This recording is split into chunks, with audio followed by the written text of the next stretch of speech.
The Juniper Tree. Long, long ago, some 2,000 years or so, there lived a rich man with a good and beautiful wife, and how they loved each other dearly, but sorrowed much that they had no children of their own, so greatly did they desire to have one, that the wife prayed for it day and night, but still they remained childless.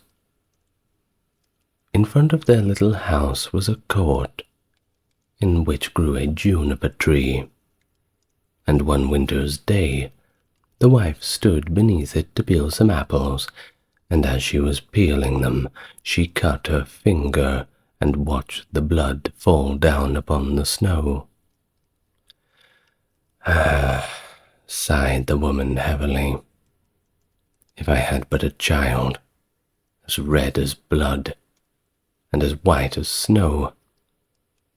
And as she spoke those very words, her heart grew light within her, and it seemed to her that her wish was indeed granted, and she returned to the house feeling glad and comforted. A month passed, and the snow had all disappeared, and then another month went by, and all the earth was green again. So the months followed, one after the other, and first the trees budded in the woods, and soon the green branches grew thickly intertwined, and then the blossoms began to fall. Once again the wife stood beneath the juniper tree, and it was so full of sweet scent that her heart leaped for joy, and she was so overcome with her happiness that she fell to her knees.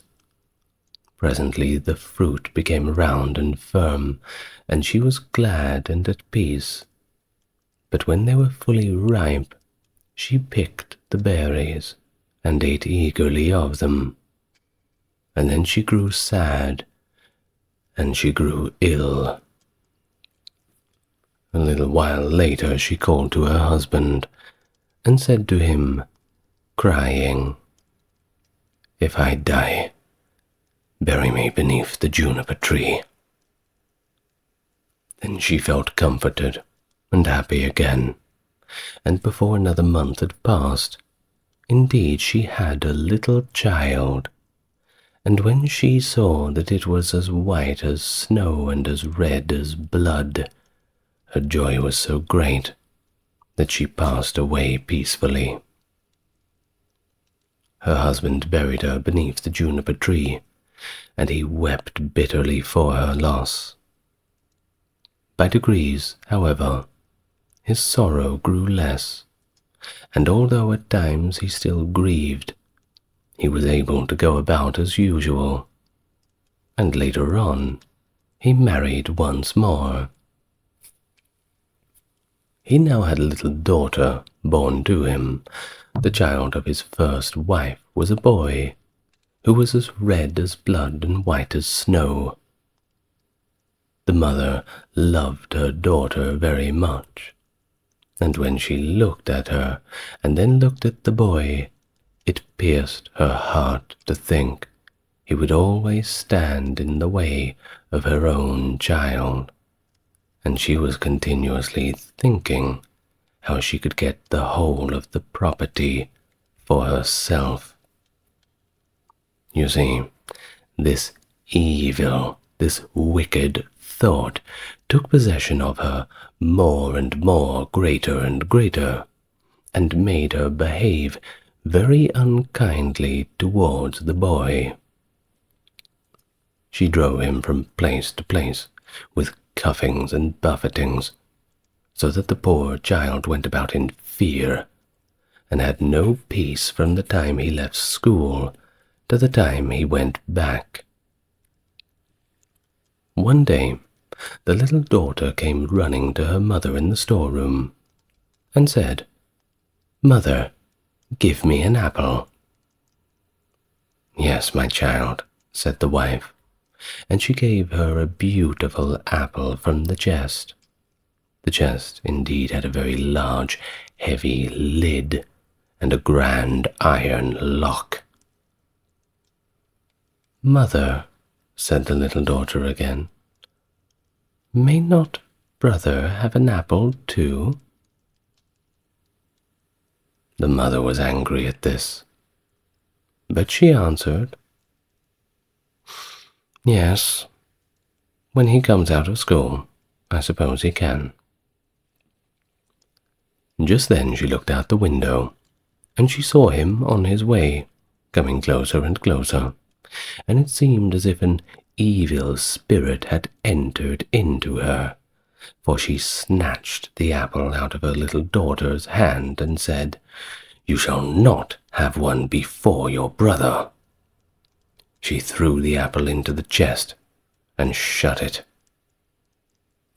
The little boy now came in, and the evil spirit in the wife made her say kindly to him, "My son, will you have an apple?" And with those words she gave him a wicked look. "Oh, mother," said the boy as he looked at her, "how dreadful you look. Yes, give me an apple then." The thought came to her that she would kill him. "Come with me," she said, and she lifted up the lid of the chest. "Take one out for yourself." And as he bent over to do so, the evil spirit within her urged her on, and crash, down went the lid, and off went the little boy's little head. Then she was overwhelmed with fear at the thought of what she had done. "Oh, if only I can prevent anybody knowing that I did this," she thought. So she went down to her room and took a white handkerchief out of the top drawer. And then she set the boy's head again upon his shoulders and bound it with the handkerchief, so that nothing could be seen, and placed him on a chair by the door with an apple in his hand. Soon after this, the little daughter Marlene came up to her mother, who was stirring a pot of boiling water over the fire, and she said, "Mother, brother seems to be sitting by the door with an apple in his hand, and, well, he looks so pale. And when I ask him to give me the apple, he doesn't answer me, and, well, mother, I'm frightened." "Go to him again," said the mother, "and if he does not answer this time, give him a box on the ear." So Marlene went and said, "Brother, give me that apple, right now." But he did not say a word. He could not say a word. And then indeed, just as her mother had told her to, she gave him a stunning rap to the temple. And with that, his head rolled straight off. She was so terrified by this that she ran crying and screaming to her mother. "Oh," she said, "I have knocked off brother's head." And then she wept and wept, and nothing could stop her weeping. "What have you done?" said her mother. "Oh, but no one must know about it, so you must keep silence, my girl. What is done here cannot be unmade. I know. We will make him into puddings." And then she took the little boy and cut him up, cut, made him into puddings, and put him into the pot. But Marlene stood looking on, and all she could do was weep, and her tears fell into the pot, so that there was no need of salt. Presently the father came home, and sat down to his dinner. He looked around the homestead and asked, "Where is my son?" The mother said nothing, but gave him a large dish of black pudding, and Marlene still wept without end. The father again asked, "Where is my son?" "Oh, answered the wife, "he has gone into the country to his mother's great uncle, you see. Yes, that's what he told me. He's going to stay there for some time, you see." "What has he gone there for? And he never even said goodbye to me. That is strange," said the old man. The woman looked back at him. "Well, he likes being there. And really he told me he should be away for almost 6 weeks. Don't worry, he's well looked after there." The old man rubbed his chin for a moment. I feel very unhappy about this. In case it should not be all right, and he ought to have said something, at least goodbye to me." But with this he went on with his dinner, and said, "Little Marlene, why are you crying? Brother will soon be back." Then he asked his wife for more pudding, and as he ate, he threw the bones beneath the table. Little Marlene went upstairs and took her best silk handkerchief out of her bottom drawer, and in it she wrapped all the bones from under the table and carried them outside, and all the time she did nothing but weep. Then she laid them in the green grass under the juniper tree, and she had no sooner done so than all her sadness seemed to leave her, and she wept her final tears. But then the juniper tree began to move, and the branches waved backwards and forwards, first away from another and then all together again, as it might be someone clapping their hands for joy. After this a mist came around the tree, and in the mist of it there was a burning as of fire, and out of the fire flew a beautiful bird that rose high into the air, singing magnificently. And when it could no more be seen, the juniper tree stood there as before, but the silk handkerchief and the bones were all gone. Little Marlene now felt as light-hearted and happy as if her brother was still alive right beside her, and she went back to the house and sat down cheerfully to the table and began to eat. The bird flew away and alighted on the house of a goldsmith, beginning to sing. "My mother killed her little son. My father grieved when I was gone. My sister loved me best of all. She laid her handkerchief over me, and took my bones that they might lie underneath the juniper tree. Quit, quit, what a beautiful bird am I." The goldsmith was in his workshop, making a gold chain, when he heard the song of the bird upon his roof. He thought it so beautiful that he got up and ran out, and as he crossed the threshold, he lost one of his slippers. But he ran into the middle of the street with a slipper on one foot and a sock on the other. He still had on his apron, and still held the gold chain and the pincers in his hands. And so he stood gazing up at the bird while the sun came shining brightly down on the street. "Bird," he said, "how beautifully you sing. Ah, sing me that song once more, please." "Nay," said the bird, "I do not sing twice for nothing. You give me that gold chain, and I'll sing it for you once more." The goldsmith raised his eyebrow. Here is the chain. Take it. Just sing me that song again, please. The bird flew down and took the gold chain in his right claw, and then he alighted again in front of the goldsmith and sung once more the old song. And then he flew away and settled on the roof of a shoemaker's house, and he sung once again. The shoemaker heard him, and he jumped up and ran out in his shirt sleeves, stood looking up at the bird on the roof with his hands over his eyes to keep himself from being blinded by the sun.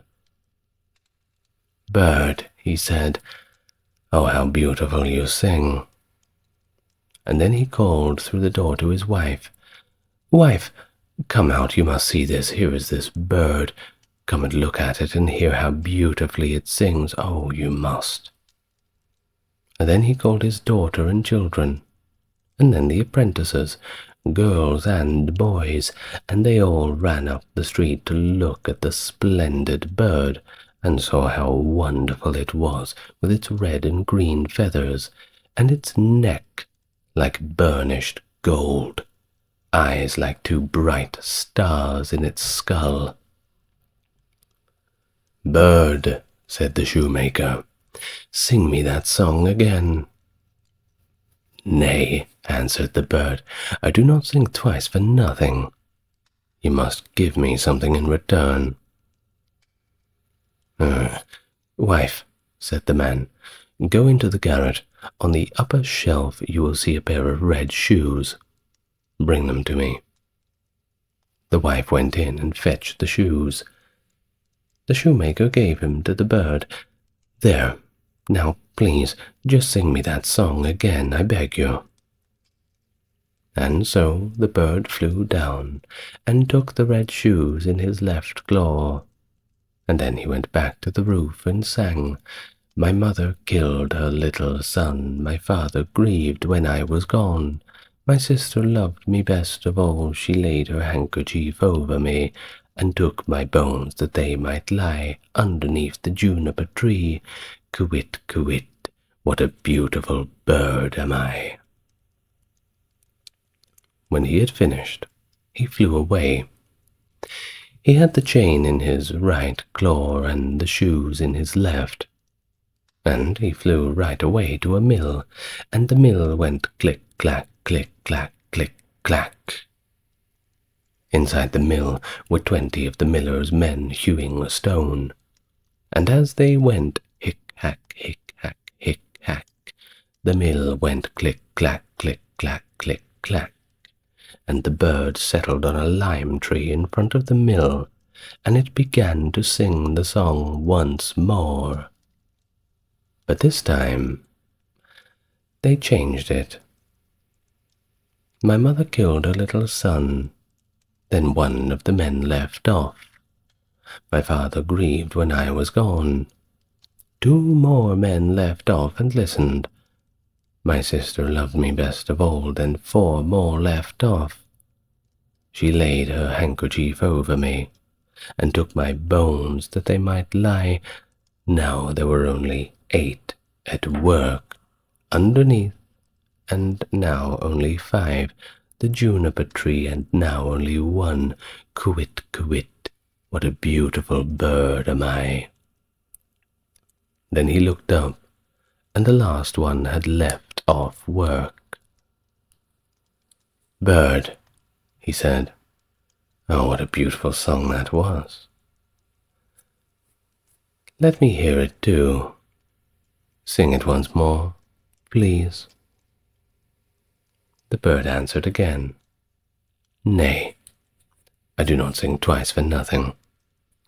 You give me that millstone and I will sing it once more." "Well, if it belonged to me alone," said the man, "you should certainly have it." The others chimed in, "Yes, yes, if he will sing again, he can have it. We don't mind." The bird came down, and all 20 millers set to and lifted up the stone with a beam, and the bird put his head through the hole and took the stone round his neck like a collar, and flew back with it to the tree and sang the old song once more. And when he had finished, he spread his wings, and with the chain in his right claw, the shoes in his left, and the millstone around his neck, he flew right away to his father's house. The father, the mother, and little Marlene were having their dinner. "How light-hearted I feel," said the father. "So pleased and cheerful now." "And I," said the mother. "Well, I feel so uneasy, as if a heavy thunderstorm were coming." Little Marlene was weeping, and she sat and wept and wept. But then the little bird came flying toward the house and settled upon the roof. "Oh, I do feel so happy," said the father, "and how beautifully the sun shines. I feel just as if I were going to see an old friend again. Yes, that is the feeling." Said the wife, "and I am so full of distress and uneasiness, it seems, that even my teeth chatter. And I feel as if there was a fire in my veins." And with that she tore open her dress, and all the while little Marlene sat in the corner and wept, and the plate on her knees was wet with her salty tears. The bird now flew to the juniper tree and began to sing. "My mother killed her little son." The mother shut her eyes and her ears, that she might see and hear nothing, but there was a roaring sound in her ears, like that of a violent storm, and in her eyes a burning and flashing like lightning. "My father grieved when I was gone." "Look, mother," said the man, "at the beautiful bird that is singing so magnificently, and how warm and bright the sun is, and what a delicious scent of spice in the air. My sister loved me best of all." Then the little Marlene laid her head down on her knees and sobbed. "I must go outside to see the bird nearer," said the man. "Oh, please, do not go," cried the wife. "I feel as if the whole world were in flames." But the man went out, and he looked at the bird. "She laid her handkerchief over me, and took my bones that they may lie underneath the juniper tree. Quit, quit, what a beautiful bird am I." With that the bird let fall a gold chain, and it fell just round the man's neck, so that it fitted him perfectly, and went inside and said, "See, what a splendid bird that is that has given me this beautiful gold chain, and looks so beautiful himself." But the wife was in such fear and turmoil that in her trouble she fell to the floor, and her cap fell from her head. And then the bird began to sing again. "My mother killed her little son." "Ah me," cried the wife, "if I were but 1,000 feet beneath the earth, that I might not hear that dreadful song. My father grieved when I was gone." Then the woman fell down again as if dead. "My sister loved me best of all." "Well," said little Marlene, "I will go out too and see if the bird will give me anything." And so she went out. She laid her handkerchief over me, and took my bones that they may lie, and he threw down the shoes to her underneath the juniper tree. Quit, quit, what a beautiful bird I am. And she now felt quite happy and light-hearted. She put on the shoes and danced and jumped about in them. Oh, I was so miserable, she said. When I came out, at least, but all that's past now.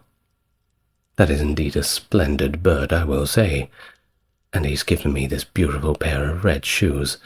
Oh, how red and beautiful they are. The wife sprang up, with her hair standing out from her head like the flames of a raging fire. Then I will go out too, she said, and see if it will lighten my misery. Oh, for right now I feel as if the world were coming to its very end. But as she crossed the threshold, crash! The bird threw the final gift of the millstone down upon her head, and the old woman was crushed to death. The father and the little Marlene heard the sound and ran out. But when they saw it, there was no old woman, naught but mist and flame and fire rising from the spot. And when these had passed, there stood the little brother, and he took the father and Marlene by the hand, and all three of them rejoiced, back together again. And so they went inside together, and sat down to their dinners, and ate.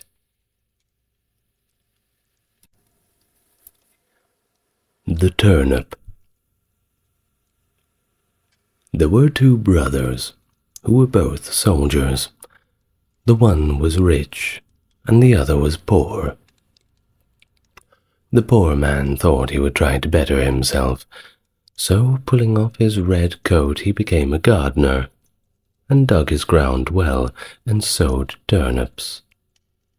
When the seed came up, there was one plant bigger than all the rest, and it kept getting larger and larger, and it seemed as if it would never cease growing, so that it might have been called the Prince of Turnips, for there never was such a one seen before, and never will again.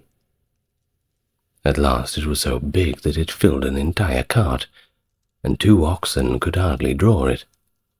The gardener knew not what in the world to do with it, nor whether it would be a blessing or a curse. Well, one day he sat down and he said to himself, whatever will I do with this thing? If I sell it, it will bring no more than another. And for eating, well, the little turnips are better than this. The best thing is perhaps to carry it and give it to the king, as a mark of respect. Then he yoked his oxen, and drew the turnip to the court, and gave it to the king. And the king was indeed delighted. He said, "What a wonderful thing this is!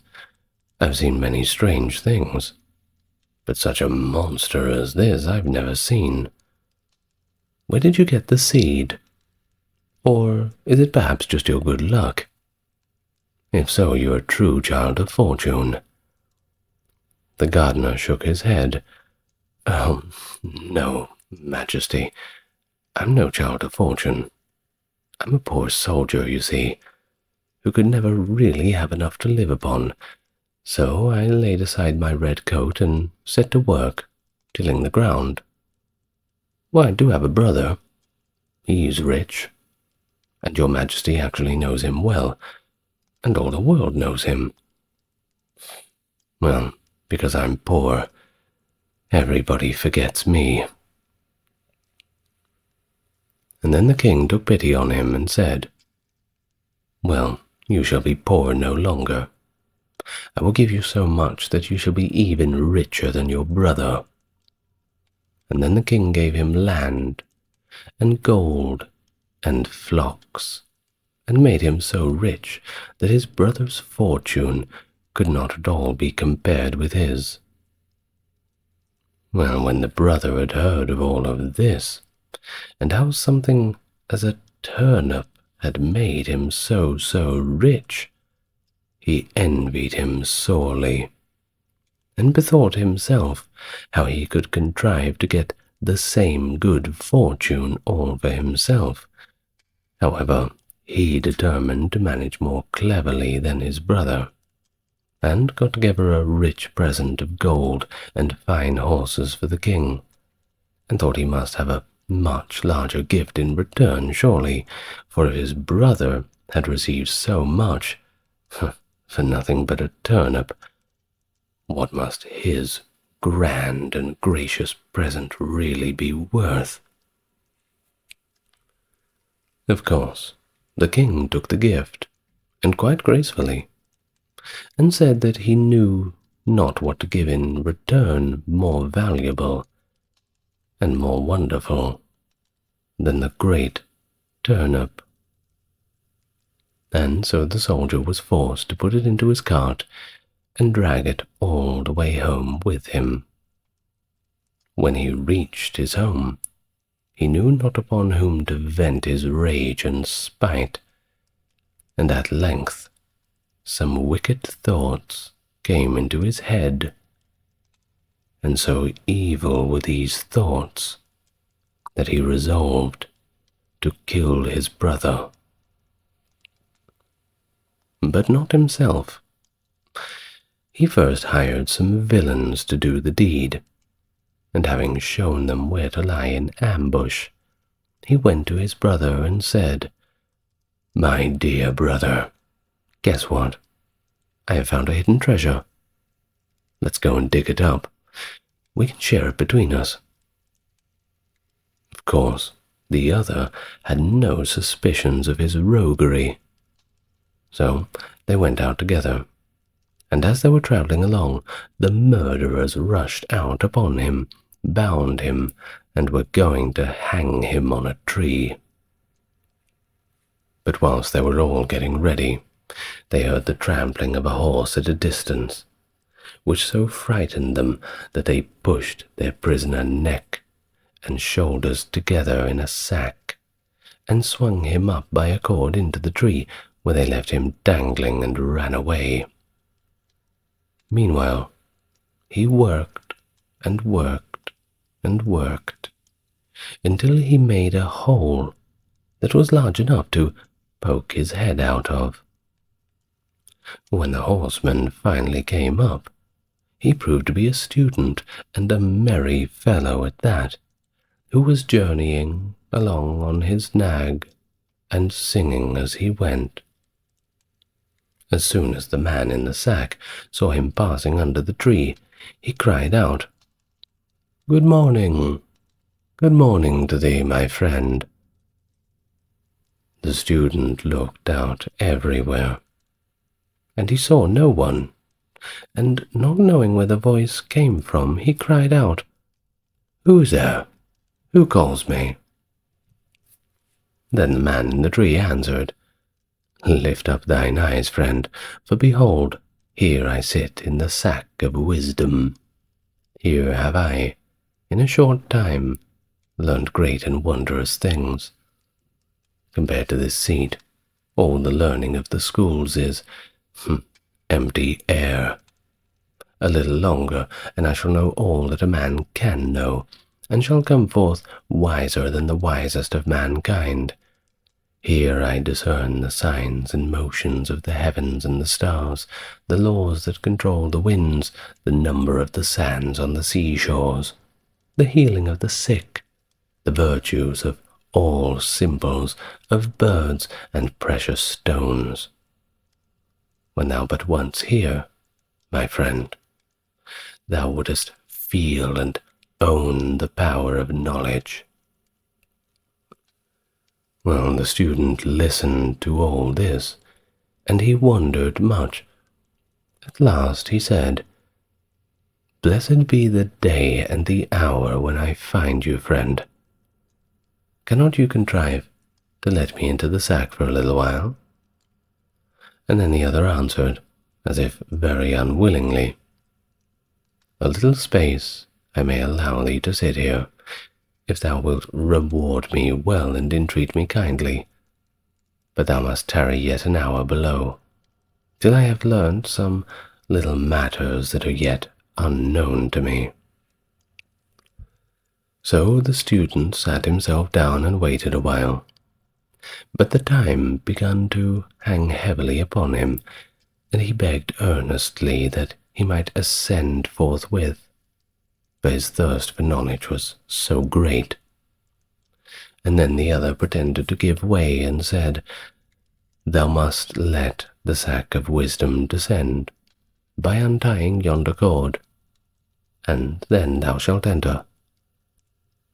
So the student let him down, opened the sack, and set him free.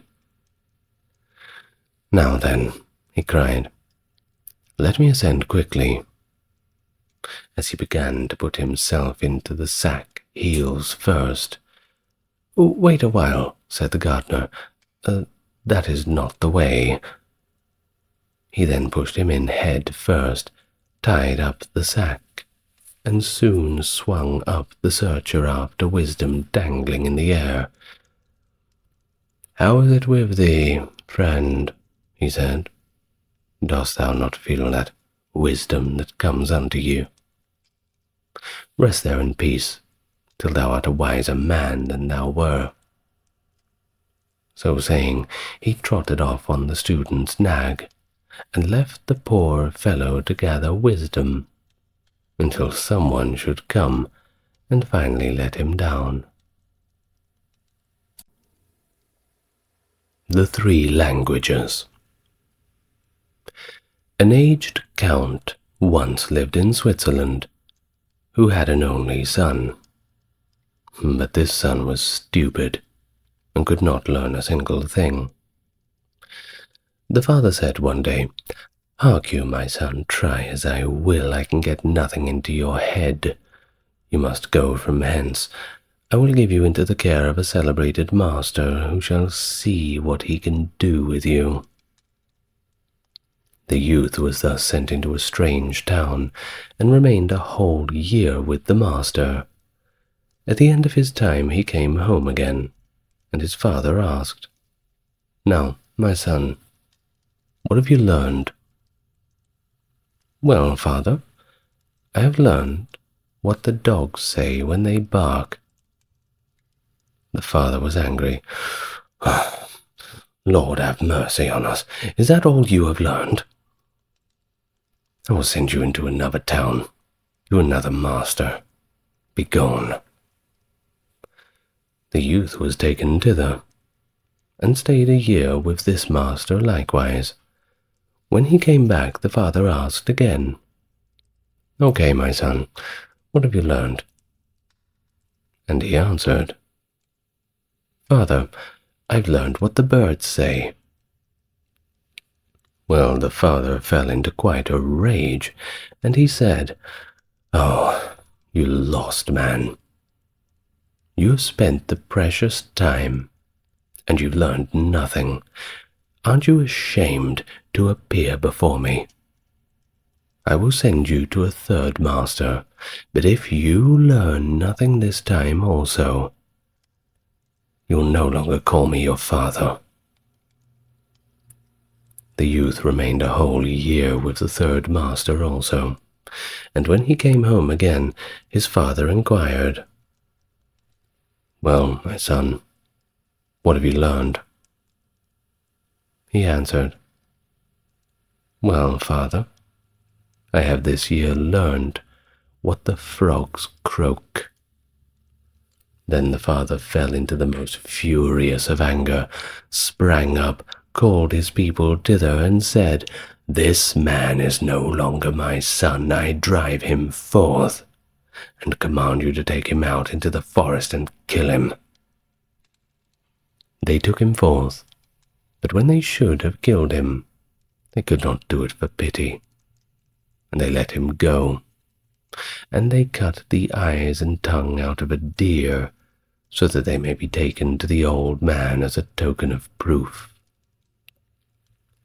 But the youth continued to wander on, and after some time came to a fortress where he begged for a night's lodging. "Yes," said the lord of the castle, if you will pass the night down there in the old tower. Go on, but I warn you, it is at the peril of your life.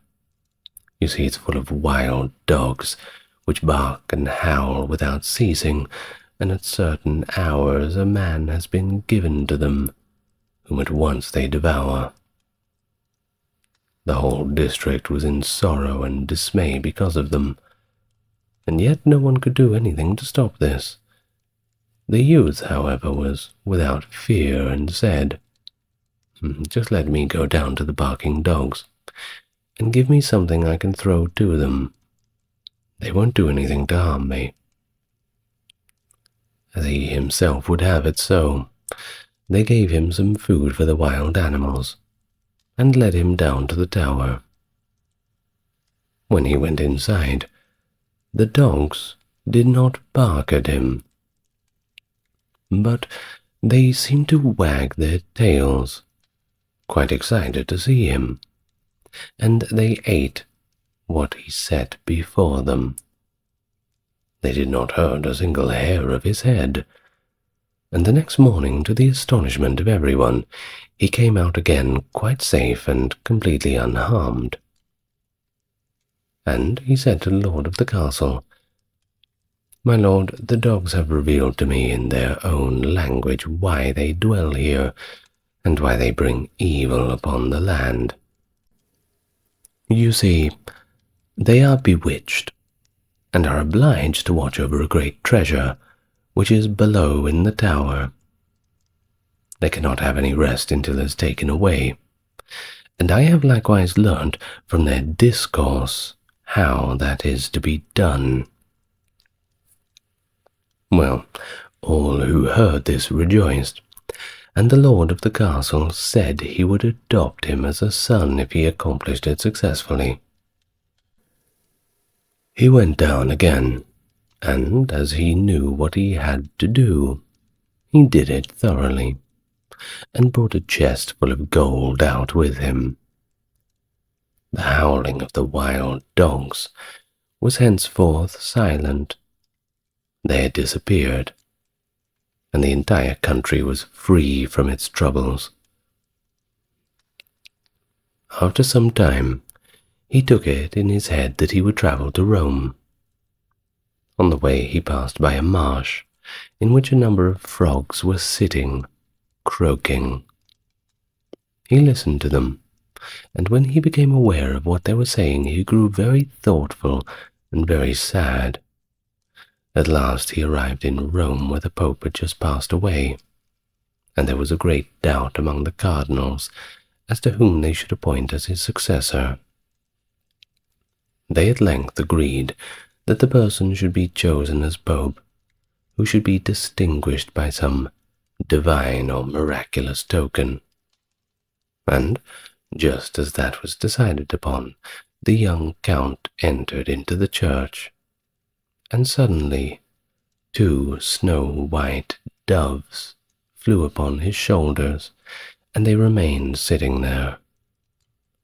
The ecclesiastics recognized therein the token from above, and asked him on the spot if he would be the new Pope.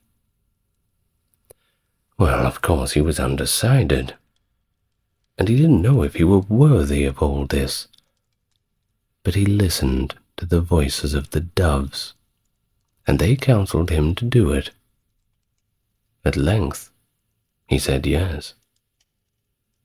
Then he was anointed and consecrated, and thus was fulfilled what he had heard from the frogs on his way, which had so affected him, that he was to be His Holiness the Pope. Then he had to sing a mass, and he did not know one word of it.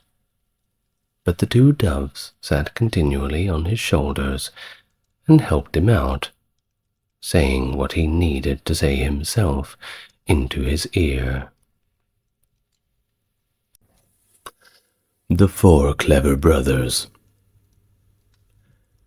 "Dear children," said a poor man to his 4 sons, "I have nothing to give you. You must go out into the wide world and try your luck yourselves.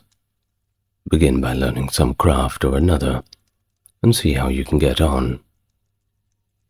So the four brothers took their walking sticks in their hands and their little bundles on their shoulders, and after bidding their father good-bye, went all out at the gate together. When they had got on some way, they came to 4 crossways, each leading to a different country. Then the eldest said, "Here we must part ways, but this day in 4 years' time we will come back to this spot, and in the meantime each must try what he can do for himself." So each brother went on their way, and as the eldest was hastening on, a man met with him, and asked him where he was going to. "I am going to try my luck out there in the world, and should like to begin by learning some trade or perhaps an art," he answered. And the man said back to him, "Then you can go with me, and I will teach you to become the most cunning thief that ever lived." "No," said the other, "that is not an honest calling. And what can one look to earn by it in the end but the gallows?" The man laughed and replied, "Oh, you need not fear the gallows, my friend, for I will teach you how to steal what will be fair game. I meddle with nothing but what one else can get or care anything about, and where no one can find you out."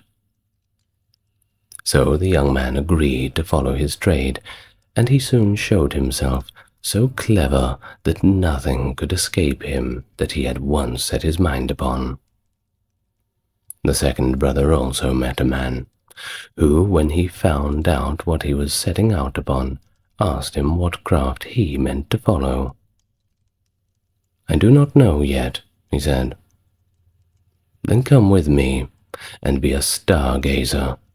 It is a noble art, for nothing can be hidden from you when once you understand the cosmos." The plan pleased him quite a lot, and he soon became such a skillful stargazer that when he had served out his time and wanted to leave his master, he gave him a glass and said, "With this you can see all that is passing in the sky and on the earth, and nothing can be hidden from you." The third brother met with a huntsman, who took him with great care, and taught him so well all that there was to hunting, that he became very clever in the craft of the woods. And when he left his master, he gave him a bow and said, "Whatever you shoot at with this bow, you will be sure to hit." The youngest brother likewise met a man who asked him what he wished to do. "Would you not like," he said, "to be a tailor?" "Oh, no," said the young man, sitting cross-legged from morning to night, working backwards and forwards with a needle and goose. That will never suit me." "Oh, but," answered the man, "that is not the sort of tailoring. Come with me and you will learn quite another kind of craft from that." Well, he didn't know what better to do, so he came into a plan and learned tailoring from the beginning, and when he left his master, he gave him a needle and said, "You can sew anything with this, be it as soft as an egg or as hard as steel, and the joint will be so fine that there will be no seam visible to the eye." After the space of 4 years, and at the agreed-upon time, the 4 brothers met at the crossroads, having welcomed each other, set off toward their father's home, where they told him all that had happened to them, and how each of them had learned some craft. And then one day, as they were sitting before the house, under a very high tree, the father said, "I should like to try what each of you can do in this way." So he looked up and said to the second son, "At the top of this tree there is a finch's nest. Tell me, how many eggs are in it?" The stargazer took his glass. He looked up and said, "5." "Now," said the father to the eldest son, "take away the eggs without letting the bird that is sitting upon them and hatching them know anything of what you are doing." So the cunning thief climbed up the tree and brought away to his father the 5 eggs from under the bird, and it never saw or felt what he was doing, but kept sitting on it at its ease. Then the father took the eggs and put one on each corner of the table and the 5th in the middle, and he said to the huntsman, "Cut all the eggs in 2 pieces at one shot." So the huntsman took up his bow, and at one shot struck all the 5 eggs, just as his father wished. "Now comes your turn," he said to the young tailor. "Sew the eggs and the young birds in them back together again, so neatly that the shot shall have done them no harm." The tailor took up his needle and sewed the eggs just as he was told, and when he had done, the thief was sent to take them back to the nest and put them under the bird without its knowing it. And then she went on sitting and hatched them, and in a few days they crawled right out, and had only a little red streak across their necks where the tailor had sewn them together. "Well done, my sons," said the old man.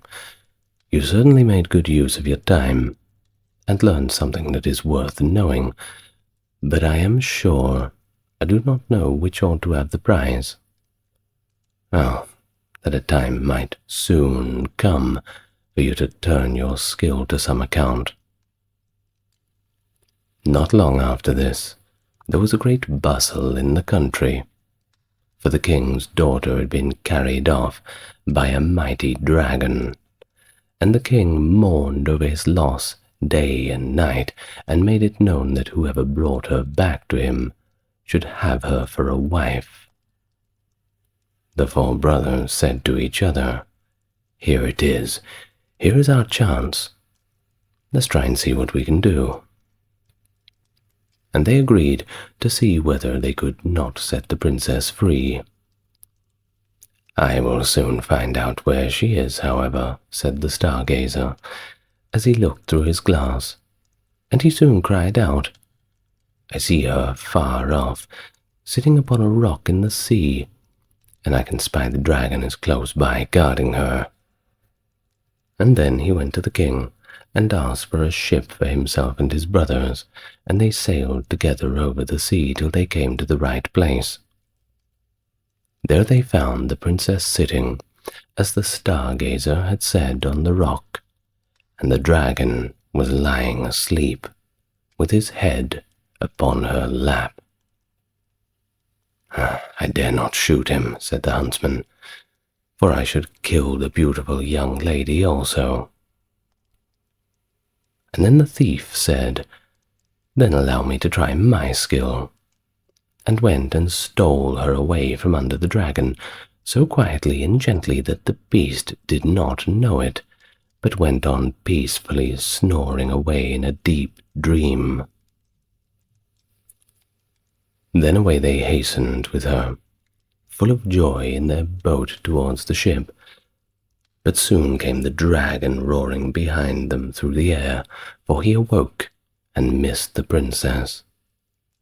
But when he got over the boat and wanted to pounce upon them and carry off the princess, the huntsman took up his bow and shot him straight through the heart, that he fell down dead.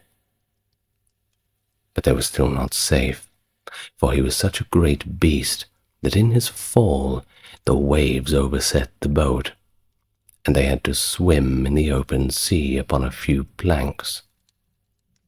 So the tailor took his needle, and with a few large stitches put some planks together, and he sat down upon these and sailed about and gathered up all the pieces of the boat and tacked them back together so quickly that the boat was soon ready, and then they reached the ship and got home safe. When they had brought home the princess to her father, there was great rejoicing, and he said to the 4 brothers, "Well, one of you should marry her, but you must settle that amongst yourselves who it should be." Of course, there arose a quarrel between them, and the Stargazer said, "If I had not found the princess out, all of your skill would have been of no use. Therefore, she ought to be mine." "Your seeing her would have done no use," said the thief, "if I had not taken her away from the dragon. She ought to be mine." "No, she is mine," said the huntsman, "for if I had not killed the dragon, he would, after all, have torn you and the princess into pieces." "And what about me?" said the tailor. "If I had not sewn the boat together again, you would have all drowned. Therefore she's mine by rights." And then the king put in a word and said, "Each of you is right, and as all cannot have the young lady, the best way is for neither of you to have her. For the truth is, there is somebody she likes a great deal better. But don't worry. To make up for your loss, I will give each of you as a reward for his skill half a kingdom." So the brothers agreed that his plan would be much better than either quarrelling or marrying a lady who had no mind to have them in the first place. And the king then gave to each half a kingdom, just as he had said, and they lived happily on the rest of their days. Oh, and they took good care of their father, too. And they even found somebody to take great care of the young lady, just that one that she liked the most, and he liked her just the same. Then, to let either the dragon or perhaps one of the craftsmen have her again instead. The Salad. As a merry young huntsman was once going briskly along through the wood, there came up a little old woman who said to him, "Good day, good day. You seem merry enough, but I'm hungry and thirsty. Do pray give me something to eat." Well, the huntsman, he took pity on her, and put his hand in his pocket, giving her what he had. Then he wanted to go on his way, but she took hold of him and said, "Listen, my friend, to what I'm going to tell you. I will reward you for your kindness. Go your way, and after a little time you will come to a tree where you will see 9 birds sitting on a cloak. Shoot into the midst of them, and one will fall down dead. The cloak will fall too. You must take it, for it is a wishing cloak, and when you wear it, you will find yourself at any place where you may wish to be. Cut open the dead bird, take out its heart, and keep it, and you will find a piece of gold under your pillow every morning when you rise. It is the bird's heart that will bring you this good luck." The huntsman thanked her, and he thought to himself, if all this does happen, certainly be a fine thing for me. When he had gone 100 or so steps, he heard a screaming and chirping in the branches over him, and looked up and saw a flock of birds pulling a cloak with their bills and feet, screaming, fighting, and tugging at each other, as if each wished to have it for themselves. "Well," said the huntsman, "this is indeed wonderful. It happens just as the old woman said." And then he shot into the midst of them, so that their feathers flew all about. Off went the flock chattering away, but one fell down dead, and the cloak with it. And then the huntsman did just as the old woman told him, cut the old bird open, and took out the heart, carried the cloak home with him too. The next morning when he awoke, he lifted up his pillow, and there lay a piece of gold glittering beneath. The same happened the next day, and indeed every single day whenever he arose. He heaped up a great deal of gold, of course, and at last thought to himself, of what use is all this gold to me whilst I am just languishing away at home? I best go out into the world and look about me. Then he took leave of his friends, and hung his bag and bow about his neck, and went his way. It so happened that his road one day led through a thick wood, at the end of which was a large castle in a green meadow, and at one of the windows stood an old woman with a very beautiful young lady by her side looking about them. Now, it's important to say that this old woman was a witch, and she said to the young lady, "There is a young man coming out of the wood. Don't you see him? He carries a wonderful prize. We must get it away from him. Oh, my dear child, for it is more fit for us than it is for him. He has a bird's heart that brings him a piece of gold beneath his pillow every morning." Meanwhile, the huntsman came nearer. He looked at the lady and said to himself, "I've been travelling so long that I should like to go into this castle and rest myself, for I have money enough to pay for anything that I want." But the real reason was that he wanted to see more of the beautiful lady. Then he went into the house, and was welcomed kindly, and it was not long before he was so much in love that he thought of nothing else but looking at the lady's eyes, and doing everything that she wished.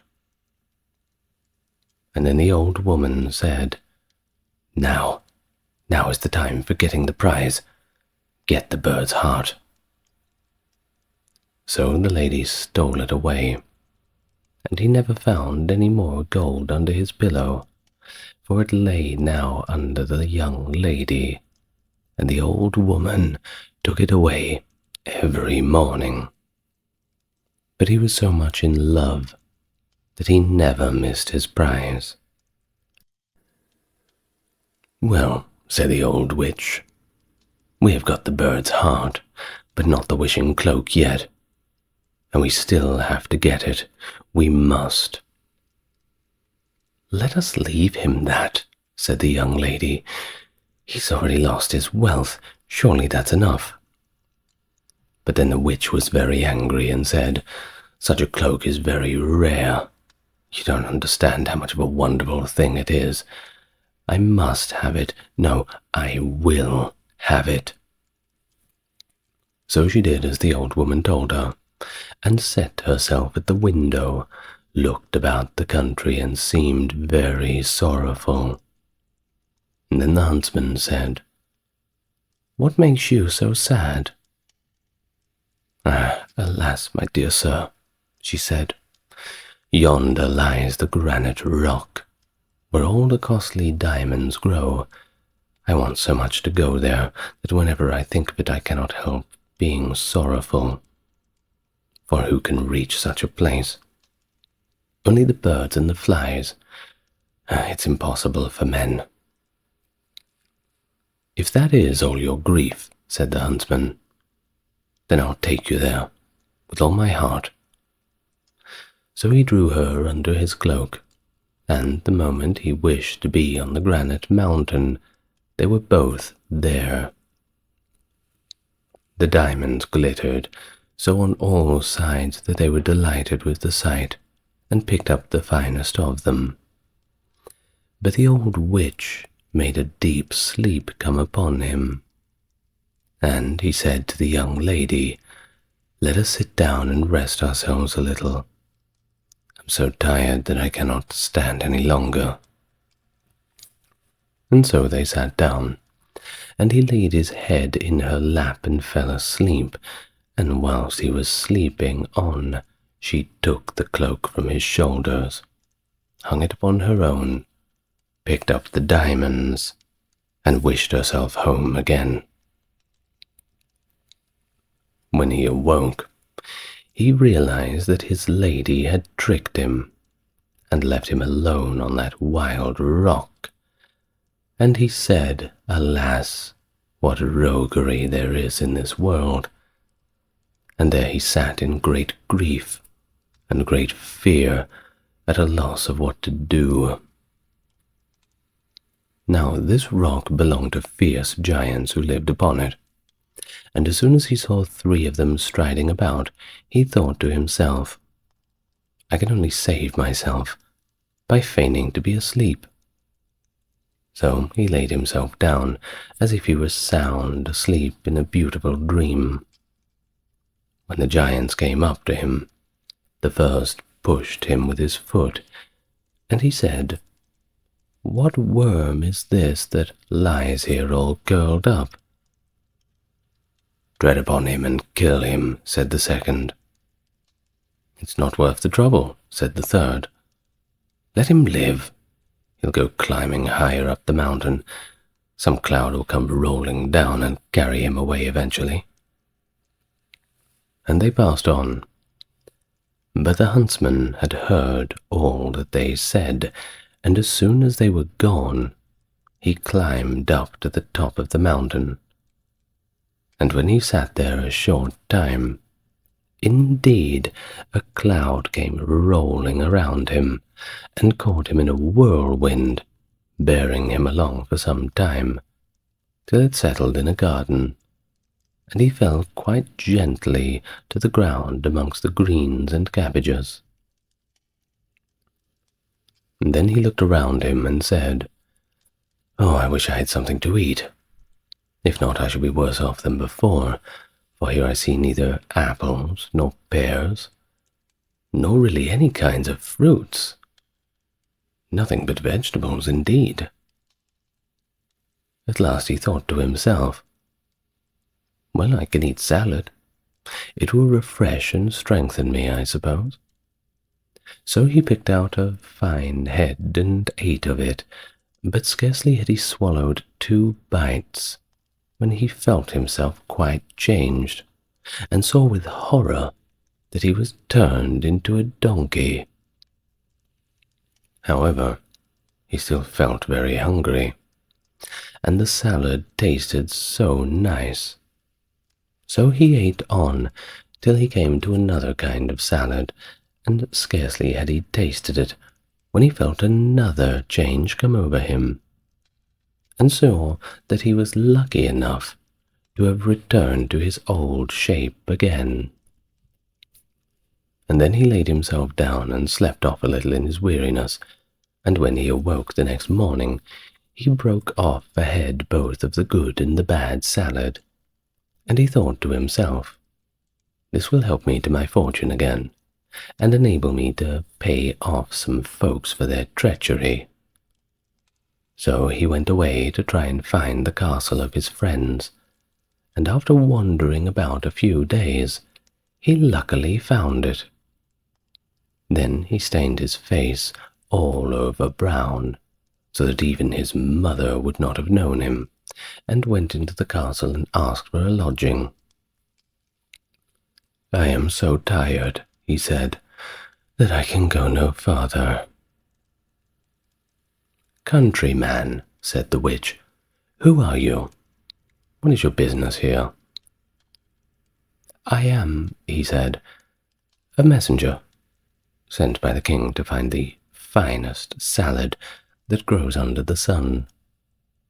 I have been lucky enough to find it, actually, and I've brought it with me. But the heat of the sun scorches so that it begins to wither, and I don't know if I can carry it any further. When the witch and the young lady heard of his beautiful salad, they of course longed to taste it, and they said, "Oh, dear countryman, please, you must let us have some." The man was delighted. "To be sure," he answered, "I have 2 heads of it with me, and I'll certainly give you one of them." So he opened his bag and gave them the bad head. And then the witch herself took it into the kitchen to be dressed, and when it was ready, she could not wait till it was carried up, but took a few leaves immediately and put them in her mouth, and scarcely they were swallowed when she lost her form, and she ran braying down into the court in the form of a donkey. Now, the servant maid came into the kitchen, and seeing the salad ready, was going to carry it up. But on the way she too felt a wish to taste it, just as the old woman had done, and she ate some leaves. So she also was turned into a donkey, and ran after the other, letting the dish with the salad fall on the ground. The man sat all this time with the beautiful young lady, and as nobody came with the salad, she longed to taste it. She said, "I don't know where the salad can be." Then he thought that something must have happened, and said, "I will go into the kitchen and see. You just wait here." And as he went and saw the 2 donkeys in the court running about, and the salad lying on the ground, "All right," he said. "It seems those 2 have had their share."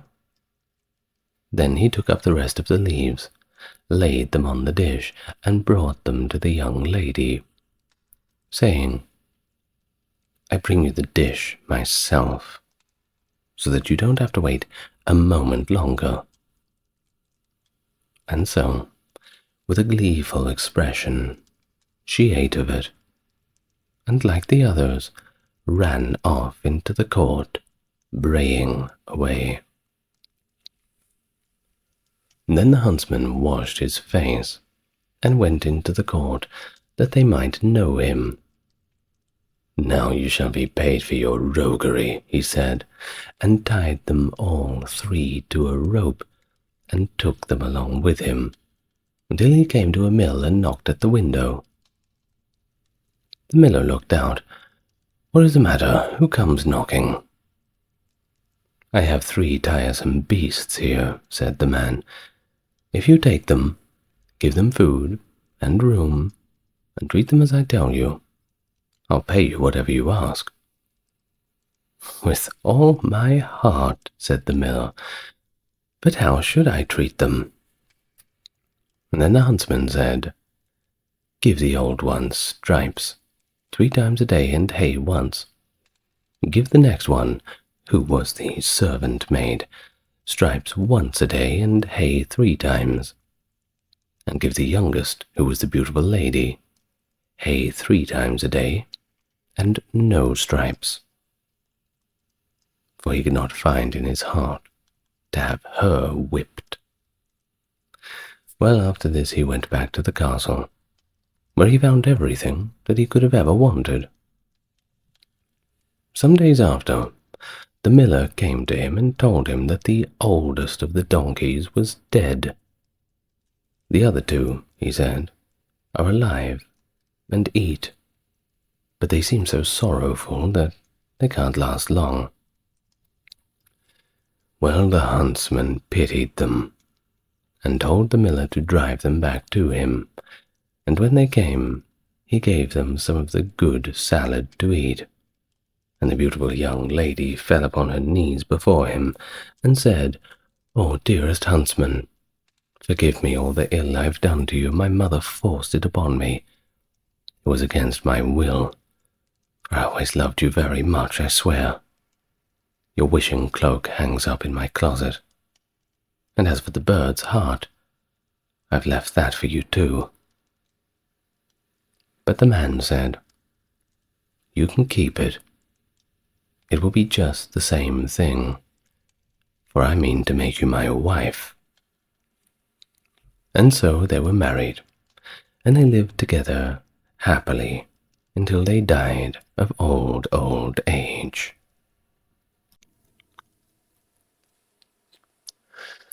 The Water of Life.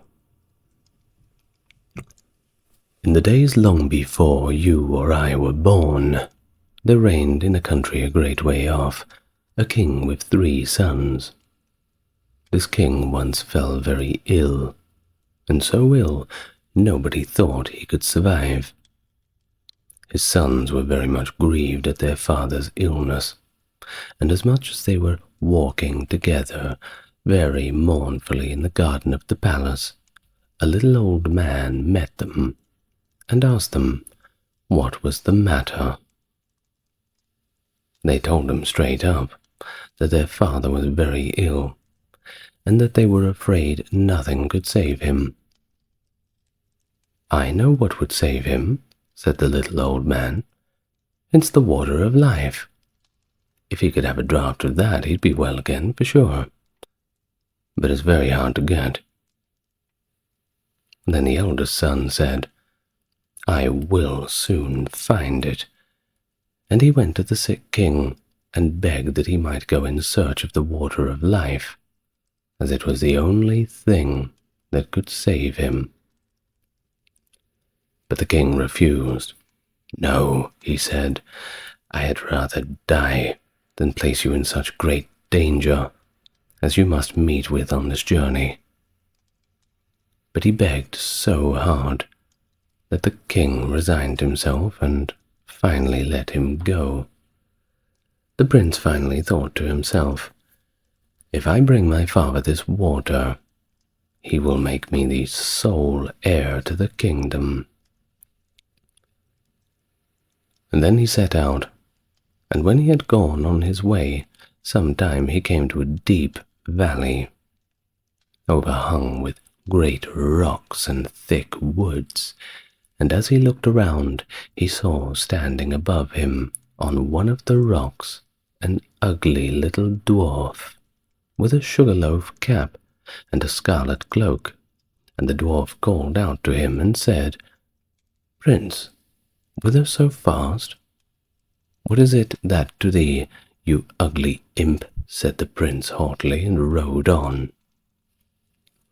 But the dwarf was enraged at this behavior, and laid a spell of ill luck upon him, so that as he rode on the mountain pass became narrower and narrower, and at last the way was so straitened that he could not go a step forward, and when he thought to have turned his horse round and go back the way he came, he heard a loud cackle ringing around him, and found that the path was closed, so that he was shut in all around. He next tried to get off his horse and make his way on foot, but again that horrible laugh rang out in his ears, and he found himself unable to move a single step, and thus he was forced to abide, spellbound. Meanwhile, the old king was lingering on in daily hope of his son's return, till at last the second son said, "Father, I will go in search of the water of life." For he thought to himself, "My brother is surely dead, and the kingdom will fall to me if I find the water." The king was at first very unwilling to let him go, but at last yielded to his wish. So he set out and followed the same road which his brother had done, and he met with the same little dwarf, who stopped him at the same spot in the mountains, saying as before, "Prince, whither so fast?" "Mind your own affairs, you busybody little dwarf," said the prince with scorn, and he rode on. Once again, The dwarf put the same spell upon him as he had put upon his elder brother, and he, too, was at last obliged to take up his abode in the heart of the mountains. Thus, it is with the proud, silly people who think themselves above everybody else, and are too proud to ask, let alone take advice. When the second prince had thus been gone a long time, the younger son said he would go and search for the water of life, and trusted he should soon be able to make his father well again. And so he set out, and the dwarf met him too at the same spot in the valley among the mountains, and said, "Prince, whither so fast?" But this time the prince said, "I'm going in search of the water of life, because my father is ill, and I don't want him to die. Can you help me? Pray, be kind and aid me if you can. Do you know where it is to be found?" he asked the dwarf. And the dwarf responded, "No, prince, I do not. Pray, tell me if you know. Then, as you have spoken to me so kindly, and are indeed wise enough to seek advice, I will tell you how and where to go. The water you seek springs from a well in an enchanted castle, and, that you may be able to reach it in safety, I will give you an iron wand and 2 little loaves of bread. Strike the iron door of the castle 3 times with the wand, and it will open for you. But there will be 2 hungry lions lying down inside, gaping for their prey. But if you throw them the bread, they will let you pass. Then hasten on to the well, and take some of the water of life. But you must before the clock strikes 12, for if you delay longer, the door will be shut upon you forever." Then the prince thanked his little friend with the scarlet cloak for his friendly aid, and took the wand, and took the bread, and went travelling on and on, over sea and land, till he came to the end of his journey. And when he came there, he found everything to be exactly as the dwarf had told him. The door flew open at the 3rd stroke of the wand, and when the lions were quieted, he went on through the castle, and came at length to a beautiful hall. Around it he saw several knights, sitting in a trance, and then he pulled off their rings, and put them on his own fingers. In another room he saw on a table a sword and a loaf of bread, and he took them too. Further on he came to a room where a beautiful young lady sat upon a couch. She welcomed him joyfully, and said if he would set her free from the spell that bound her, the kingdom should be his, if he would come back in a year and marry her. And then she told him that the well that held the water of life was in the palace gardens, and bade him to make haste and draw what he wanted before the clock struck 12. He walked on, and as he walked through the beautiful gardens, he came to a delightful shady spot, in which stood a couch, and he thought to himself, as he felt tired, he simply must rest for a while, and gaze on the lovely scene that was around him. And so he laid himself down, and sleep fell upon him unawares, so that he did not wake up until the clock was striking 11:45. And then, dreadfully frightened, he sprung up, ran to the well, filled a cup that was standing by him full of water, and hastened to get away in time. But just as he was going out, the iron door, it struck 12, and the door fell so quickly upon him that it snapped off a piece of his heel. When he found himself safe, he was overjoyed to think that he had got the water of life, and as he was going on his way homewards, he passed by the little dwarf, who, when he saw the sword and loaf, said, "You have made a noble prize. With a sword you can at a blow slay whole armies, and that bread, that will never fail you." And then the prince thought to himself, "But I cannot go home to father without my brothers." So he said, "My dear friend, can you tell me, where are my two brothers who set out in search of the water of life before me? They never came back." The dwarf replied, "I have shut them up by a charm between the two mountains, because they were proud and ill-behaved and scorned to ask advice."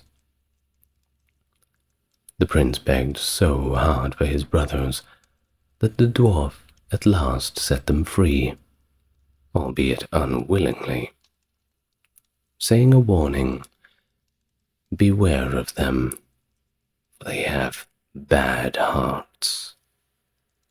Their brother, however, was greatly rejoiced to see them, and told them all that had happened to him, how he had found the water of life and had taken a cup full of it, and how he had set a beautiful princess free from a spell that bound her, and how she had engaged to wait a whole year, and then to marry him, and to give him the kingdom.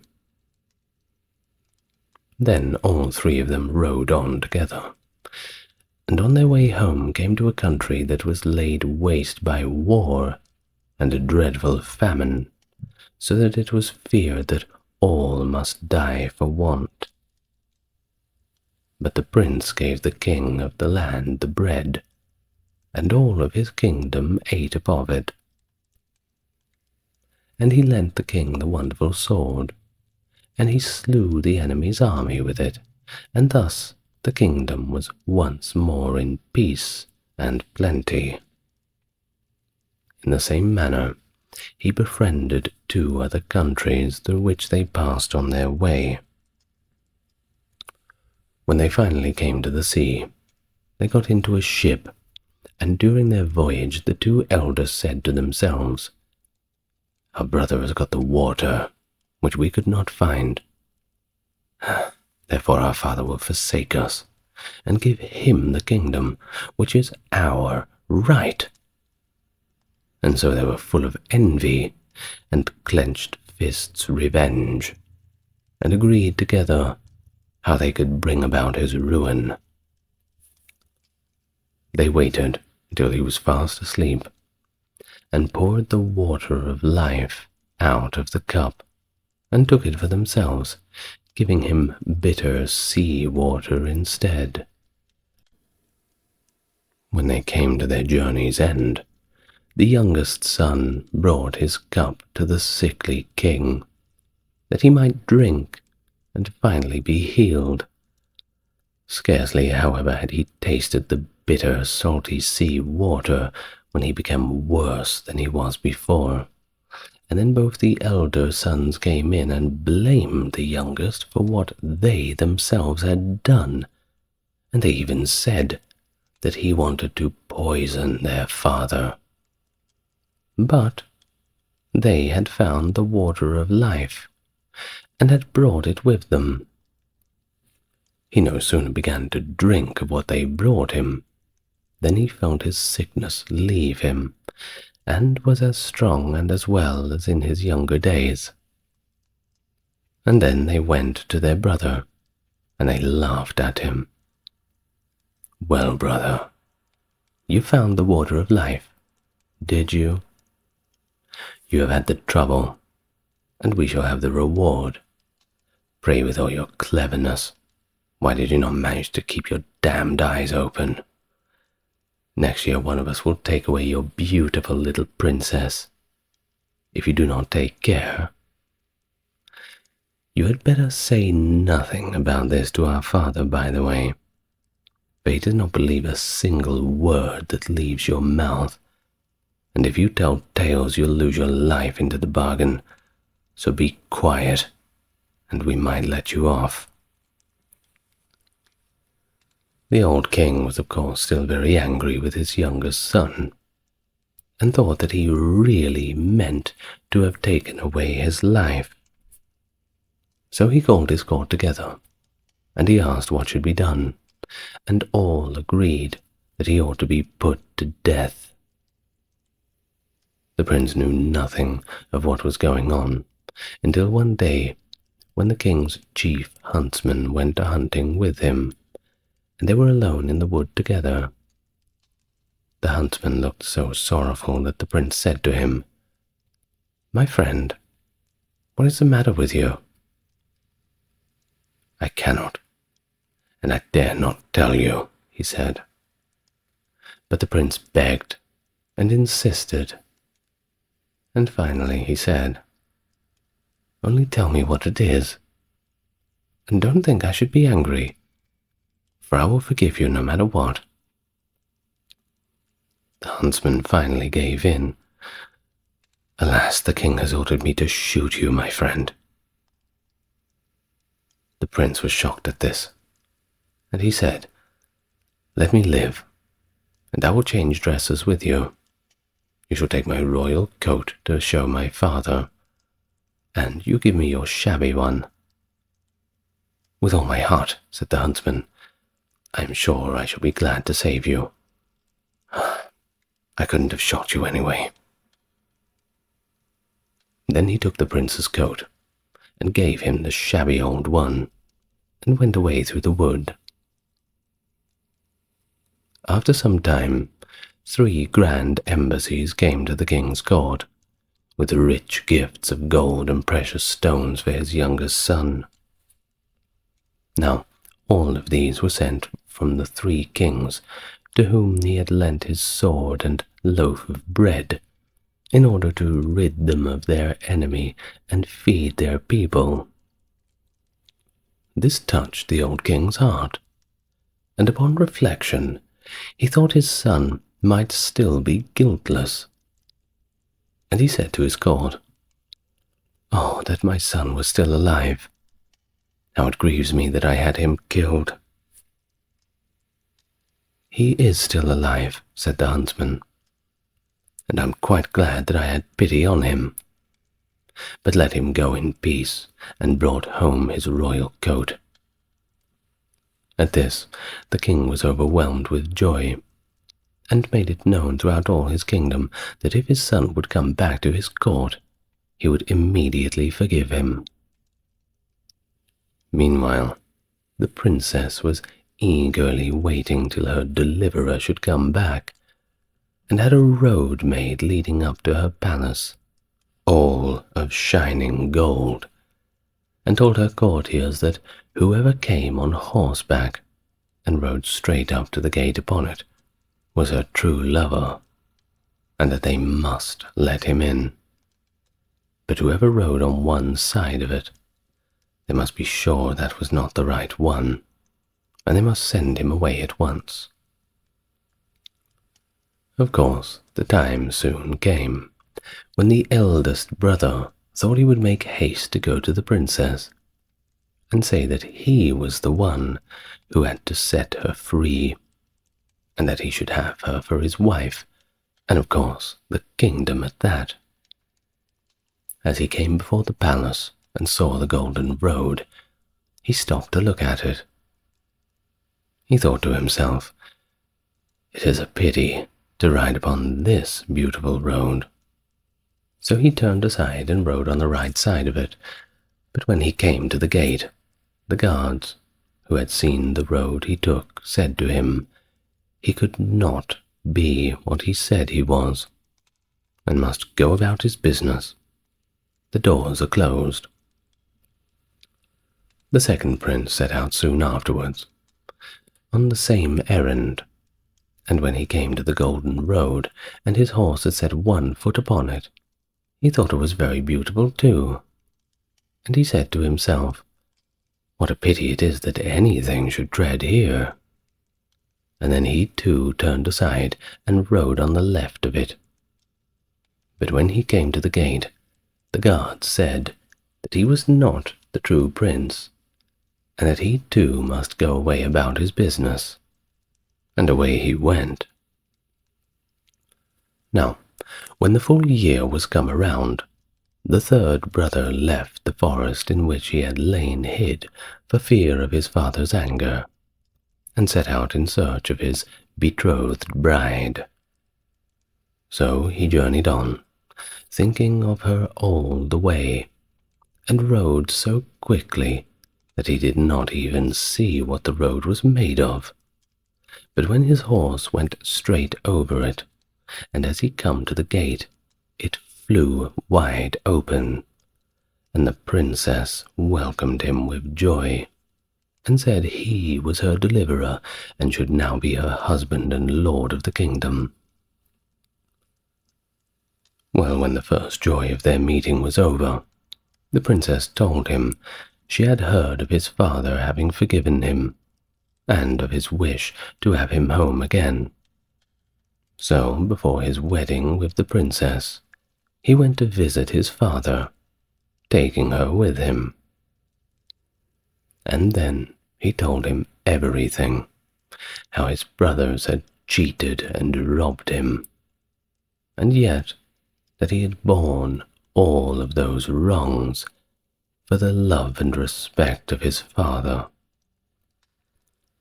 The old king was very angry, and wanted to punish his wicked sons, but they had already made their escape, and got into a ship, sailing away over the wide sea, and where they went to, nobody knew, and nobody cared. And now the old king gathered together his court, and asked all his kingdom to come and celebrate the wedding of his son and the princess. And young and old, noble and squire, gentle and simple, came at once upon the summons, and among the rest came the friendly dwarf with that sugar-loaf hat and a new scarlet cloak. And the wedding was held, and the merry bells run, and all the good people they danced and they sung, and feasted and frolicked, I cannot tell of how long. The Frog Prince, a tale from the brothers Grimm. One fine evening, a young princess put on her bonnet and clogs and went out to take a walk by herself in a wood. And when she came to a cool spring of water that rose in the midst of it, she sat herself down to rest a while. Now she had a golden ball in her hand, which was her favourite plaything, and she was always tossing it up into the air and catching it again as it fell. After a time, she threw it up so high that she missed catching it as it fell, and the ball bounded away, and rolled along upon the ground, till at last it fell down into the spring. The princess looked into the spring after her ball, but it was very deep, so deep that she could not see the bottom of it. And then the young princess began to bewail her loss, and said, "Oh, alas, if only I could get my ball again! I would give all my fine clothes and jewels, and everything that I have in the world." While she was speaking, a frog put its head out of the water and said, "Princess, why do you weep so bitterly?" "Oh, alas," said she, "what can you do for me, you nasty frog? My golden ball has fallen into the spring." The frog said, "I want not your pearls, and jewels, and fine clothes. But if you will love me, and let me live with you, and eat from off your golden plate, and sleep upon your bed, I will bring you your ball again." "What nonsense," thought the princess. "This silly frog is actually talking. He can never even get out of the spring to visit me, though he may be able to get my ball for me, and therefore, well, I will tell him he shall have what he asked." So she said to the frog, "Well, if you bring me my ball, I will do everything you ask." Thus the frog put his head down and dived deep, deep under the water, and after a little while he came up again, with the ball in his mouth, and threw it on the edge of the spring.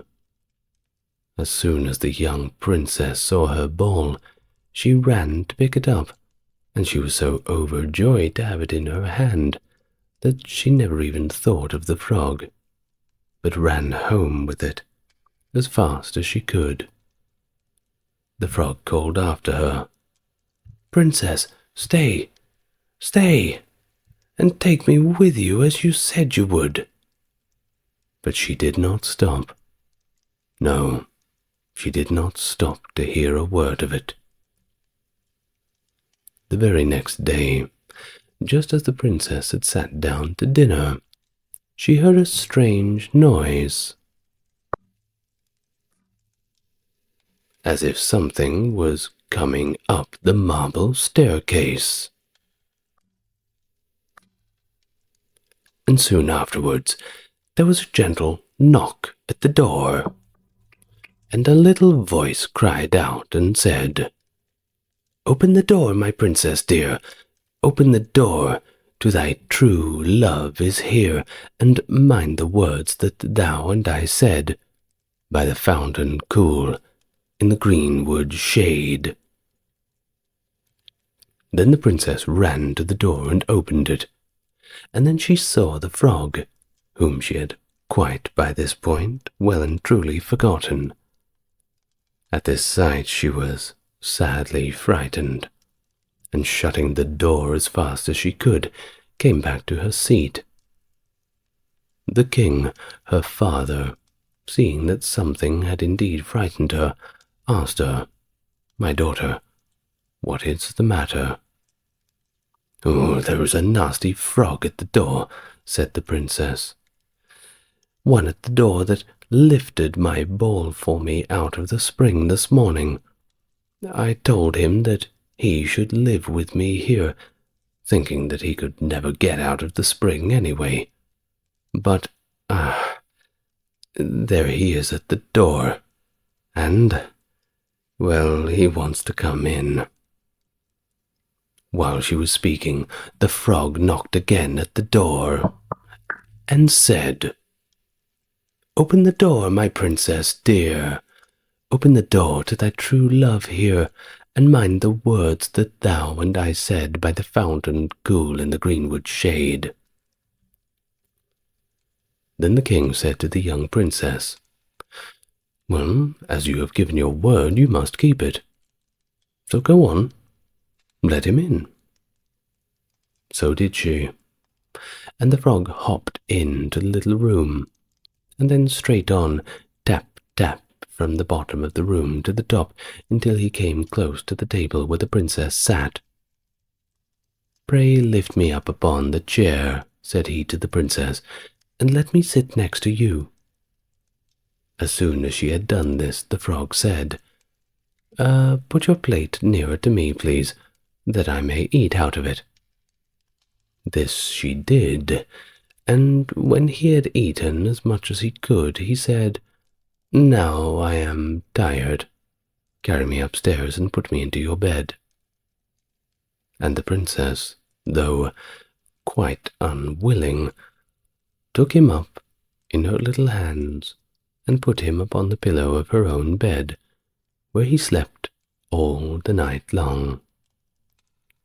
As soon as it was light, he jumped up, hopped downstairs, and went out of the house. "Now then," thought the princess, At last he is gone, and I shall be troubled with him no more." But the princess was sorely mistaken, for when night came she heard the same tapping at the door, and the frog came once more and said, "Open the door, my princess dear, open the door to thy true love here, and mind the words that thou and said by the cool fountain in the greenwood shade." And when the princess opened the door, the frog came in and slept upon her pillow as before till the morning broke. And the third night he did the same. But when the princess awoke on the following morning, she saw something that she did not expect. She was astonished to see that instead of a frog, there was a handsome prince, gazing upon her with the most beautiful eyes that she had ever seen, and standing at the head of the bed. He told her that he had been enchanted by a spiteful fairy, who had changed him into a frog, and that he had been fated so to abide till some princess should take him out of the spring, and let him eat from her plate, and sleep upon her bed for 3 nights. "You," said the prince, "have broken this cruel charm, and now I have nothing to wish for, but that you should go with me into my father's kingdom, where I will marry you, and love you as long as you live." The young princess, you may be sure, was not long in saying yes to all of this, and as they spoke a gay coach drove up, with 8 beautiful horses decked with plumes of feathers and a golden harness, and behind the coach rode the prince's servant, faithful Heinrich, who had bewailed the misfortunes of his dear master during this enchantment so long and so bitterly that his heart had well nigh burst. Then they took leave of the king, and got into the coach with 8 horses, and they all set out, full of joy and merriment, for the king's kingdom. And when they reached safely, there they lived happily for a great many, many years. The Tale of the Cat and Mouse in Partnership. Another story from the brothers Grimm. A certain cat had made the fine acquaintance of a mouse, and had said so much to her about the great love and friendship she had felt for her, that at length the mouse agreed that they should live and keep house together. "But we must make provision for the winter, you know, or else we shall suffer from hunger," said the cat. "And you, little mouse, cannot venture everywhere, or, mark my words, you will be caught in a trap some day, I tell you." The good advice was well and truly followed, and a pot of fat was brought, but they did not know where to put it. At length, and after much consideration, the cat said, "I know no place where it will be better stored up than in the church, for no one dares take anything from the church. Thus we will set it beneath the altar, and do not touch it until we are really in need of it." So the pot was placed in safety, but it was not long before the cat had a great yearning for it, and said to the mouse, "I want to tell you something, little mouse. My cousin has brought a little son into the world, and has asked me to be godmother. He is white with brown spots, and I am to hold him over the font at the christening. Let me go out today, and you will look after the house by yourself." "Oh, yes, yes," answered the mouse. "By all means go, and if you get anything very good to eat, please do not forget me. I should like a drop of sweet red christening wine myself, Yes, yes. All this, however, was untrue. The cat did not have a cousin, and had not been asked to be godmother. She went straight to the church, stole the pot of fat, began to lick at it, and licked the top of the fat off. Then she took a walk upon the roofs of the town, looked out for opportunities, and stretched herself in the sun, and licked her lips whenever she thought of that pot of fat, and not until it was evening did she return home. "Well, well, here you are again," said the mouse. "No doubt you have had a merry day." "All went off well," answered the cat. "What did they name the child?" "Top off," said the cat, quite coolly. "Top off," cried the mouse. "That is a very odd and uncommon name. Is it a usual one with your family?" "What does that matter?" said the cat. "It's no worse than Crumb Stealer, as your godchildren are called." Before long the cat was seized by another fit of yearning. She said to the mouse, "You must do me a favor, and once more manage the house for a day alone. I am again asked to be godmother, and as the child has a white ring around its neck, I simply cannot refuse." The mouse consented, but the cat crept behind the town walls to the church and devoured half the pot of fat. "Nothing ever seems so good as what one keeps to oneself," said she, and was quite satisfied with her day's work. When she went home, the mouse inquired, "And what was the child christened?" "Half Done," answered the cat. "Half Done? What are you saying? I have never heard a name like that in my life. I'll wager anything that it is not in the calendar." The cat's mouth soon began to water for some more licking. "All good things go in threes," she thought. "I am asked to stand godmother again.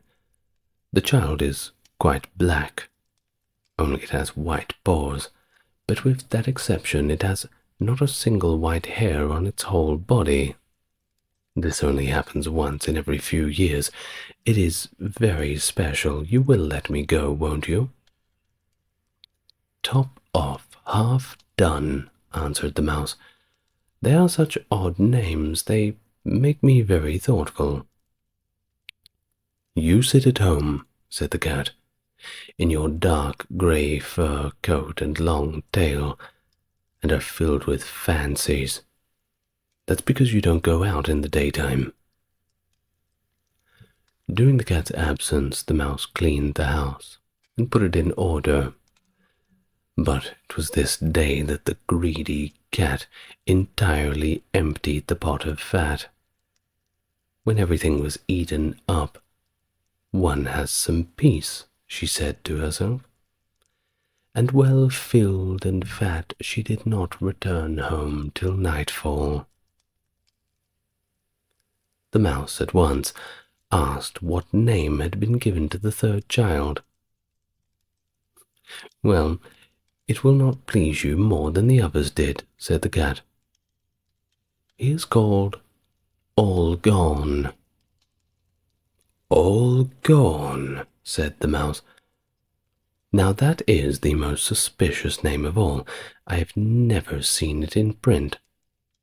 All Gone? What can that mean?" She shook her head, curled herself up, and lay down to sleep. From this time forth, no one invited the cat to be godmother. But when the winter had come, there was no longer anything to be found outside. The mouse thought of their provision and said, "Come, cat, we will go to our pot of fat which we have stored up for ourselves. We shall enjoy that." "Yes," answered the cat, "you will enjoy it as much as you would enjoy sticking that dainty tongue of yours out the window." They set out on their way, but when they arrived, the pot of fat was certainly still in its place, but there was no fat inside. It was completely empty. "Oh," said the mouse, "now I see what has happened. Now it comes to light. You are indeed a true friend. You have devoured all when you were standing godmother. First top off, then half done, then—" "Will you hold your tongue?" cried the cat.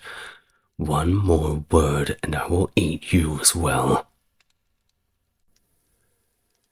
All gone. It was already on the poor mouse's lips. Scarcely had she spoken it before the cat sprang upon her, seized her, and swallowed her down. Truly, that is the way of the world.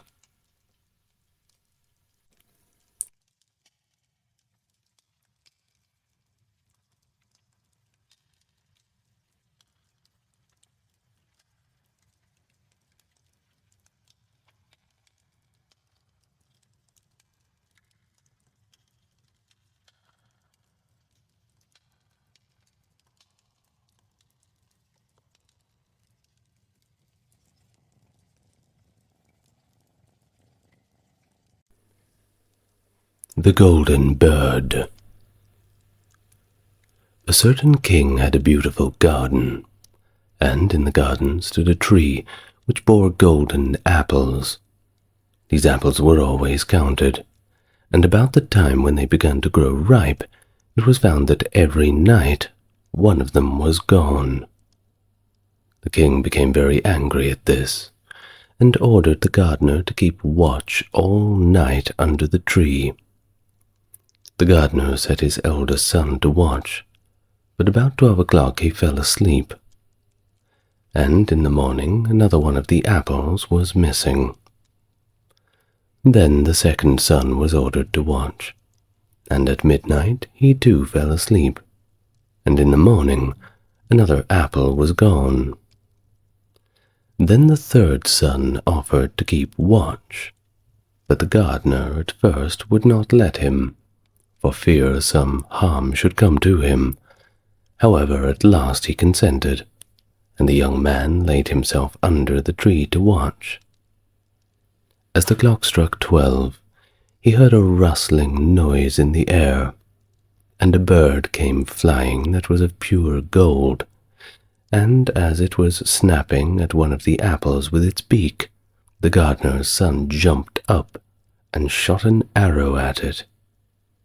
But the arrow did no harm to the bird, only it dropped a golden feather from its tail, and then flew away.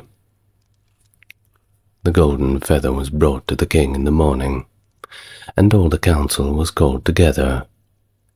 Everyone agreed that it was certainly worth more than all the wealth in the kingdom, but the king said, "One feather is of no use to me.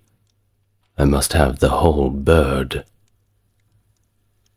Then the gardener's eldest son set out and thought to find the golden bird very easily, and when he had gone but a little way, he came to a wood, and by the side of the wood he saw a fox sitting. So he took his bow and made ready to loose an arrow at it.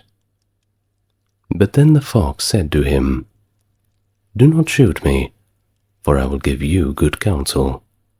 I know what your business is, and that you want to find the golden bird. You will reach a village in the evening, and when you get there, you will see 2 inns opposite to each other, one which is very pleasant and beautiful to look at. Go not in there, but rest for the night in the other, though it may appear to you to be very poor and mean." But the son thought to himself, "What can such a beast as this know about the matter?" So he shot his arrow at the fox, but he missed, and it set up its tail above its back and ran into the wood. Then he went his way, and in the evening came to the village where the 2 inns were, and in one of these were people singing, dancing, and feasting, but the other looked very dirty and poor. "I should be very silly," said he, "if I went to that shabby house and left this charming place." So he went into that good smart house, and ate and drank at his ease, and forgot the bird, and his country too. Time passed on, and as the eldest son did not come back, and no tidings were heard of him, the second son set out, and the same thing happened to him. He met the fox, who gave him the good advice, but when he came to the 2 inns, his eldest brother was standing at the window where the merrymaking was, and called him to come in, and he could not withstand the temptation, thus went in, and forgot the golden bird, and his country in the same manner. Time passed on again, and the youngest son soon too wished to set out into the wide world to seek this golden bird. But his father would not listen to it for a long while, for he was very fond of his son, you see, and was afraid that some ill luck may befall him also, and prevent his coming back. However, at last it was agreed that he indeed should go, for he would not rest at home, and as he came to the wood, he met the fox, and heard the same good counsel. But he was thankful to the fox, and did not attempt his life as his brothers had done. So the fox said, "Sit upon my tail, and you will travel faster." So he sat down, and the fox began to run, and away they went over stock and stone, so quick that their hair whistled behind them in the wind. When they came to the village, the son followed the fox's counsel, and, without looking about him, went directly to the shabby inn, and rested there all night at his ease. In the morning came the fox again, and met him as he was beginning his journey, and said, "Go straight forward, till you come to a castle, before which lie a whole troop of soldiers, fast asleep and snoring. Take no notice of them, but go inside, and pass on till you come to a room, where the golden bird sits in a wooden cage. Close by it stands by a beautiful golden cage, but do not try to take the bird out of the shabby cage and put it into the handsome one, otherwise you will repent it." Then the fox stretched out his tail once more, and the man sat himself down, and away they went over stock and stone, till their hair whistled behind them in the wind. Before the castle gate all was as the fox had said. So the son went in, and found the chamber where the golden bird hung in a wooden cage, and below stood the golden cage, and the 3 golden apples that had been lost were lying close by it. Then thought he to himself, "It will be a very droll thing to bring away such a fine bird in this shabby cage, wouldn't it?" So he opened the door, took a hold of it, and put it into the golden cage. But the bird set up such a loud scream that all of the soldiers awoke, and they took him prisoner and carried him before the king. The next morning the court sat to judge him, and when all was heard, they sentenced him to die, unless he should bring the king the golden horse, which could run as swiftly as the wind, and if he could manage to do this, he was to have the golden bird given him for his own. So he set out once more on his journey, sighing and in great despair, when on a sudden his friend the fox met him, and said, "You see now what has happened on account of your not listening to my counsel. I will still, however, tell you how to find the golden horse, if you will do as I bid you. You must go straight on till you come to the castle where the horse stands in his stall. By his side will lie the groom, fast asleep and snoring. Take away the horse quietly, but be sure to put the old leathern saddle upon him, and not the golden one that is close by it." Then the son sat down on the fox's tail, and away they went over stock and stone, till their hair whistled in the wind behind them. All went right, and the groom lay snoring with his hand upon the golden saddle. But when the son looked at the horse, he thought it such a great pity to put the leathern saddle upon it. "I will give him the good one," said he. "I am sure he deserves it."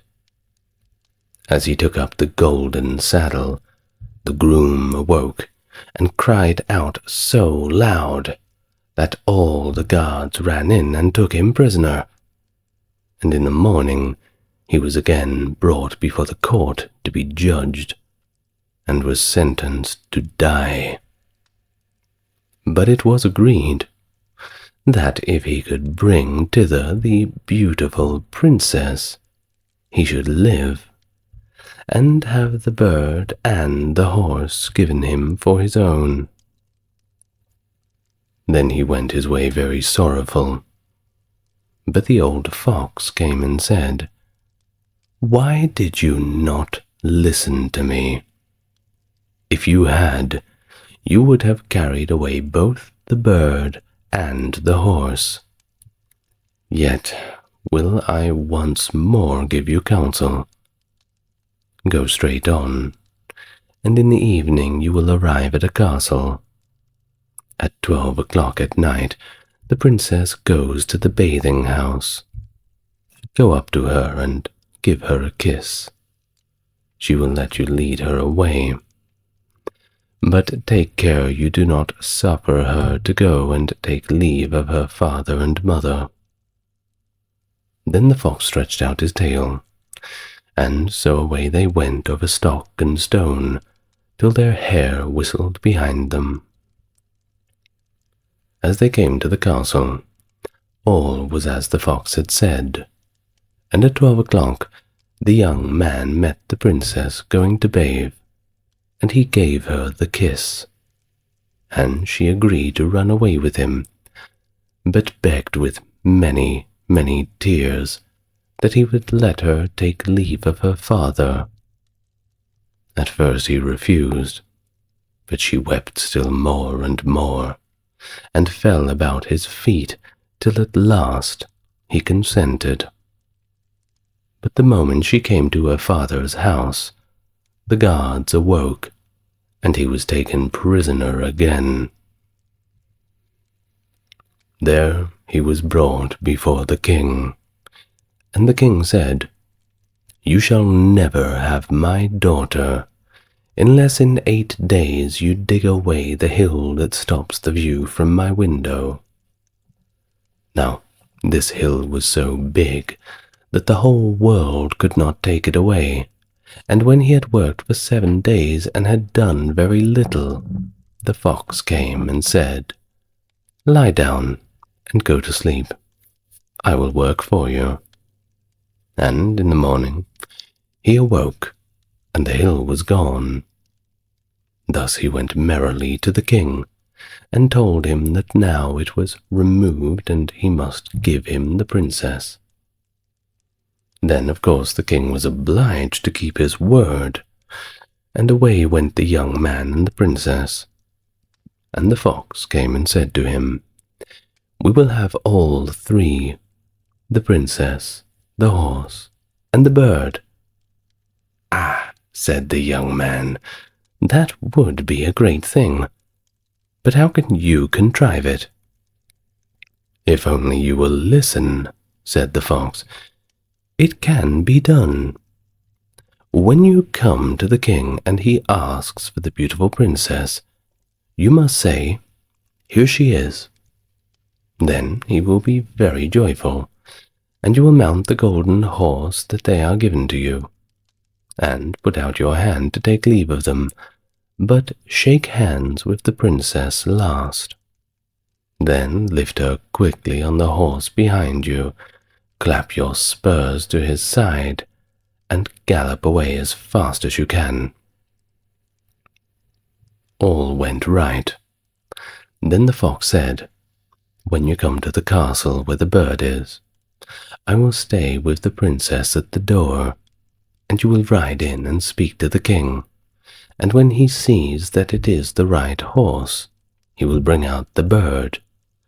But you must sit still, and say that you want to look at it to see whether it is really the true golden bird. And when you get it into your hand, ride away." This, too, happened just as the fox said. They carried off the bird. The princess mounted again, and they rode on to a great wood. Then the fox came and said, "Pray, kill me, and cut off my head and my feet." But the young man refused to do such a thing. So the fox said, "I will at any rate give you good counsel. Beware of two things. Ransom no one from the gallows, and sit down by the side of no river."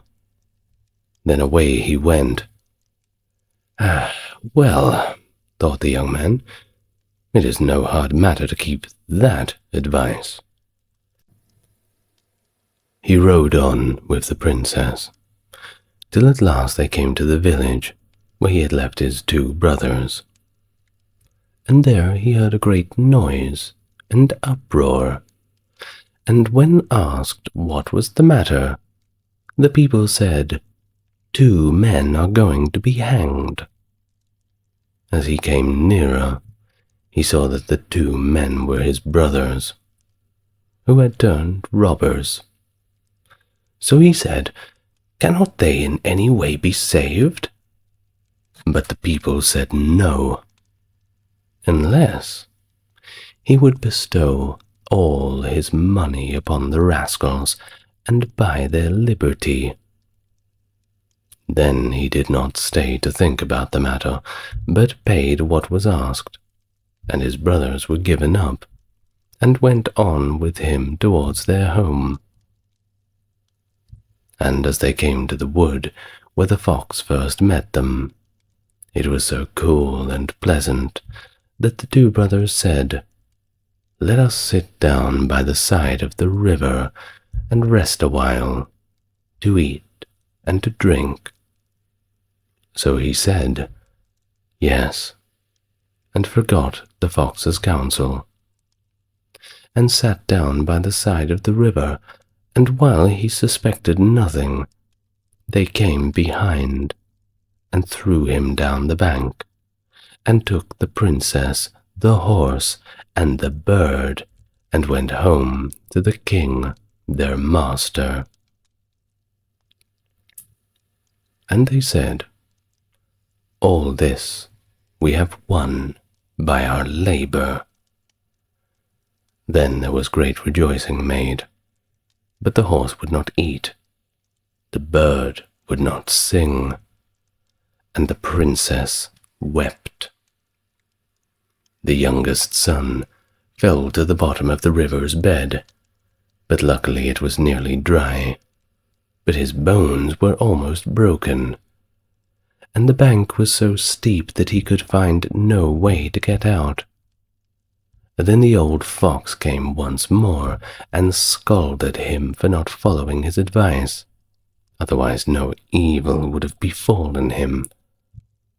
"Yet," said he, "I cannot leave you here. So lay a hold of my tail and hold fast."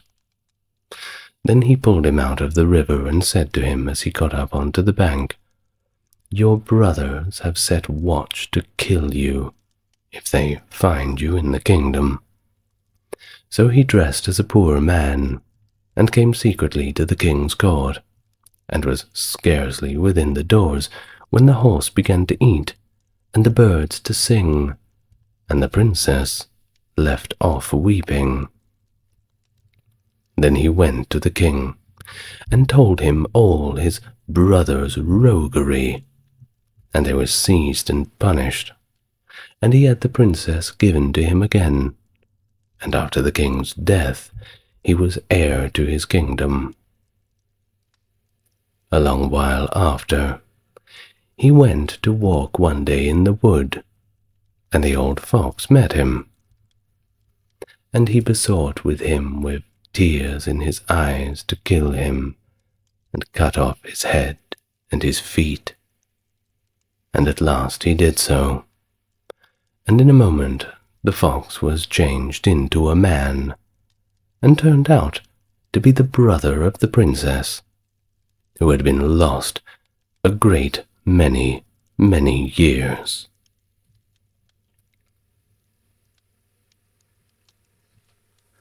Hans in Luck, another tale from the work of the brothers Grimm.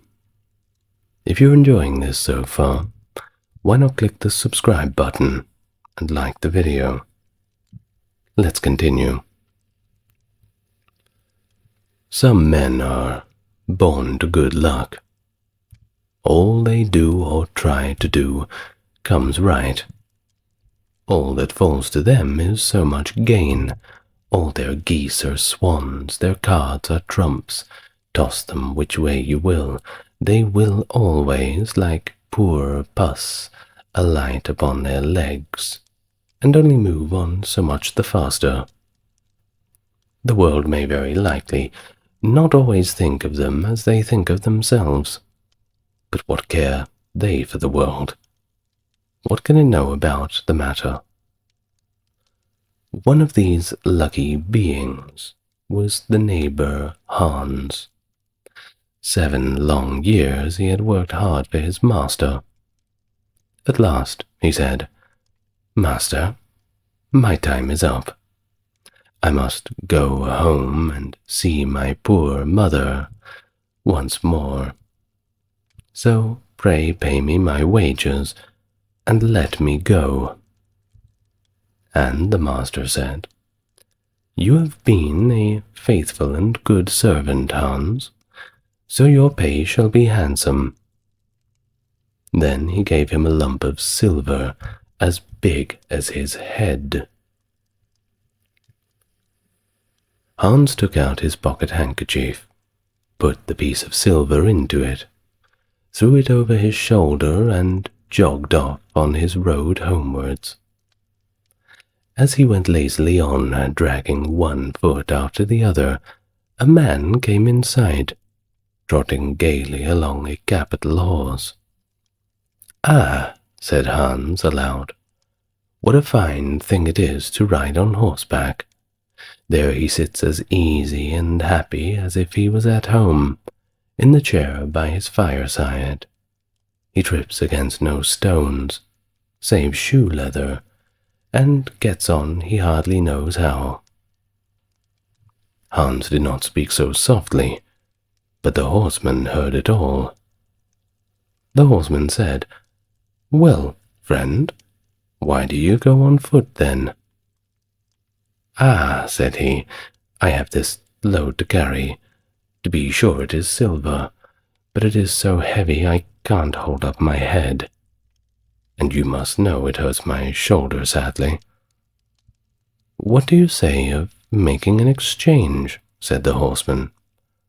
"I will give you my horse, and you shall give me the silver, which will save you a great deal in trouble carrying such a heavy load about with you."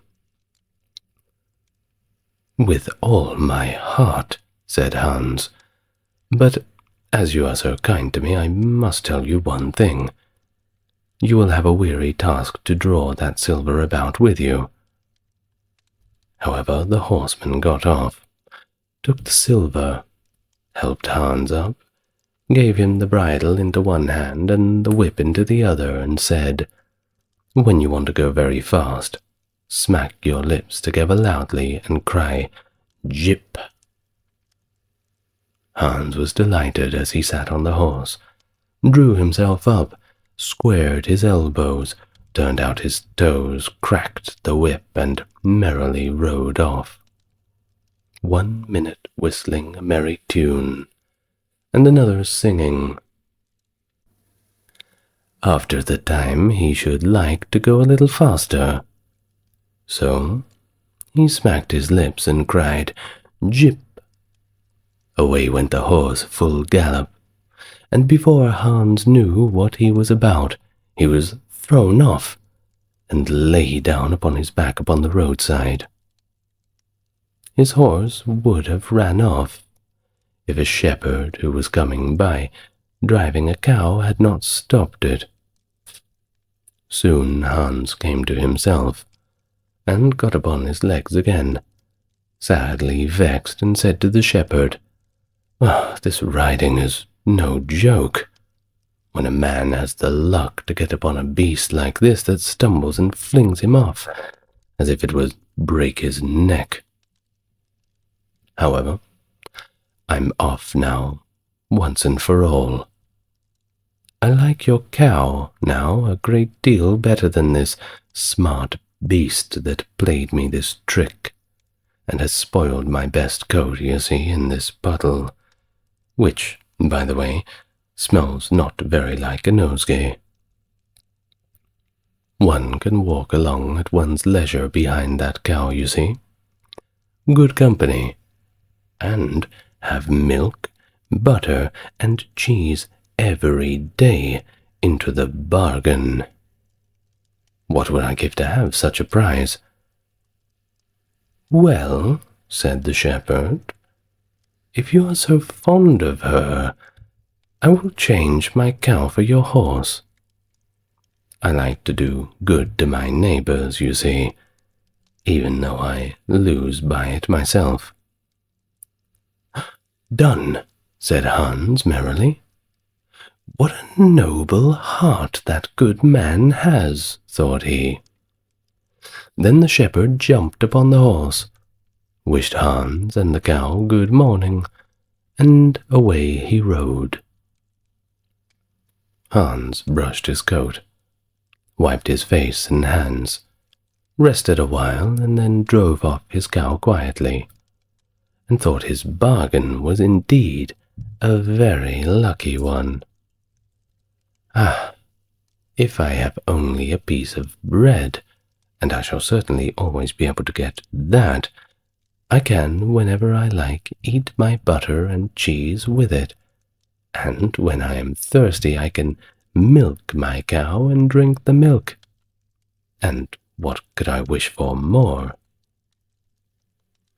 When he came to an inn, he halted, ate up all his bread, gave away his last penny for a glass of beer, and when he had rested himself, set off again, driving his cow towards his mother's village.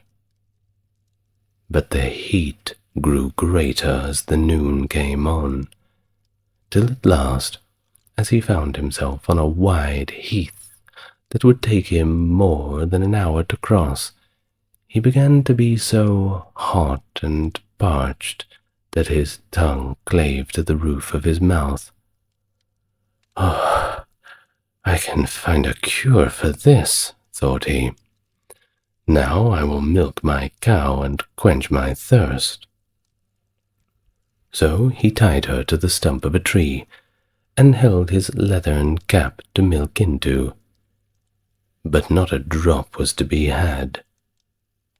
Who would have thought that this cow, which was to bring him milk and butter and cheese, was all that time utterly dry? Oh, Hans had not thought of looking into that.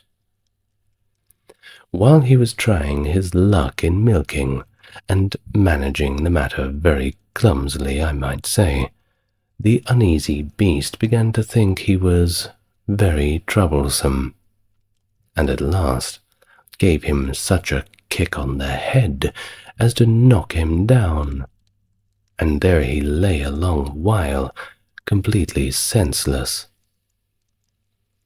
It was fortunate that a butcher's soon came along, driving a pig in a wheelbarrow. "What is the matter with you, my man?" said the butcher, as he helped him up. Hans told him what had happened. Now he was dry and wanted to milk his cow, but he found that the cow was drier than him. Then the butcher gave him a flask of ale, saying, "Ah, there, drink and refresh yourself. Your cow will give no milk. Don't you see she is an old beast, good for nothing but the slaughterhouse?" "Alas, alas," said Hans, "who would have thought it? What a shame to take my horse and give me only a dry cow. If I kill her, what will she be good for? I hate cow beef. It is not tender enough for me.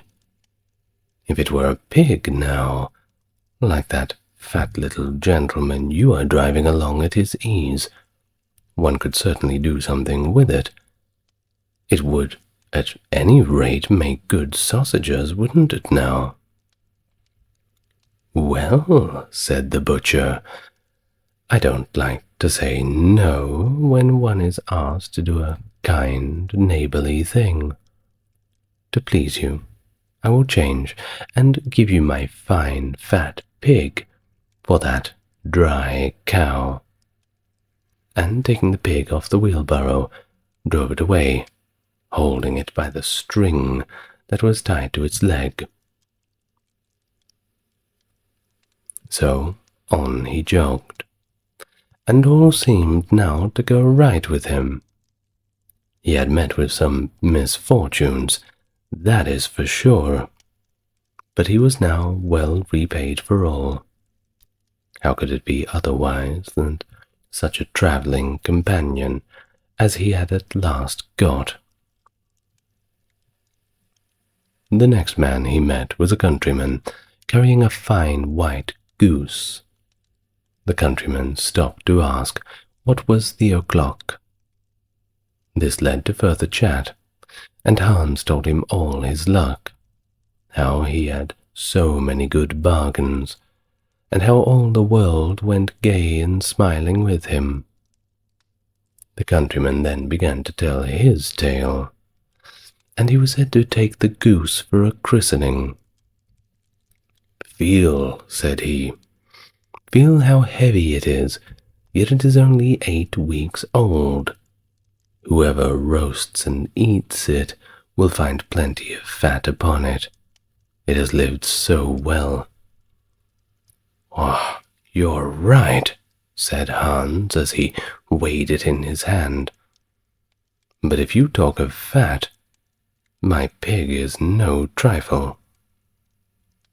Meanwhile, the countryman began to look grave and shook his head.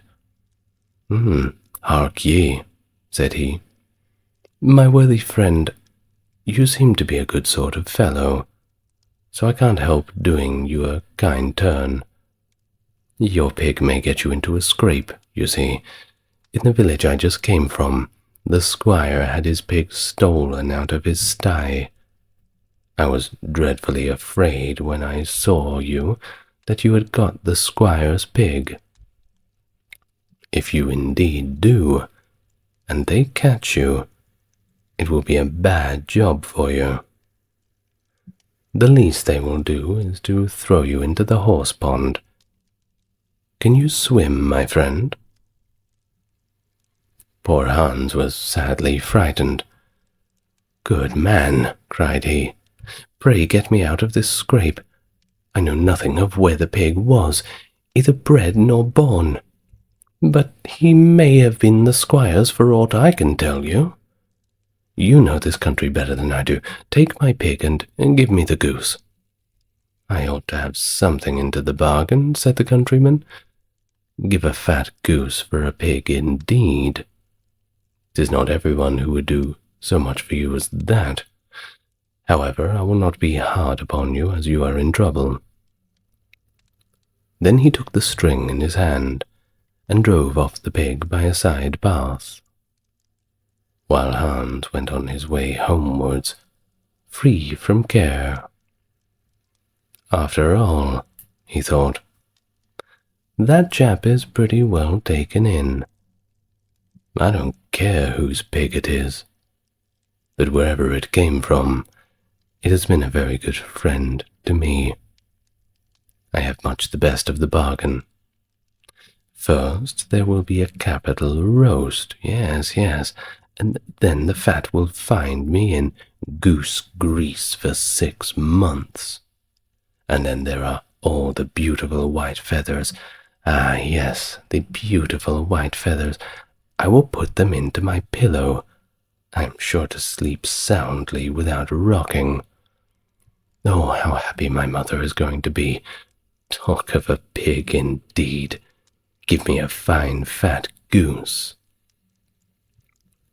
As he came to the next village, he saw a scissor grinder with his wheel, working and singing. Hans stood looking on for a while, and at last said, "You must be well off, Master Grinder. You seem so happy at your work." "Yes," said the other, "mine is a golden trade. A good grinder never puts his hand into his pocket without finding money into it. But where did you get that beautiful goose?" "I did not buy it. I gave a pig for it." "And where did you get that pig?" "I gave a cow for it." "And the cow?" "I gave a horse for it." "And the horse?" "Oh, I gave a lump of silver for that, as big as my head." And the silver?" "Oh, yes, the silver. You see, I worked hard for 7 long years to get that." "You have been thriven well into the world hitherto," said the grinder. "Now if you could find money in your pocket, whenever you put your hand into it, your fortune would be made." "Very true. But how is it that you managed?" "How? Why, you must turn grinder like myself," said the other. "You only want a grindstone. The rest will come of itself. Here is one that is by little worse for wear. I would not ask more for the value of your goose for it. Will you buy it?" "How can you ask?" said Hans. "I shall be the happiest man in the world. If I could have money whenever I put my hand into my pocket, what could I want more? There's the goose." "Now," said the grinder, as he gave him a common rough stone that laid by his side, "this is a most capital stone, my friend. Do but work it well enough, and you can make an old nail cut with it." Hans took the stone and went his way with a light heart. His eyes sparkled for joy, and he said to himself, "Ah, surely I must have been born in a lucky hour. Everything I could want or wish for comes to itself. People are so kind. They seem really to think I do them a favor in letting them make me rich and giving me such good bargains." Meanwhile, he began to be tired, and hungry too, for he had given away his last penny in his joy at getting the cow. At last, he could go no further, for the stone tired him sadly, and he dragged himself to the side of a river, that he might take a drink of water and rest for a while. So he laid the stone carefully by his side on the bank, but as he stooped down to drink, he forgot it, pushed it a little, and down it rolled, plump into the stream. For a while he watched it sinking, deeper and deeper into the deep, clear water. Then he sprang up and danced for joy, and again fell upon his knees and thanked heavens, with tears in his eyes, for its kindness in taking away his only plague, the heavy and burdensome, ugly stone. "How happy am I!" cried he. "Nobody was ever so lucky as I." Then he got up with a light heart, free from all of his troubles, and walked on till he reached his mother's house, and told her how very easy the road to good luck truly was.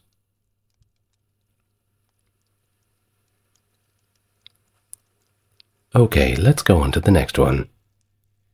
This tale is called Jorinda and Jorindel. Perhaps you've heard it.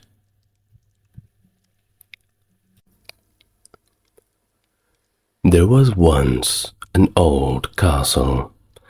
It stood in the middle of a deep and gloomy wood, and in the castle there lived an old fairy. Now, this fairy was not a normal fairy. You see, she could take any shape that she pleased. All the day long she flew about in the form of an owl, or crept about the country like a cat. But at night she always became an old woman again.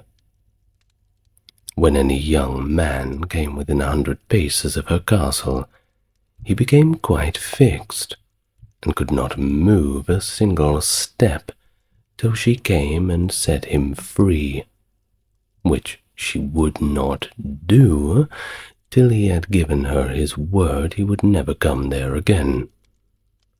But when any pretty maiden came within that space, she was changed into a bird, and the fairy put her into a cage, hung her up in a chamber in the castle. There were 700 of these cages hanging in that castle, and all with beautiful, singing birds within them. Now there was once a maiden whose name was Jorinda. She was prettier than all of the prettiest girls that ever were seen before. And a shepherd lad, whose name was Jorindel, was very fond of her, of course, and they soon were to be married. One day they went to walk in the wood, that they might be alone together, and Jorindel said to Jorinda, "We must take care that we don't go too near that fairy's castle." It was a beautiful evening. The last rays of the setting sun shone through bright the long stems of trees upon the green underwood beneath, and the turtle doves sang beautifully from the tall birches. Jorinda sat down to gaze upon the sun. Jorindel sat beside her, and they both felt sad, though they did not know why, but it seemed as if Somehow they were to be parted from one another forever. They had wandered a long way, and when they looked to see which way they should go home, they found themselves at a loss. They didn't know what path to take. The sun was setting fast, and already half its circle had sunk beneath the hill.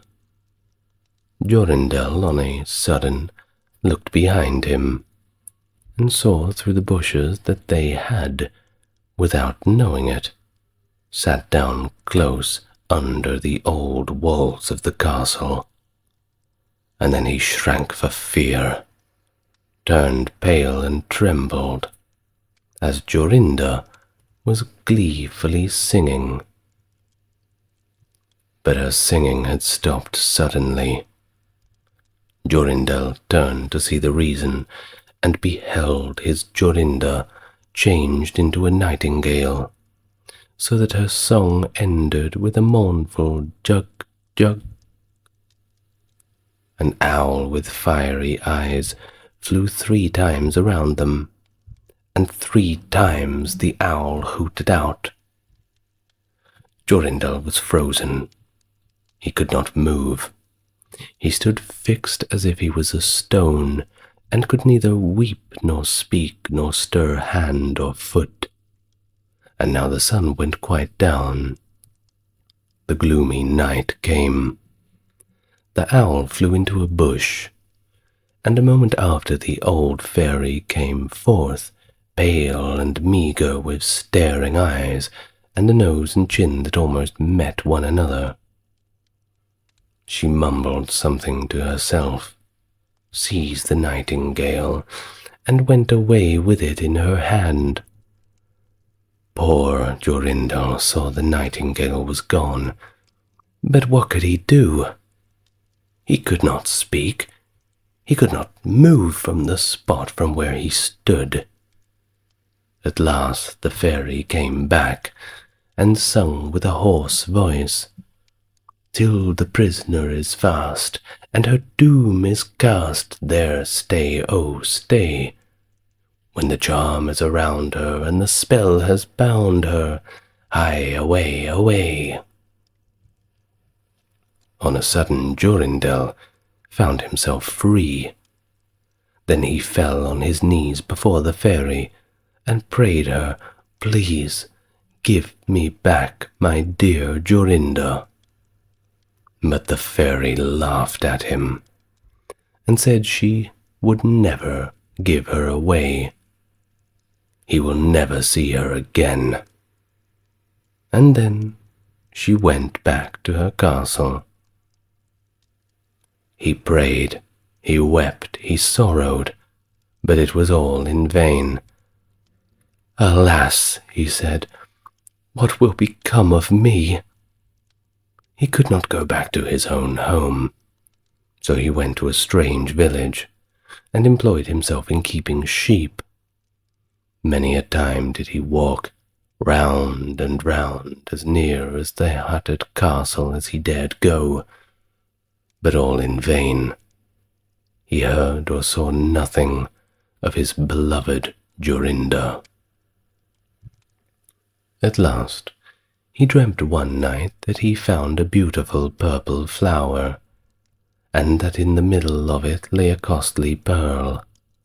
And he dreamt that he plucked the flower and went with it in his hand into the castle, and that everything he touched with it was indeed disenchanted, and that there he found his beautiful Jorinda again. In the morning when he awoke, he set out and began to search over hill and dale for this pretty flower, and 8 long days he sought for it all in vain. But on the 9th day, early in the morning sunlight, he found the beautiful purple flower, and in the middle of it was a large dewdrop, as big as a costly pearl. Then he plucked the flower, and set out, travelled day and night, till he came again to that hated dreadful castle. He walked nearer than 100 paces to it, and yet he did not become fixed as before, but he found that he could go quite close, all the way up to the door. Jorindel was indeed very glad to see this. Then he touched the door with the flower, and remarkably it sprang open, so that he went in through the court and listened when he heard so many birds singing. At last he came to the chamber where the fairies sat, with 700 birds in the 700 cages. When she saw Jorindel, she flew into a rage, screamed with anger. But she could not come within 2 yards of him, for the flower he held in his hand was his safeguard. He looked around at the birds, but oh, alas, there were many, many nightingales. And how then shall he find which one is his beloved Jorinda? While he was thinking of what to do, he saw the fairy had taken down one of the cages, and was making the best of her way through the door. He ran after her, touched the cage with the flower, and Jorinda stood before him. He threw her arms around his neck, and looking as beautiful as ever, as beautiful as when they walked together in that wood so long, long ago. Then he touched all the other birds with the flower, so that they all took their old forms again. And he took Jorinda home, where they were finally married, and lived happily together for many, many years, and so did a good many of the other lads, whose maidens had been forced to sing in the old fairies' cages by themselves, much longer than they liked. The Travelling Musicians. Another tale from the brothers Grimm. An honest farmer once had a donkey that had been a faithful servant to him for a great many, many years, but it was now growing old, and every day more and more unfit for work. His master, therefore, was tired of keeping him, and began to think of putting an end to him. But the donkey, who saw that some mischief was indeed in the wind, took himself slyly off, and began his journey toward the great city. For there, thought he, I may turn musician. After he had travelled a little way, he spied a dog laying by the roadside and panting as if he were tired. "What makes you pant so, my friend?" said the donkey. "Alas," said the dog, "my master was going to knock me on the head, because I am old and weak, you see, and can no longer make myself useful to him in hunting. So, well, I ran away. But what can I do to earn my livelihood?" "Hark ye," said the donkey, "I am going to the great city to turn musician.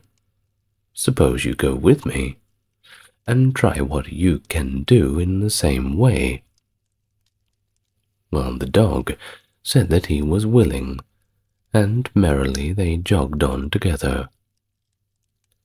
They had not gone far before they saw a cat sitting in the middle of the road, making a most rueful face. "Pray, my good lady," said the donkey, "what's the matter with you? You look quite out of spirits." "Ah, me," said the cat. "How can one be in good spirits when one's life is in danger? Because I'm beginning to grow old, and had rather lie at my ease by the fire than run about the house catching the mice, my mistress laid hold of me, and she was going to drown me, but I thought that I had been lucky enough to get away from her. I do not know what I am to live upon, however. "Oh," said the donkey, "by all means, why not come with us to the great city? You are indeed a great singer, and may make your fortune there as a musician." The cat was pleased with the thought, and joined the party. They jogged on merrily together. Soon afterwards, they were passing by a farmyard, and they saw a cock perched upon the gate, and screaming out with all his might and main. "Bravo!" said the donkey. "Upon my word, you make a famous noise. Pray, what is all this about?" "Why," said the cock, "I was just now saying that we should have fine weather for our washing day, and yet my mistress and the cook don't thank me for my pains, but threaten to cut my head off tomorrow and make broth of me for the guests that are coming on Sunday." "Heaven forbid," said the donkey. "Pray come with us, master. It will be better at any rate than staying here and having your head cut off. Besides, who knows? If we care to sing in tune, we may get up to some kind of a concert. So why not come along with us?" "With all my heart," said the cock. So all four went on jollily together. They could not, however, reach the great city the first day. So when night came upon them, they went into a wood to rest. The donkey and the dog laid themselves down under a great tree, and the cat climbed up into the branches, while the cock, thinking that the higher he sat, the safer he should be, flew up to the very top of the tree, and then, according to his custom, before he went to sleep, looked out on all sides of him, just to see if everything was all well. In doing this, he saw afar off something bright and shining, and calling to his companion, said, "There must be a house no great way off, for I see a light." "If that be the case," said the donkey, "we had better change our quarters, for our lodging is not the best in the world. Besides," added the dog, "I should not be the worse for a bone or two, or maybe even a bit of meat." And so they walked off together towards the spot where the cock had seen the light, and even as they drew near, it became larger and brighter, till at last they came to a house in which a gang of robbers lived. The donkey, being the tallest of the company, marched up to the window and peeped inside. "Well, donkey, what do you see?" said the cock. "What do I see?" replied the donkey. "Why, I see a table spread with all kinds of good things, and robbers sitting around it. Oh, they are making merry." "Well, that would be a noble lodging for us," said the cock. "Yes," said the donkey, "if only we could get in." So they consulted together how they should contrive to get the robbers out, and at last they hit upon a plan. You see, the donkey placed himself upright on his hind legs, with his forefeet resting against the window. The dog got upon his back. The cat scrambled up the dog's shoulders, and the cock flew up and sat on the cat's head. When all was ready, a signal was given, and they began their music. The donkey brayed, the dog barked, the cat meowed, and the cock screamed. And then they all broke through the window at once and came tumbling down into the room, amongst the broken glass and with a most hideous clatter. The robbers, who had not been a little frightened by the opening concert, had now no doubt that some frightful hobgoblin had broken in upon them, and they scampered away as fast as they could. The coast once clear, our travellers soon sat down and dispatched what the robbers had left, with as much eagerness as they had not expected to eat again for a long, long time. As soon as they had satisfied themselves, they put out the lights, and each one sought out a resting place to their very own specific liking. The donkey laid himself down upon a heap of straw in the yard. The dog stretched himself upon a mat behind the door. The cat rolled herself up upon the hearth before the warm, warm ashes, and the cock perched upon a beam on top of the house. And as they were all rather tired with their journey, they soon all were fast asleep. But not all was well. About midnight, when the robbers saw from afar that the lights were out, and that all had seemed quiet, they began to think that they had been in too great of a hurry to run away, and one of them, who was certainly braver than the rest, went to see what was going on. Finding everything still, he marched into the kitchen, and groped about until he found a match in order to light a candle, and then, espying the glittering, fiery eyes of the cat, he mistook them for live coals, and he held a match to them to light it. But the cat, not understanding this joke, sprang at his face, and spat and scratched him. This, of course, frightened him dreadfully, and away he ran to the back door. But there the dog jumped out and bit him in the leg, and as he was crossing over the yard, the donkey kicked him, and the cock, who had been awakened by the noise, crowed with all his might, a dreadful, blood-curdling crow.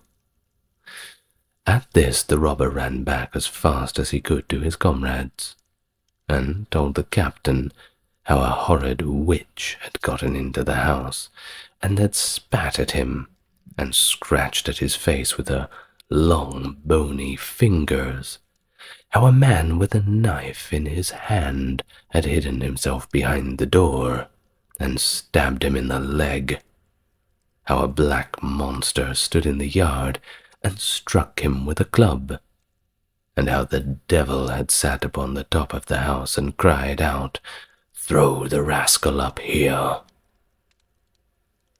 After this, the robbers never dared to go back to the house. But the musicians, well, they were so pleased with their quarters that they took up their abode there, and there they are, I dare say, at this very day.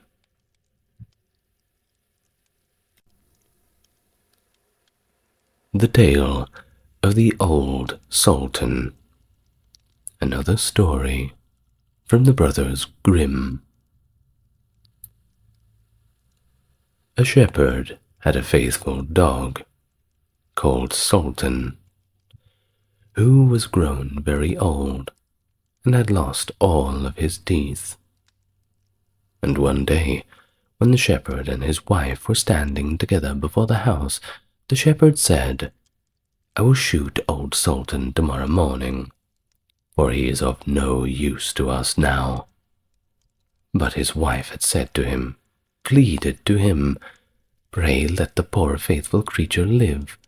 He has served us well with a great many years, and, well, we ought to give him a livelihood for the rest of his days for it." "Ah, but what can we do with him?"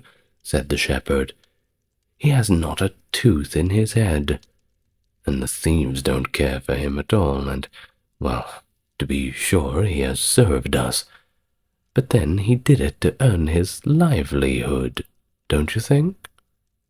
Ah, tomorrow shall be his last day, depend upon that." Poor, poor Sultan, who was lying close by them. He had heard all that the shepherd and his wife had said to one another, and was of course much frightened to think that tomorrow would indeed be his last day.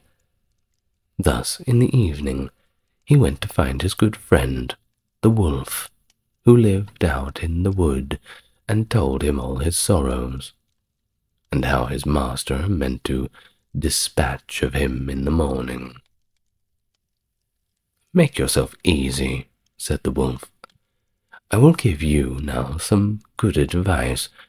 Your master, you know, goes out every morning and early with his wife into the field, and they take their little child with them, do they not, and lay it behind the hedge in the shade while they are at work. Now, do you lie down close by the child, and pretend to be watching it, guarding it, and I will come out of the wood and run away with it. You must run after me as fast as you can, and I will let it drop. Then you may carry it back, and they will think that you have saved their child, and thus be so thankful that they will take care of you as long as you live." The dog liked this plan very, very well, and accordingly so it was managed. The wolf ran with the child a little way. The shepherd and his wife screamed out, but Sultan, the brave Sultan, overtook him and carried the poor little thing back to his master and mistress. Then the shepherd smiled, patted him on the head, and said, "Old Sultan has saved our child from the wolf. Therefore he shall live and be well taken care of, and have plenty to eat. Wife, go home and give him a good dinner, and let him have my old cushion to sleep on for as long as he lives." Thus, from this time forward, Sultan had all that he could wish for. Soon afterwards, the wolf came and wished him joy, and said, "Now, my good fellow, you must tell no tales, but turn your head the other way when I want to taste one of the old shepherd's fine, fat sheep." "No," said the Sultan, "I have to be true to my master." However, the wolf thought he was in joke, and came one night to get himself a dainty morsel. But Sultan had told his master what the wolf meant to do, so he laid wait for him behind the barn door, and when the wolf was busy looking out for a good fat sheep, he had a stout cudgel laid about his back that combed his locks for him finely. Then the wolf was very angry, and called Sultan, and I quote, an old rogue. He swore he would have his revenge. The next morning, the wolf sent the boar to challenge Sultan and come into the wood to fight the matter out. Now Sultan had nobody he could ask to be his second, but the shepherd's old three-legged cat. So he decided to take her with him, and as the poor thing limped along with some trouble, she struck up her tail straight into the air. The wolf and the wild boar were first on the ground, and when they espied their enemies coming, and saw the cat's long tail standing straight in the air, they thought she was carrying a sword for Sultan to fight with. And every time she limped, they thought she was picking up a stone to throw at them. So they said they should not like this way of fighting, and the boar lay down behind a bush, and the wolf jumped into a tree. Sultan and the cat soon came up, and looked about and wondered, why is there nobody here? The boar, however, had not quite hidden himself, for his ears stuck out of the bush, and when he shook one of them but a little, the cat, seeing something move, and thinking it was a mouse, immediately sprang upon it, and bit it, and scratched it, so that the boar jumped out and grunted, and ran away, roaring out, "Look, up in the tree, there sits the one who is to blame." So they looked up, and espied the wolf sitting amongst the branches, and they called him a cowardly rascal, and would not suffer him to come down till he was heartily ashamed of himself. And once he did, he promised to be good friends with Sultan again.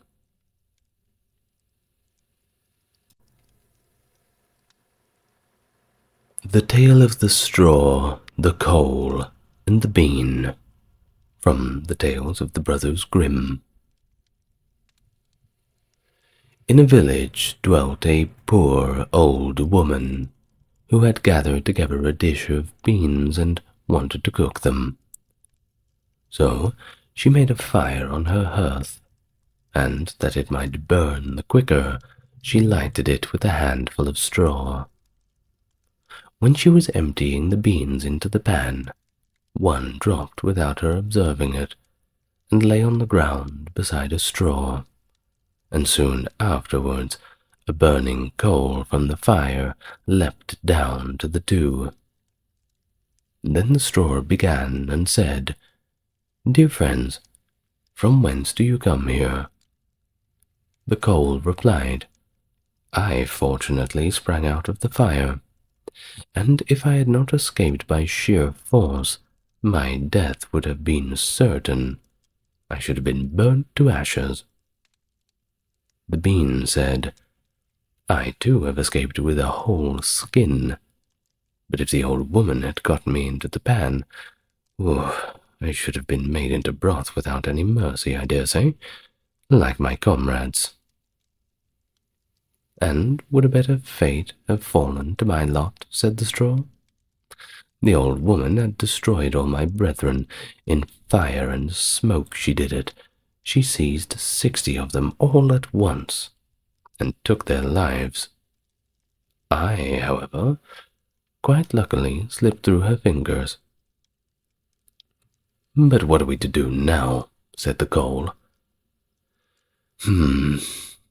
"I think," answered the bean, I think that, as we have been so fortunate to escape death, we should keep together like good companions, and lest a new mischance should overtake us here, we should go away together and repair to a foreign country of some sort." The proposition pleased the two others, and they set out on their way together. Soon, however, they came to a little brook, and as there was no bridge or footplank, they did not know how to get over it. The straw, however, hit on a good idea, and said, "I will lay myself straight across.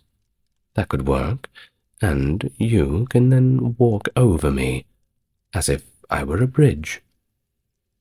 The straw therefore stretched itself from one bank to the other, and the coal, who was of an impetuous disposition, we may say, tripped quite boldly on the newly built bridge. But when she had reached the middle, and heard the water rushing beneath her, she was, after all, afraid, and she stood still, venturing no farther. The straw, however, began to burn, broke into 2 pieces, and fell into the stream. The coal slipped after her, hissed when she got into the water, and, well, breathed her last. The bean, who had prudently stayed behind on the shore, could not but laugh at the event, but was unable to stop, and laughed so heartily that she burst. It would have been all over with her likewise, if, by good fortune, a tailor who was travelling in search of work had not sat down to rest by the brook. As he had a compassionate heart, he pulled out his needle and thread and sewed her back together. The bean thanked him most prettily, but as the tailor used the black thread, all beans since then have had a black seam. The Briar Rose. Another tale from the brothers Grimm. A king and a queen, once upon a time, reigned in a country a great way off, where there were in those days a great many fairies. Now, this king and queen were fortunate enough to have plenty of money, and with that plenty of fine clothes to wear, and plenty of good things to eat, plenty of good things to drink, and a coach to ride out in every day. But, though they had been married many years, they were yet to have children, and this grieved them both very much indeed. But one day, as the queen was walking by the side of the river, at the bottom of the garden she saw a poor little fish that had thrown itself out of the water and lay gasping and nearly dead on the bank. Then the queen took pity on the poor thing, and threw it back again into the river, and before it swam away it lifted its head out of the water and said, "I know what your wish is, and it shall be fulfilled in return to your kindness to me. You will soon have a daughter." What the little fish had foretold soon came to pass, and the queen had a little girl, so very beautiful that the king could not cease looking on it for pure joy, and said he would hold a great feast and make merry, and show the child to all in the land. So he asked his kinsmen, nobles, friends, and neighbors. But the queen said, "I will have the fairies also, that they might be kind and good to our little daughter." Now there were 13 fairies in the kingdom, but as the king and queen had only 12 golden dishes for them to eat out of, they were forced to leave one of the fairies out, without asking her. So 12 fairies came, each with a high red cap on their head, and red shoes with high heels on their feet, and a long white wand in their hand. And after the feast was over, they gathered round in a ring, and gave all their best gifts to the beautiful little princess. One gave her goodness, another her beauty, another riches, and so on, until she had all that was good in the world. Just as 11 of them had done blessing her, a great noise and clamour was heard in the courtyard, and word was brought that the 13th fairy had come, but with a black cap on her head, and black shoes on her feet, and a broomstick in her hand, and presently up she came into the dining hall.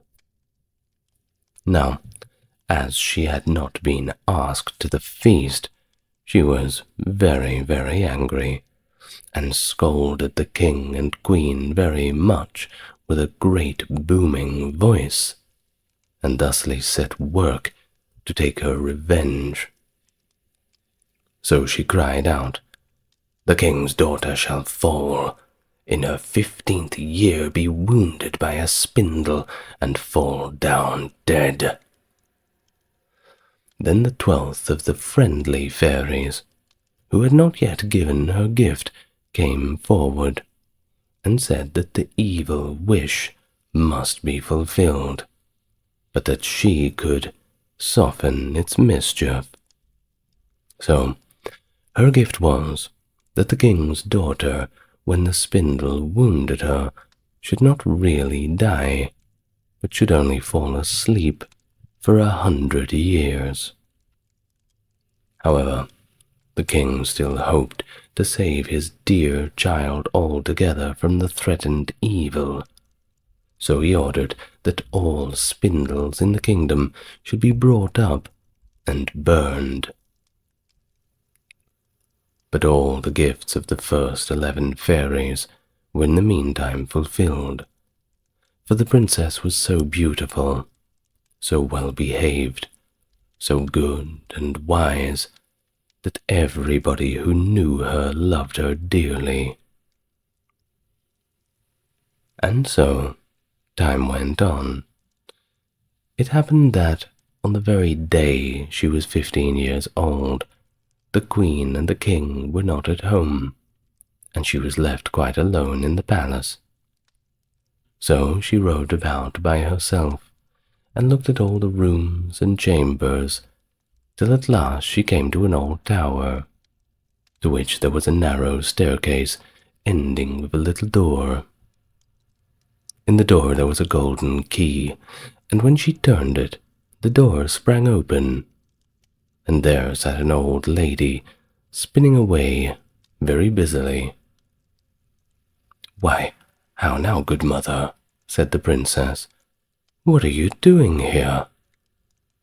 "Spinning," said the old lady, and nodded her head, humming a tune, while buzz, buzz, away went the wheel. "How prettily that the little things turn round," said the princess, and took the spindle and began to try to spin.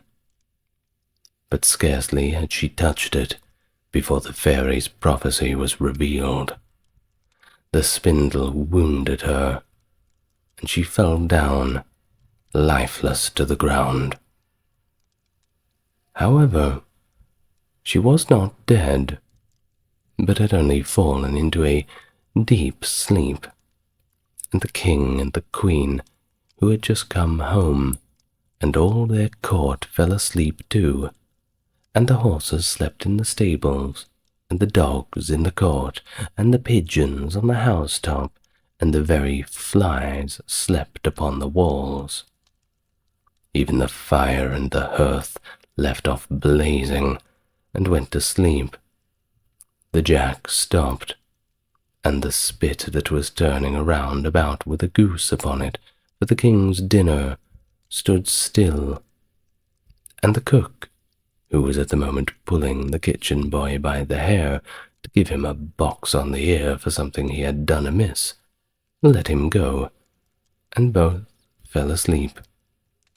The butler, who was slyly tasting the ale, fell asleep with the jug at his lips, and thus everything stood still and slept soundly. A large hedge of thorns grew round the palace, and every year it became higher and thicker, till at last the old palace was surrounded and hidden, so that not even the roof or the chimneys could be seen. But there went a report through all the land of the beautiful, sleeping Briar Rose, for so the king's daughter was called, so that, from time to time, several kings' sons came and tried to break through the thicket into the palace. This, however, none of them could do, for the thorns and bushes laid hold of them, as it were their hands, and there they stuck fast, and died wretchedly. After many, many years, there came a king's son into that land, and an old man told him the story of the thicket of thorns, and how a beautiful palace stood behind it, and how a wonderful princess called Briar Rose lay asleep with all her court. He told, too, how he had heard from his grandfather that many, many princes had come and had tried to break through the thicket, but that they had all stuck fast in it and died. Then the young prince said, "All this shall not frighten me. I will go and see this Briar Rose." The old man tried to hinder him, but he was bent on going. Now, that very day 100 years were ended, and as the prince came to the thicket, he saw nothing but beautiful, flowering shrubs, through which he went through with ease, and they shut in after him as thick as ever. Then he came at last to the palace, and there in the court lay the dogs asleep, and the horses were standing in the stables, and on the roof sat pigeons fast asleep, with their heads under their wings. And when he came to the palace, the flies were sleeping on the walls, the spit was standing still, the butler had the jug of ale at his lips going to drink a draught, the maid sat with a fowl in her lap ready to be plucked, and the cook in the kitchen was still holding up her hand, as if she was going to beat the boy. Then he went on still farther, and all was so still that he could barely hear every breath that he drew, till at last he came to the old, old tower, and opened the door of that little room in which where Briar Rose was. And behold, there she lay, fast asleep on a couch by the window. She looked so beautiful that he could barely take his eyes off her. So he stooped down, and he gave her a kiss. But the moment he kissed her, she opened her eyes and awoke, and she smiled upon him, and they went out together, and soon the king and the queen also awoke, and all the court, and gazed upon each other with the greatest of wonder and a lot of confusion. And all the horses shook themselves, and the dogs jumped up and barked. The pigeons took their heads from under their wings and looked about and flew into the fields, and the flies on the walls buzzed again. The fire in the kitchen blazed up, round went the jack and round went the spit, with the goose for the king's dinner upon it. The butler finished his draught of ale, the maid went on plucking the fowl, and the cook gave the boy a box on his ear. And then the prince and Briar Rose were married, and the wedding feast was given, and they lived happily together for all their days.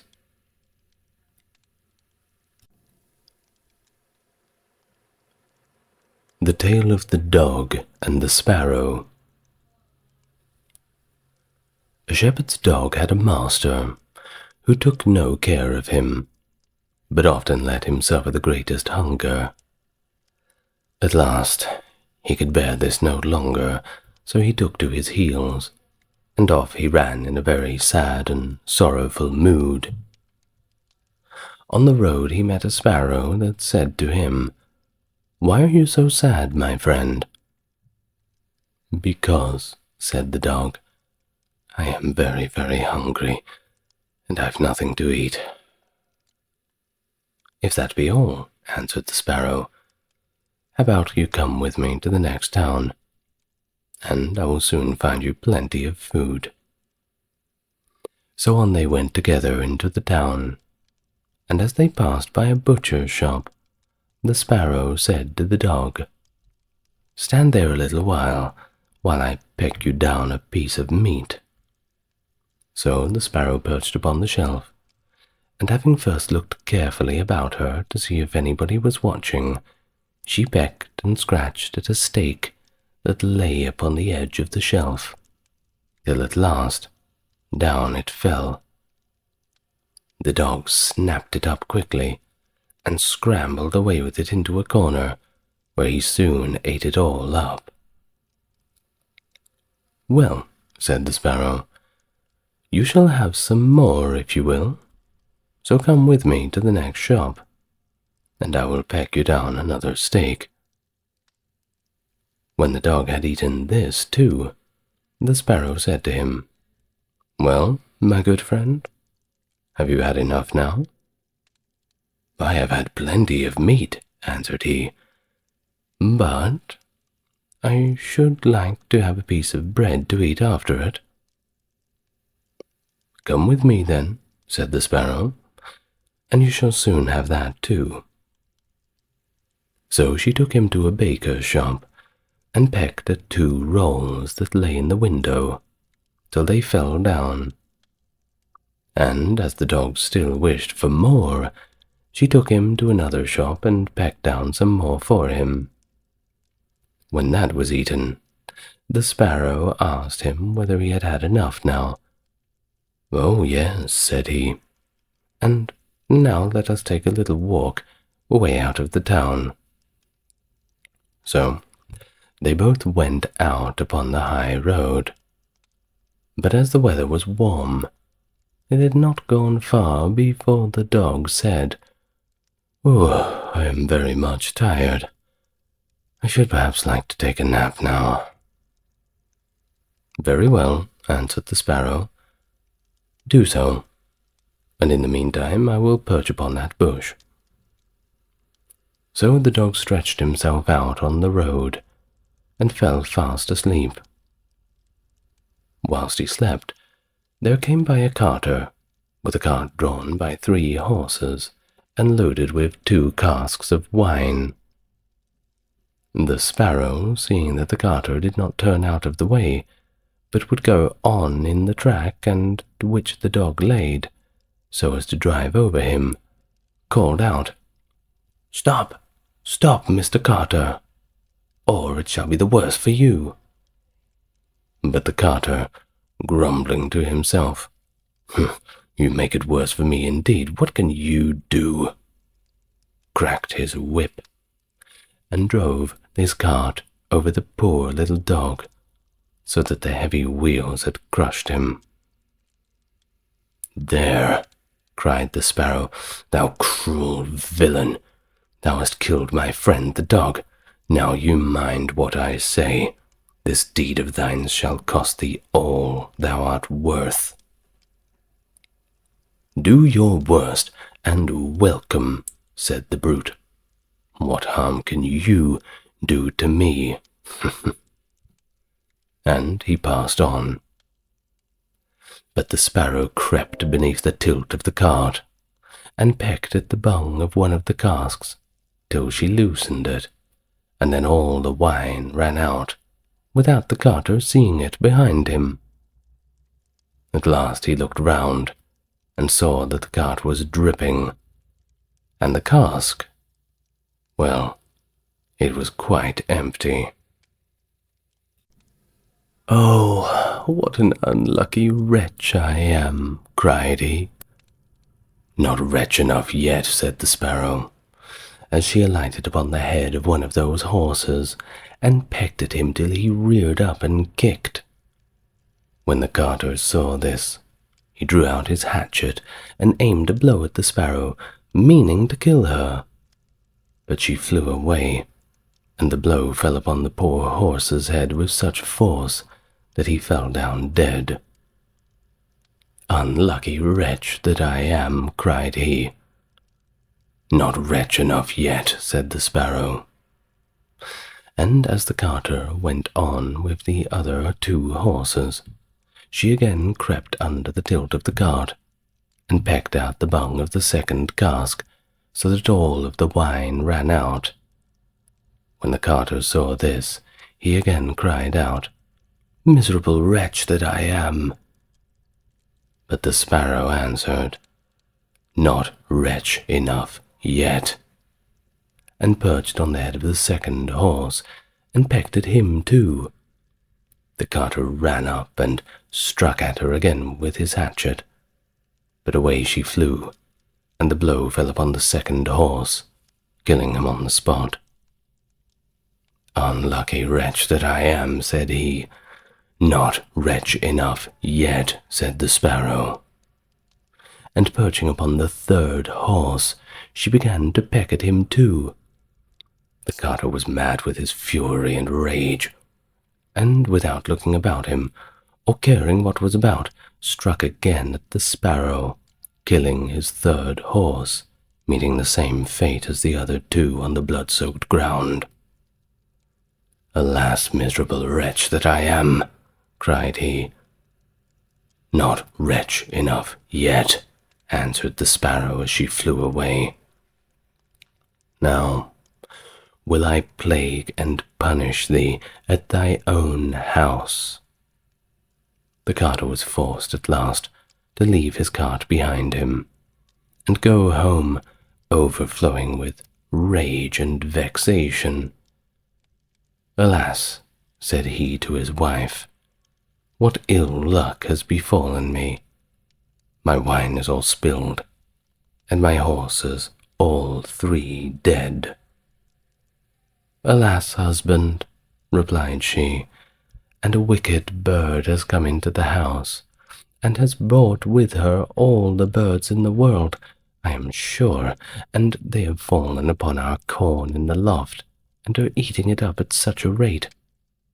Away ran the husband upstairs, and saw thousands of birds upon the floor eating up his corn, with the sparrow in the midst of them. "Unlucky wretch that I am," cried the carter, for he saw that the corn was almost all gone. "Not wretch enough yet," said the sparrow. "Thy cruelty shall cost thee thy life yet." And away she flew. The carter, seeing that he had thus lost all that he had, went down into his kitchen, and was still not sorry for what he had done, but had sat angrily and sulking in the chimney corner. But the sparrow sat outside the window, and cried, "Carter, thy cruelty shall cost thee thy life."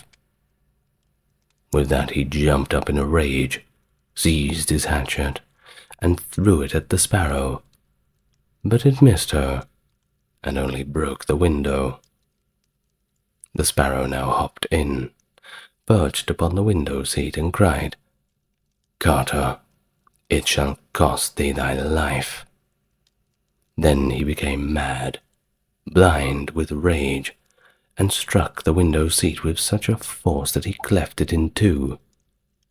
And as the sparrow flew from place to place, the carter and his wife were oh so furious that they broke all their furniture, their glasses, chairs, benches, the table, and at last the walls, without touching the bird even once.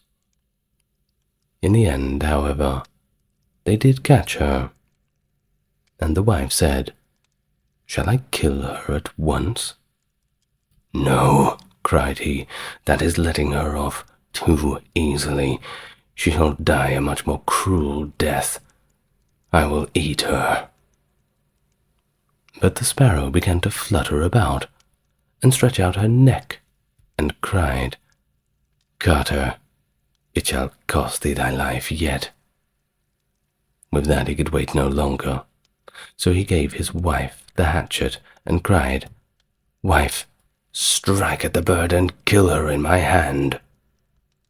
And the wife struck, but she missed her aim, and hit her husband on the head, so that he fell down to the floor, and the sparrow flew quietly home to her nest.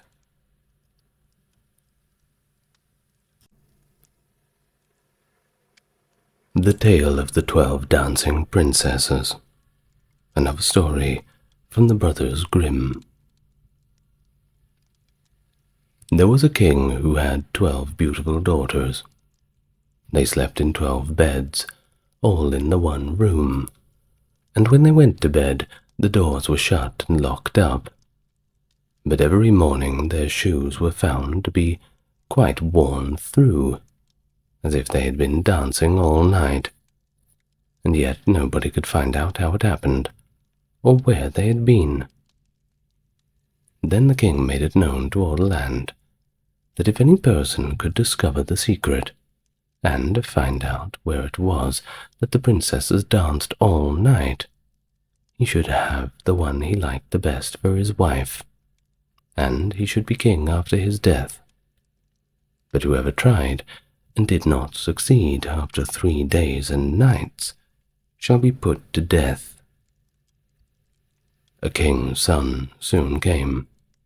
He was well entertained, and in the evening was taken to the chamber next to the one where the princesses lay in their 12 beds.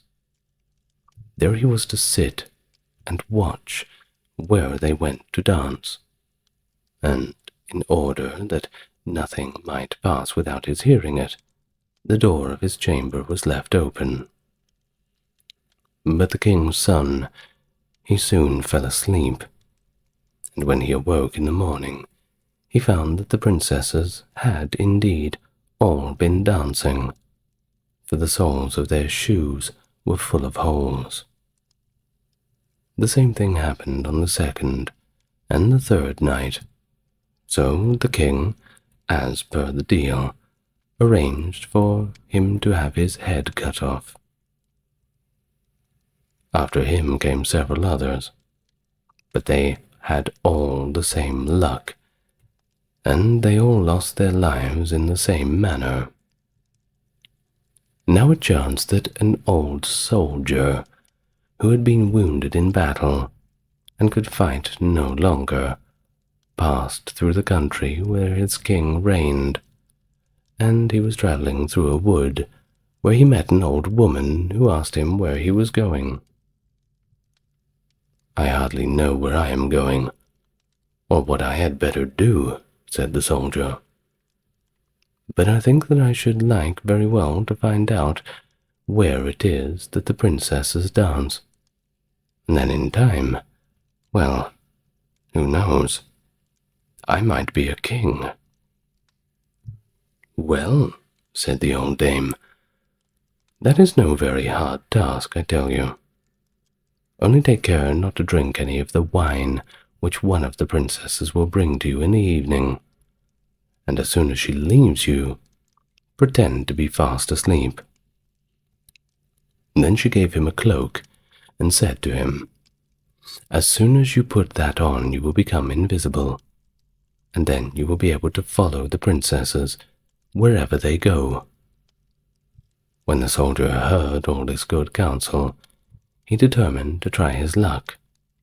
So he went to the king and said he was willing to undertake the task.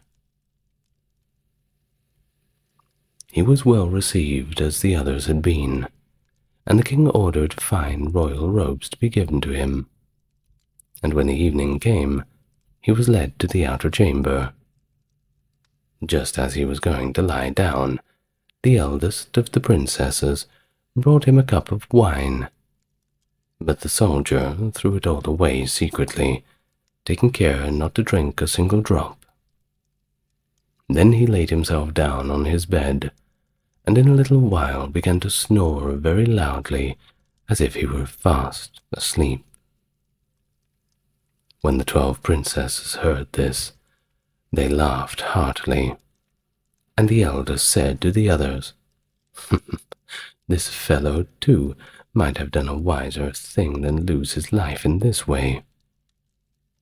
Then they rose up and opened their drawers and boxes, and took out all their fine clothes, and dressed themselves at the glass, and skipped about as if they were eager to begin dancing.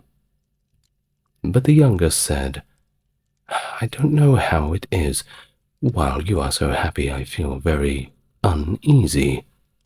In fact, I am sure that some mischance will befall us."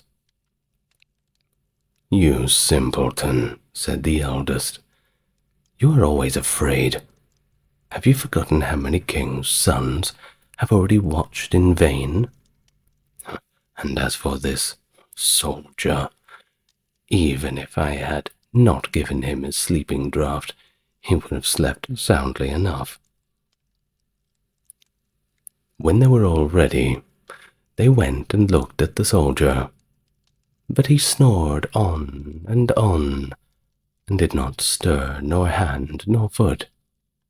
So they had thought that they were indeed quite safe, and the eldest went up to her own bed and clapped her hands, and the bed sank into the floor, and the trapdoor flew open.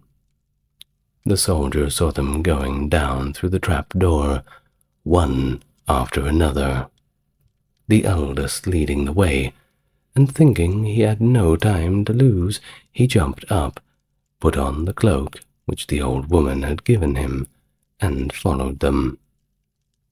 But in the middle of the stairs he trod on the gown of the youngest princess, and she cried out to her sisters, "All is not right.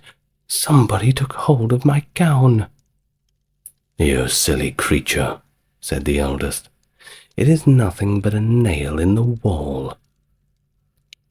Then down, down they all went, and at the bottom they found themselves in a most delightful grove of trees, and the leaves were all of silver, and glittered and sparkled so beautifully. The soldier wished to take away some token of the place, so he broke off a little branch, and there came a loud crack from the noise of the tree. Then the youngest said again, "I am sure that not all is right. Please, did you not hear that noise? That's never happened before." But the eldest said, "It is only our princes. Who are you shouting for joy at our approach?" Then they came to another grove of trees, where all the leaves were of gold, and afterwards to a third, where all the leaves were glittering diamonds. And the soldier, well, he couldn't help himself.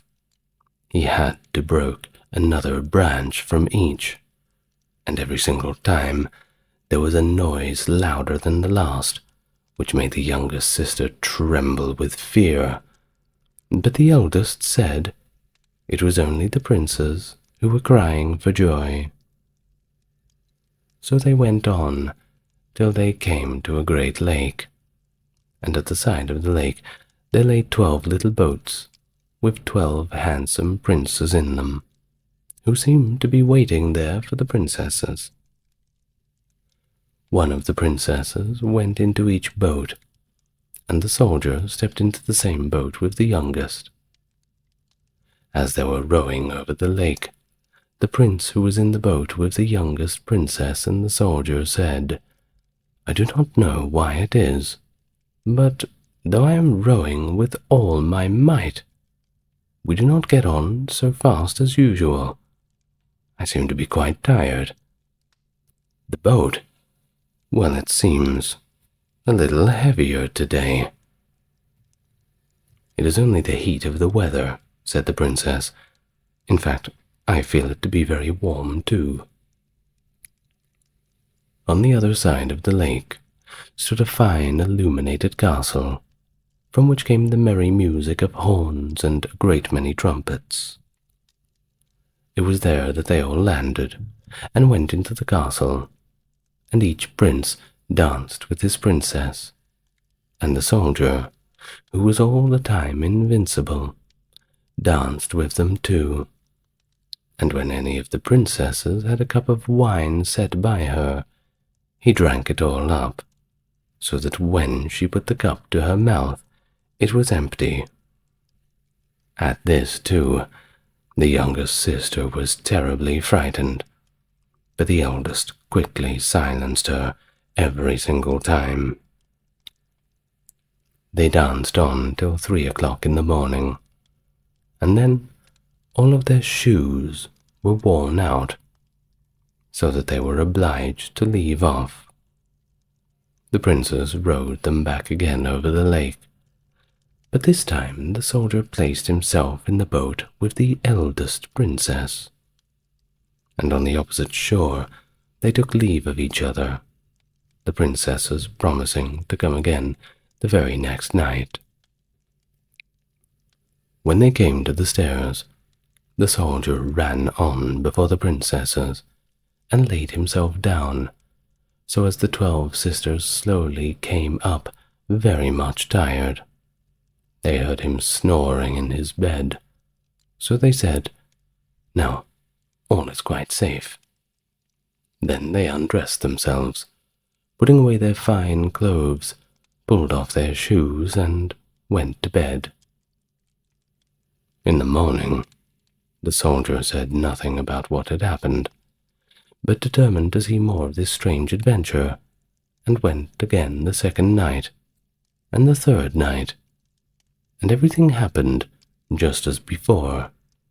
The princesses danced each time till their shoes were worn to pieces and returned home. However, on the third night, the soldier carried away one of the golden cups as a token of where he had been. As soon as the time came when he was to declare the secret, he was taken before the king with the 3 branches and the golden cup, and the 12 princesses stood listening behind the door to hear what he would say. And when the king asked him, "Where do my 12 daughters dance at night?" he answered, "With 12 princes in a castle under the ground." And then he told the king all that had happened, and showed him the 3 branches and the golden cup he had brought with him. Then the king called for the princesses, and asked them whether what the soldier said was true. And when they saw that they were discovered, and that it was no use to deny what had happened, they confessed to it all. And the king asked the soldier which of them he would choose for his wife. And he answered, "I am not very young, my king, so I will have the eldest." And they were married that very day, and the soldier was chosen to be the king's heir.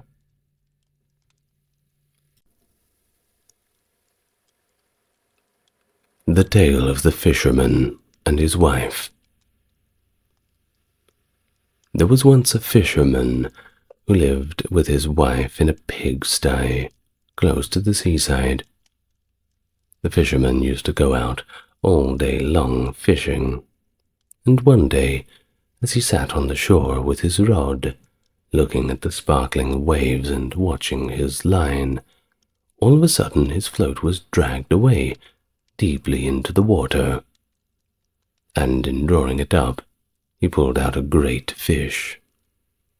But the fish said, "Pray let me live. I am not a real fish. I am an enchanted prince. Put me in the water again and let me go." "Oh," said the man, "you need not make so many words about the matter. I will have nothing to do with a fish that can talk. So swim away, sir, as soon as you please."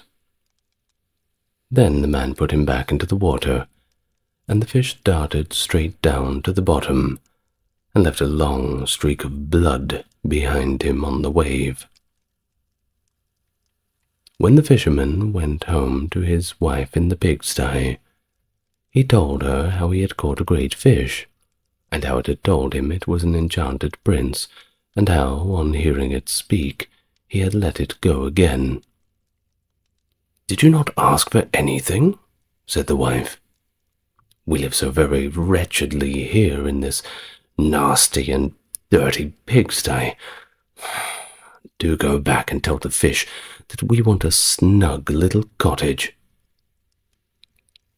The fisherman did not much like the business, However, he went down to the seashore as his wife wanted, and when he came back there, the water looked all yellow and green, and he stood at the water's edge and said, "O man of the sea, hearken to me. My wife Elabil will have her own will, and hath sent me to beg a boon of thee." Then the fish came swimming to him and said, "Well, what is her will? What does your wife want?" "Ah," said the fisherman, "she says that when I had caught you, I ought to have asked you for something before I let you go. She does not like living any longer in the pigsty, you see, and wants a snug little cottage." "Go home, then," said the fish. "She is in the cottage already." So the man went home, and saw his wife standing at the door of a nice, trim little cottage. Come in," said she. "Is this not much better than that filthy pigsty that we had?" And there was a parlour, and a bedchamber, and a kitchen, and behind the cottage there was a little garden planted with all sorts of flowers and fruits, and there was a courtyard behind that, full of ducks and chickens.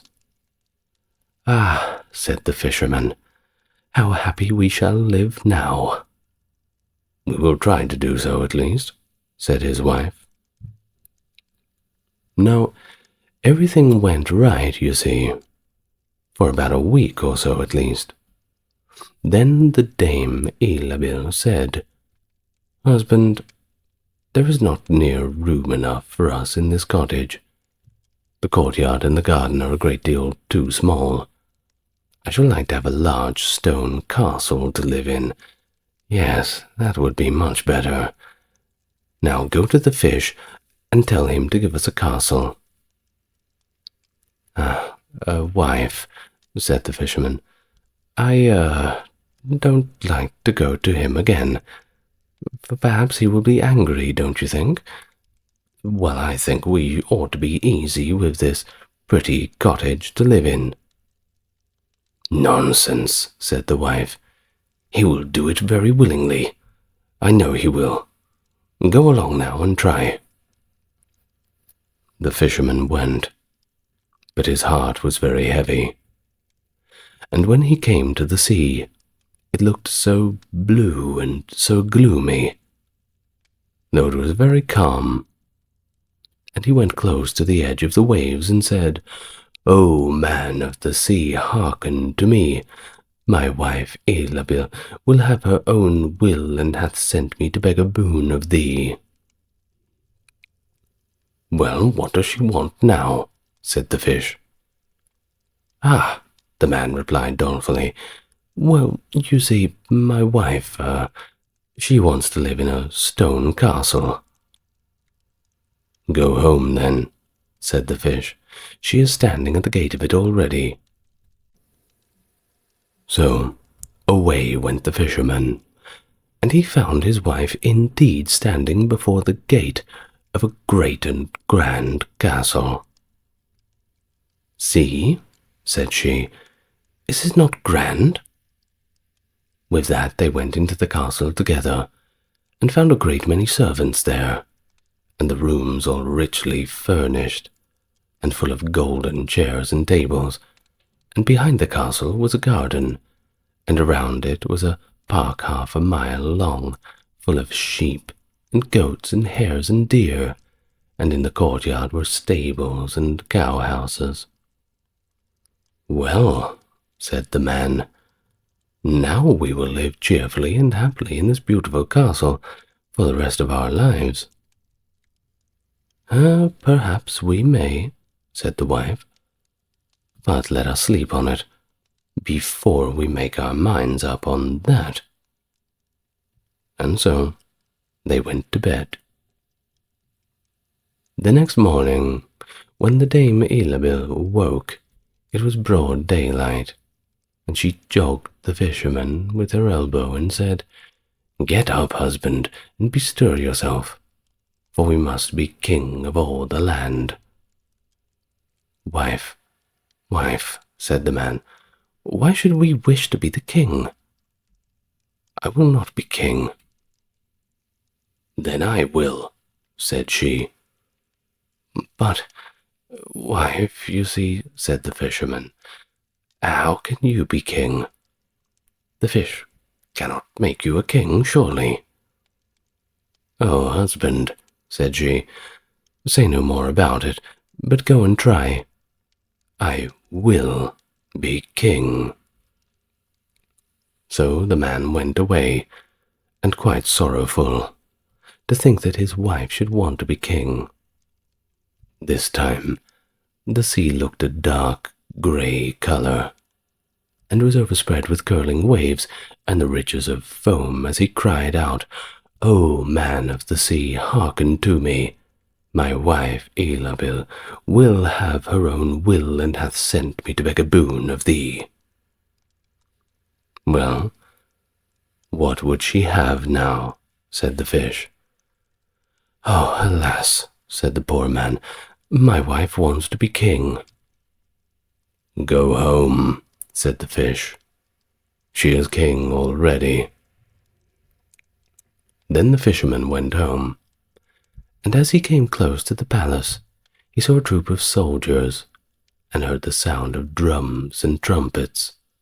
And when he went in, he saw his wife sitting on a throne of gold and diamonds, with a golden crown upon her head, and on each side of her stood 6 fair maidens, each a head taller than the other. "Well, wife," said the fisherman, "are you king?" "Yes," said she, "indeed I am." And when he had looked upon her for a very long time, he said, "Ah, my wife, what a fine thing it is to be the king. Now we shall be ever have any more to wish for, as long as we live." "I don't know how long that may be," she said. "Never is a long time. I am king, it is true, but I begin to be tired of that, and, well, I think I should like to be emperor." "Oh, alas, my wife, why should you wish to be emperor?" said the fisherman. "Husband," said she, "go to the fish. I say I will be emperor." "Oh, my wife," replied the fisherman, "the fish cannot make an emperor, I am sure, and I shall not like to ask him much for such a thing." "I am king," said Elabil, "and you are my slave. So go now at once." So the fisherman was forced to go, and he muttered as he went along, "Oh, this will come to no good. This will come to no good. It is too much a task. The fish will be tired at last for sure, and then we shall be sorry for what we have done. Oh, we will surely be so sorry." He came soon to the seashore, and the water was quite black and muddy, and a mighty whirlwind blew over the waves and rolled them about. But he went as near as he could to the water's brink, and he said, "O man of the sea, hearken to me. My wife, Elabil, will have her will, and hath sent to me to beg a boon of thee." "What will she have now?" said the fish. "Ah," said the fisherman, "well, you see, she wants to be emperor." "Go home," said the fish. "She is emperor already." So he went home again, and as he came near he saw his wife Elabil sitting on a very lofty throne made of solid gold, with a great crown on her head full 2 yards high, and on each side of her stood guards and attendants in a row, each one smaller than the other, from the tallest giant down to a little dwarf, no bigger than my finger. And before her stood princes and dukes and earls. And the fisherman went up and said, "Wife, are you emperor?" "Yes," she said, "I am emperor." "Ah," said the man as he gazed upon her, "what a fine thing it is to be the emperor." "Husband," said she, "why should we stop at being emperor? In fact, I will be pope next." "Oh, wife, oh, my wife, how can you be pope?" he said. "There is but one pope at a time in Christendom." "Husband," said she, "I will be pope this very day." "But," replied the husband, "the fish surely cannot make you a pope." "What nonsense," said she. "If he can make me an emperor, he can make me a pope. Now go and try."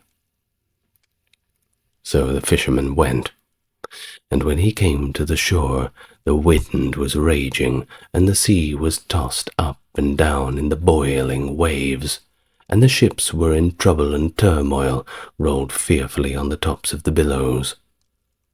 In the middle of the heavens there was a little piece of blue sky, but towards the south it was all red, as if a dreadful storm was rising. At this sight the fisherman was dreadfully frightened, and he trembled so that his knees locked together.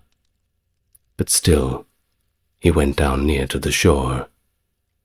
"O man of the sea, hearken to me. My wife, Ilsabil, will have her own will, and hath sent me to beg a boon of thee." "What does she want now?" said the fish. "Ah," said the fisherman, "well, my wife, she wants to be pope." "Go home," said the fish. "She is pope already." Then the fisherman went home, and found Ilsabil sitting on a throne that was 2 miles high, and she had a great 3 crowns on her head, and around her stood all the pomp and power of the church. On each side of her were 2 rows of burning lights of all sizes, the greatest as large as the highest and the biggest tower in the world, and the least no larger than a small rushlight. "Wife," said the fisherman, as he looked upon all of this greatness and grandeur, "are you pope?" "Yes," said she, "I am pope." "Well, my wife," replied he, "it is certainly a grand thing to be pope. And now you must be easy, for, well, you can be nothing greater." "I will think about that," said the wife. Then they went to bed. But Dame Ilsabil could not sleep all night, for thinking, what should she be next?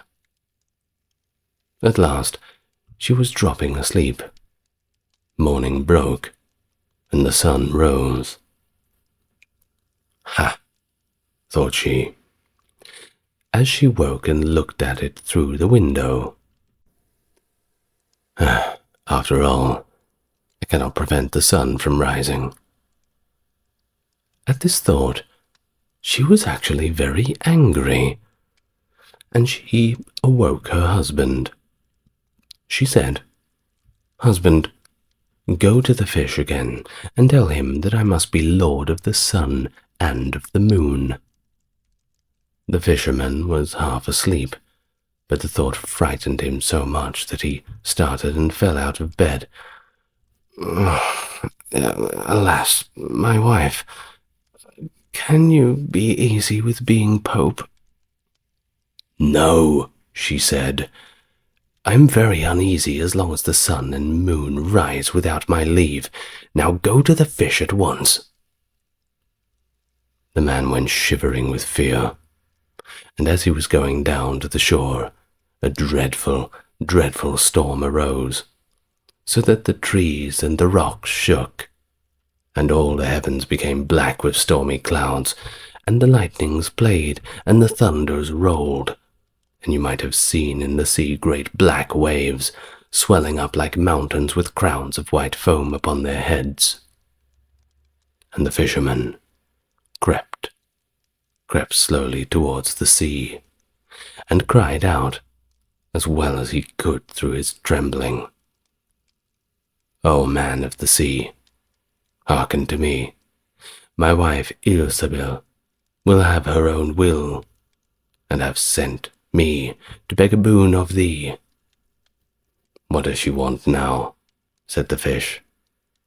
"Ah, she wants to be lord of the sun and the moon." "Go home," said the fish, "to your pigsty again." And the fisherman and his wife live in that pigsty to this very day.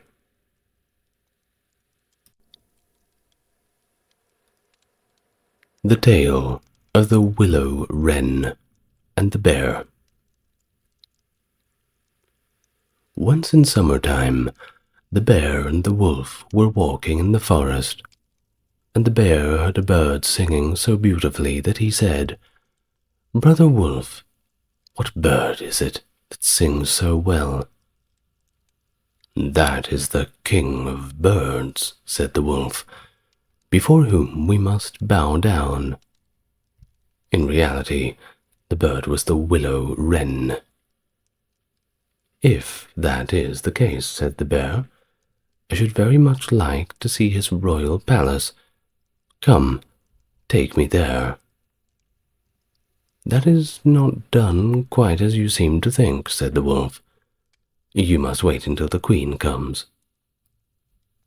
Soon afterwards, the queen arrived with some food in her beak, and the lord king came too, and they began to feed their young ones. The bear would have liked to go at once, but the wolf held him back by the sleeve and said, No. You must wait until the lord and lady queen have gone away again."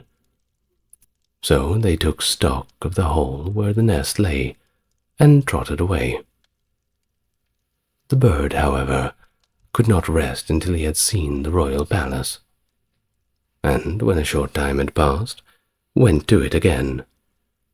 The king and queen had just flown out, and he peeped in and saw 5 or 6 young ones laying there. "Is that the royal palace?" cried the bear. "It is a wretched palace, and you are not king's children, you are disreputable children." When the young wrens heard that, they were frightfully angry, and screamed, "No, that we are not! Our parents are honest people. Bear, you will have to pay for that." The bear and the wolf grew uneasy, and turned back and went into their holes.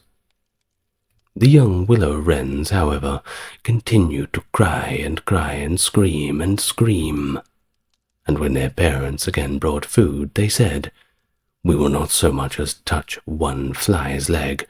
No, not if we were dying of hunger, until you have settled whether we are respectable children or not. The bear has been here, and the bear has insulted us." Then the king said, "Be easy, he shall be punished." And he at once flew with the queen to the bear's cave and called in, "Old growler inside, why have you insulted my children? You will suffer for it. We will punish you by a bloody war." Thus war was announced to the bear, and all 4-footed animals were summoned to take part in it. Oxen, donkeys, cows, deer, and every other animal that the earth contained. And the willow wren summoned everything which flew in the air, Not only birds large and small, but midges and hornets, bees and flies had to come. When the time came for the war to begin, the Willow Wren sent out spies to discover who was the enemy's commander-in-chief. The gnat, who was most crafty, flew into the forest where the enemy was assembled, and hid herself beneath a leaf of a tree where the password was to be announced. There stood the bear, and he called the fox before him and said, "Fox, you are the most cunning of animals. You shall be our general and lead us." "Good," said the fox, "but what signal shall we agree upon?" Well, nobody knew that. So the fox said, "I have a fine, long, bushy tail, which almost looks like a plume of red feathers. When I lift my tail up quite high, all is going well, and you must charge. But if I let it hang down, run away as fast as you can." When the gnat had heard that, she flew away again, and revealed everything, down to the minutest detail, to the Willow Wren. When day broke, and the battle was to begin, all the four-footed animals came running up with such a noise that the earth had trembled beneath them. The Willow Wren and his army also came flying through the air with such a humming and such a whirring and such a swarming that every one was uneasy and afraid, and on both sides they advanced against one another. But the Willow Wren sent down the hornet with orders to settle beneath the fox's tail and sting with all of his might. When the fox felt the first sting, he started so that he lifted one leg from pain, but he bore it, and still kept his tail high in the air. At the second sting he was forced to put it down for a moment, but at the third he could hold out no longer. He screamed, and his tail was between his legs. When the animals saw that, they thought that all was lost, and began to flee, each into his hole, and the birds had won the battle. Then the king and queen flew home to their children and cried, "Children, rejoice, eat and drink to your heart's content, for we have won the battle." But the young wrens said, "We will not eat yet. The bear must come to the nest and beg for pardon and say that we are indeed honorable children before we will do that." Then the Willow Wren flew to the bear's hole and cried, "Growler, you are to come to my nest and my children and beg their pardon, or else every rib of your body shall be broken." So the bear crept thither in the greatest of fear, and begged their pardon. And now, at last, the young wrens were satisfied, and they sat down together and ate and drank, and made merry till quite late into the night.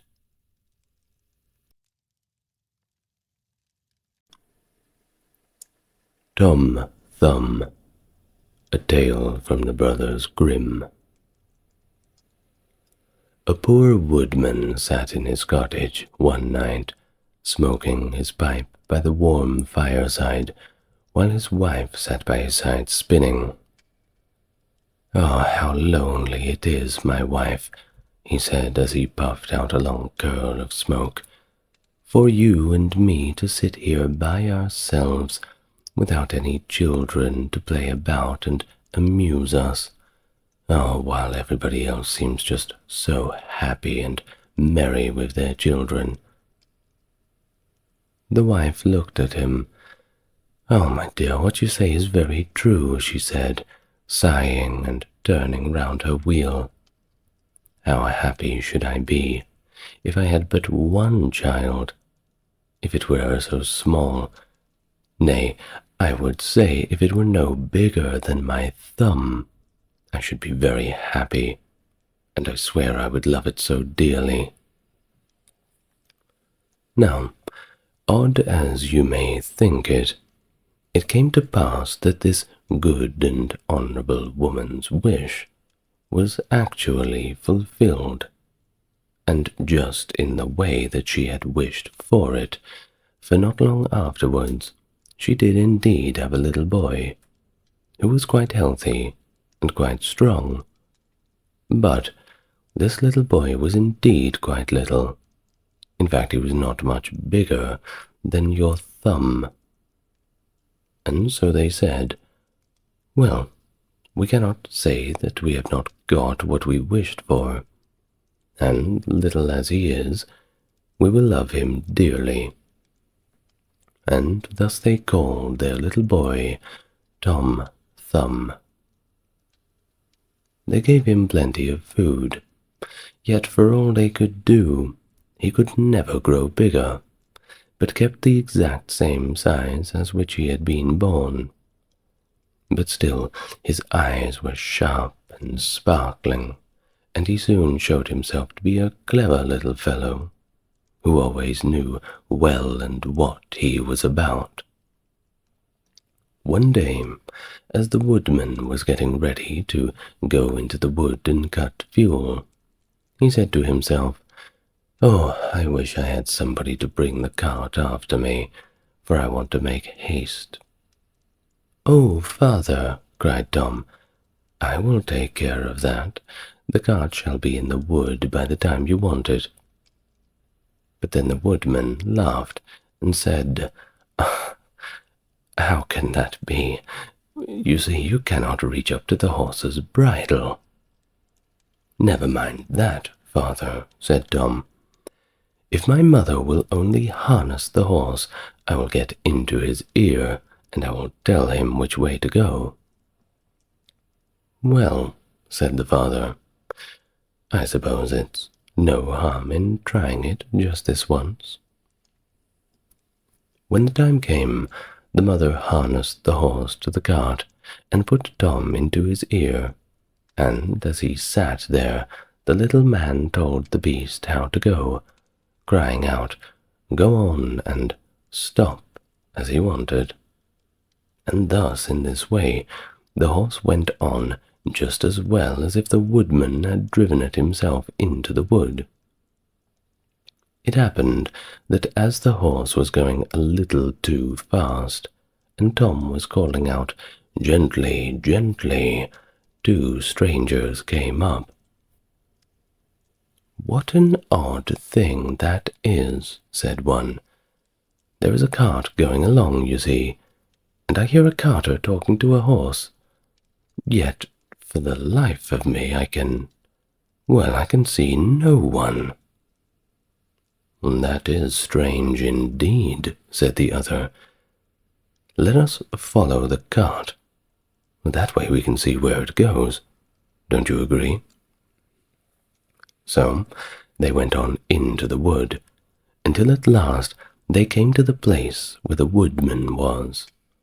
And then Tom Thumb, seeing his father, cried out, "See, father, here I am with the cart, all right and safe. Now take me down, will you?" And so his father took hold of the horse with one hand, and with the other took his son out of the horse's ear, and put him down upon a straw, where he sat as merry as he pleased. At the same time, the two strangers who had followed them were looking on, and for all their wonder, they did not know what to say.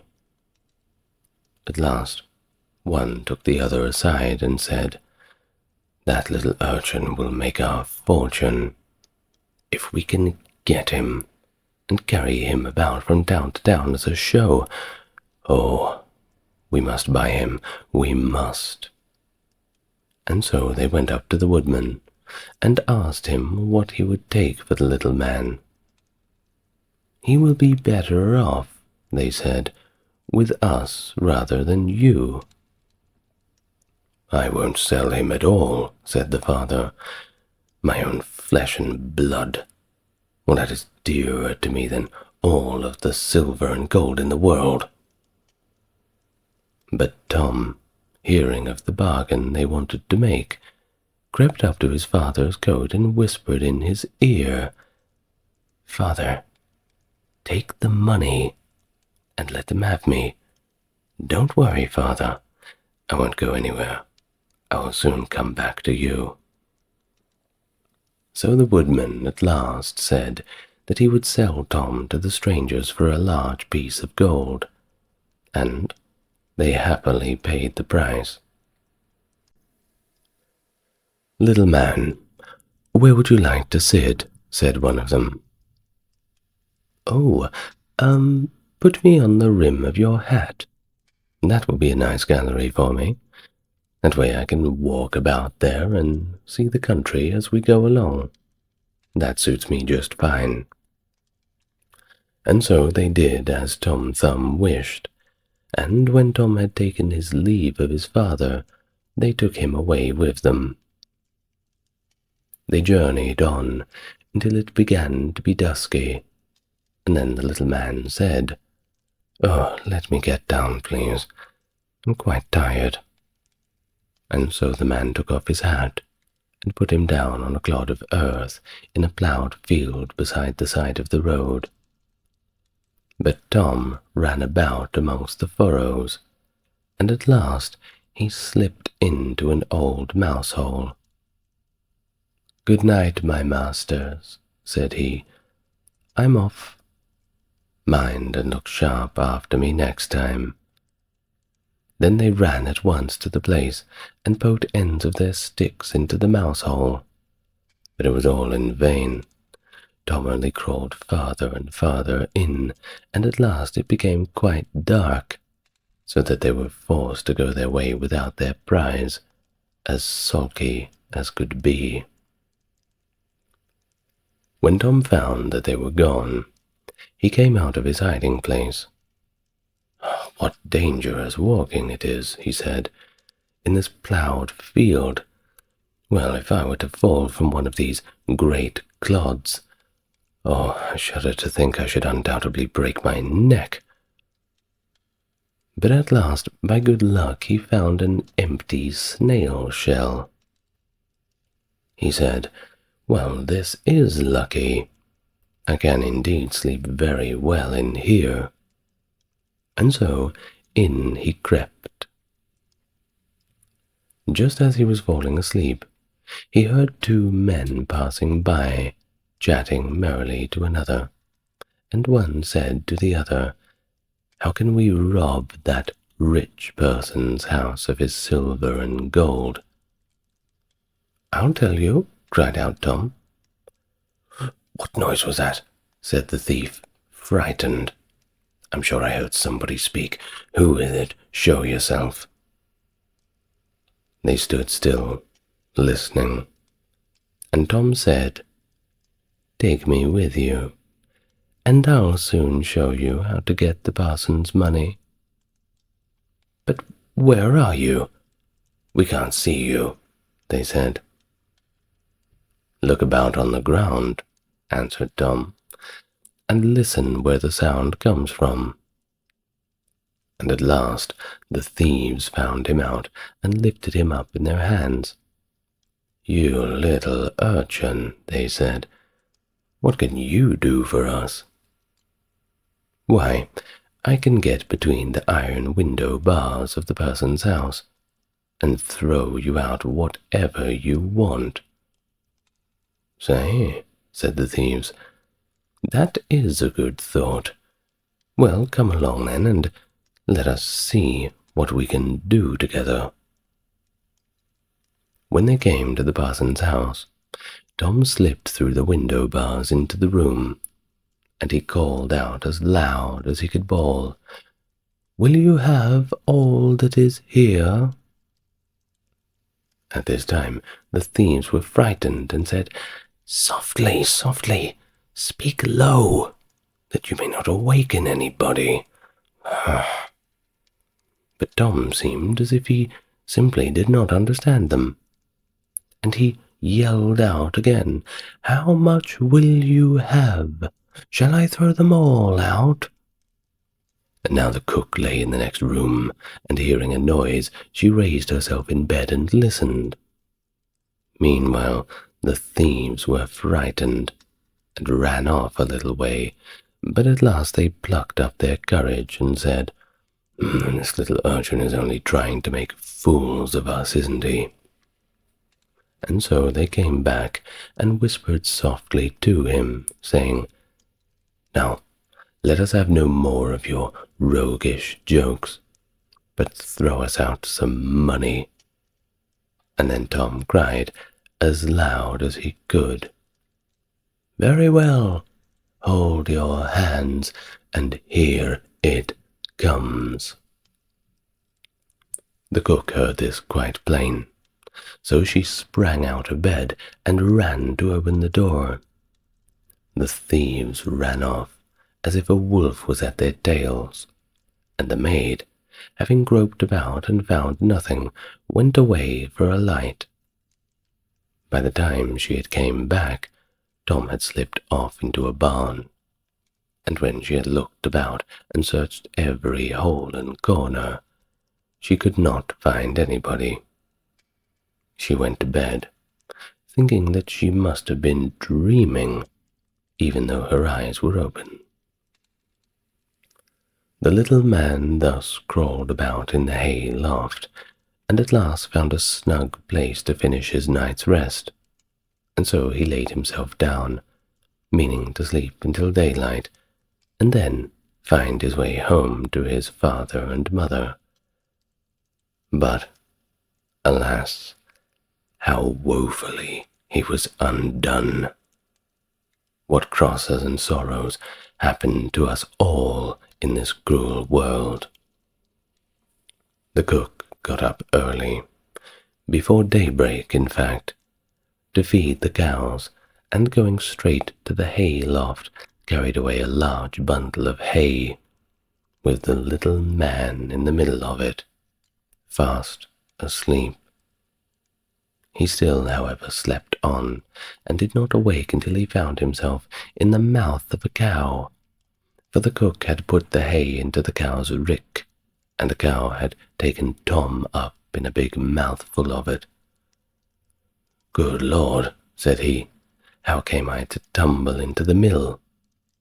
But he soon found out where he really was, and was forced to have all his wits about him, that he might not get between the cow's formidable teeth, and be crushed to death. At last down, he went into her stomach. "It's rather dark in here," said he.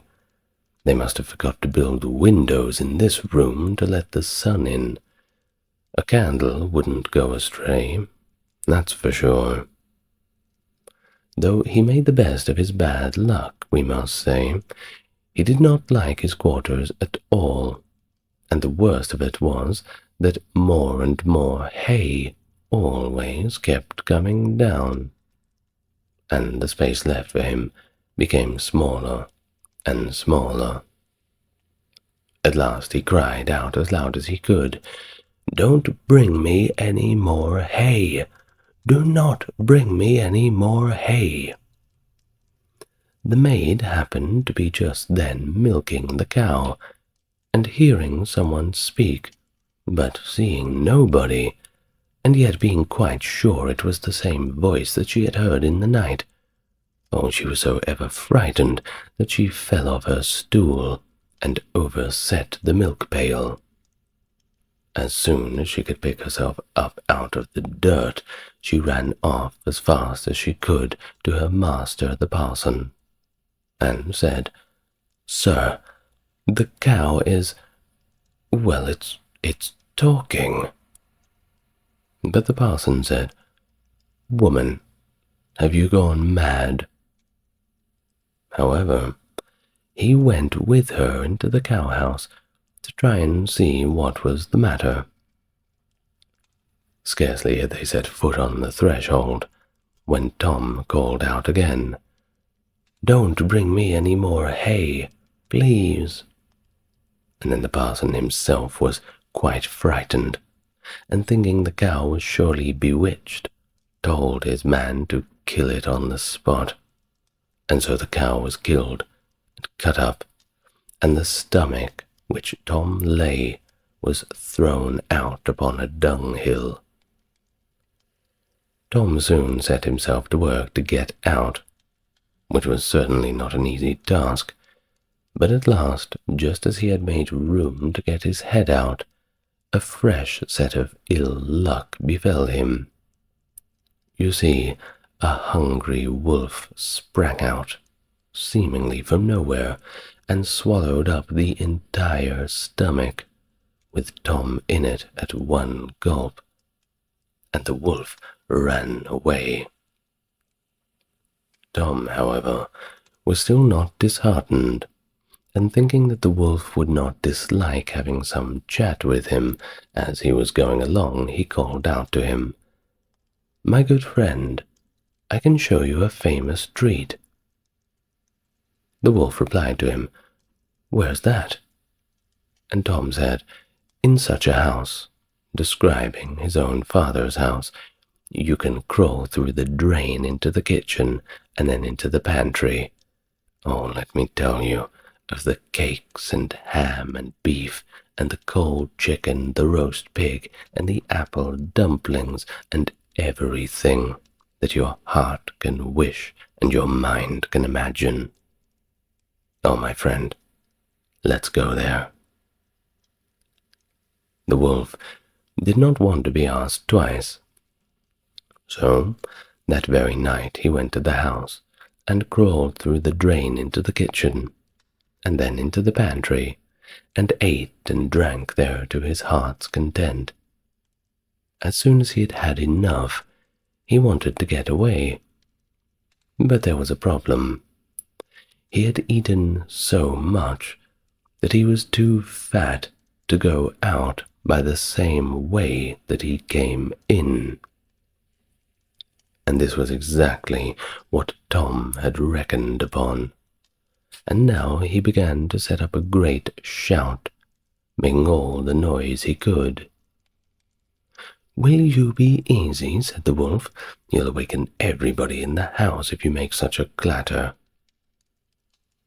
"Oh, will I?" said the little man. "And what is that to me? You have had your little frolic, and now I've a mind to be merry and enjoy myself." And thus he began singing and shouting as loud as he could. Well, the woodman and his wife, being awakened by the noise, peeped through a crack in the door. But when they saw that a wolf was there, you may well suppose that they were sadly frightened. And the woodman ran for his axe, and he gave his wife a scythe. "Do stay behind me," said the woodman, "and when I have knocked him on the head, you must rip him through with the scythe." Tom heard all of this, and he cried out, "Father, father, I am here, and the wolf has swallowed me." His father said, "Heaven be praised, we have found our dear child again." And thus he told his wife not to use the scythe, for fear that she may hurt poor little Tom Thumb. And then he aimed a great blow, and he struck the wolf on the crown of the head. And like that, the wolf fell and was killed on the spot. And when he was dead, they cut open his body and set Tom free. "Ah," said the father, "what fears we have had for you." "Oh, yes, father," answered he. "I have traveled all the world, I think, in one way or another since we parted, and now I am so very glad to come home and see you all again." "But where have you been?" said his father. "I have been in a mouse hole, and in a snail shell, and down a cow's throat, and in the wolf's belly, and yet I am here again, safe and sound. "Well," they said, "you are come back, and we will not sell you again. No, we swear, we will never do that for all the riches in the world and more." And then they hugged and kissed their dear little son, and gave him plenty of delicious things to eat and drink, for he was surely very hungry. And then they fetched new clothes for him, for his old ones had been quite spoiled upon his adventure. And so Master Thumb stayed at home with his father and mother in peace, for though he had been so great a traveller, and had done and seen so many fine things, and was fond enough of telling the whole story, that's for sure, he always agreed that, after all, there's no place like home.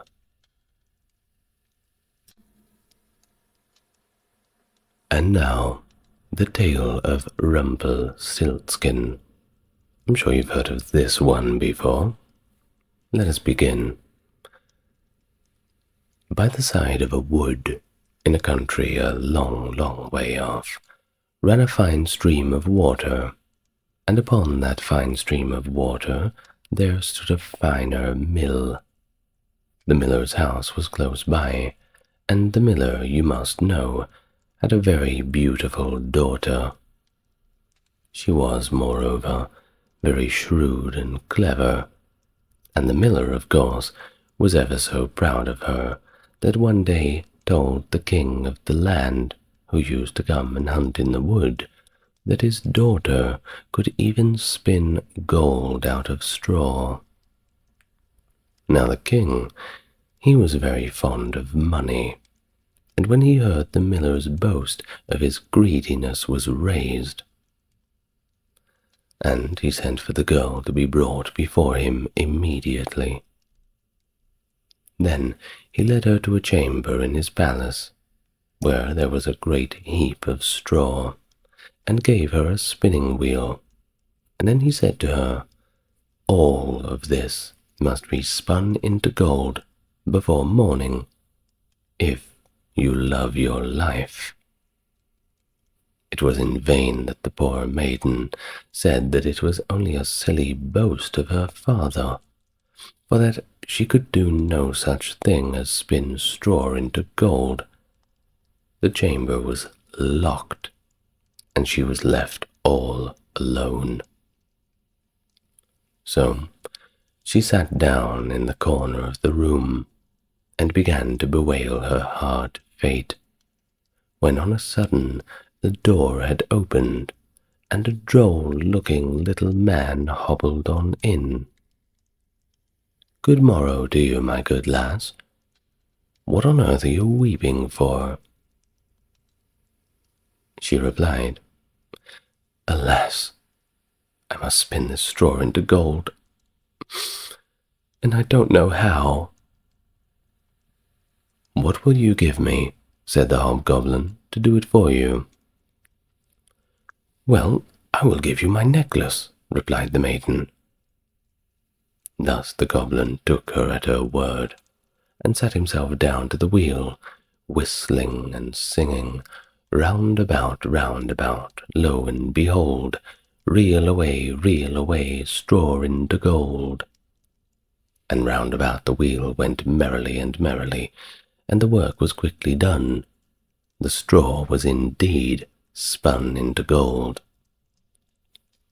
When the king came and saw this, he was greatly astonished and pleased, but his heart grew still more greedy of gain, and he shut up the poor miller's daughter again with a fresh task.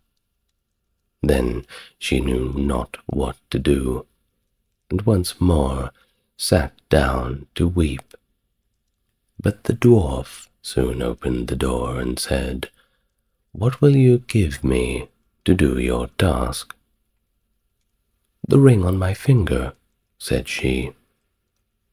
So her little friend took the ring, and began to work at the wheel again, and whistled and sang, round about, lo and behold, reel away, straw into gold, till long before morning all was done again.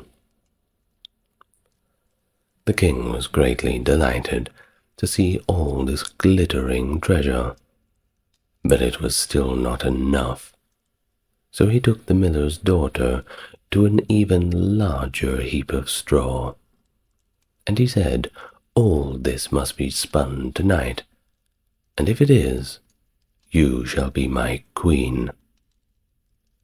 As soon as she was alone, the dwarf came in and said, "What will you give me to spin gold for you this time?" "I don't know. I have nothing left to give," she said. "Then say you will give me," said the little man, "the first little child that you may have when you are queen."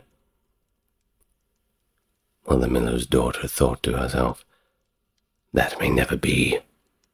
As she knew no other way to get her task done, however, she said she would do what he asked. Round went the wheel again to the old song, and the mannikin once more spun the heap into gold.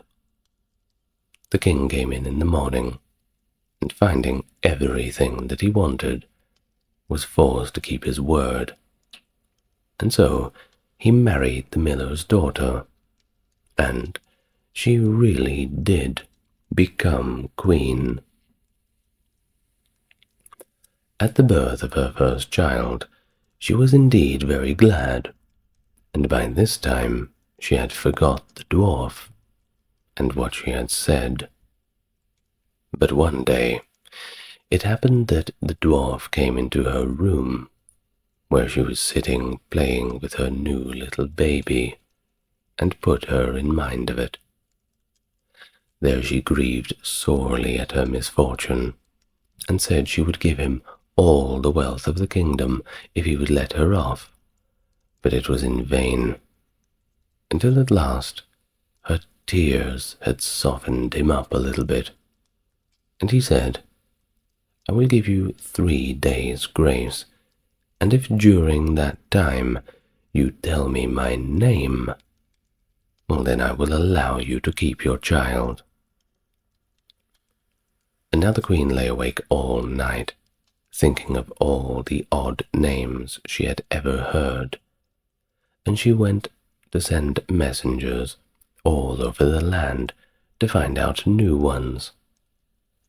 The next day the little man came, and she began with the usual Timothy, Ichabod, Benjamin, Jeremiah, and all of the names that she could remember. But to each and all of them he replied, "My dear, that is not my name." The second day she began with all the comical names she could hear of, Bandy-legs, Hunchback, Crookshanks, and so on. But the little dwarf still said to every one of them, "That is not my name." The third day, one of the messengers had came back and said, "I have travelled 2 days without hearing of any other names. But yesterday, as I was climbing a high hill, among the trees of the forest where the fox and the hare did bid each other good night, I came across a little hut, and before the hut burned a fire, and round about the fire there was a funny little dwarf dancing about upon one leg. He sung a funny little song, "Merrily the feast I'll make, today I'll brew, tomorrow bake. Merrily I'll dance and sing, for next day will a stranger bring. Little does my lady dream, Rumpelstiltskin is my name." When the queen heard of this, she jumped for joy, and as soon as her little friend came, she sat down upon her throne, and called all of her court round to enjoy the fun, and the nurse stood by her side with the baby in her arms, as if it was quite ready to be given up. Then the little man began to chuckle at the thought of having the poor little child to take home with him and to shut away in his hut in the woods. And he cried out, "Now, lady, what is my name?" "Is it John?" she asked. "No, madam." "Is it Tom?" "No, madam." "Is it Jemmy?" "It is not, madam. I am afraid that now I will take your little—" "Can your name be Rumpelstiltskin?" said the lady slyly. "Some witch told you that, some witch!" cried the little man. And he dashed his right foot in a rage so deep to the floor that he was forced to lay hold of it with both hands to pull it out. There he made the best of his way off, while the nurse laughed and the baby growled, and all the court jeered at him for having had so much trouble, all for nothing. "We wish you a very good morning and a merry feast, Mr. Rumpelstiltskin, and farewell."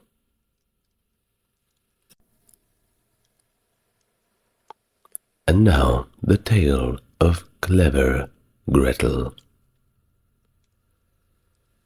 There once was a cook named Gretel, who wore shoes with red heels, and when she walked out with them on, she turned herself this way and that, was quite happy, and thought to herself, "You certainly are a pretty, pretty girl."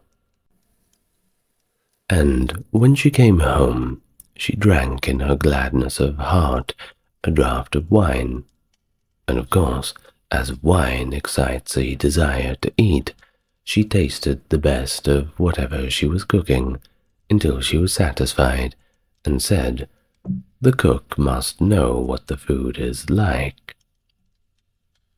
Now it came to pass that the master one day said to her, "Gretel, we have a guest coming this evening. Prepare me 2 fowls, and very daintily so." "I will see to it, master," answered Gretel. And thus she killed 2 fowls, scalded them, plucked them, put them on the spit, and towards the evening set them before the fire, so they may begin to roast. The fowls began to turn brown, and were very nearly ready, but the guest had not yet arrived.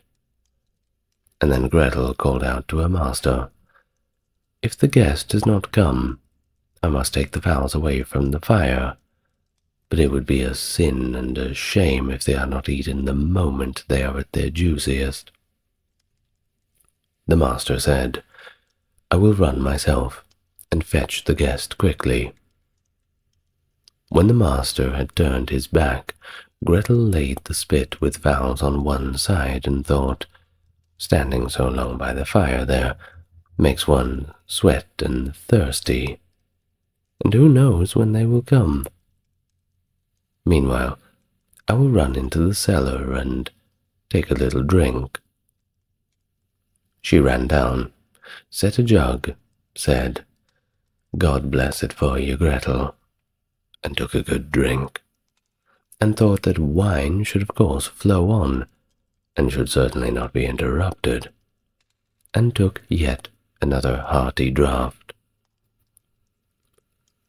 Then she went and put the fowls down again to the fire, basted them, and drove the spit merrily around. But as the roast meat smelled so good, Gretel thought, something might be wrong. It ought to be tasted, surely. She touched it with her finger and said, "Oh, how good fowls are! It certainly is a sin and a shame that they are not eaten at the right time." She ran to the window to see if the master was not coming with his guest, but she saw no one, and went back to the fowls and thought, "One of the wings is burning. I'd better take it off and eat it, I suppose." So she cut it off, ate it, and oh, how she enjoyed it. And when she was done, she thought, the other must go down too, or else master will surely observe that something is missing. When the 2 wings were eaten, she went and looked for her master, but she could not see him. It suddenly occurred to her, who knows, they are perhaps not even coming at all, and have turned in somewhere for the night. And then she said, well, Gretel, enjoy yourself. 1 fowl has been cut into. Take another drink and eat it up entirely. When it is eaten, you will at least have some peace. And besides, why should God's good gifts be spoiled like this? So she ran into the cellar again, took a quite enormous drink, and ate up the 1 fowl in great glee. Now when one of the chickens was swallowed down, and her master had still yet to come, Gretel began to look at the other, and said, what one is, the other should be likewise. After all, the 2 go together. What's right for the one is right for the other. I think if I were to take another draught, it would certainly do me no harm. And so she took another healthy and hearty drink, and let the 2nd chicken follow the first. And indeed, while she was certainly making the most of it, her master came and cried out to her, hurry up, Gretel. The guest is coming directly after me. Oh, yes, sir, I will soon serve up, answered Gretel. Meanwhile, the master looked to see if the table was properly laid, and took the great knife wherewith he was going to carve the chickens up, and sharpened it on the steps. Presently the guest indeed did arrive, and knocked politely and courteously at the house door. Gretel ran and looked to see who was there, and when she saw the guest, she put her finger to her lips and said, shh, shh, go away as quickly as you can. If my master catches you, it will be the worse for you. He certainly did ask you to supper, but his intention is to cut off your 2 ears. Just listen how he's sharpening the knife for it. Oh, can't you hear him? Oh, is it not terrible? The guest indeed heard the knife sharpening, and hurried back down the steps as fast as he could. Why, Gretel, what do you mean by that? Yes, said she, he has taken the chickens which I was going to serve up off the dish, and he's run away with them. Well, that's a nice trick, said her master, and lamented the fine chickens.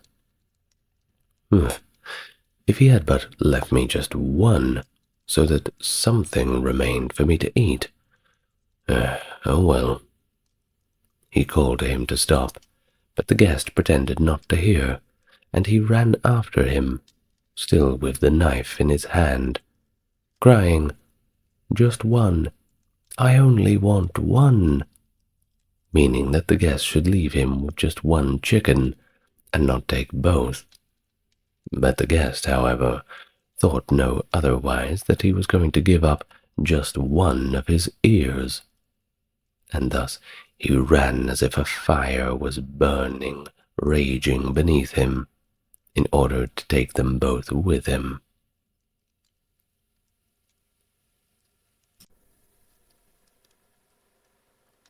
The Tale of the Old Man and His Grandson. A bit of a short one.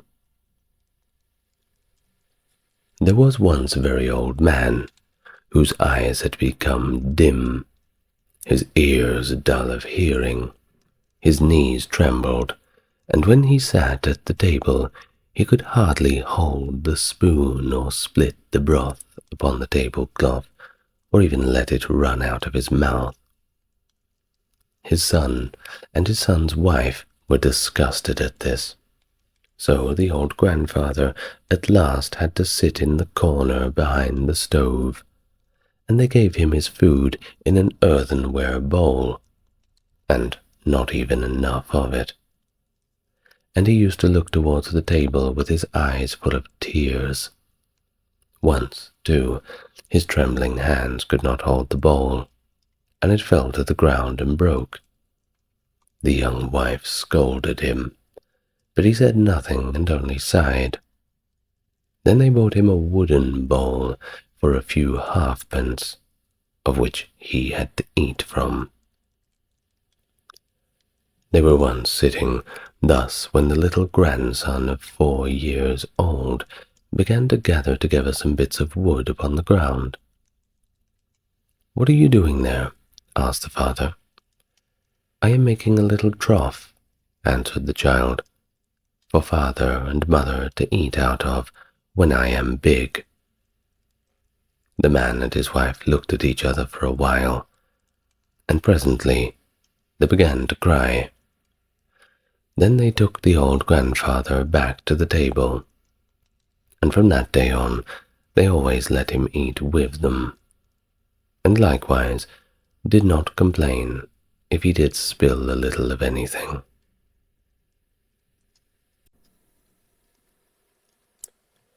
And now a bit of a longer one. It is the tale of the Little Peasant. Let's begin.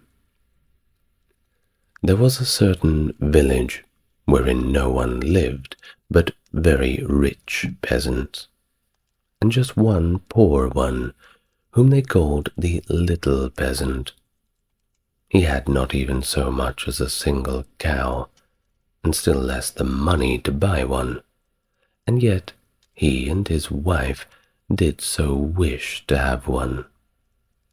One day he said to her, "Listen, I have a good idea. There is our gossip, the carpenter. He shall make us a wooden calf, and paint it brown, so that it looks like any other, and in time it will certainly get big and be a cow." The woman also liked this idea, and there Gossip the carpenter cut and planed the calf, and painted it as it ought to be, and made it with its head hanging down, as if it were eating the grass. The next morning, when the cows were being driven out, the little peasant called the cowherd in and said, "Look, I have a little calf there, but it is still small and has to be carried." The cowherd said, "All right," and took it in his arms and carried it to the pasture and set it among the grass. That little calf always remained standing like one which was eating, and the cowherd said, "It will soon run by itself. Just look at how much it eats already." At night, when he was going to drive the herd home again, he said to the calf, "If you can stand there and eat your fill, you can also go on your 4 legs. I don't care to drag you home again in my arms." But the little peasant stood at his door and waited for his little calf, and when the cowherd drove the cows through the village and the calf was missing, he inquired as to where it was. The cowherd answered, "It is still out there eating. It would not stop and come with us." But the little peasant said, "Oh, but I must have my beast back again, surely." And then they went back into the meadow together. But they realized that somebody had stolen the calf. It was gone. The cowherd said, "Well, it must have ran away, surely." The peasant, however, said, "Don't you tell me that. It's your responsibility, cowherd." And he led the cowherd before the mayor, who for his carelessness condemned him to give the peasant a cow for the calf which had ran away. And now the little peasant and his wife finally had the cow for which they had so long wished for, and they were heartily glad. But they had no food for it, and could give it nothing to eat, so it soon had to be killed. They salted the flesh, and the peasant went into town and wanted to sell the skin there, so that he may buy a new calf with the proceeds.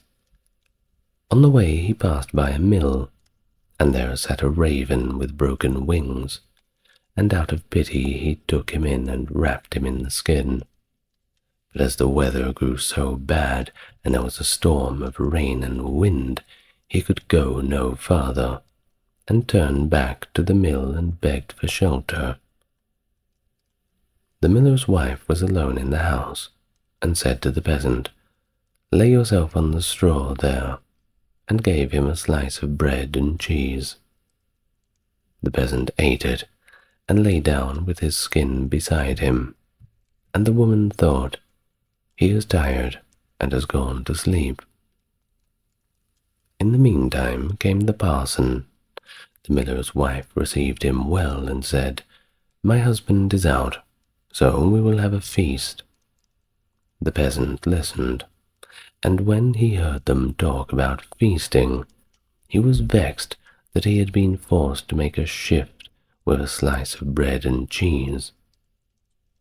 Then the woman served up 4 different things: roast meat, salad, cakes, and wine. Just as they were about to sit down, there came a knocking outside. The woman said, "Oh, heavens, it's my husband." She quickly hid the roast meat in the tiled stove, the wine under the pillow, the salad on the bed, and the cakes beneath it, and the parson in the closet on the porch. Then she opened the door for her husband, and said, "Thank heavens, you are back again. There is such a storm, I thought the world was going to come to an end." The miller saw the peasant lying on the straw, and asked, "What is that fellow doing here?" "Ah," said the wife, "the poor knave came in the storm and rain and begged for shelter. So I gave him a bit of bread and cheese and showed him where the straw was." The man said, "I have no objection, but be quick and get me something to eat, would you?" The woman replied, "But I have nothing but bread and cheese." "I'm contented with anything," replied the husband. "So far as I am concerned, bread and cheese will certainly do." And he looked at the peasant and said, "Come and eat some more with me." The peasant did not require to be invited twice, but got up quickly and ate. After this time the miller saw the skin in which the raven was lying on the ground, and asked, "What have you got there?" The peasant answered, "I have a fortune teller, a soothsayer inside it." "Can he foretell me anything?" said the miller. "Why not?" answered the peasant, "but he only says 4 things, and the 5th he keeps to himself." The miller was curious, and said, "Let him foretell something for once." And then the peasant pinched the raven's head, so that he croaked and made a noise like "krr, krr." The miller said, "What did he say?" The peasant answered, "In the first place, he said there is some wine hidden under the pillow." "Bless me," cried the miller, and went there and found the wine. "Now, go on," said he. The peasant made the raven croak again, and said, "In the second place, he says that there is some roast meat in the tiled stove." "Upon my word," cried the miller, and went thither, and thus he did find the roast meat indeed. The peasant made the raven prophesy still more, and said, "Thirdly, he says that there is some salad on the bed." "That would be a fine thing," cried the miller, and went there and found the salad. At last the peasant pinched the raven once more until he croaked, and said, "Fourthly, he says that there are some cakes under the bed." The miller looked, and indeed he found the cakes. And now the two sat down to the table together, but the miller's wife was frightened to death, and went to bed and took all the keys with her. The miller would have liked much to know the fifth, but the peasant said, "First we will quickly eat the 4 things, for the 5th is something bad." And so they ate, and after that they bargained how much the miller was to give for the 5th prophecy, until they agreed on a set price. Then the peasant once more pinched the raven's head until he croaked loudly. The peasant said to the miller, "He says that the devil is hiding outside there in the closet on the porch." The miller said, "The devil must go out," and he opened the house door, and then the woman was forced to give up the keys, and the peasant unlocked the closet. The parson ran out as soon as he could, and the miller said, "It was true, I saw that black rascal with my own eyes." The peasant, however, made off next morning by daybreak with 300 thalers. At home, the small peasant gradually launched out. He built a beautiful house, and the peasant said to him, "The small peasant has certainly been to the place where golden snow falls, and people carry the gold home in shovels." Then the small peasant was brought before the mayor, and bidden to say from whence his wealth came. He answered, "I sold my cow's skin in the town for 300 thalers. When the peasants heard that, they too wished to enjoy in this great profit, and they ran home, killing all of their cows, stripping off their skins in order to sell them in town to the greatest advantage. The mayor, however, said, "But my servant must go first." When she came to the merchant in the town, he did not give her more than 2 thalers for the skin, and when the others came, he did not give them so much. In fact, he asked them, "What on earth can I do with all of these skins?" The peasants were vexed that the small peasant should have thus outwitted them, wanting to take vengeance on him, and accused him of this treachery before the mayor. The innocent little peasant was unanimously sentenced to death, and was to be rolled into the water in a barrel pierced full of holes. He was led forth, and a priest was brought who was to say a mass for his soul. The others were all obliged to retire to a distance, and when the peasant looked at the priest, he recognized the man had been with the miller's wife. He said to him, "I set you free from the closet. Set me free from the barrel." At this same moment up came with a flock of sheep the very shepherd whom knew the peasant had been wishing to the mayor, and so he cried with all his might, "No, I will not do it. If the whole world insists upon it, I will still not do it." The shepherd, hearing that, came up to him and asked, "What are you about? What is it that you will not do?" The peasant said, "They want to make me mayor, if I but put myself in the barrel, but I will not do it." The shepherd said, "If nothing more than is needed in order to be mayor, then I will get into the barrel at once."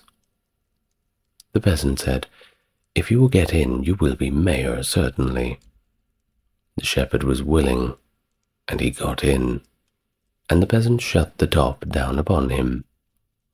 Then he took the shepherd's flock for himself and drove it away. The parson went to the crowd, and declared that the mass had been said, and then they came to the time to roll the barrel towards the water. When the barrel began to roll, the shepherd cried, "I am quite willing to be mayor." They believed no otherwise that it was the peasant who was saying this, and answered, "That is what we intend. But first you shall look about you a little down below there." And they rolled the barrel into the water. After that, the peasants went home, and as they were entering the village, the small peasant also came quietly in, driving a flock of fine sheep, and looking quite contented. And then the peasants were astonished, and they asked, "Peasant, from whence do you come? Have you come out of the water?" "Yes, I have truly," replied the peasant. "I sank deep down, until at last I got to the bottom. I pushed the bottom out of the barrel and crept out, and there were pretty meadows on which a number of lambs were feeding, and from thence I brought this flock away with me." The peasants asked, "Are there any more there?" "Oh, yes," he said, "more than I could ever want or hope to handle." Then the peasants made up their minds that they too would fetch some sheep for themselves, a flock apiece. But the mayor said, "I come first." So they went to the water together, and just then were some of these small fleecy clouds in the blue sky, which are called little lambs, and they were reflected in the water, whereupon the peasants cried, "We already see the sheep down below." The mayor pressed forward and said, "I will go down first, and look about me, and if things promise well, I'll call you." And so he jumped in. Splash went into the water. It sounded as if they were calling him, and the whole crowd plunged in after him as one man. And then, in this way, the entire village was drowned, and the small peasant, as sole heir, became a very rich man.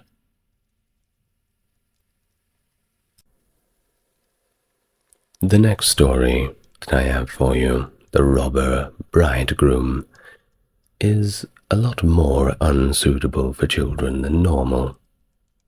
Generally, these videos about the Grimm's tales are certainly not suitable for children in general, but this one in particular is a little bit off the rails.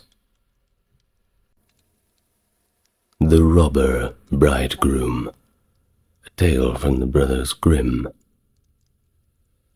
There once was a miller who had one beautiful daughter, and as she was grown up, he was anxious that she should be well married and provided for. He said to himself, "I will give her to the first suitable man who comes and asks for her hand." Not long after, a suitor appeared, and as he appeared to be very rich, and the miller could see nothing wrong with him in which to find fault, he betrothed his daughter to him. But the girl, well, she did not care for this man, as a girl ought to care for her betrothed husband. She did not feel that she could trust him, and she could not look at him, nor think of him without an inward shudder. One day he said to her, "You have not yet paid me a visit, although we have been betrothed for some time." "I do not know where your house is," she answered.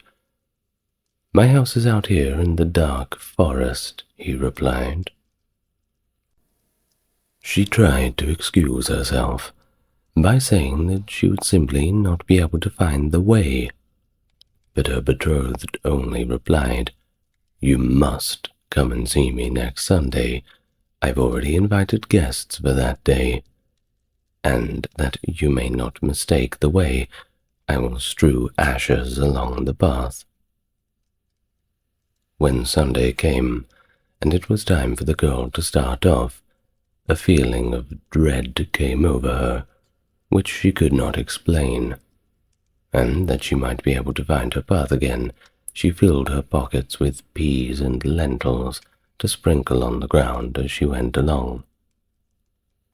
On reaching the entrance to the forest, she found the path strewed with ashes, and these she followed, throwing down some peas on either side of her at every step that she took.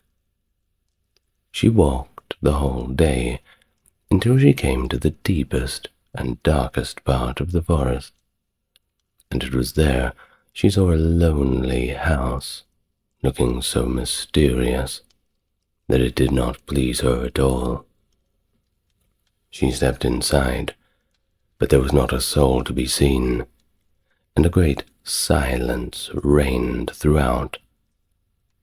But suddenly a voice cried out to her, turn back, young maiden fair, linger not in this murderer's lair."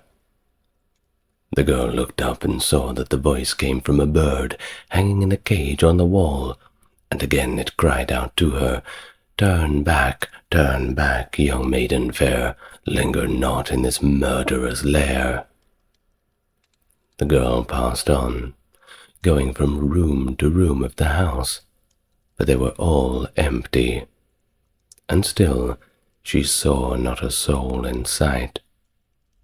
At last she came to the cellar, and there sat a very, very old woman, and the old woman could not keep her head from shaking.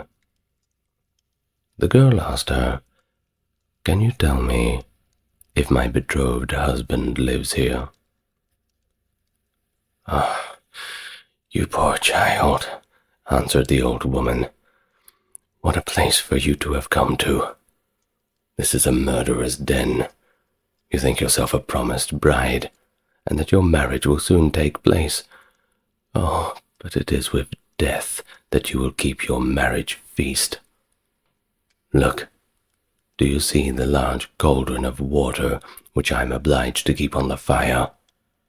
As soon as they have you in their power, they will kill you without mercy, and cook and eat you, for they are eaters of men. If I did not take pity on you and save you, you would definitely be lost." Thereupon the old woman led her behind a large cask, which quite hid her from view. "Keep still as a mouse," she said. "Do not move, do not speak, for if you do, it will be all over with you. Tonight, when the robbers are all asleep, we will flee together. Oh, I have long been waiting for an opportunity to escape. It's finally here." The words were hardly out of her mouth when the godless crew had returned, dragging another young girl along with them. They were all drunk, and paid no heed to her cries and lamentations.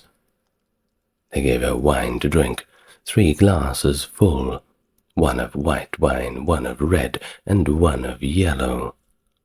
And with that her heart gave way, and her eyes closed shut. They laid her down and sprinkled salt upon her.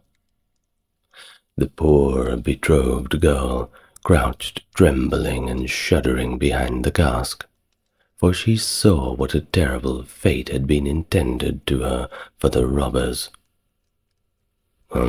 One of them now noticed a gold ring still remaining on the little finger of the girl, and as he could not draw it off easily, he took a hatchet and made a more violent approach.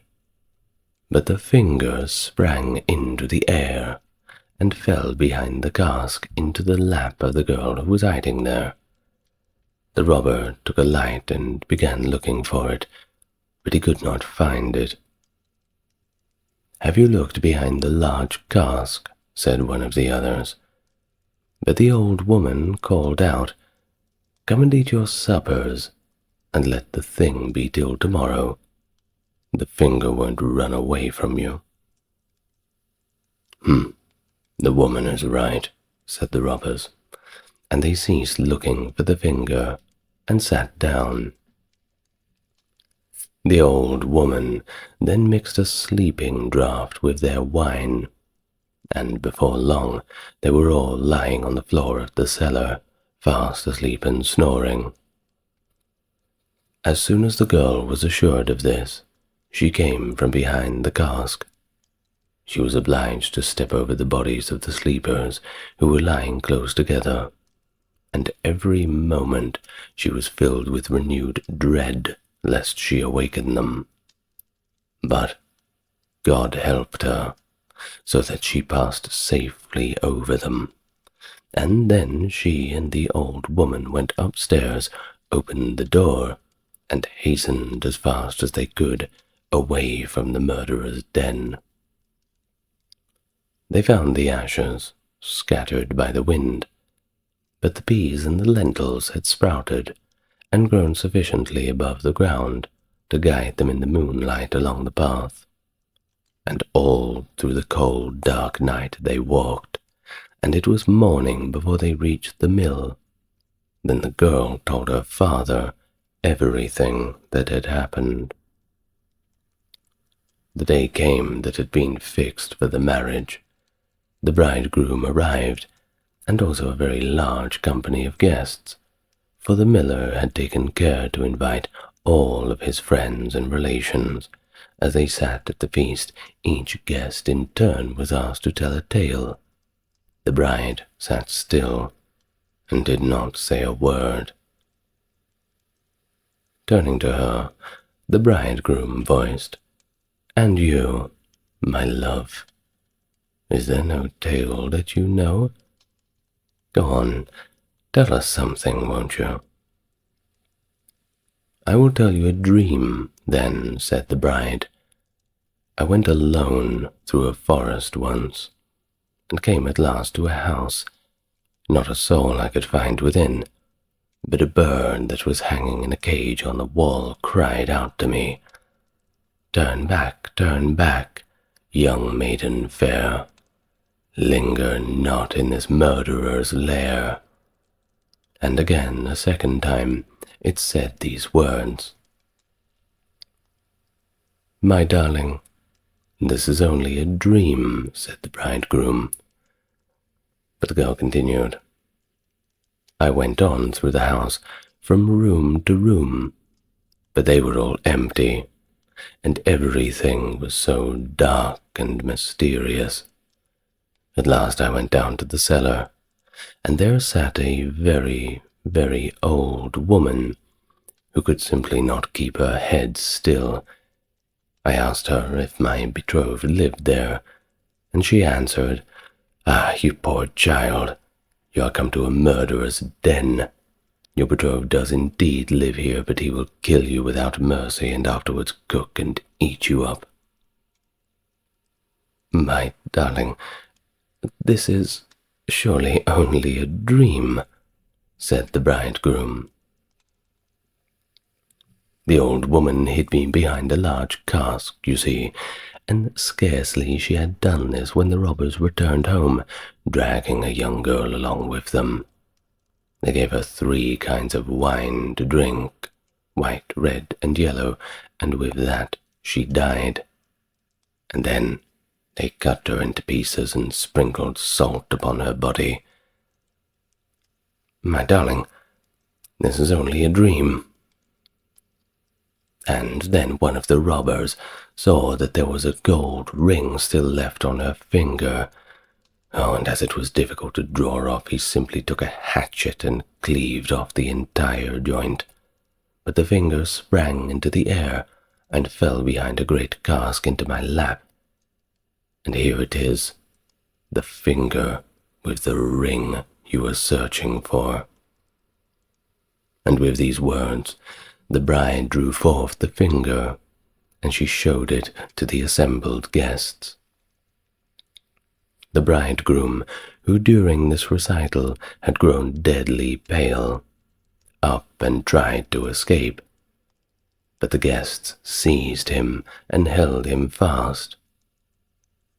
And thus, in this way, they quickly delivered him to justice, and he and all of his murderous band were condemned to death for their wicked and unforgivable deeds.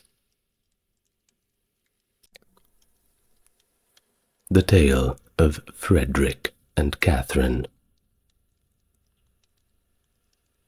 There once was a man called Frederick. He had a wife, whose name was Catherine, and they had not long been married.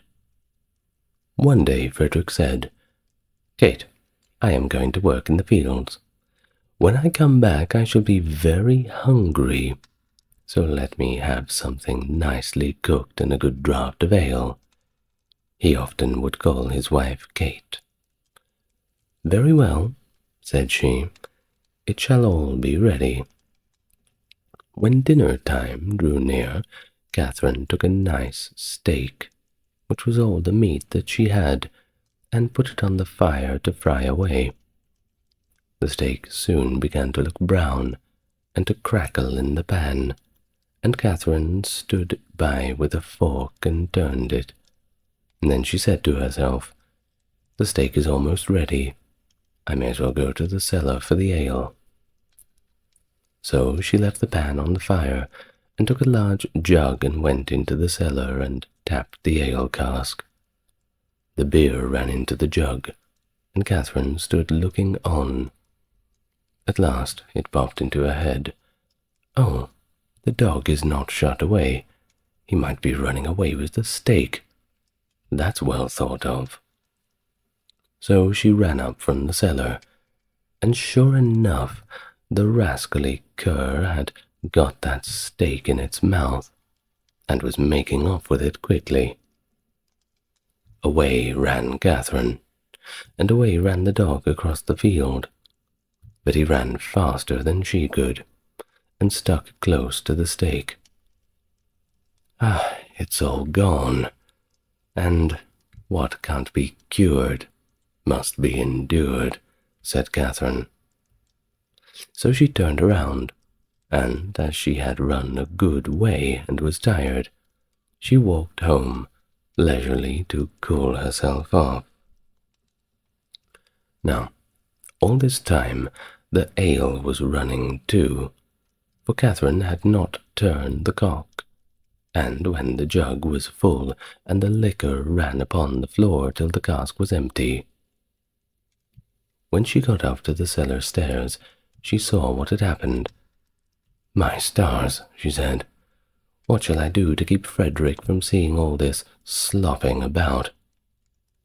And so she thought a while, and at last remembered that there was a sack of fine meal bought at the last fair, and that if she sprinkled this over the floor, it would suck up the ale quite nicely.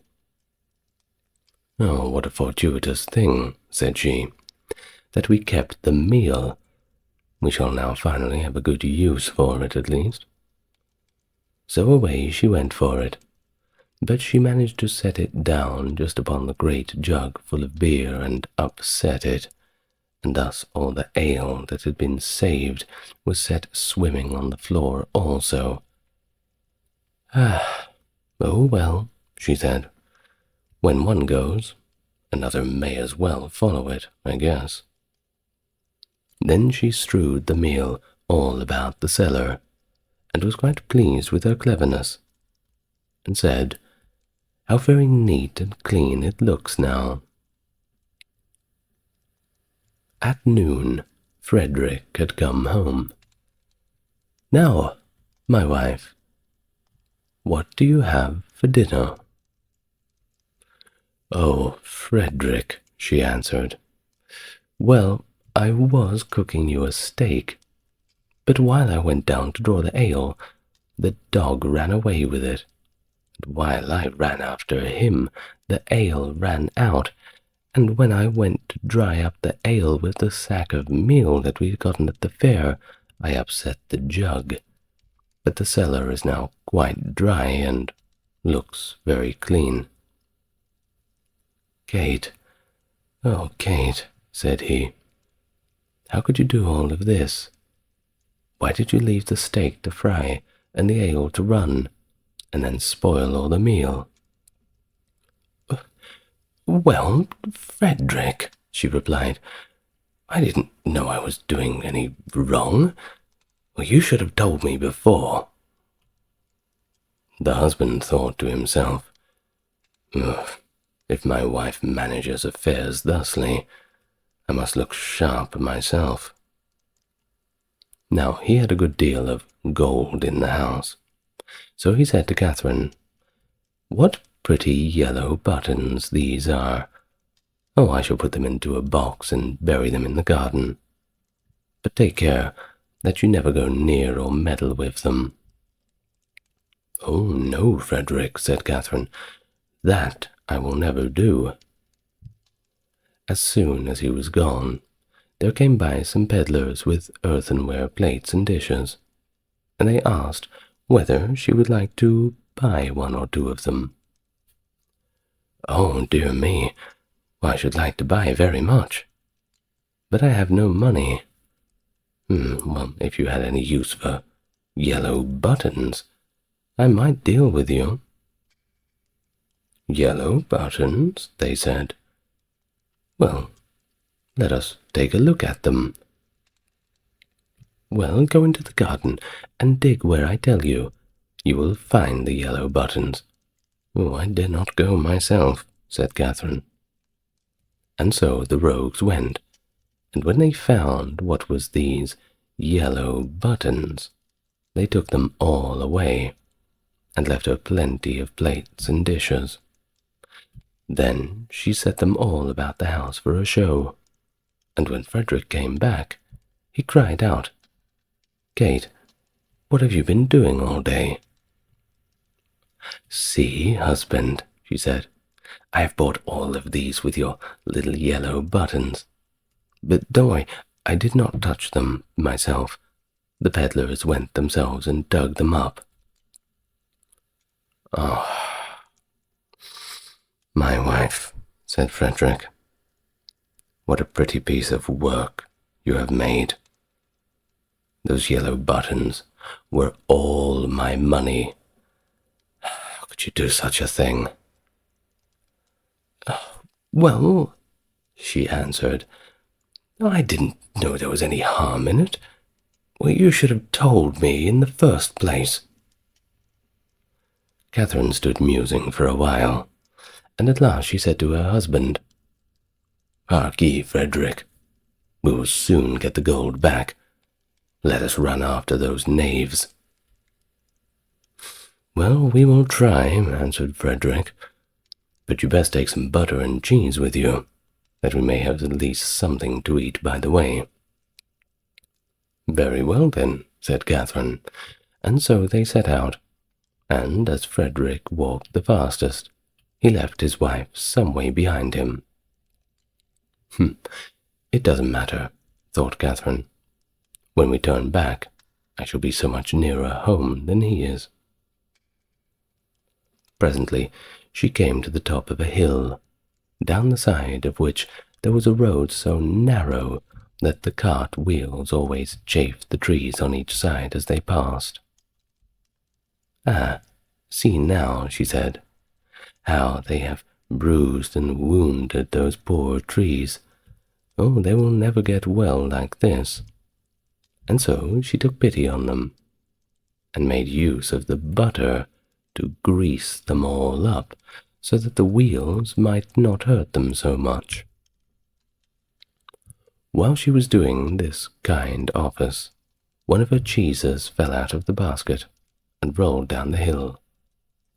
Catherine looked, but She could not for the life of her see where it had gone, and so she said, "Well, I suppose the other will go the same way and find you. He has younger legs than I have." Then she rolled the other cheese after it, and away it went. Nobody knows where, but it kept going down and down the hill. There she said she supposed that they knew the road, and would follow her, and she could stay there all day waiting for them, if need be. At last she overtook Frederick, who desired to give him something to eat. Then she gave him the dry bread. Where are the butter and cheese?" said Frederick. "Oh, let me tell you," she answered. "I used the butter to grease those poor little trees that the wheels chafed so much. Oh, and one of the cheeses ran away, so I sent the other one after it to go find it. I suppose they are both on the road together somewhere." "Oh, what a goose you are to do such silly things," said the husband. "How can you say such things?" Catherine said. "I am sure you never told me not to do these things, so how would I know?" Well, they sat down, and they ate the dry bread together, and Frederick said to her, "Kate, I hope you locked the door safe when you came away." No," she answered. "You didn't tell me to do that." Okay," said Frederick. "Then please go home and do it now before we go any further. And while you're there, bring with you something to eat, will you?" Catherine did as she was told, and thought to herself by the way, "Frederick wants something to eat, but I don't think he is very fond of butter and cheese. I know, I'll bring him a bag of fine nuts. Ooh, and the vinegar too, for I have often seen him take little sips of it." When she reached home, she bolted the back door, but the front door she took off the hinges, and she said, "Frederick told me to lock the door, but surely it can nowhere be safe if I take it with me." So she took her time by the way, and when she overtook her husband, she cried out, "There, Frederick, there is the door itself. You may watch it as carefully as you please."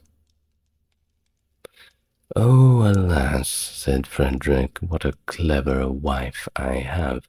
I sent you to make the house fast, and you take the door away, so that everybody may go in and out as they please. However, as you've brought the door, you shall carry with it about you for your pains." "Very well," answered she. "I'll carry the door, but I'll not carry the nuts and vinegar bottle also. That would simply be too much of a load. So, if you please, I'll simply fasten them to the door." Frederick, of course, made no objection to the plan, and they set off into the wood to look for the thieves. But they could not find them, and when it grew dark, they climbed up into a tree to spend the night there. Scarcely were they up, then who should come by but the very rogues that they were looking for? And they were in truth great rascals, and belonged to that class of people who find things before they are even lost. But they looked tired. They were tired. And so they sat down and made a fire under the very tree where Frederick and Catherine were sitting. Frederick slipped down on the other side and picked up some stones, and then he climbed up again and tried to hit the thieves on the head with them. But they only said, "Oh, it must be near morning now. The wind is shaking the apples down upon us." Catherine, who had the door on her shoulder, began to be very tired, but she thought it was the nuts upon it that were so heavy. So she said, "Frederick, I think I must let the nuts go." "No," he answered, "not now. They will surely discover us." "Oh, Frederick, really, I can't help it. They must go." "Well then, fine. Make haste and throw them down if you really must." Then away rattled the nuts, down among the boughs, and on one of the thieves that cried, "Bless me, it's hailing." A little while after, Catherine thought the door was still very heavy, so she whispered to Frederick, "I must throw the vinegar down." Frederick shook his head. "Oh, please, please don't. They will discover us." "Oh, seriously, I cannot help it. I really must. It must go." And so she poured all the vinegar down, and the thieves said, "What a heavy dew there is."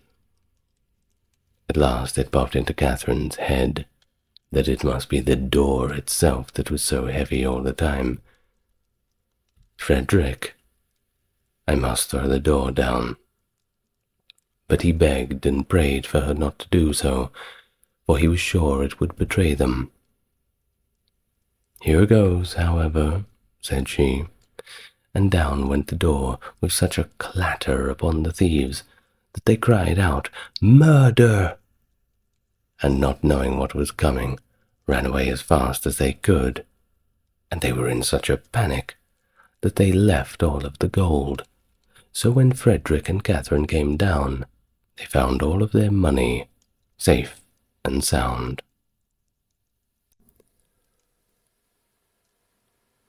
And now, the tale of Sweetheart Roland.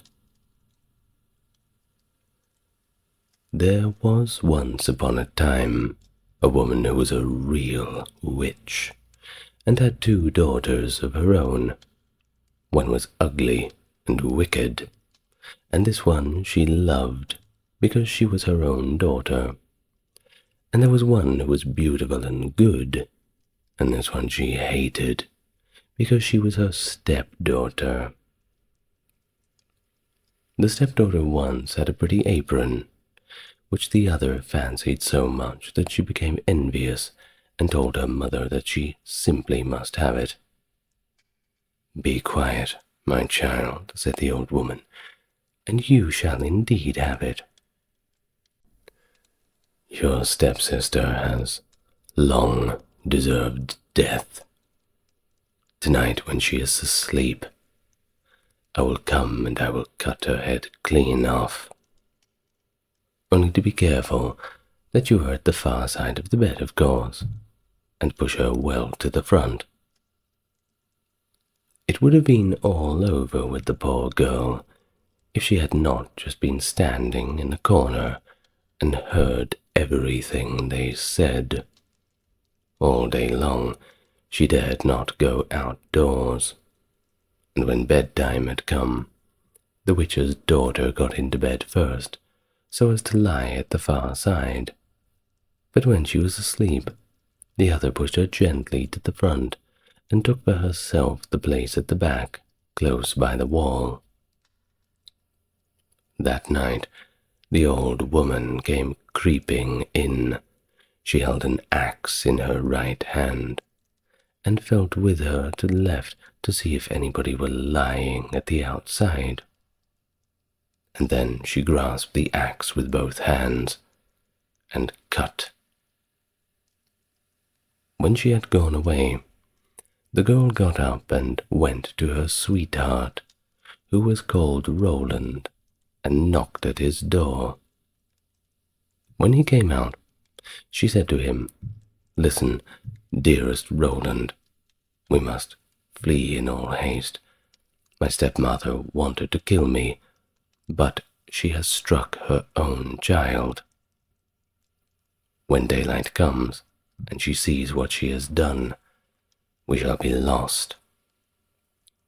"But," said Roland, "I counsel you first to take away her magic wand, or we cannot escape if she pursues us."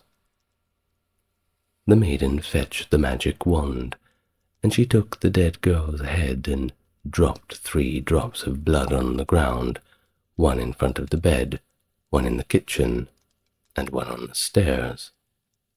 Then she hurried away with her lover Roland. When the old witch got up next morning, she called for her daughter and wanted to give her the apron. But her daughter did not come.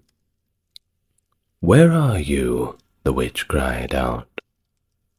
"Here, on the stairs.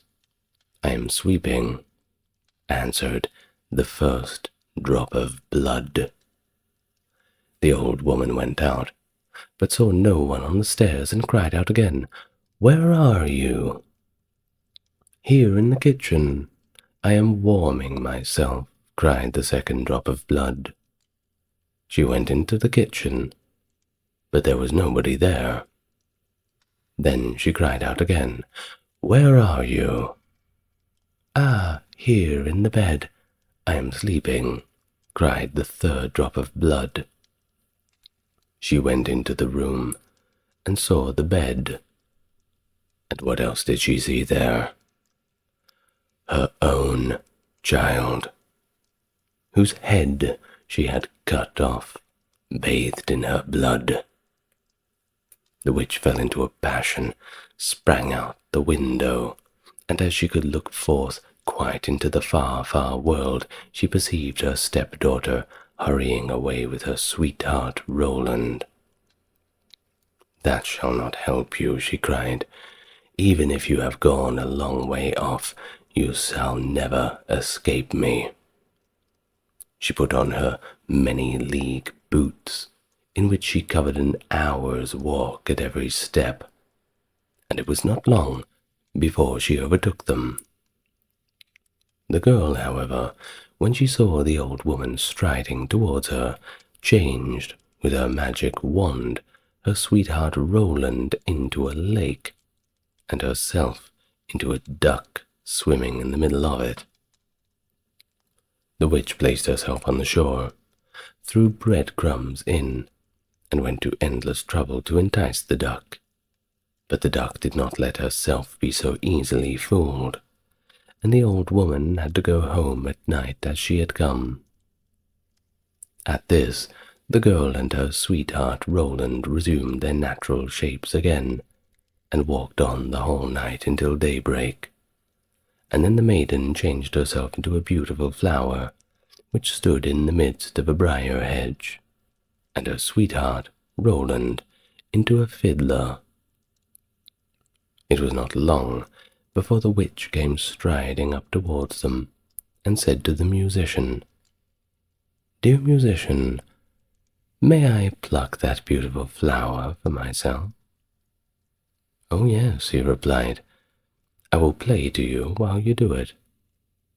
As she was hastily creeping into the hedge, and was going to pluck the flower, knowing perfectly well who the flower was, he began to play, and whether she would or not, she was compelled to dance, forced, for this was a magical dance. The faster he played, the more violent springs she was forced to make, and the thorns tore her clothes from her body, and pricked her, and wounded her, until she bled. And as he did not stop, she had to dance until she laid dead on the ground. And like that, they were now set free. Roland said, "Now I will go to my father and arrange for the wedding." "Then in the meantime I will stay here and wait for you," said the girl, "and that no one may recognize me, I will change myself into a red stone landmark." And then Roland went away, and the girl stood like a red landmark in the field and waited for her beloved. But when Roland got home, he fell into the snares of another, who so fascinated him, bedazzled him, that he forgot the poor maiden. The pitiful girl remained there a long time, but at length, as he did not return at all, she was saddened, and changed herself into a flower, and thought, "Someone will surely come this way. Someone will eventually trample me down." It befell, however, that a shepherd kept his sheep in the field and saw the flower, and as it was so beautiful he plucked it, took it with him, and laid it away in his chest. From that time forth, strange things happened in the shepherd's house. When he arose in the morning, all of the work was already done. The room was swept, the table and benches were cleaned, the fire in the hearth was lit, and the water was fetched. Even at noon, when he came home, the table was laid and a good dinner was served. He could not conceive how all of this had come to pass, for he never saw a human being in this house, and no one could have concealed themselves in it for sure.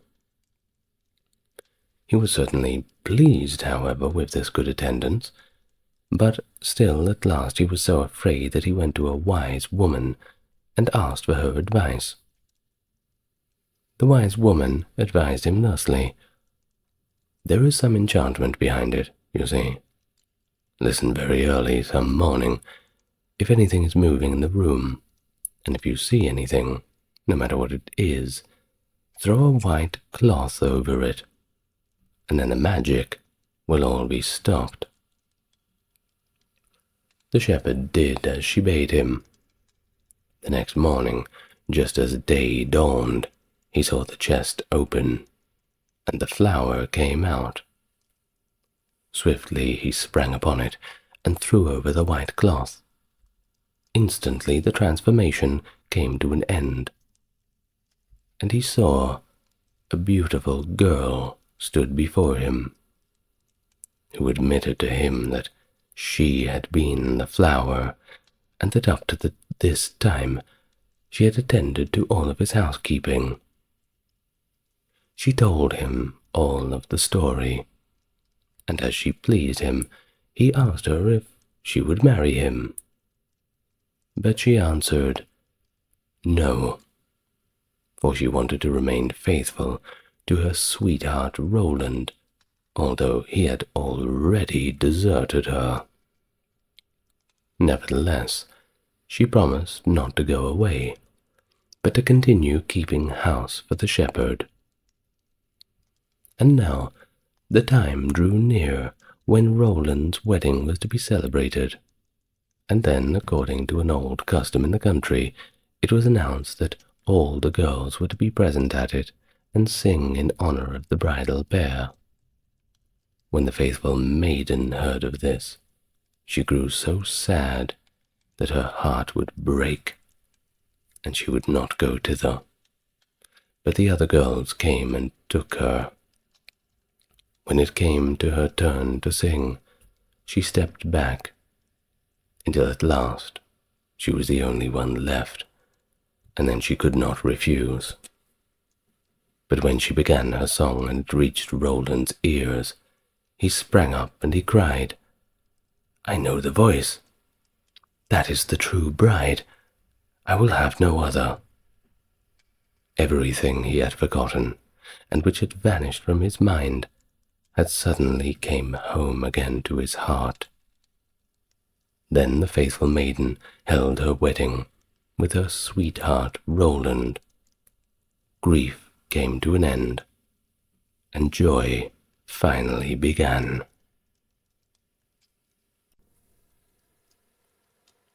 And now the tale of Snowdrop, another one from the brothers Grimm. If you're enjoying this, how about you like and subscribe? That'd be nice, wouldn't it? Anyway, let's get on with the story. It was the middle of winter, when the broad flakes of snow were falling all around, that the queen of a country made 1,000 miles off sat working at her window. The frame of the window was made of fine black ebony, and she sat looking out upon the snow. She pricked her finger, and 3 drops of blood fell upon it. Then she gazed thoughtfully upon the red drops that sprinkled the white snow, and said, "Ah, would that my little daughter may be as white as the snow, and as red as that blood, and as black as that ebony in the window frame." And so the little girl really did grow up. Her skin was white as snow, her cheeks as rosy as the blood, and her hair as black as ebony, and she was called Snowdrop. But this queen died, and the king soon married another wife, who became queen herself, and was very beautiful, but so vain that she could not bear to think that anybody could be better than she was. She had a fairy looking-glass, you see, to which she used to go, and then she would gaze upon herself in it and say, "Tell me, glass, tell me true, of all the ladies in the land, who is the fairest? Tell me who?" And the glass always answered, "Thou, queen, art the fairest in the land." But Snowdrop, well, she grew more and more beautiful, and when she was 7 years old, she was as bright as the day, and fairer than the queen herself. Then the glass one day answered the queen, when she went to look into it as usual, "Thou, queen, art fair and beautiful to see, but Snowdrop is far lovelier than thee." When she heard this, she turned pale with rage and envy, and called to one of her servants and said, "Take Snowdrop away into the wide wood, that I may never see her any more." Then the servant led her away, but his heart melted when Snowdrop begged him to spare her life. And he said, "I cannot hurt you, beautiful child." So he left her by herself, and though he thought it most likely that wild beasts would tear her to pieces, he felt as if a great weight was taken off his heart when he had made up his mind not to kill her, but to leave her to her fate, with the chance of someone finding and perhaps even saving her. And then poor Snowdrop wandered along through the wood in great fear, and the wild beasts roared about her, but none did her any harm. In the evening she came to a cottage among the hills, and went in to rest, for her little feet could simply carry her no further. Everything was spruce and neat within the cottage. On the table was spread a white cloth, and there were 7 little plates, 7 little loaves, and 7 little glasses with wine in them, and 7 knives and forks laid in order, and by the wall stood 7 little beds. As she was very hungry, she picked a little piece of each loaf and drank a very little bit of wine out of each glass, and after that she thought she would lie down and rest. And so she tried all of the beds, but one was too long, and another was too short, until at last the 7th suited her just fine, and there she laid herself down and went to sleep. By and by in came the masters of the cottage.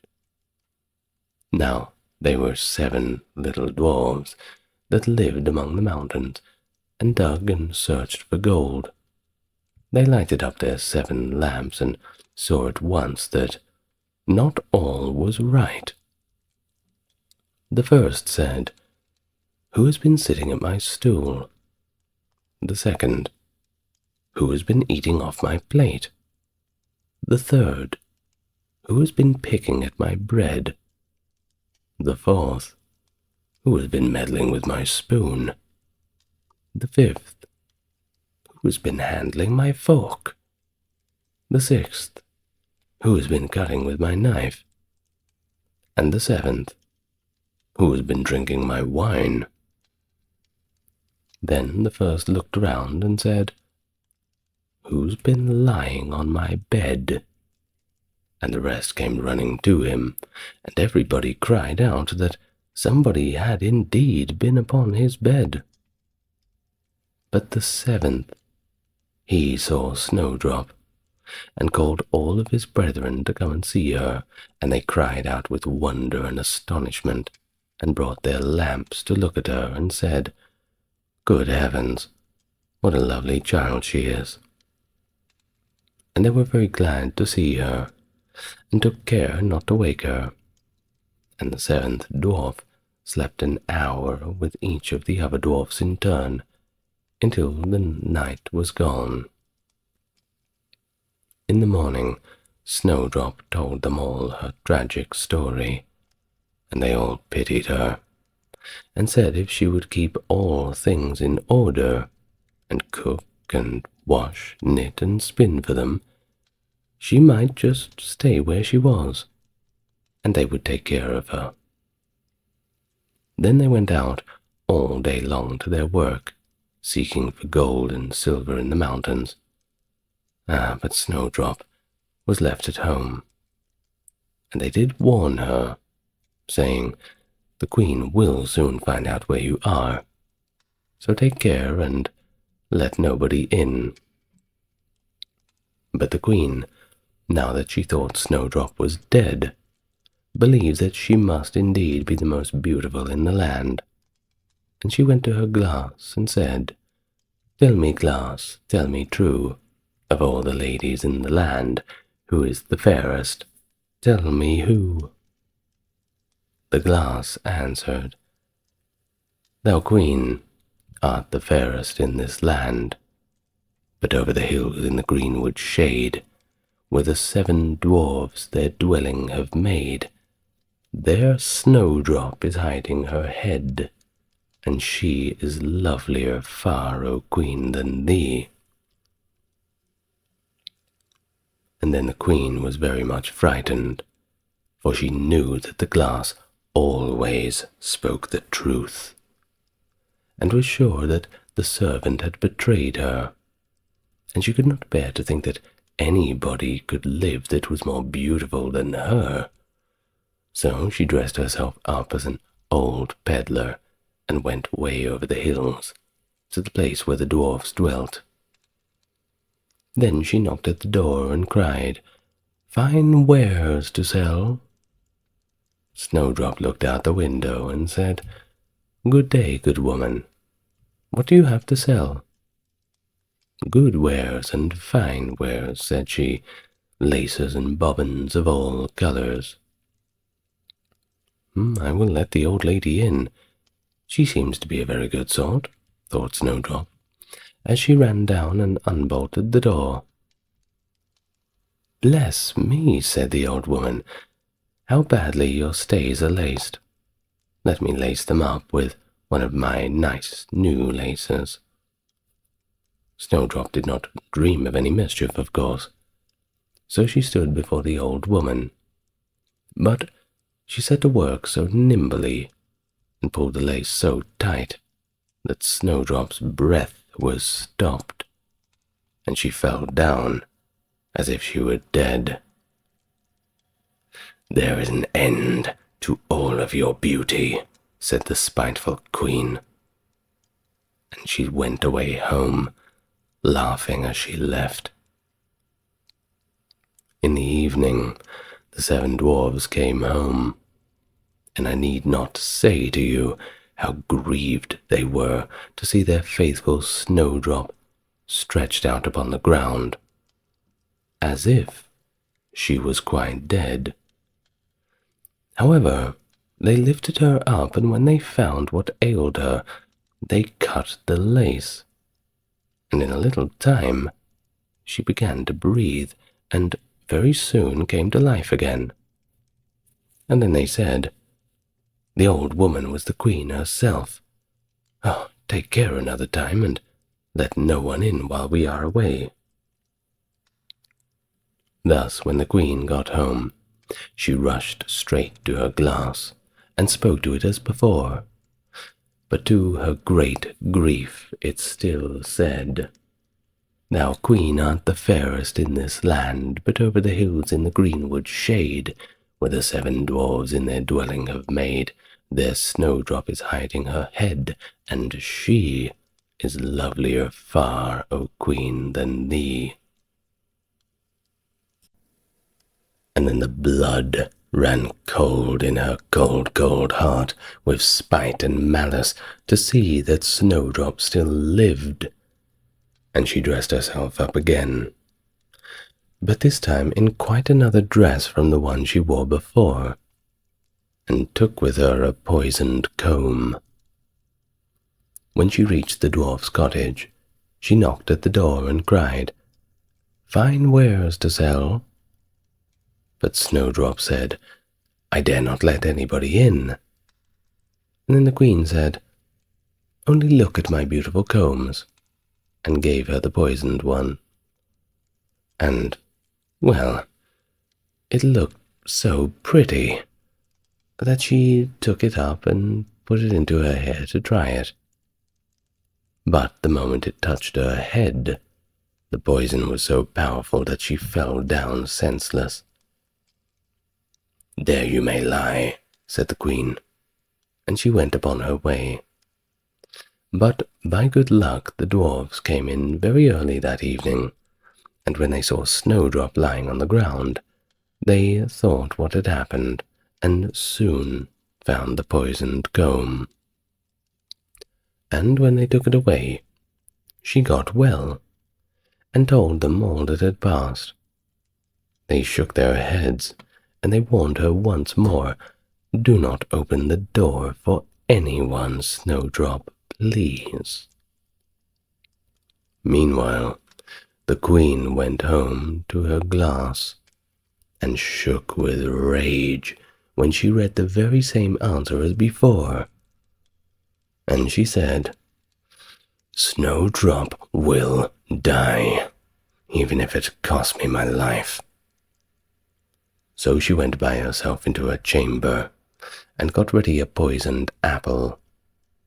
The outside looked very rosy and tempting, but whoever tasted it was sure to die.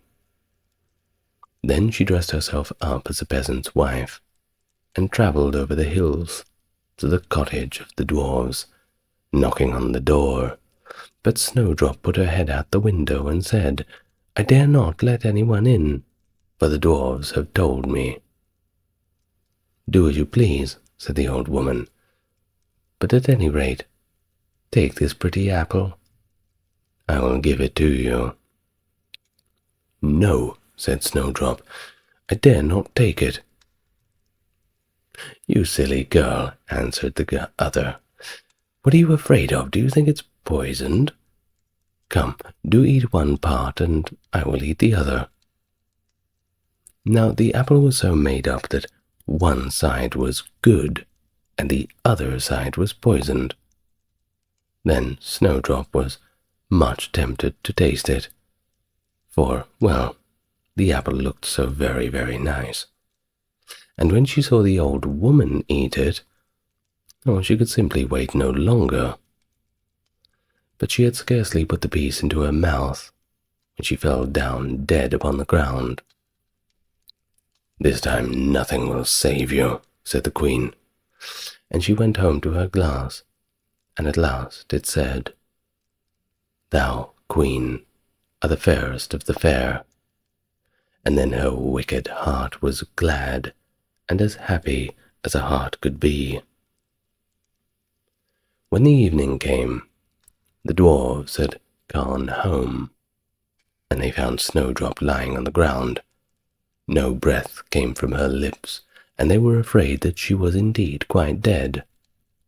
They lifted her up and combed her hair, washed her face with wine and water, but it was all in vain, for the little girl seemed to be quite gone. And so they laid her down, and all 7 watched and bewailed her for 3 whole days, and then they thought that they would bury her.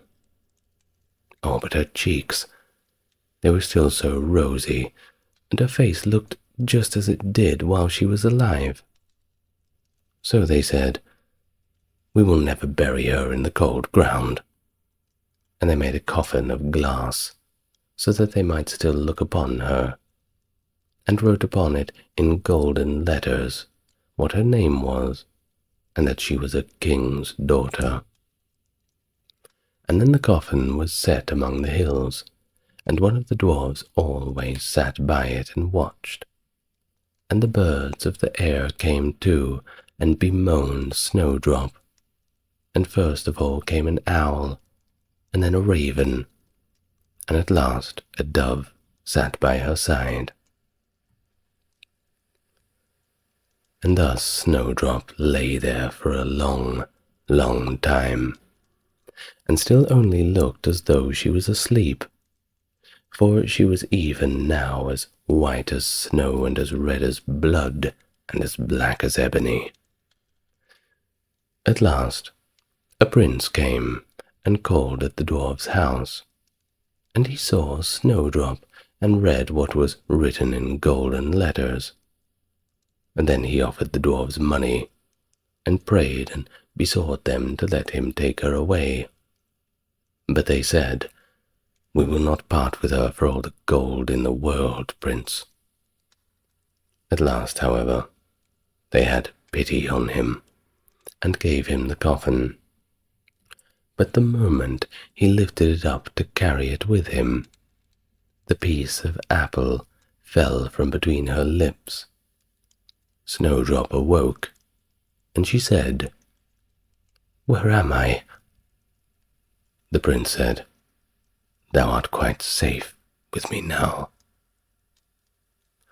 Then he told her of all that had happened, and said, "I love you far better than all the world.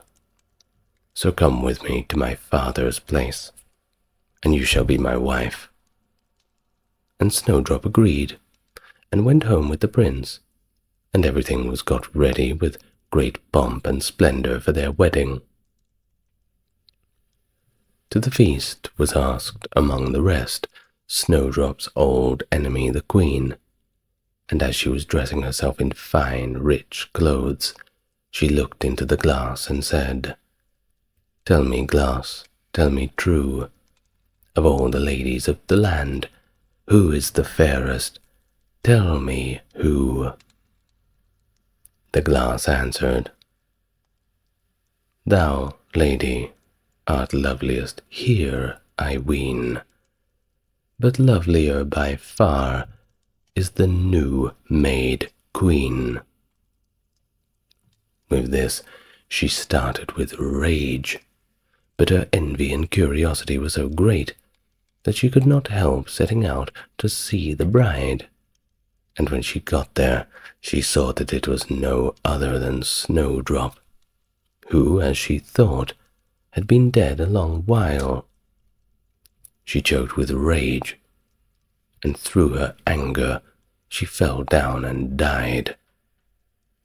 But Snowdrop and the prince, well, they lived and reigned happily over that land many, many years, and sometimes they went up into the mountains and paid a visit to the little dwarfs who had been so kind to Snowdrop in her time of need. And now the tale of the pink. There once was upon a time a queen to whom God had given no children, Every morning she went into the garden and prayed to God in heaven to bestow on her a son or a daughter. Then an angel from heaven came to her one day and said, "Be at rest, you shall have a son with the power of wishing, so that whatsoever in the world he wished for, then you shall have." Then she went to the king and told him of all the joyful tidings, and when the time was come she gave birth to a son. The king was certainly filled with gladness. Every morning she went with the child to the garden where the wild beasts were kept, and washed herself there in a clear stream. It happened once when the child was a little older that it was lying in her arms, and she fell asleep. Then came the old cook, who knew that the child had the power of wishing, and stole it away. And he took a hen, cut it into pieces, and dropped some of its blood on the queen's apron and her dress.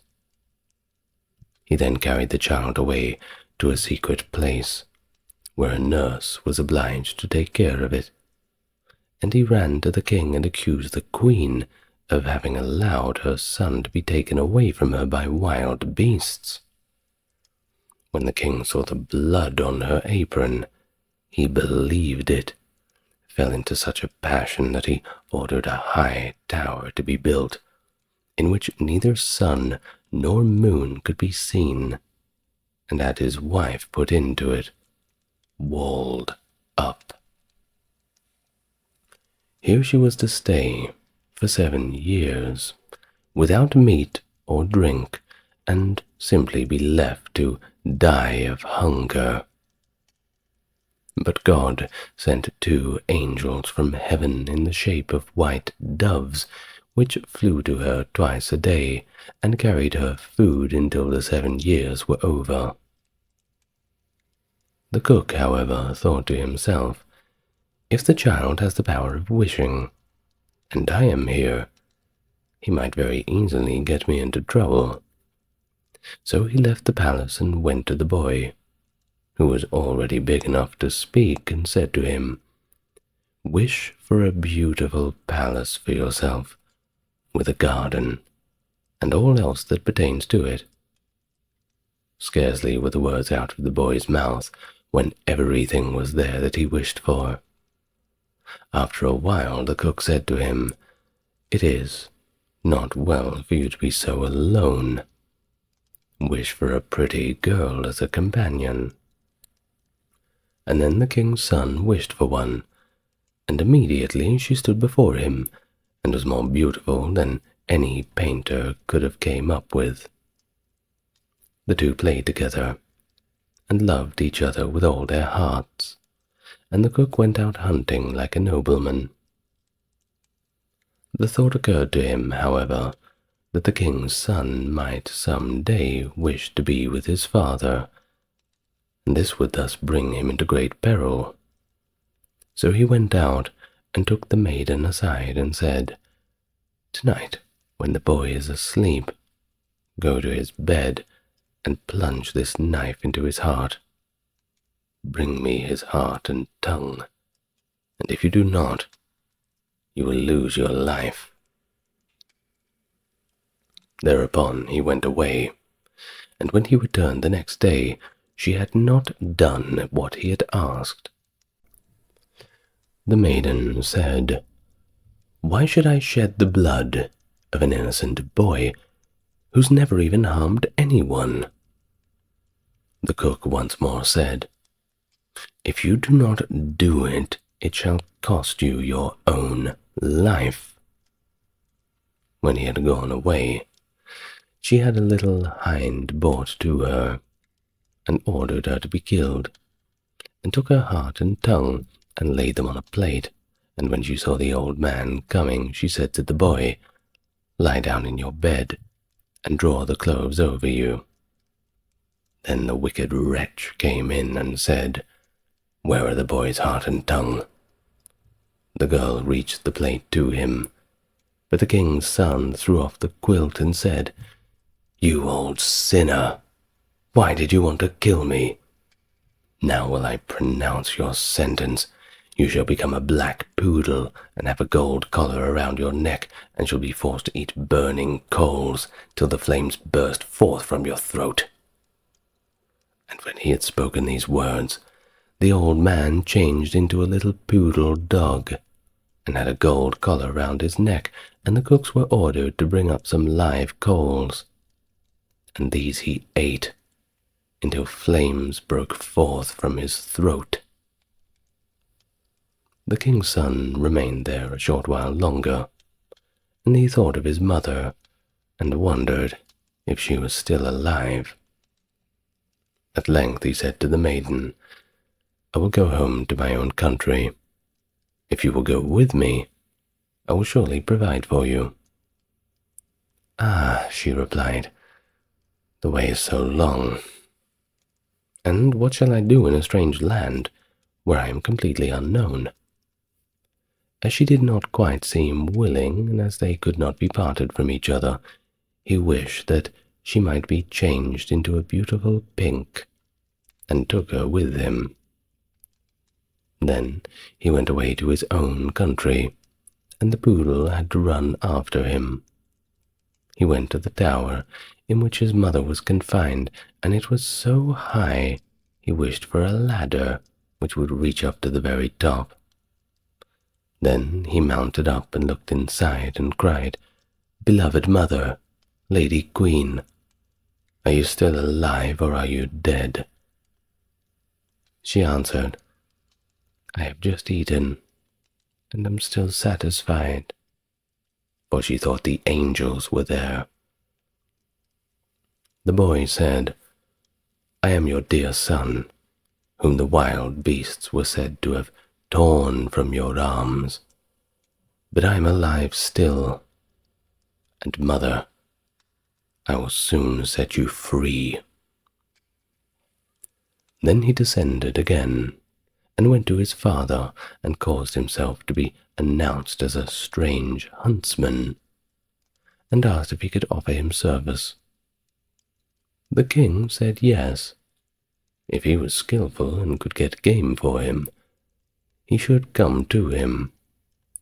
But the deer had never taken up their quarters in any part of the district or the country.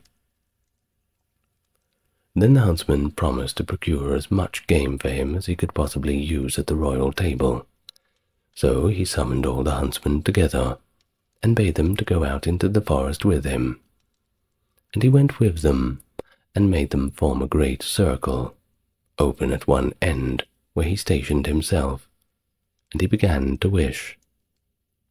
200 deer and more came running inside the circle at once, and the huntsman shot them all.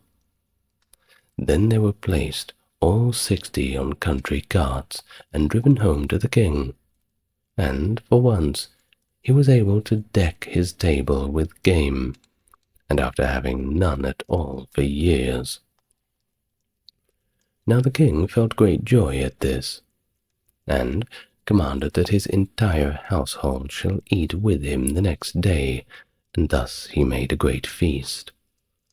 When they were all assembled together, he said to the huntsman, "You are so clever. You will sit by my side." He replied, "Lord King, your Majesty must excuse me. I am a poor huntsman." But the king insisted and said, "You shall sit by my side, please." And eventually the huntsman did it.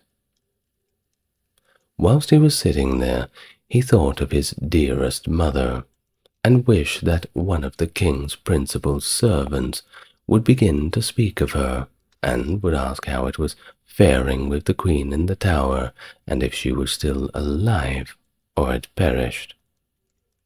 Hardly had he formed the wish than the marshal began and said, "Your Majesty, we live joyously here, but how is the queen locked up in the tower? Is she alive, or has she died?" But the king replied, "She let my dear son be torn to pieces by wild beasts. I will not have her named at this table." Then the huntsman arose and said, "Gracious lord, father, she is still alive, and I am her son. I was not carried away by wild beasts, but by that wretch, the old cook, who tore me from her arms when she was asleep, and sprinkled her apron with the blood of a chicken."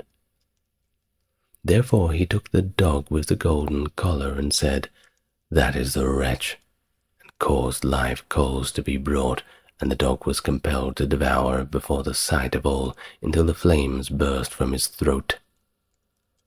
On this the huntsman asked if the king would like to see the dog in his true shape, and wished him back into the form of the cook, in which he stood immediately, with his white apron and knife by his side. When the king saw him, he fell into a rage, and ordered him to be cast into the deepest dungeon. Then the huntsman spoke further and said, "Father, will you see the maiden who brought me up so tenderly, and who was afterwards to murder me, but did not do it, though her own life was threatened?" The king replied, "Oh yes, I should like to see her." "Most gracious father, I will show her to you in the form of a beautiful flower." And he thrust his hand into his pocket and brought forth the pink flower and placed it on the royal table. And it was so beautiful that the king had never seen one equal to it. Then the son said, "Now will I show her to you in her own form," and wished that she might become a maiden. And she stood there looking so beautiful that no painter could have made her look more so. And the king sent 2 waiting maids and 2 attendants into the tower to fetch the queen and bring her to the royal table. But when she was let in, she ate nothing, and said, "The gracious and most merciful God who has supported me in the tower will soon set me free." She lived 3 days more, and then died happily, and when she was buried, 2 white doves, which had brought her food to the tower and were angels of heaven, followed her body and seated themselves on her grave. The aged king ordered the cook to be torn into 4 pieces. But grief consumed the king's own heart, and soon he died. His son married the beautiful maiden, whom he had brought with him as a flower in his pocket, and whether they are still alive or not, well, only God knows that. And now, the tale of clever Elsie. There once was a man who had a daughter who was called Clever Elsie, and when she had grown up, her father said, "We will get her married." "Yes," said the mother, "if only someone would come who would have her." At length the man came from a distance and wooed her, who was called Hans, but he stipulated that Clever Elsie should be very smart. "Oh," said the father, "she has plenty of good sense." And the mother said, "Oh, yes, she can see the wind coming from up the street and hear the flies coughing." "Well," said Hans, "if she is not really smart, I won't have her." When they were sitting at dinner and had eaten, the mother said, "Elsie, go into the cellar and fetch us some beer, would you?" Then Clever Elsie took the pitcher from the wall, went into the cellar, and tapped the lid briskly as she went, so that the time might not appear too long. When she was below, she fetched herself a chair, and set it before the barrel so that she had no need to stoop, and did not hurt her back or do herself any unexpected injury. Then she placed the can before her, and turned the tap, and while the beer was running, she would not let her eyes be idle, but looked up to the wall, and, after much peering here and there, saw a pickaxe exactly above her, which the masons had accidentally left there.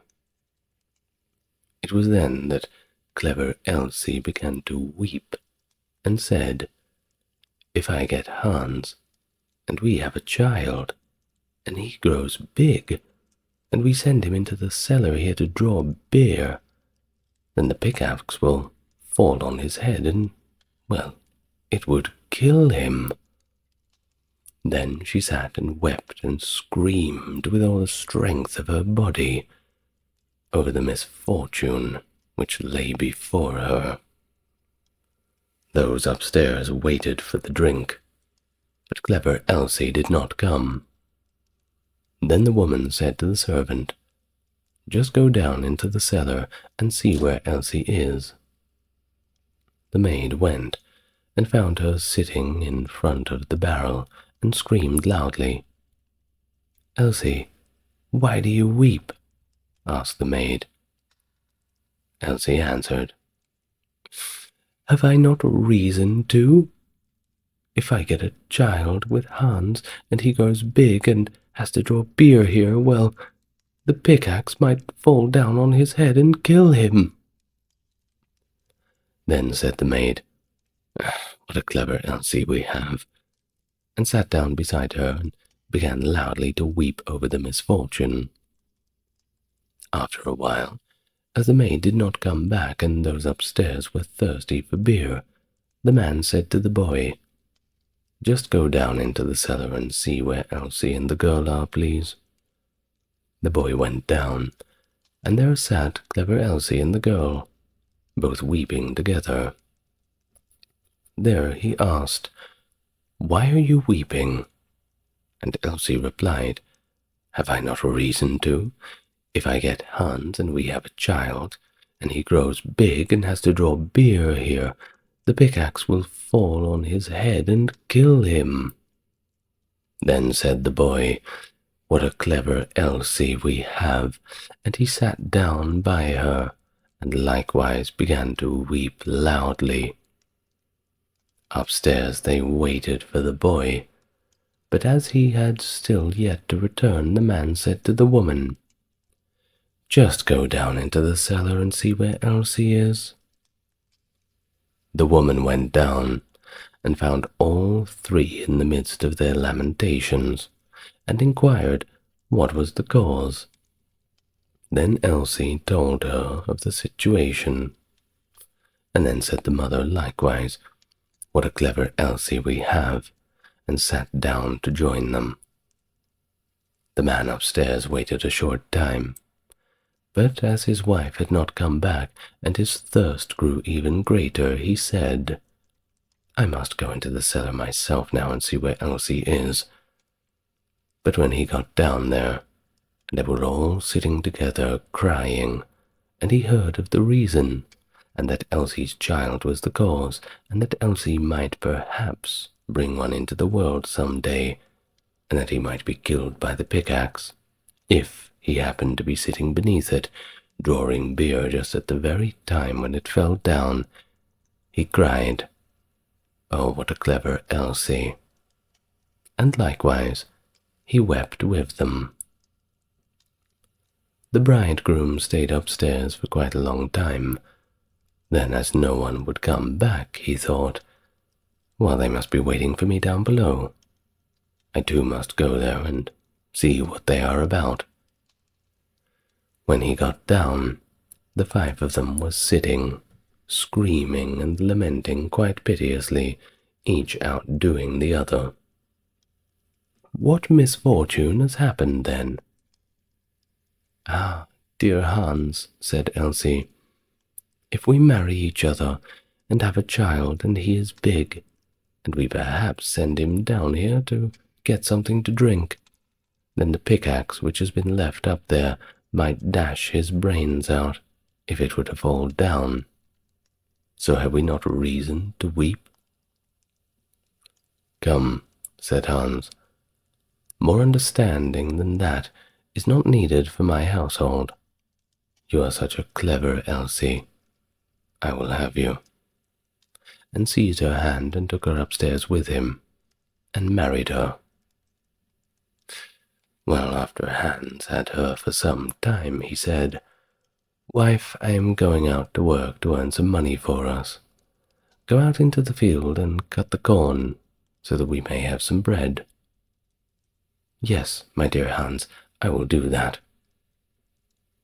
After Hans had gone away, she cooked herself some good broth and took it into the field with her. When she came out to the field, she said to herself, What shall I do?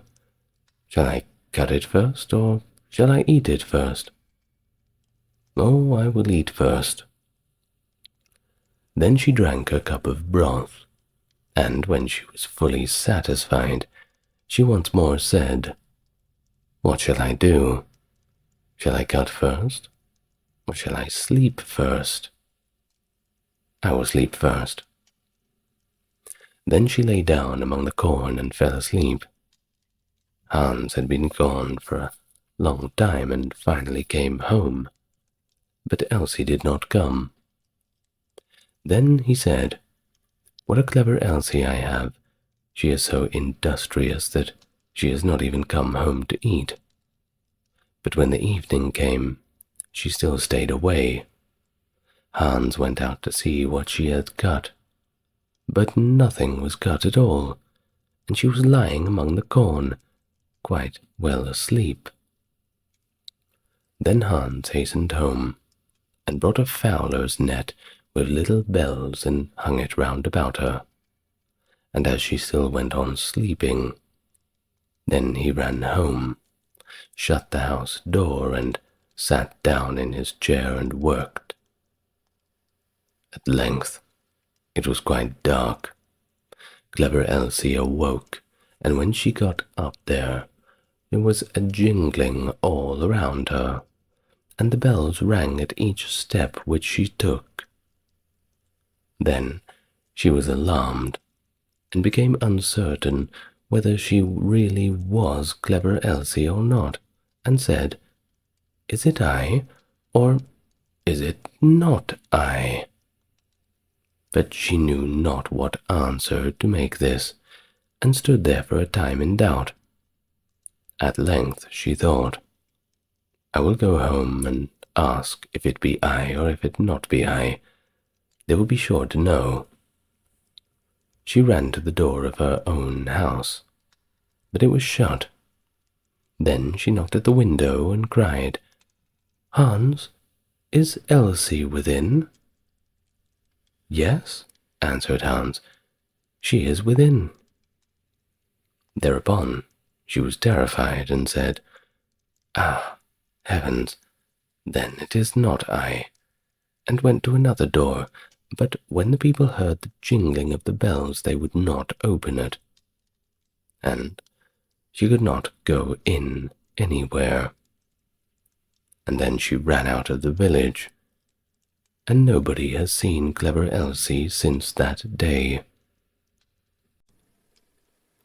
The Frog Prince, a tale from the brothers Grimm. One fine evening, a young princess put on her bonnet and clogs and went out to take a walk by herself in a wood. And when she came to a cool spring of water that rose in the midst of it, she sat herself down to rest a while. Now she had a golden ball in her hand, which was her favourite plaything, and she was always tossing it up into the air and catching it again as it fell. After a time she threw it up so high that she missed catching it as it fell, and the ball bounded away and rolled along upon the ground till at last it fell down into the spring. The princess looked into the spring after her ball, but it was very deep, so deep that she could not see the bottom of it. And then The young princess began to bewail her loss, and said, "Oh, alas, if only I could get my ball again! I would give all my fine clothes and jewels, and everything that I have in the world." While she was speaking, a frog put its head out of the water and said, "Princess, why do you weep so bitterly?" "Oh, alas," said she, "what can you do for me, you nasty frog? My golden ball has fallen into the spring." The frog said, "I want not your pearls and jewels and fine clothes, but if you will love me and let me live with you and eat from off your golden plate and sleep upon your bed, I will bring you your ball again." "What nonsense," thought the princess. "This silly frog is actually talking. He can never even get out of the spring to visit me, though he may be able to get my ball for me, and therefore, well, I will tell him he shall have what he asked." So she said to the frog, "Well, if you bring me my ball, I will do everything you ask." Thus the frog put his head down and dived deep, deep under the water, and after a little while he came up again, with the ball in his mouth, and threw it on the edge of the spring. As soon as the young princess saw her ball, she ran to pick it up, and she was so overjoyed to have it in her hand that she never even thought of the frog, but ran home with it as fast as she could. The frog called after her, "Princess, stay, stay, and take me with you as you said you would." But she did not stop. No, she did not stop to hear a word of it. The very next day, just as the princess had sat down to dinner, she heard a strange noise, as if something was coming up the marble staircase. And soon afterwards there was a gentle knock at the door, and a little voice cried out and said, "Open the door, my princess dear, open the door, to thy true love is here, and mind the words that thou and I said, by the fountain cool, in the greenwood shade." Then the princess ran to the door and opened it, and then she saw the frog, whom she had quite by this point well and truly forgotten. At this sight she was sadly frightened, and shutting the door as fast as she could, came back to her seat. The king, her father, seeing that something had indeed frightened her, asked her, "My daughter, what is the matter?" "Oh, there is a nasty frog at the door," said the princess. "One at the door that lifted my ball for me out of the spring this morning. I told him that he should live with me here, thinking that he could never get out of the spring anyway. But, there he is at the door, and, well, he wants to come in." While she was speaking, the frog knocked again at the door, and said, "Open the door, my princess dear. Open the door to thy true love here, and mind the words that thou and I said by the fountain cool in the greenwood shade." Then the king said to the young princess, "Well, as you have given your word, you must keep it. So go on, let him in." So did she, and the frog hopped into the little room, and then straight on, tap, tap, from the bottom of the room to the top until he came close to the table where the princess sat. "Pray lift me up upon the chair," said he to the princess, "and let me sit next to you." As soon as she had done this, the frog said, "Put your plate nearer to me, please, that I may eat out of it." This she did, and when he had eaten as much as he could, he said, "Now I am tired. Carry me upstairs and put me into your bed." And the princess, though quite unwilling, took him up in her little hands and put him upon the pillow of her own bed, where he slept all the night long. As soon as it was light, he jumped up, hopped downstairs, and went out of the house.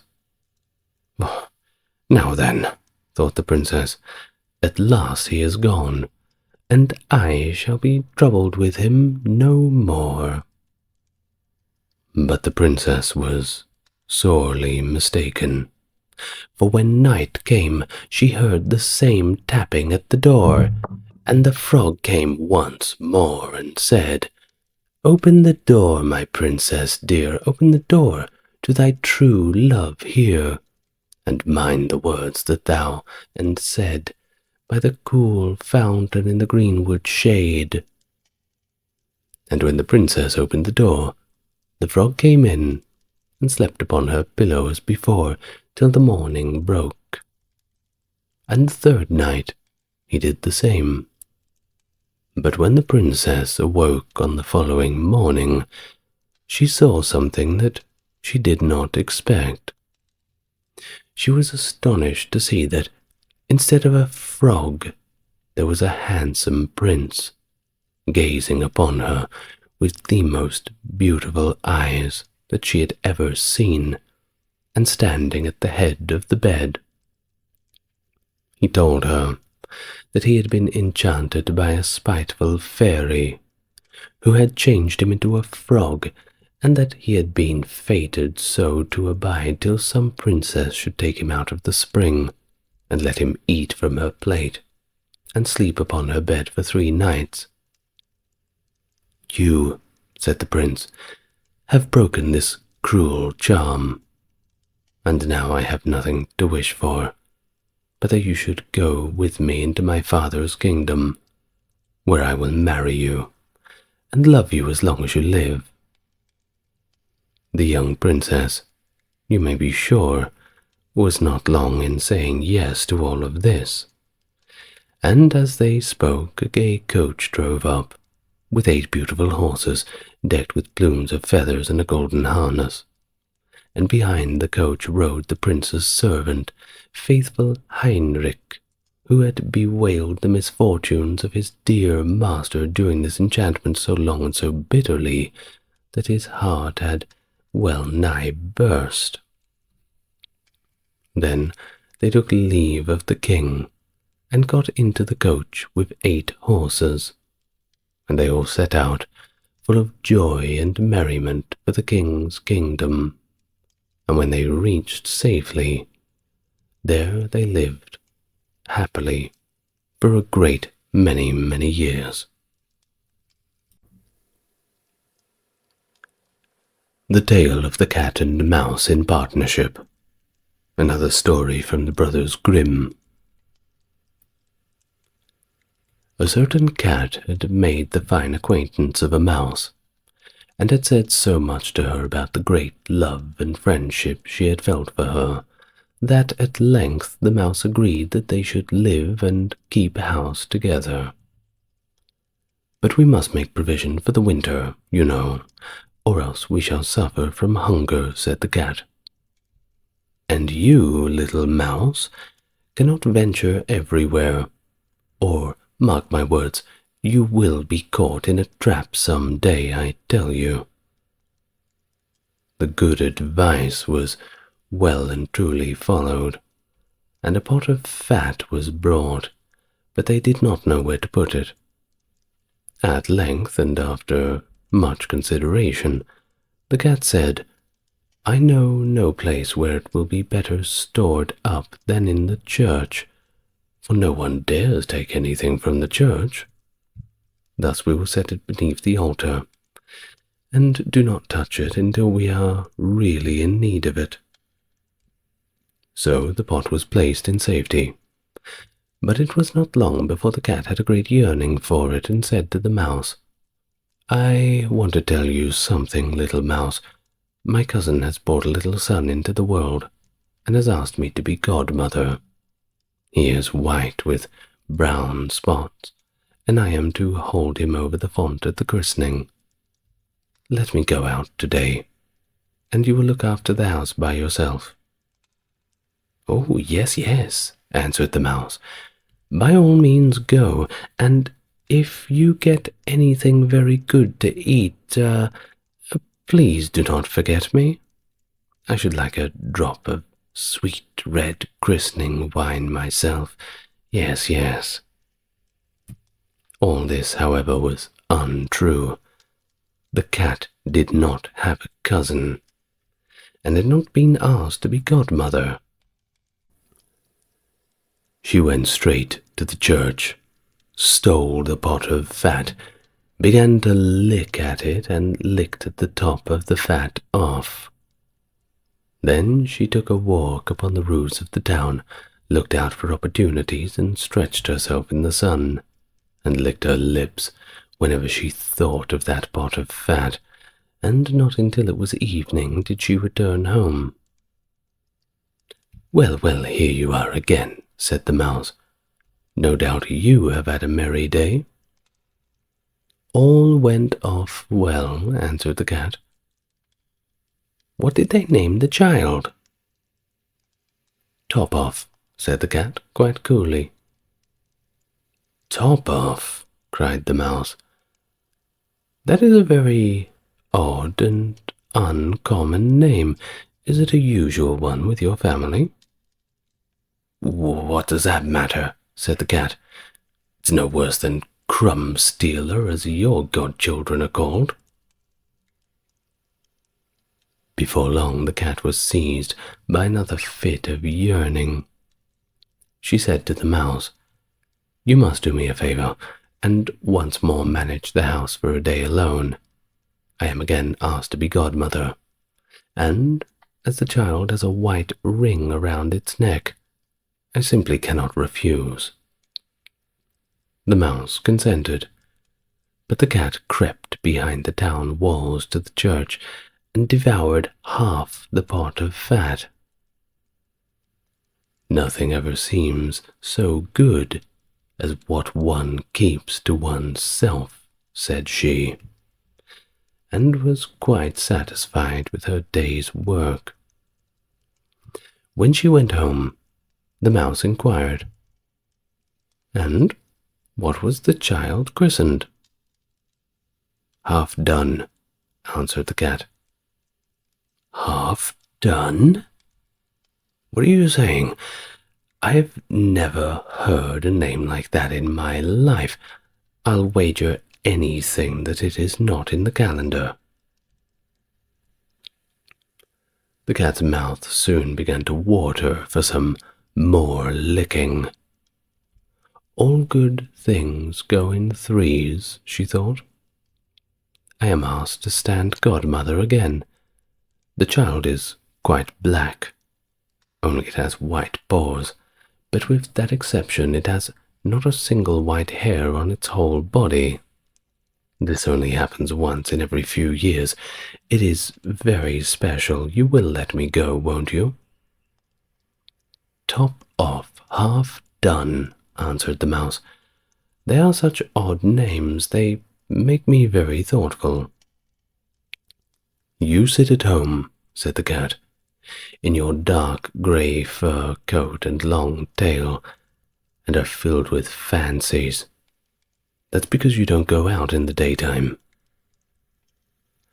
During the cat's absence, the mouse cleaned the house and put it in order. But it was this day that the greedy cat entirely emptied the pot of fat. When everything was eaten up, one has some peace, she said to herself. And well filled and fat, she did not return home till nightfall. The mouse at once asked what name had been given to the third child. "Well, it will not please you more than the others did," said the cat. "He is called All Gone." "All Gone," said the mouse. "Now that is the most suspicious name of all. I have never seen it in print. All Gone? What can that mean?" She shook her head, curled herself up, and lay down to sleep. From this time forth, no one invited the cat to be godmother. But when the winter had come, there was no longer anything to be found outside. The mouse thought of their provision and said, "Come, cat, we will go to our pot of fat which we have stored up for ourselves. We shall enjoy that."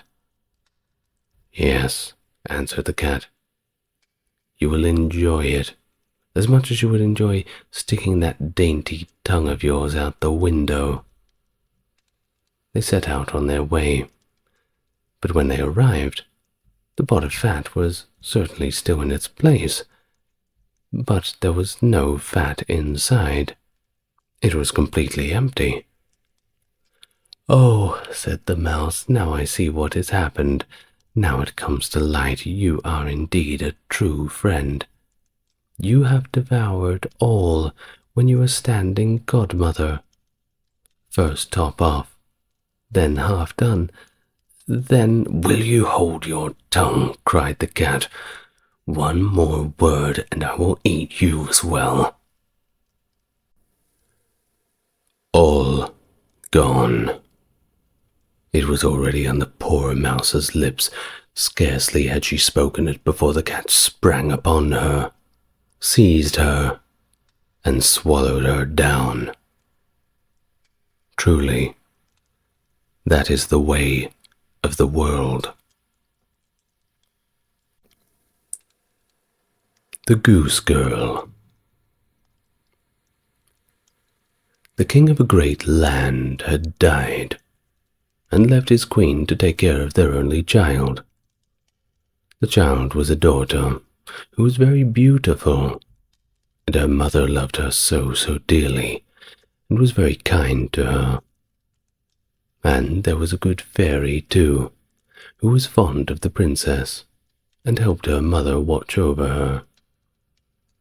When she grew up, she was betrothed to a prince who lived a great way off, and as the time grew near for her to be married, she got ready to set off on the journey to his country.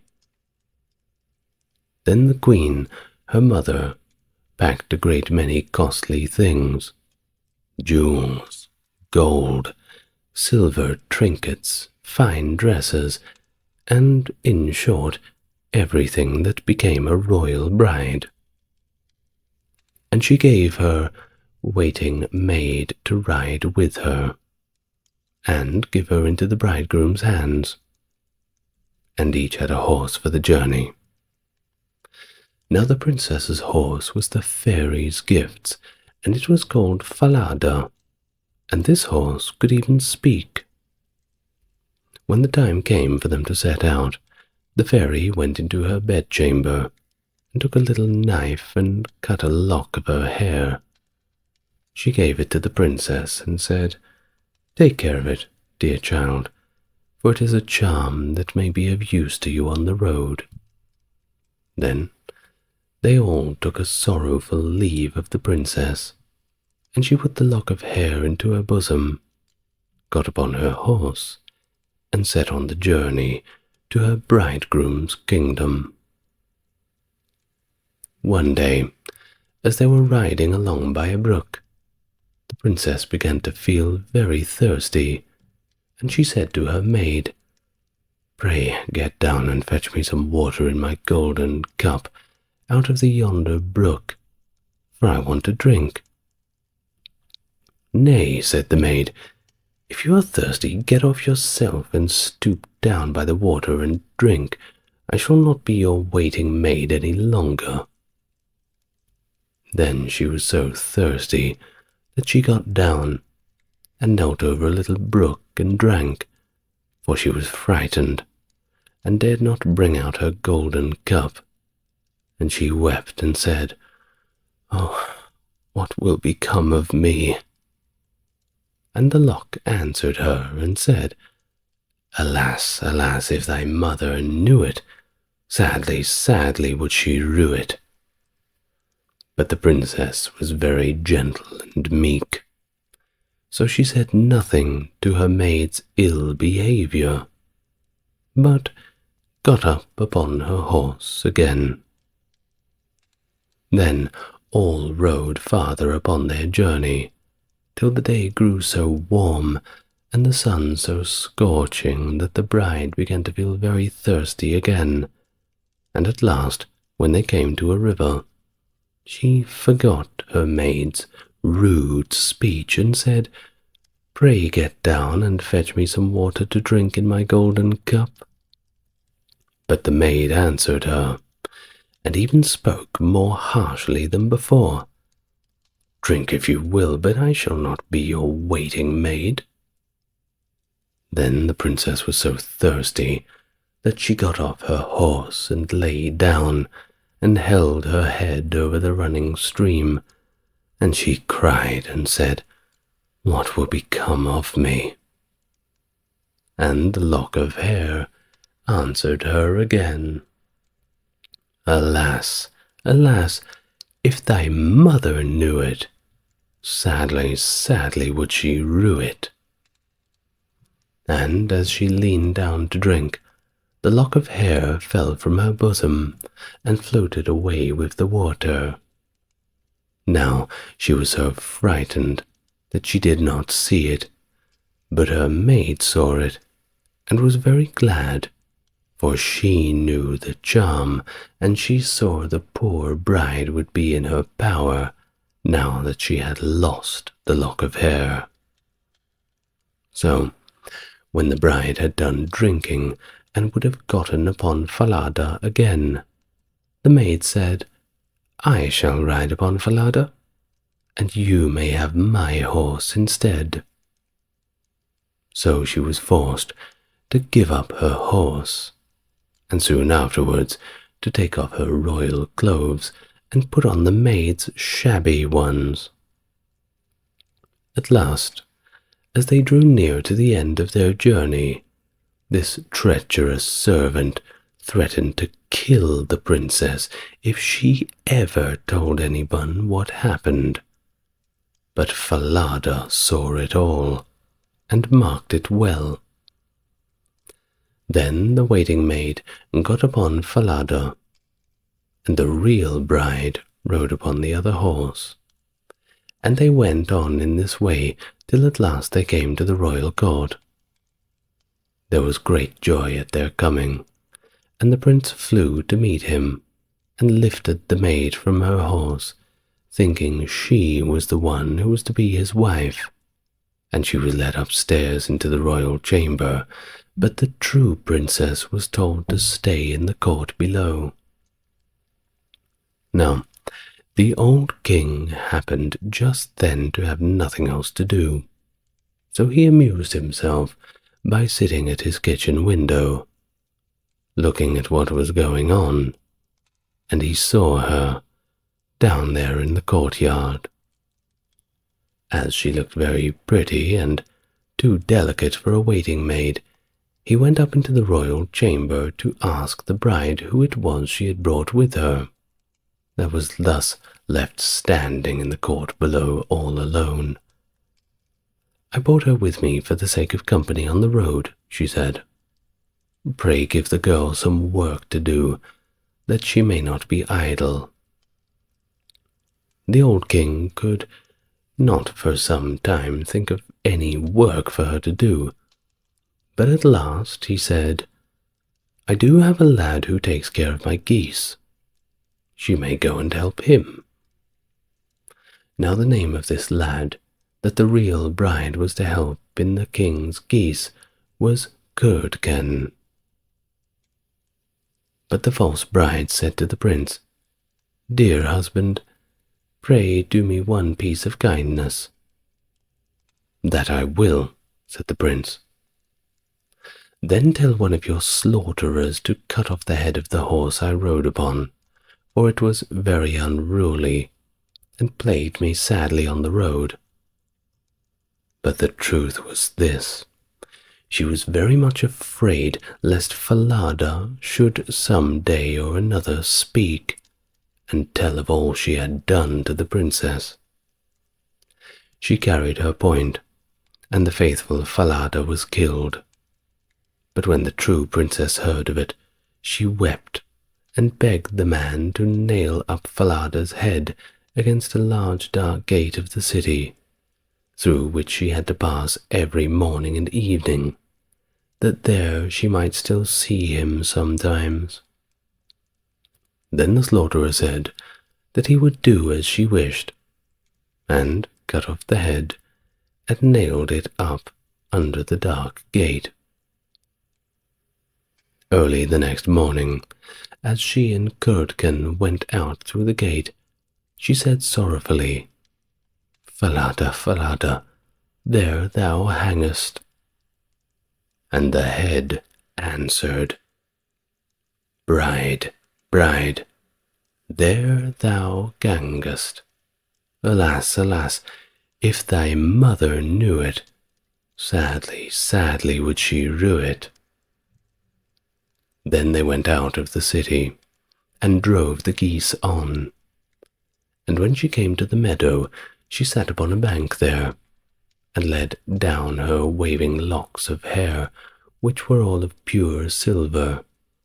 And when Curdken saw it glitter in the sun, he ran up, and would have pulled some locks of it, but she cried, "Blow, breezes, blow, let Curdken's hat go. Blow, breezes, blow, let him after it go. Over hills, dales, and rocks away be it whirled, till the silvery locks all are combed and curled." Then there came a wind, so strong that it blew off Curdken's hat, and away it flew over the hills, and she was forced to turn and run after it, till by the time he came back she had done combing and curling her hair, and put it up again safe. Oh, there he was very angry and sulky, and would not speak to her at all.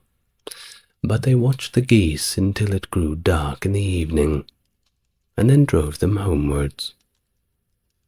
The next morning, as they went through the dark gate, the poor girl looked up at Falada's head, and cried, "Falada, Falada, there thou hangest."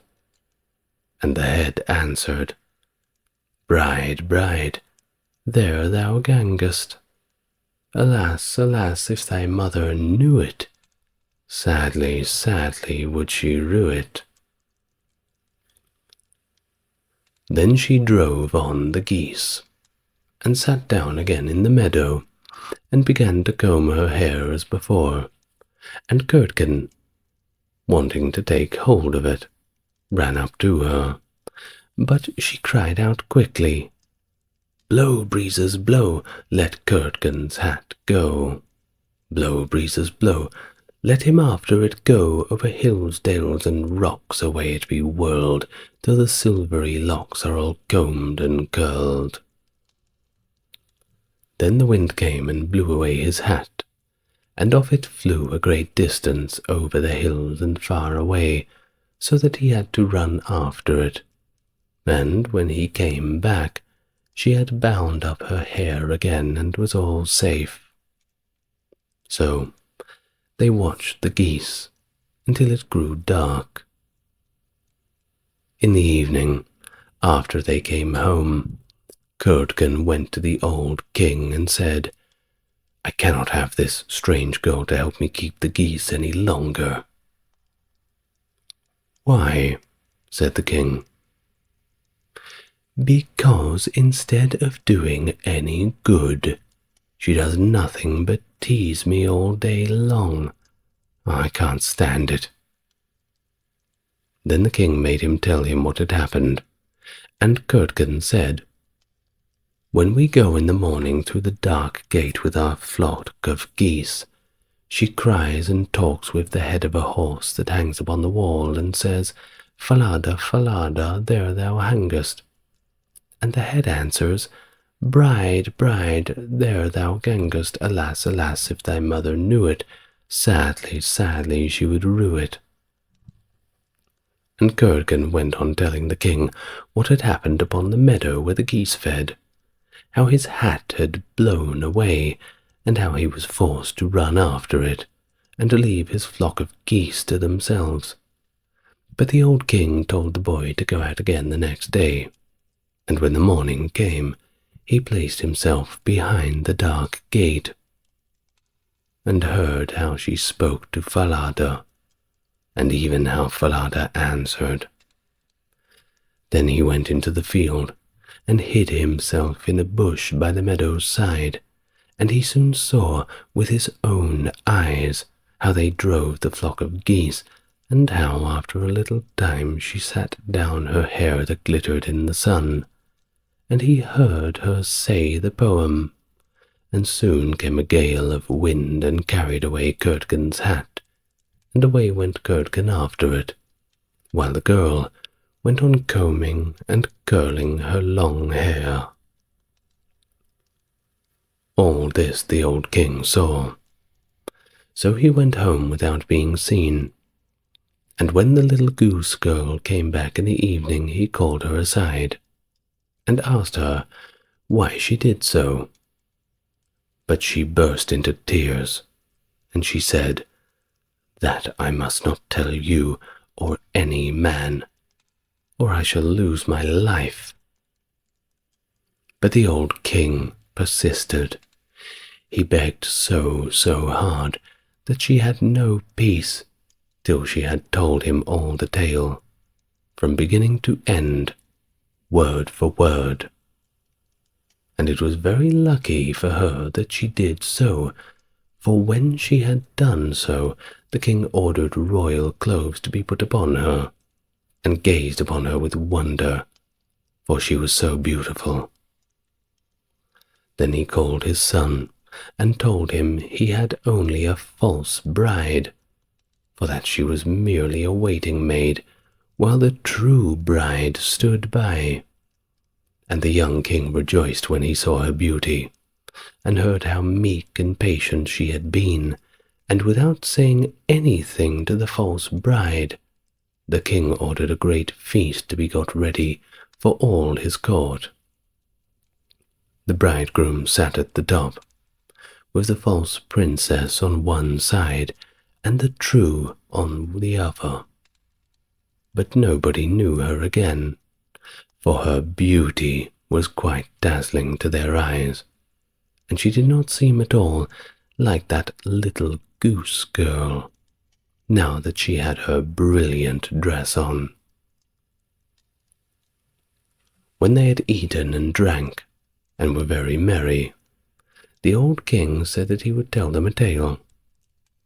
So he began, and told all of the stories of the princess, as if it were one that he had once heard long ago, and asked the true waiting maid what she thought ought to be done to anybody who would behave like this. "Nothing better," said the false bride, "that she should be thrown into a cask stuck round with sharp nails, and that 2 white horses should be put to it, and should drag it from street to street until she is dead."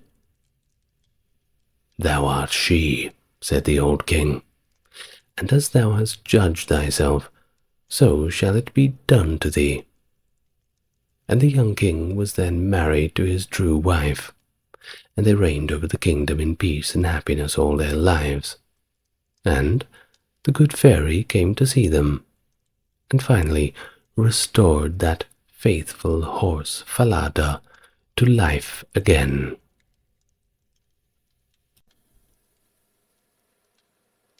The Adventures of the Chanticleer and Partlet. 1. How they went to the mountains to eat nuts.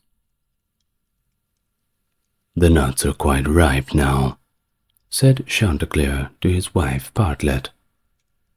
"Suppose we go together to the mountains and eat as many as we can before those squirrels take them away." "With all my heart," said Partlet. "Let us go. Hey, let's make a holiday of it together." And so they went into the mountains, and as it was a lovely day, they stayed there till evening. Now, whether it was that they had eaten so many nuts that they could not walk, or whether they were simply lazy and would not, I cannot tell you for sure.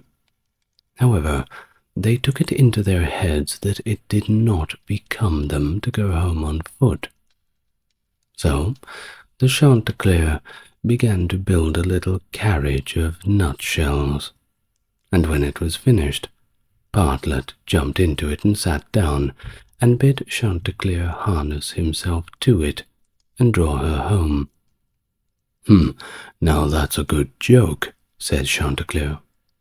"No, that will never do. I had rather by half walk home.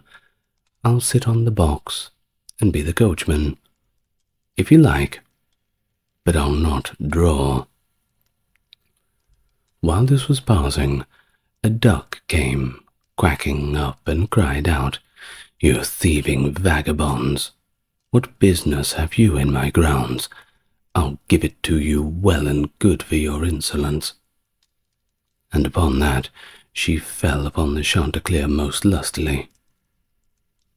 But Chanticleer was no coward, not at all, and returned the duck's blows with his sharp spurs so fiercely that she soon began to cry out for mercy, which was only granted upon her condition that she would draw the carriage home for them. This she agreed to do, and Chanticleer got up on the box and drove, crying out, "Now, duck, get on as fast as you can." And away they went, and at a pretty good pace.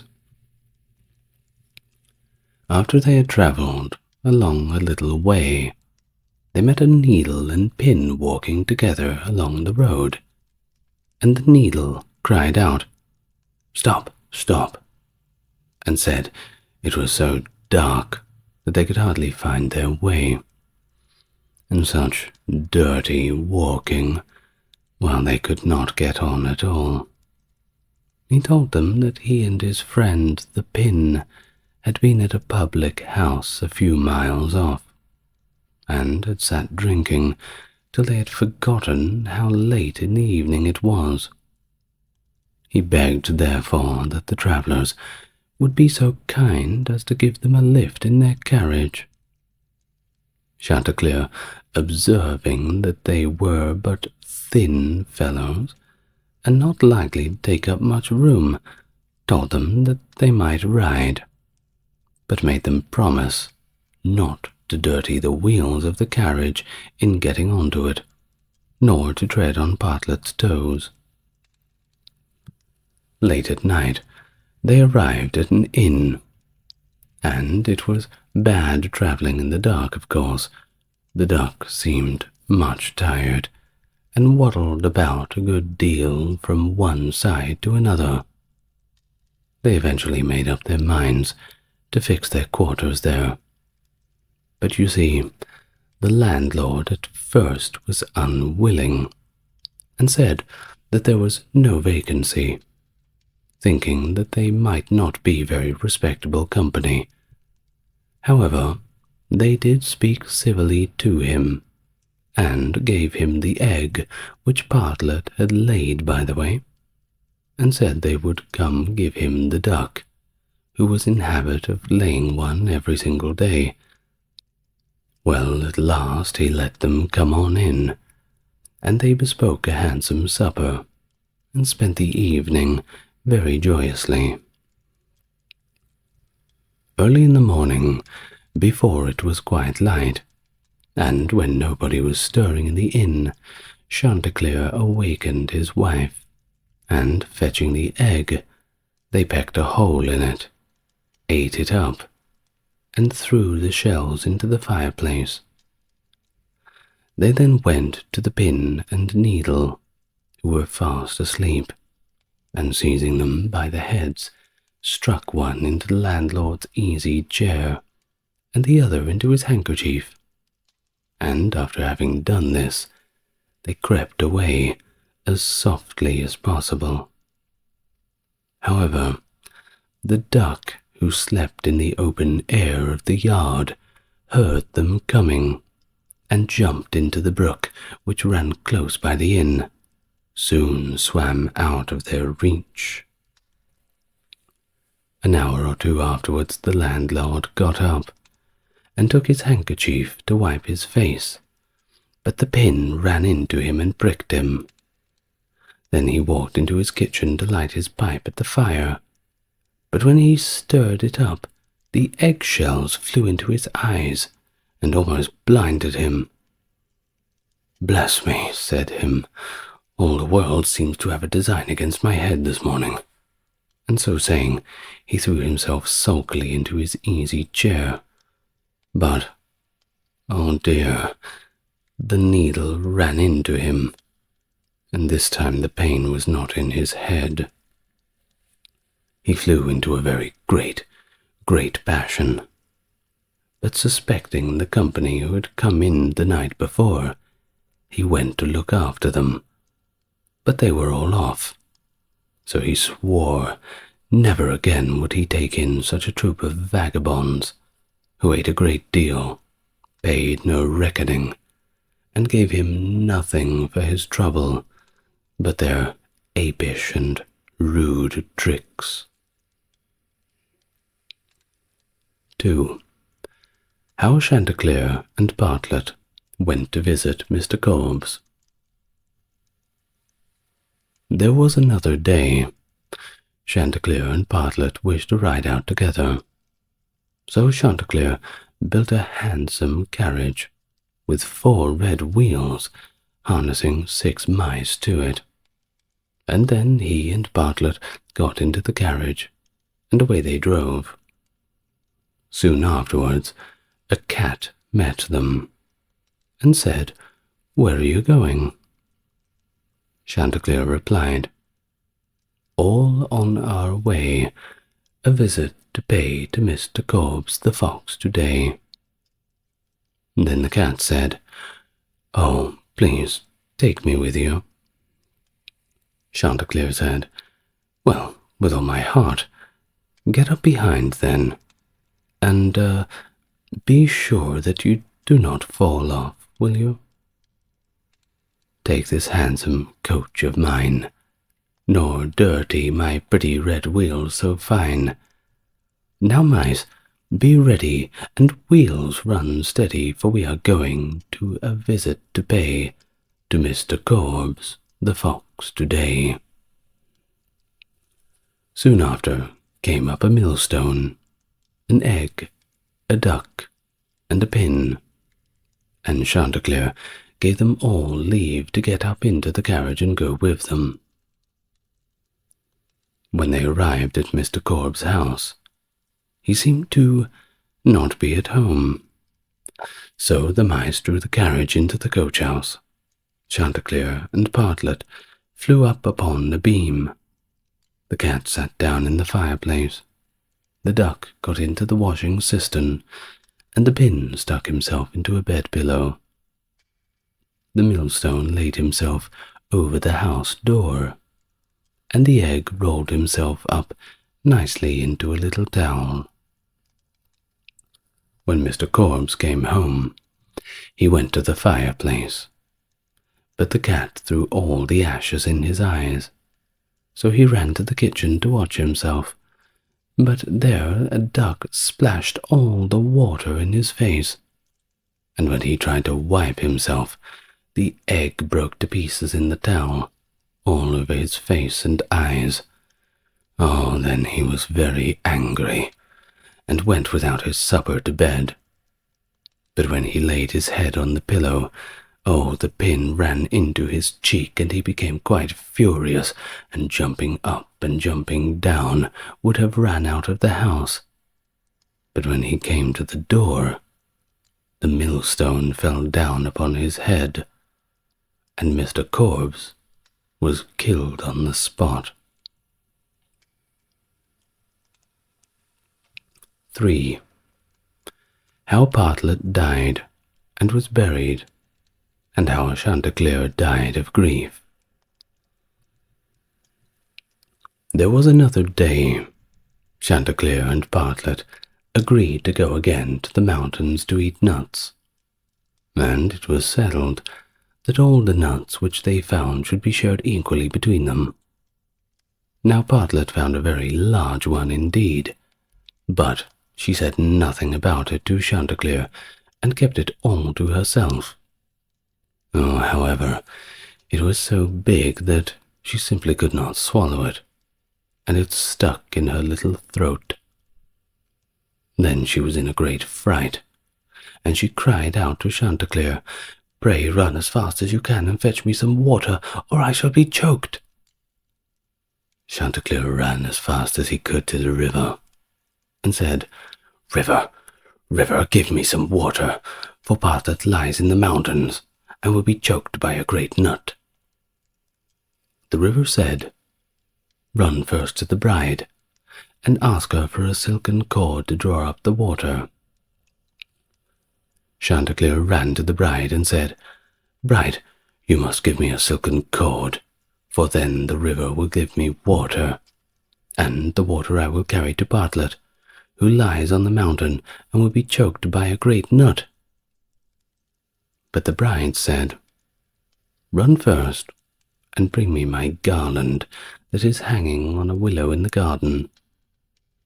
Then Chanticleer ran to the garden, and took the garland from the bough where it hung, and brought it to the bride, and the bride gave him the silken cord, and he took the silken cord to the river, and the river gave him water, and he carried the water to Partlet. But in the meantime, she was choked, and lay quite dead, and never moved any more. Oh, Chanticleer! He was so sorry, and he cried bitterly, and all the beasts came and wept with him over poor, poor Partlet. And the 6 mice, they helped too. They built a little hearse to carry her to her grave, and when it was ready, they harnessed themselves before it, and Chanticleer drove them. On the way they met the fox. "Where are you going, Chanticleer?" said he. "To bury my Partlet," said the other. "May I go with you?" said the fox.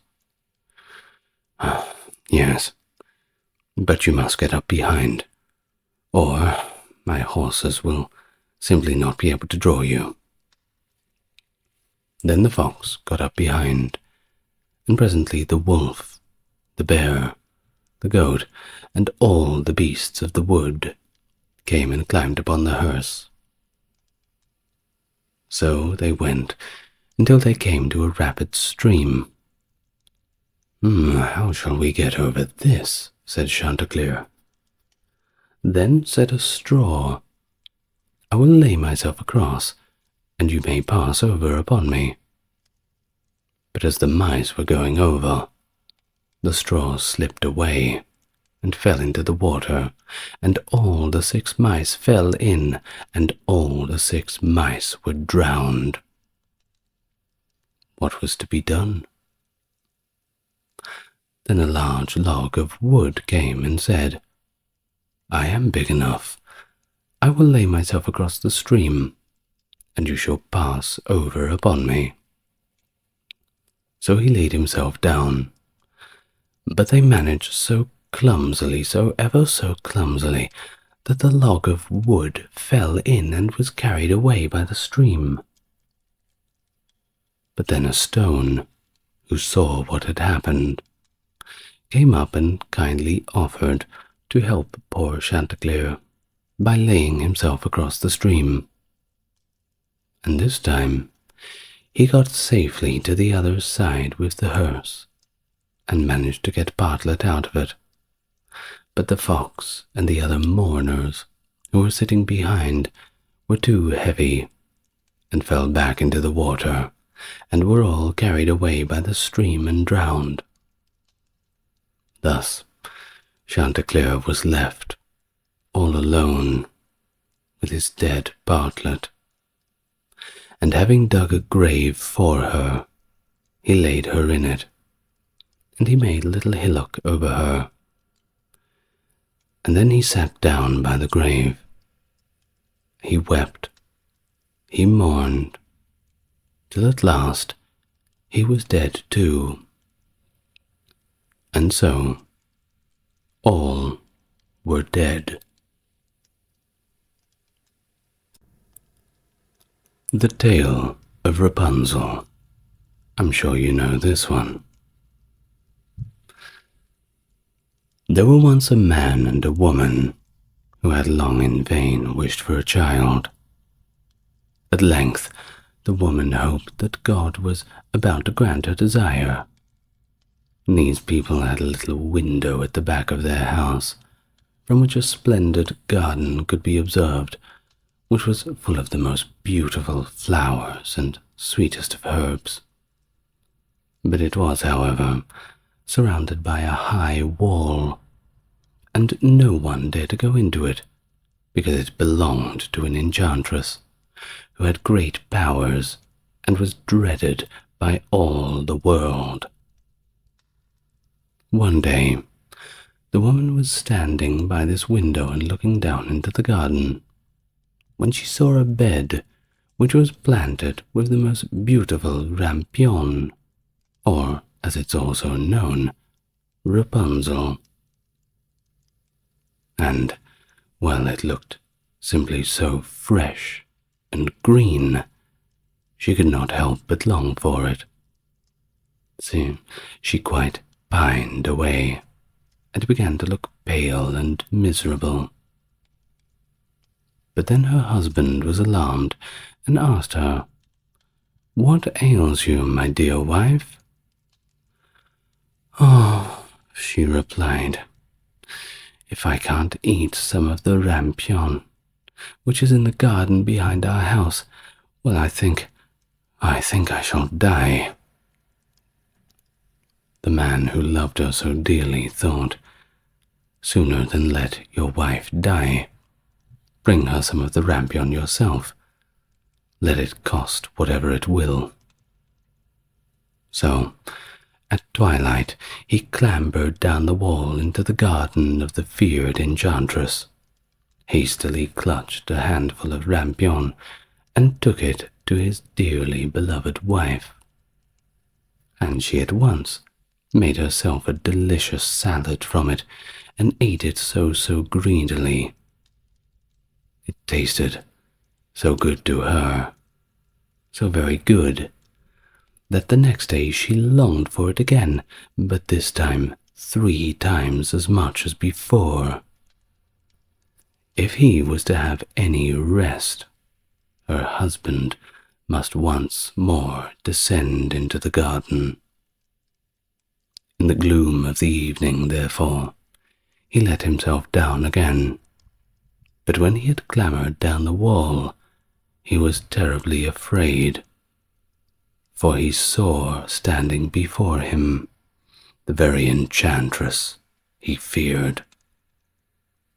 "How can you dare," she said with an angry look, "descend into my garden and steal my rampion like a thief? You shall suffer for it." "Oh," answered he, "let mercy take place of justice. I only made up my mind to do it out of necessity, you see. My wife saw your rampion out the window, and felt such a longing that she would have died. Oh, she would have died if I had not gone and got some for her." It was then that the enchantress allowed her anger to be somewhat softened and said to him, "Well, if the case be exactly as you say, then indeed I will allow you to take away with you as much rampion as you will.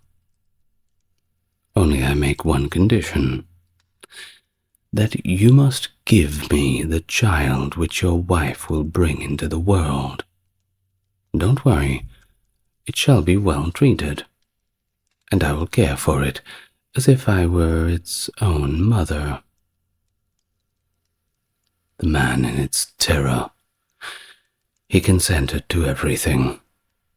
He had no choice. And when the woman was brought to bed, the enchantress appeared at once, gave the child the name of Rapunzel, and took it away with her. Rapunzel grew into the most beautiful child under the sun.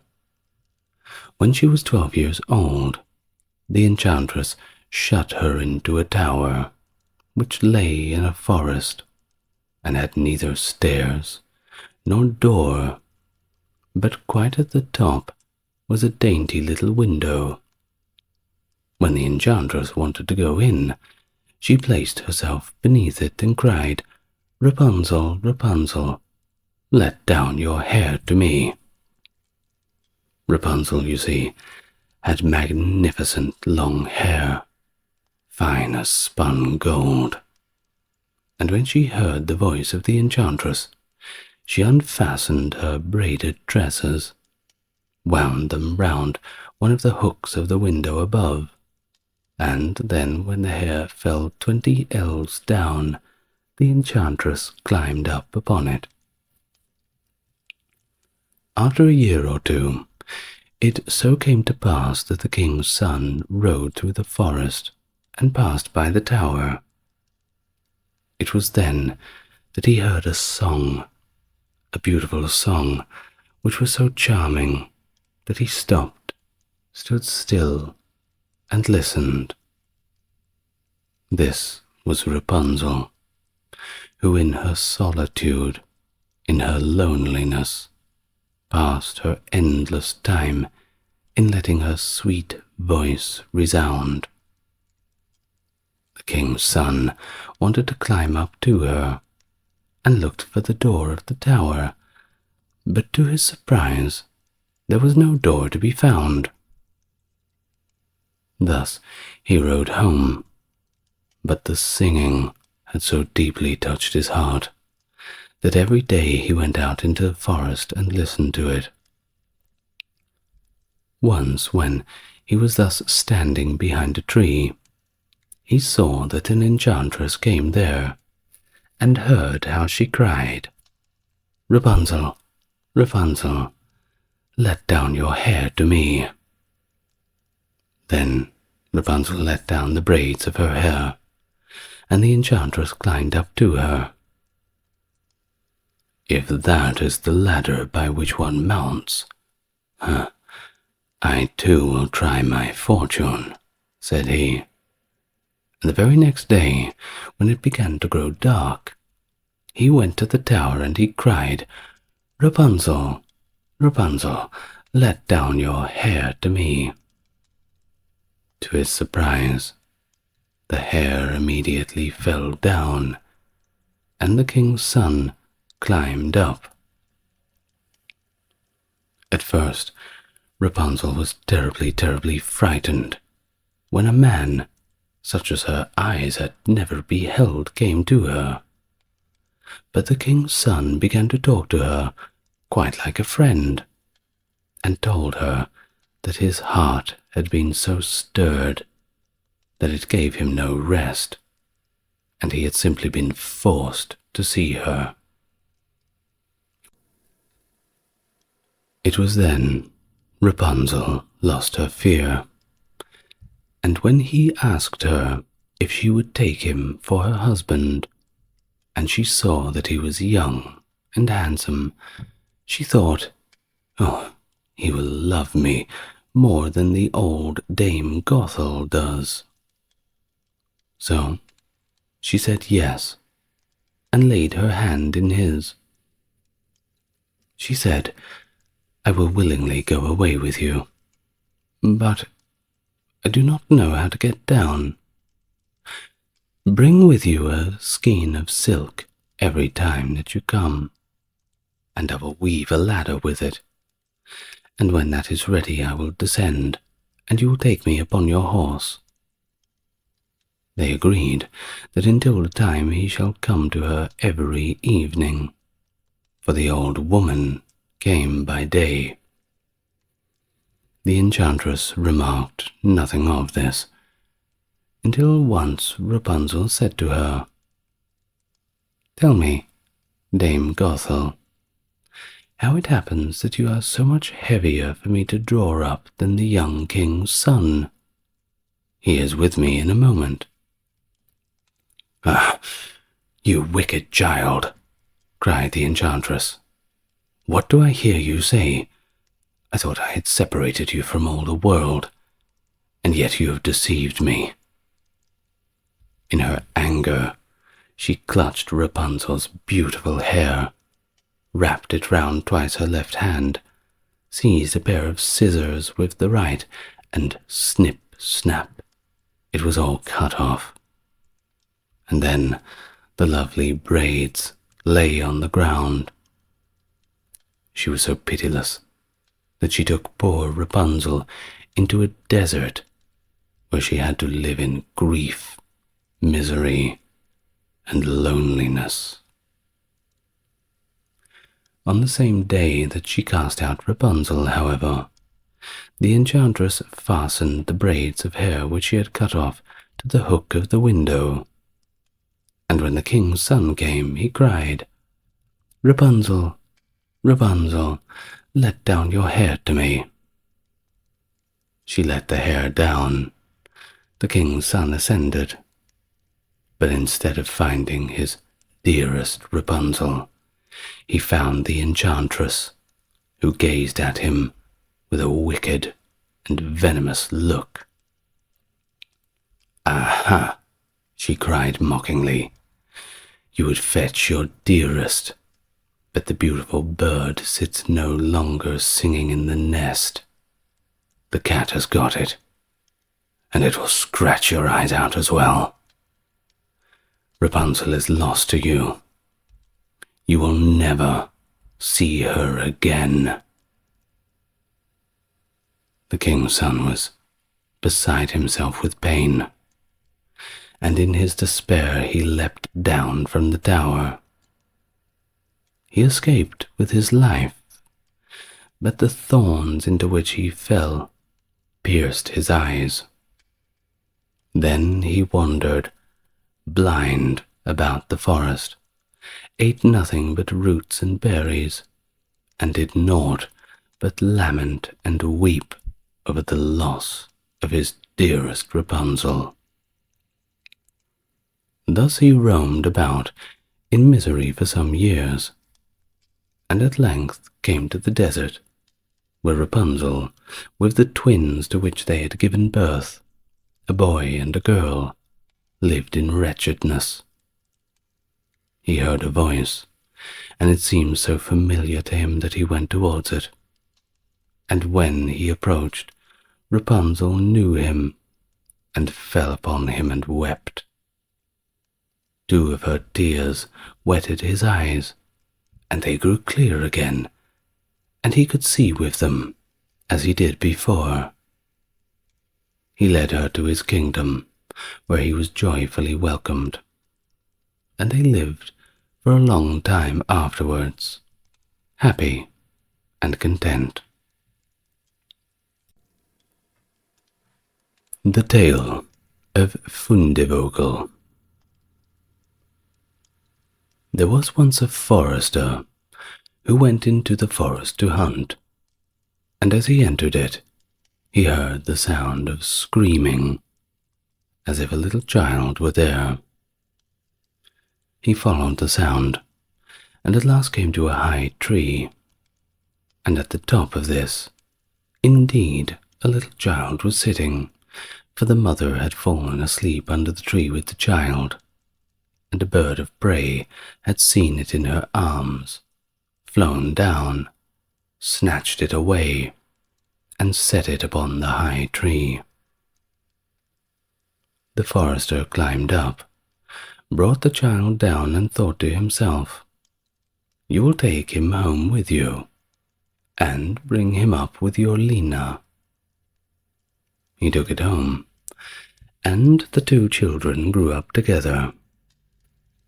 And the one which he had found on the tree was called Fundevogel, because a bird had carried it away. Fundevogel and Lena loved each other so dearly that when they did not see each other, they were so terribly sad. Now the forester had an old cook, who one evening took 2 pails and began to fetch water, and did not only go once, but many times out of this spring. Lena saw this and said, "Listen, old Sana, why are you fetching so much water? If you will never repeat it to anyone, I will tell you why." So Lena said, no, she would never repeat it to anyone.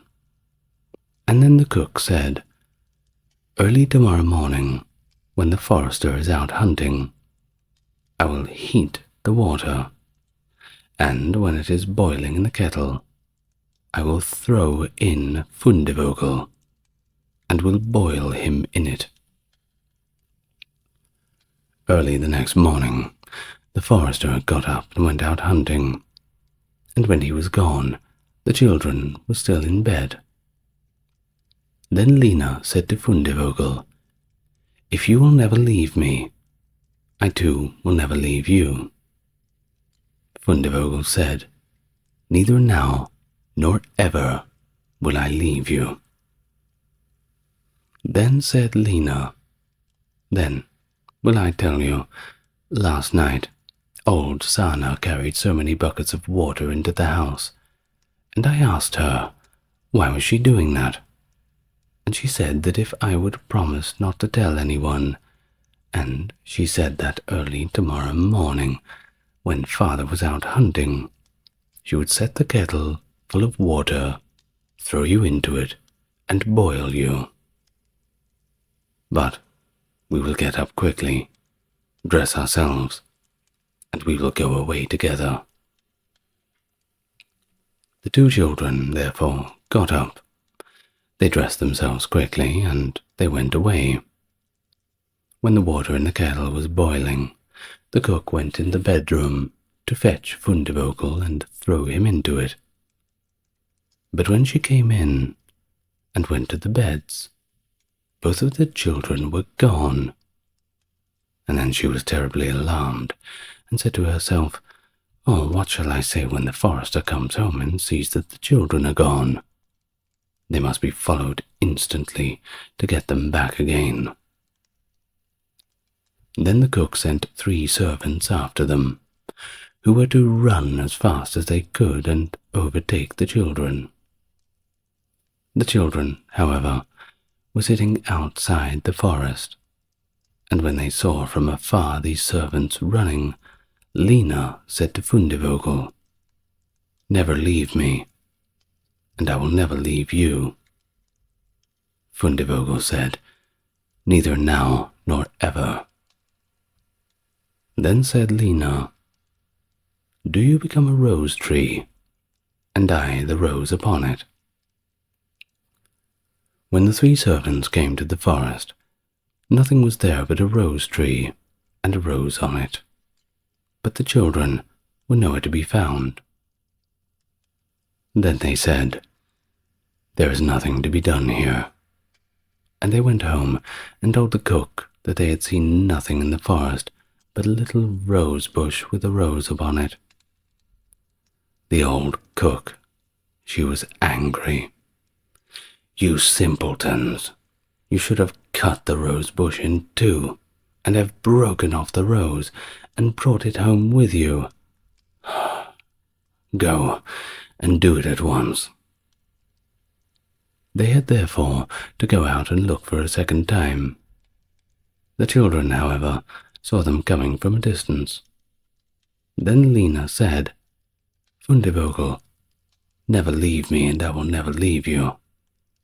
Fundevogel said, "Neither now nor ever." Lena said, "Then do you become a church, and I the chandelier in it." So when the 3 servants came, there was nothing but a church with a chandelier in it. They said therefore to each other, "Well, what can we do here? Let's go home." When they got home, the cook asked if they had not found them. So they said no, they'd found nothing but a church, and there was a chandelier in it. And the cook scolded them and said, "You fools, why did you not pull the church to pieces and bring the chandelier home with you?" And now the old cook herself got on her legs, and went with the 3 servants in pursuit of the children. However, the children once again saw them from afar, and the 3 servants were coming, and this time the cook was waddling after them. Then said Lena, "Fundevogel, never leave me, and I will never leave you." "Neither now nor ever," said Fundevogel. Lena said, "Be a fish pond, and I will be a duck upon it." The cook, however, came up to them, and when she saw the pond she lay down by it, and was about to drink it up. But the duck quickly swam to her, seized her head in its beak, and drew her down into the water. And there the old witch drowned. Then the children went home together, and were heartily delighted, and, well, if they had not died, they must be living still, together, always. The Tale of the Valiant Little Tailor. One summer's morning, a little tailor was sitting on his table by the window. He was in good spirits as usual, and sewed with all his might. Then came a peasant woman down the street, crying out, "Good jams, cheap! Good jams, cheap!" This rang pleasantly in the tailor's ears. He stretched his delicate head out the window and called, "Come up here, dear woman. Here you will get rid of your goods quite quickly." The woman came up the 3 steps to the tailor with her heavy basket, and he made her unpack all the pots for him. He inspected each one, lifted it up, put his nose to it, and at length said to her, "Well, the jam seems to me to be good enough. So weigh me out 4 ounces, dear woman, and if it is a 1/4 of a pound, that is of no consequence." The woman, who had hoped to find a good sale, gave him what he desired, but went away quite angry and grumbling. "Now this jam shall be blessed by God," cried the little tailor, "and give me health and strength." So he brought the bread out of the cupboard, cut himself a piece right across the loaf, and spread the jam over it. "This will not taste bitter," said he, "but I will just finish the jacket before I take a bite." He laid the bread near him, sewed on, and in his joy made bigger and bigger stitches. In the meantime, the smell of the sweet jam rose to where the flies were sitting in great numbers, and they were attracted and descended on it in hosts. "Hi, who invited you?" said the little tailor, and drove the unbidden guests away. But the flies, however, who understood no German, would not be turned away, but came back again in ever-increasing companies. The little tailor had lost all of his patience, and drew a piece of cloth from the hole under his work-table, saying, "Wait, and I will give it to you," struck it mercilessly on them. When he drew it away and counted, there lay before him no fewer than 7, dead, and with legs stretched out in all directions. "Are you a fellow of that sort?" said he, and could not help admiring his own bravery. "This whole town shall know of this." And the little tailor hastened to cut himself a girdle, stitched it, and embroidered it in large letters, 7 at 1 stroke. "What, the town," he continued, "the whole world shall hear of this." And his heart wagged with joy like a little tail of a lamb. The tailor put on the girdle and resolved to go forth into the world, because he thought that this little workshop was indeed far too small for his valor, far too small for his bravery. Before he went away, he sought about it in the house to see if there was anything which he could take with him. However, he found nothing but an old cheese, and he put that in his pocket. In front of the door he observed a bird which had caught itself in a thicket. It had to go in his pocket with the cheese, of course. Now he took to the road boldly, and as he was light and nimble, he felt very little fatigue. The road led him up a mountain, and when he had reached the highest point of it, there sat a powerful giant, peacefully looking down about him. The little tailor went up bravely, spoke to him, and said, "Good day, friend. So, you are sitting there overlooking the widespread world. I am just on my way thither, and want to try my luck. Have you any inclination to go with me?" The giant looked contemptuously at the tailor, and said, "You ragamuffin, you miserable creature." "Oh, indeed," answered the little tailor, and unbuttoned his coat, and showed the giant girdle. "There you may read what kind of man I am." The giant looked a little closer and read, 7 at 1 stroke, and thought that they had been men whom the tailor had killed, and began to feel a little respect for the tiny fellow at this point. Nevertheless, he wished to try him first, and took a stone in his hand and squeezed it together so that water dropped out of it. "Do that likewise," said the giant, "if you have the strength." "Is that all?" said the tailor. "That is child's play with us," and put his hand into his pocket, brought out the soft cheese, and pressed it till the liquid ran out of it. "Faith," said he, "that was a little better, wasn't it?" The giant was at a loss for words. He could not believe it of the little man. Then the giant picked up a stone and threw it so high that the eye could scarcely keep up with it. "Now, little mouse of a man, do that likewise." The tailor replied, "Well thrown, giant, but after all, the stone came down to earth again. I will throw you one which shall never come back at all." And he put his hand into his pocket, took out the bird, and threw it into the air. The bird was delighted with its newfound liberty, rose, flew away, and never came back. "How does that shot please you, friend?" asked the tailor. "Well, you can certainly throw," said the giant, "but now we will see if you are able to carry anything properly." He took the little tailor to a mighty oak tree, which lay there felled on the ground, and he said, "If you are strong enough, help me to carry the tree out of the forest."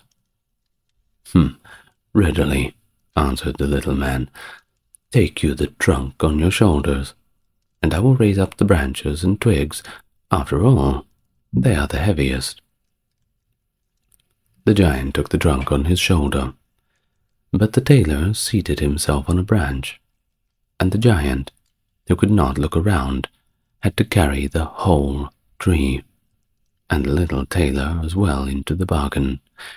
He behind was quite merry and happy, and whistled the song, "Three tailors rode forth from the gate," as if carrying the tree was child's play. The giant, after he had dragged the heavy burden part of the way, could simply go no further, and he cried, hark you, I shall have to let the tree fall now." The tailor sprang nimbly down, seized the tree with both arms as if he had been carrying it, and said to the giant, "You are such a great fellow, and yet cannot even carry the tree." They went on together, and they passed a cherry tree. The giant laid hold of the top of the tree where the ripest fruit was hanging, bent it down, gave it into the tailor's hand, and bade him to eat. But the tailor was much too weak to hold the tree, and when the giant let it go, it sprang back up again, and the tailor was tossed into the air with it. When he had fallen down again without injury, the giant said, "What is this? Have you not strength enough to hold the weak twig?" "There is no lack of strength," answered the little tailor. "Do you think that could be anything to a man who has struck down 7 at one blow? I leapt over the tree because the huntsmen are shooting down there in the thicket. Jump as I did, if you can do it."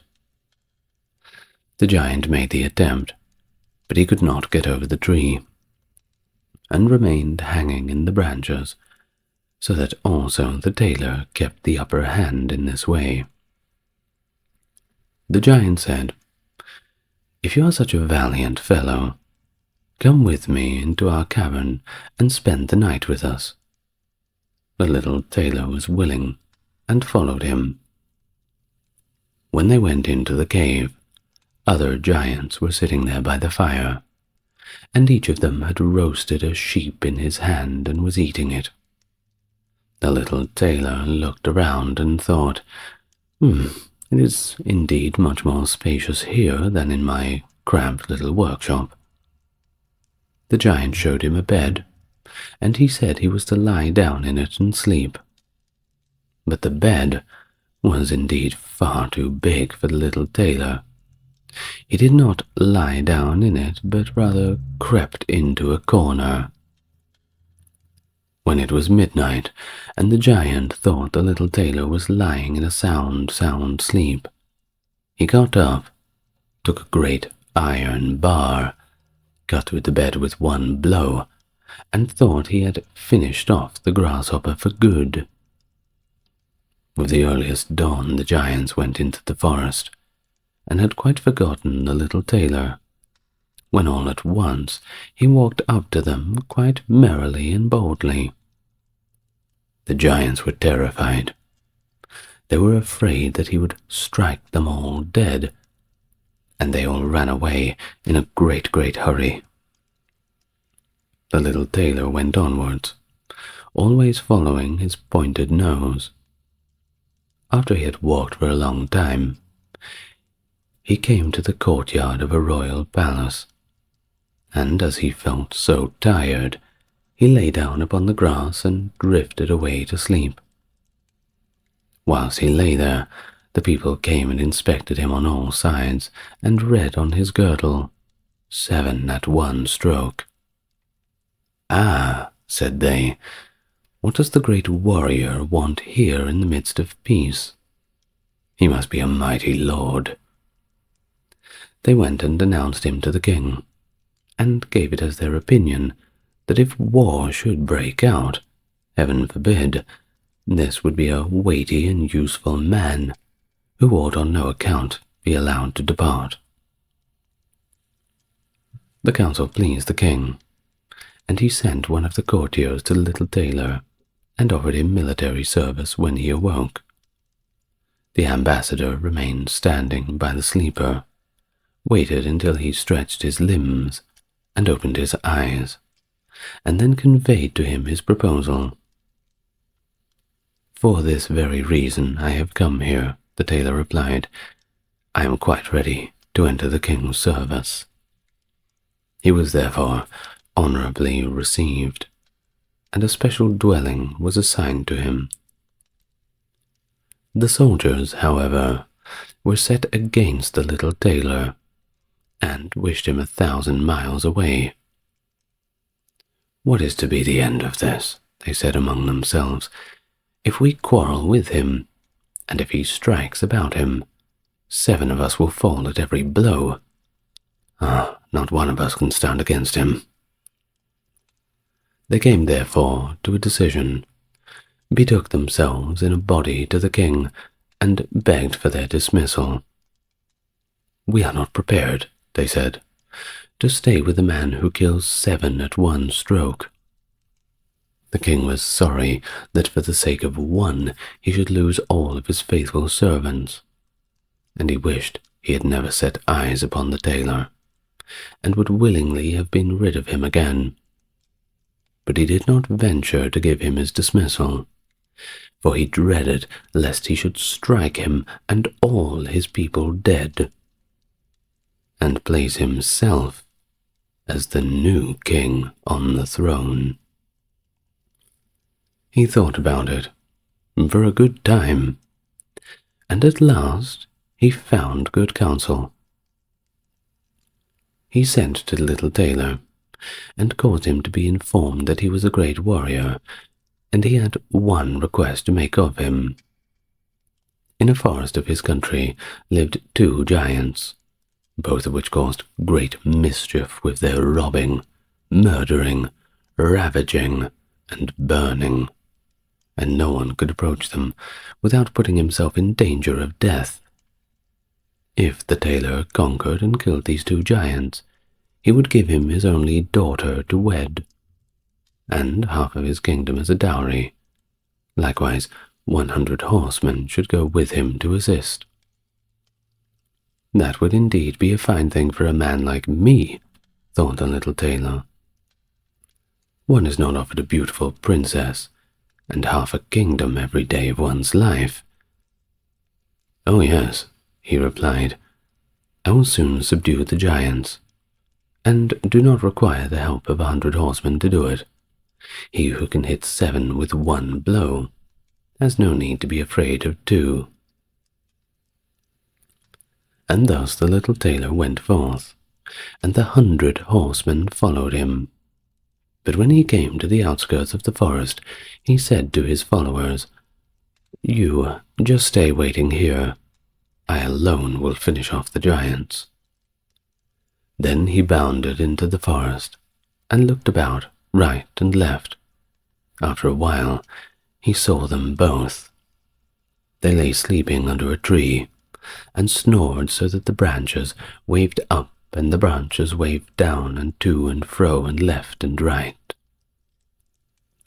The little tailor, not idle, gathered 2 pocketsfuls of stones, and with these he climbed up the tree. When he was halfway up, he slipped down by a branch, until he sat just above the sleeping giants, and then let one stone after another fall upon the breast of them. For a long time the giant felt nothing, but at last he awoke, pushed his friend, and said, "Why are you knocking me?" "You must be dreaming," said the other. "I am not knocking you at all." They laid themselves down to sleep again, and then the tailor threw a stone down at the second. "What is the meaning of this?" cried the other. "Why are you pelting me?" "I am not pelting you," answered the first, growling in anger. They argued about it for quite some time, but as they were weary, they finally let the matter rest, and their eyes closed once more. The little tailor began his game again, picked out the biggest of the stones, and threw it with all of his might upon the breast of the first giant. "That is too much," cried he, and sprung up like a madman, and pushed his companion against the tree until it shook. The other paid him back in the same coin, and they got into such a rage that they tore up trees and belaboured each other so long that at last they both fell down dead on the ground at the same time. Then the little tailor leapt down. "It is a lucky thing," said he, "that they did not tear up the tree on which I was sitting, or I shall have had to sprint on to another like a squirrel. But you know, we tailors are ever so nimble."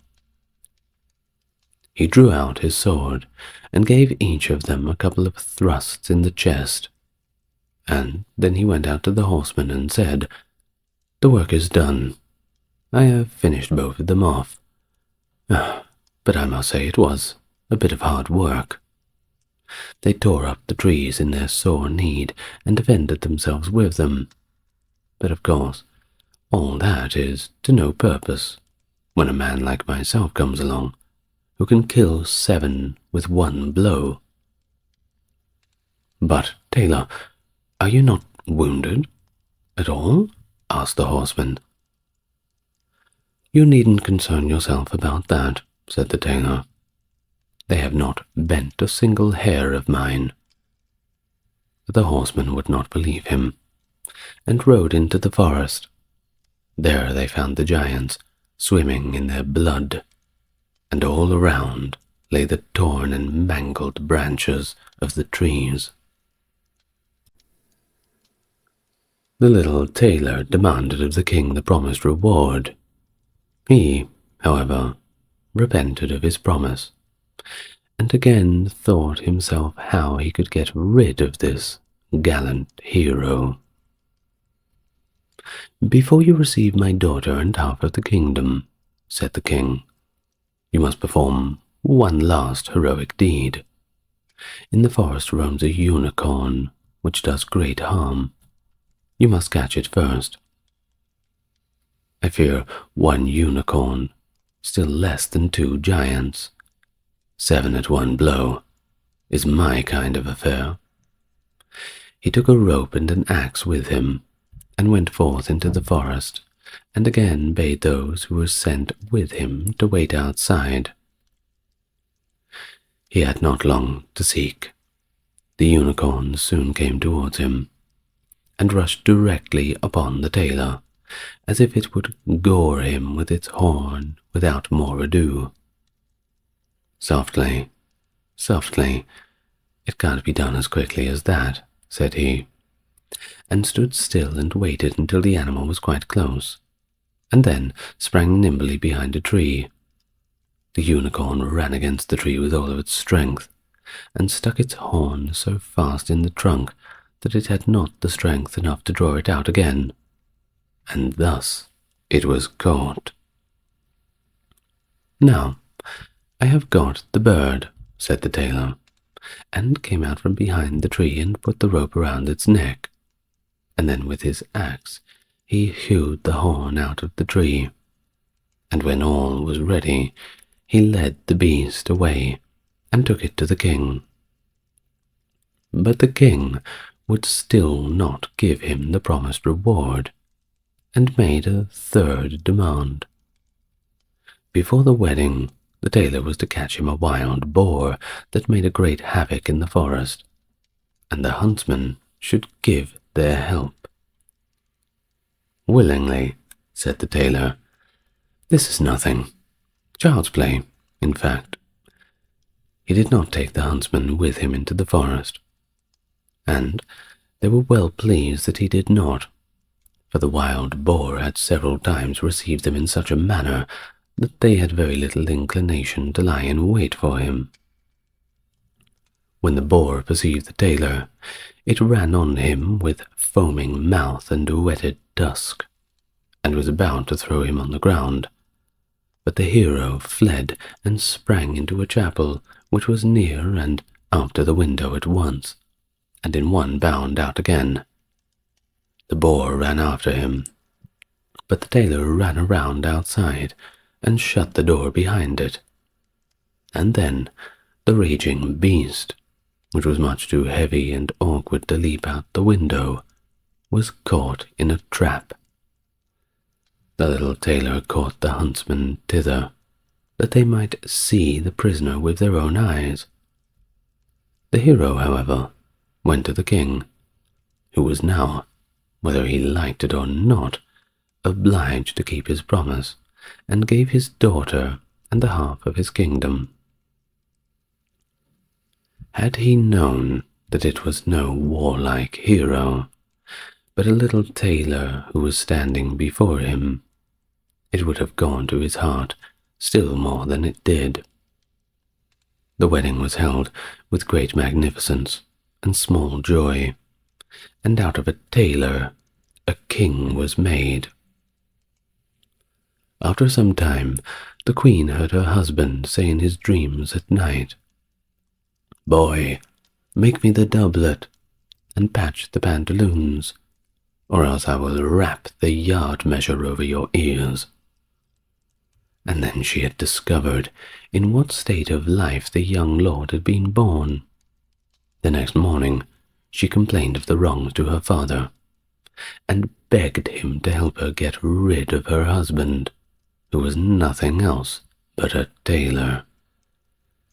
The king comforted her and said, My daughter, leave your bedroom door open this night, and my servants shall stand outside, and when he has fallen asleep I shall go in, bind him, and take him on board a ship, which shall carry him into the wide world."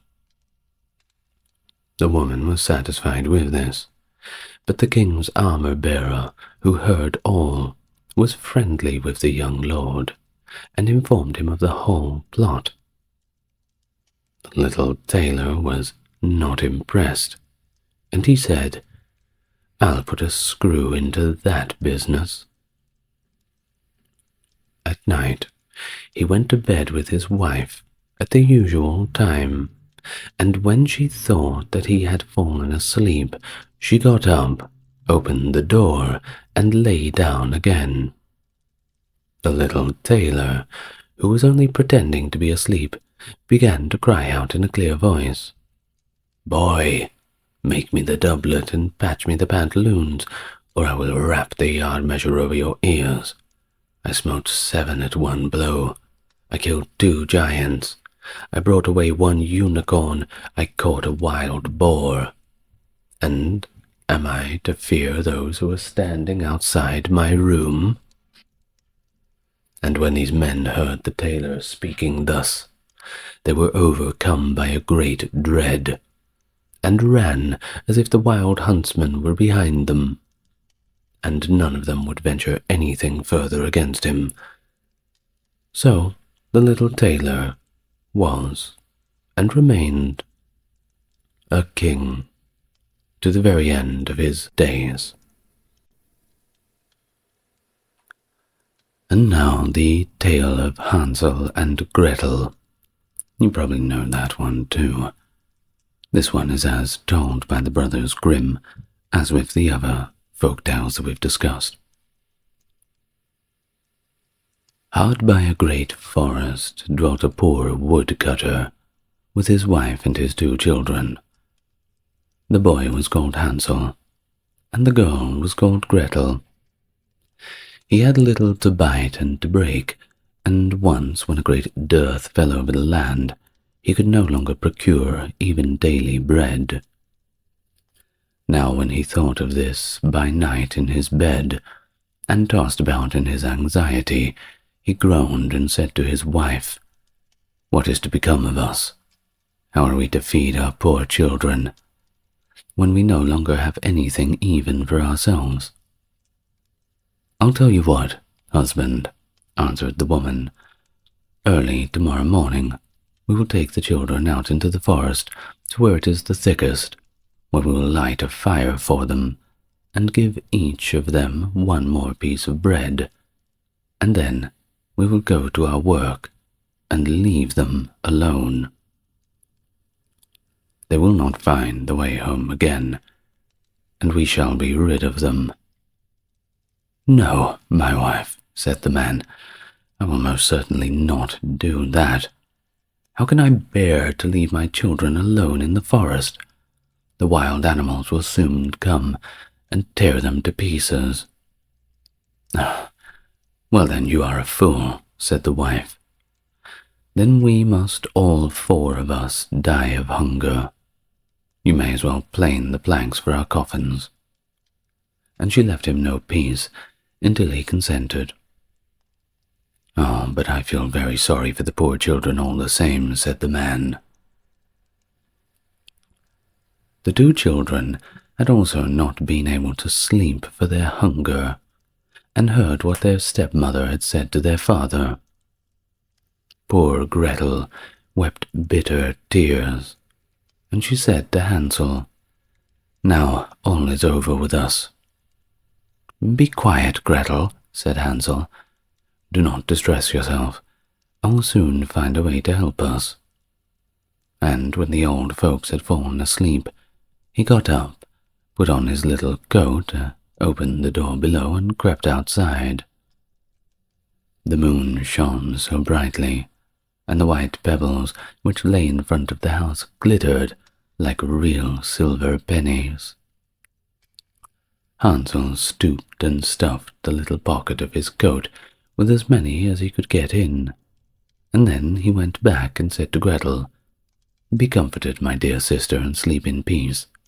I know that God will not forsake us." And he lay down again in his bed.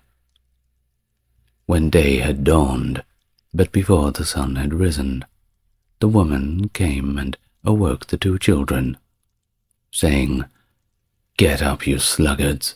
We are going into the forest to fetch wood."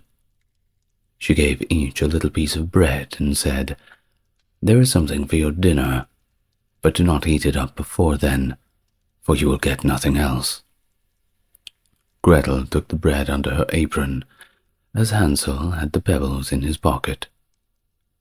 Then they all set out together on the way to the forest. When they had walked a short time, Hansel stood still and peeped back at the house, and did so again and again. His father noticed this and said, "Hansel, why are you looking at there and staying behind for? Pay attention. Don't forget how to use your legs." "Ah, but father," said Hansel, "I am looking at my little white cat, which is sitting up on the roof and wants to say goodbye to me." The wife said, "Fool, that is not your little cat. That is the morning sun which is shining on the chimneys." Hansel, however, had not been looking back at the cat, but had been constantly throwing one of the white pebble stones out of his pocket onto the road. When they had reached the middle of the forest, the father said, "Now, children, pile up some wood, and I will light a fire that you may not be cold." Thus Hansel and Gretel gathered brushwood together, as high as a little hill. The brushwood was lighted, and when the flames were burning very high, the woman said, "Now, children, lay yourselves down by the fire and rest. We will go into the forest and cut some wood. When we are done, we will come back and fetch you right away." Thus Hansel and Gretel sat by the fire, and when noon came, each ate a little piece of bread, and as they heard the strokes of the wood axe, they believed their father was near. It was not the axe, however, but a branch which he had fastened to a withered tree with which the wind was blowing backwards and forwards. And as they had been sitting such a long time, their eyes closed with fatigue, and they fell fast asleep. When they at last awoke, it was already dark at night. Gretel began to cry, and said, "How are we going to get out of the forest now?" But Hansel comforted her, and said, "Just wait a little, until the moon has risen, and then we will soon find the way, I promise." And when the full moon had risen, Hansel took his little sister by the hand, and followed the pebbles which shone like newly coined silver pieces, and showed them the way. They walked the whole night long, and by the break of day came once more to their father's house. They knocked upon the door, and when the woman opened it and saw that it was Hansel and Gretel, she said, "You naughty children! Why have you slept so long in the forest? We thought you were never coming back at all." But the father rejoiced, for it had cut him to the heart to leave the children behind him. Not long afterwards, there was once more a great dearth throughout the land, and the children heard their mother saying at night to their father, "Everything is eaten. We have but 1/2 loaf left, and that is the end. The children must go. We will take them farther into the wood, so that they will not find their way out again. There is no other means of saving ourselves." The man's heart was heavy, and he thought, "It would be better for you to share the last mouthful with your children." The woman, however, would listen to nothing that he had to say, but scolded and reproached him. He who says A must say B likewise, and as he has yielded the first time, he had to do a second time also. The children, however, were still awake and had heard the conversation. Thus when the old folks were asleep, Hansel got up once again, and wanted to go out and pick up pebbles as he had done before, but the woman had locked the door, and Hansel could not get out. Nevertheless, he comforted his little sister. "Do not cry, Gretel," he said. "Go to sleep quickly. The good God will help us." Early in the morning came the woman, and took the children out of their beds. Their piece of bread was given to them, but it was still smaller than the time before. On the way into the forest, Hansel crumbled his in his pocket, and often stood still and threw a morsel on the ground. "Hansel, why do you stop and look around?" said the father. "Go on." "I am looking back at my little pigeon which is sitting on the roof, and wants to say good-bye to me," answered Hansel. "Fool," said the woman, "that is not your little pigeon, that is the morning sun shining on the chimney." Hansel, however, little by little, threw all of the crumbs on the path. The woman led the children still deeper and deeper into the forest, where they had never in their lives been before. And then a great fire was again made, and the mother said, "Just sit there, children, and when you are tired you may sleep a little. We are going into the forest to cut wood, and in the evening when we are done, we will come back and fetch you away." When it was noon, Gretel shared her piece of bread with Hansel, who scattered his by the way. Then they fell asleep and evening passed, but nobody came to the poor, poor children. They did not awake until it was a dark night, and Hansel comforted his little sister. He said, "Just wait, Gretel, until the moon rises. Then we shall see the crumbs of bread which I have strewn about. They will show us our way home again. I'm sure of it." When the moon came, they set out, but they found no crumbs, for the many thousands of birds which fly about in the woods and fields had picked them all clean. Hansel said to Gretel, "We shall soon find the way." But they did not find it. They walked the whole night, and all the next day from morning till evening, but they did not get out of the forest, and they began to get very hungry, for they had nothing to eat but 2 or 3 berries which grew upon the ground. And as they were so weary that their legs could carry them no longer, they lay down beneath a tree, and once more fell asleep. It was now 3 mornings since they had left their father's house. They began to walk again, but they always came deeper into the forest, and if help did not come soon, they would surely die of hunger and weariness. When it was midday, they saw a beautiful snow-white bird sitting on a bough, which sang so delightfully that they stood still and listened to it. And when its song was over, it spread its wings and flew away before them, and they followed it until they reached a little house, on the roof of which it alighted, and when they approached the little house, they saw that it was built of bread and covered with sweet cakes, but the windows were of clear sugar. "We will set to work on that," said Hansel, "and have a very good meal. I will eat a bit of the roof, and you, Gretel, you can eat some of the window. That will taste very sweet, don't you think?" Hansel reached up above and broke off a little of the roof to try how it tasted, and Gretel leant against the window and nibbled at the panes. And then a soft voice cried from the parlour, "Who is nibbling at my little house?"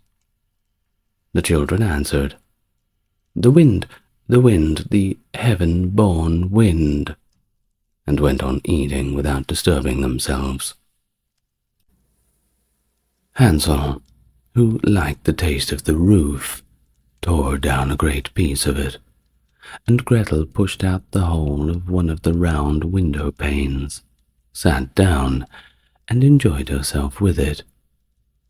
But suddenly the door opened, and a woman as old as the hills and the mountains and the rivers, who supported herself on crutches, came creeping out. The children were so terribly frightened that they let fall what they had in their hands. But the old woman nodded her head and said to them, "Oh, you dear children, what has brought you here? Do come in and stay with me. No harm shall happen to you." She took them both by the hand and led them into her little house. And then good food was set before them, milk and pancakes, with sugar, apples, and all sorts of nuts and biscuits. Afterwards, 2 pretty little beds were covered with clean white linen, and Hansel and Gretel lay down in them, and they thought that they might just be in heaven. But the woman, well, she had only pretended to be so kind, but she was in reality a very wicked old witch, who laid in wait for the children, and had only built the little house of bread in order to entice them there. When a child fell into her power, she killed it, cooked it, and ate it, and that was a feast day with her. Now, witches, they have red eyes, and cannot see very far, but they have a keen scent like the beasts, and are aware when human beings draw near. When Hansel and Gretel came into her neighborhood, She laughed with malice, and said mockingly, "I have them. They shall not escape me." Early in the morning, before the children were awake, she was already up, and when she saw both of them sleeping and looking so pretty, with their plump and rosy cheeks, she muttered to herself, "They will be a dainty mouthful." And then she seized Hansel with her shriveled little hand, carried him into the little stable, and locked him behind a grated door. He screamed and screamed, but no one or nothing could help him. And then she went to Gretel, shook her till she awoke, and cried, "Get up, you lazy thing. Fetch some water and cook something good for your brother. He is in the stable outside, and is to be made fat. When he is nice and fat, I am going to eat him." Gretel began to weep bitterly, but this too was all in vain, for she was forced to do what the witch had commanded. And now the best food, and all manner of it, was cooked for the poor Hansel, but Gretel got nothing but crab shells. Every morning the woman crept to the little stable and cried, "Hansel, stretch out your finger, that I may feel if you will soon be fat." Hansel, however, stretched out a little bone to her, and the old woman, who had those dim witch eyes, could not see it, thus thought it was Hansel's finger, and was quite astonished that there was no way of fattening him. When 4 weeks had gone by, and Hansel remained thin, she was seized with impatience, and would not wait any longer. "Now then, Gretel," she cried to the girl, "stir yourself and bring some water. Let Hansel be fat or lean, tomorrow I will kill and cook him." Ah, how the poor little sister did lament when she had to fetch the water, and how her tears flowed down her cheeks. Dear God, please help us," she cried. "If the beasts in the forest but have devoured us, we should at any rate have died together." "Keep your noise to yourself," said the old woman. "It won't help you at all, not now." Early in the morning, Gretel had to go out and hang up the cauldron with the water, and light the fire. "We will bake first," said the old woman. "I have already heated the oven and heated the dough." She pushed poor Gretel out to the oven, from which the flames of fire were already darting.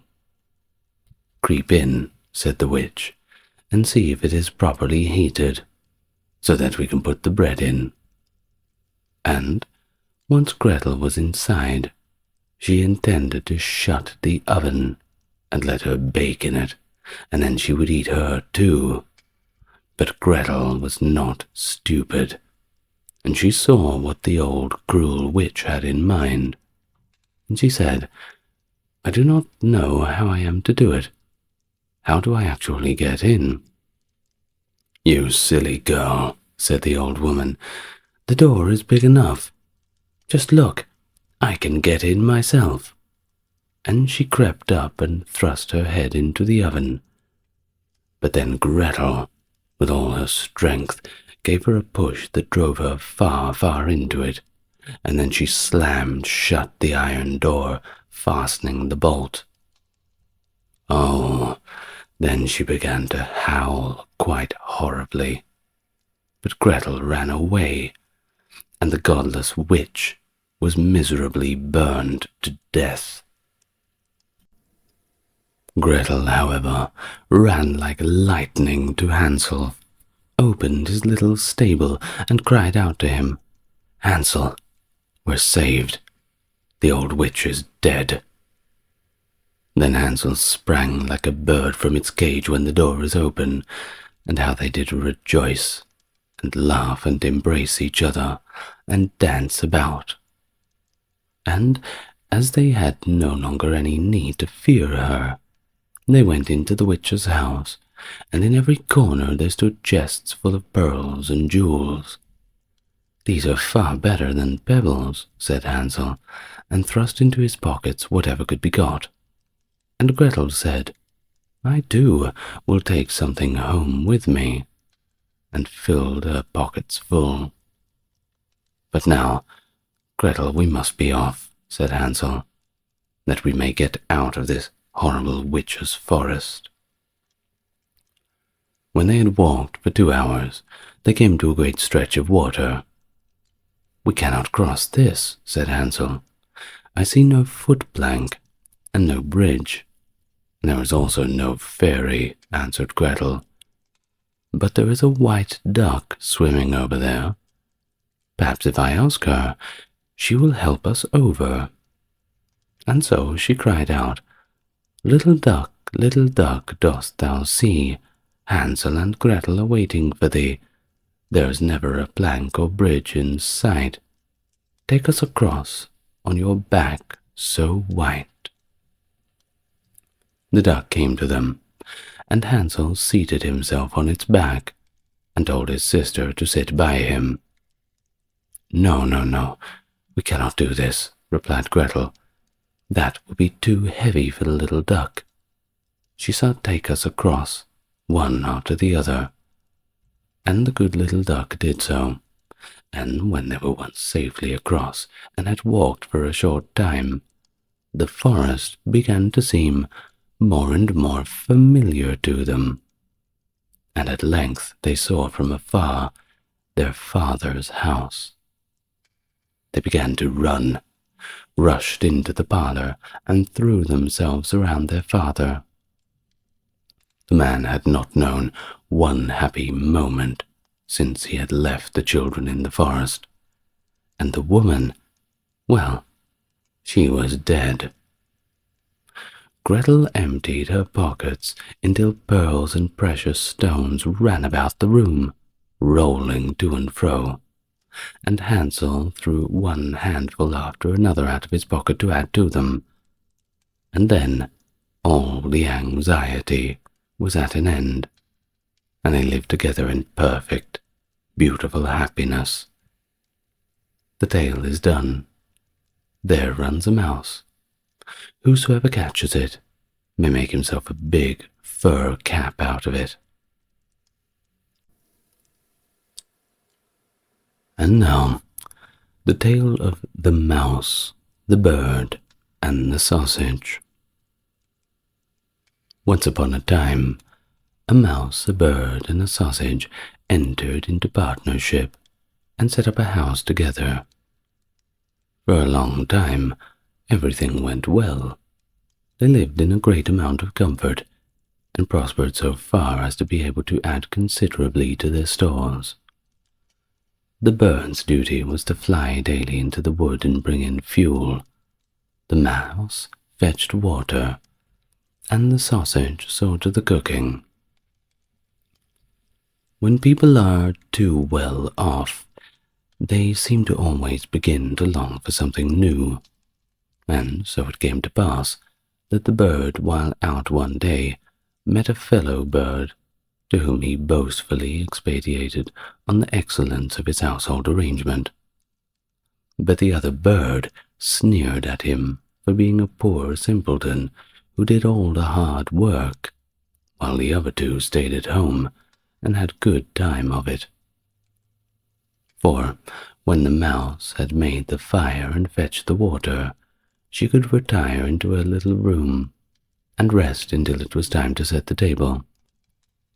The sausage had only to watch the pot and see that the food was properly cooked, and when it was near dinner time, he just threw himself into the broth, or rolled in and out among the vegetables 3 or 4 times, and there they were, buttered, salted, and very much ready to be served.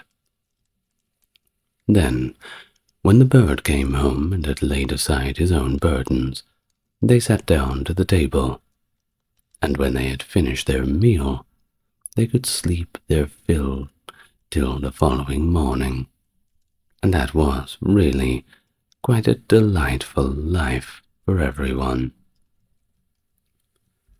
Well, influenced by these remarks, the bird felt that he would go home the next morning and simply refused to bring in the wood, telling the others that he had been their servant for long enough, and had been a fool in this bargain, and that it was indeed now time to make a change, and to try some other way of arranging the work. Beg and pray as the mouse and the sausage might, it was of no use. The bird remained master of the situation, and the venture had to be made. They therefore drew lots, and it fell to the sausage to bring in the wood, to the mouse to cook, and to the bird to fetch the water. And now, what would happen then? Well, the sausage started in search of wood, the bird made the fire, and the mouse put on the pot, and then these two waited till the sausage returned with the fuel for the following day. But you see, the sausage remained so long away that they became uneasy, and the bird flew out to meet him. He had not flown far, however, when he came across a vicious dog, who had met the sausage, of course, and regarded him as legitimate prize, and had so seized and swallowed him. The bird complained to the dog of this barefaced robbery, but nothing he said was of any avail, for the dog answered that he had found false credentials on the sausage, and that was the reason his life had been forfeited. He picked up the wood, and flew sadly home, and told the mouse of all he had seen and heard. They were, of course, both very unhappy, but agreed to make the best of things, and to remain with one another. So now the bird set the table, and the mouse looked after the food, wishing to prepare it in the same way as the sausage, by rolling in and out among the vegetables to salt and butter them. She jumped into the pot, but she stopped short long before she reached the bottom, having already parted not only with her skin and hair, but also her life. Presently the bird came in, and wanted to serve up dinner, but he could nowhere see where the cook was. In his alarm and flurry, he threw the wood here and there about the floor, called and searched, but the mouse was nowhere to be found. Then some of the wood had been carelessly thrown down, caught fire, and began to blaze. The bird hastened to fetch some water, but his pail fell into the well, and he fell in right after it. And, well, as he was right well unable to recover himself, he was drowned. The Tale of Mother Holle. Once upon a time, long, long ago, there was a widow who had two daughters. One of them was beautiful and industrious. The other was quite the opposite, ugly and lazy. The mother, however, loved the ugly and lazy one best, because she was her own daughter, and so the other was only her stepdaughter, was made to do all of the housework, and was quite the Cinderella of the family.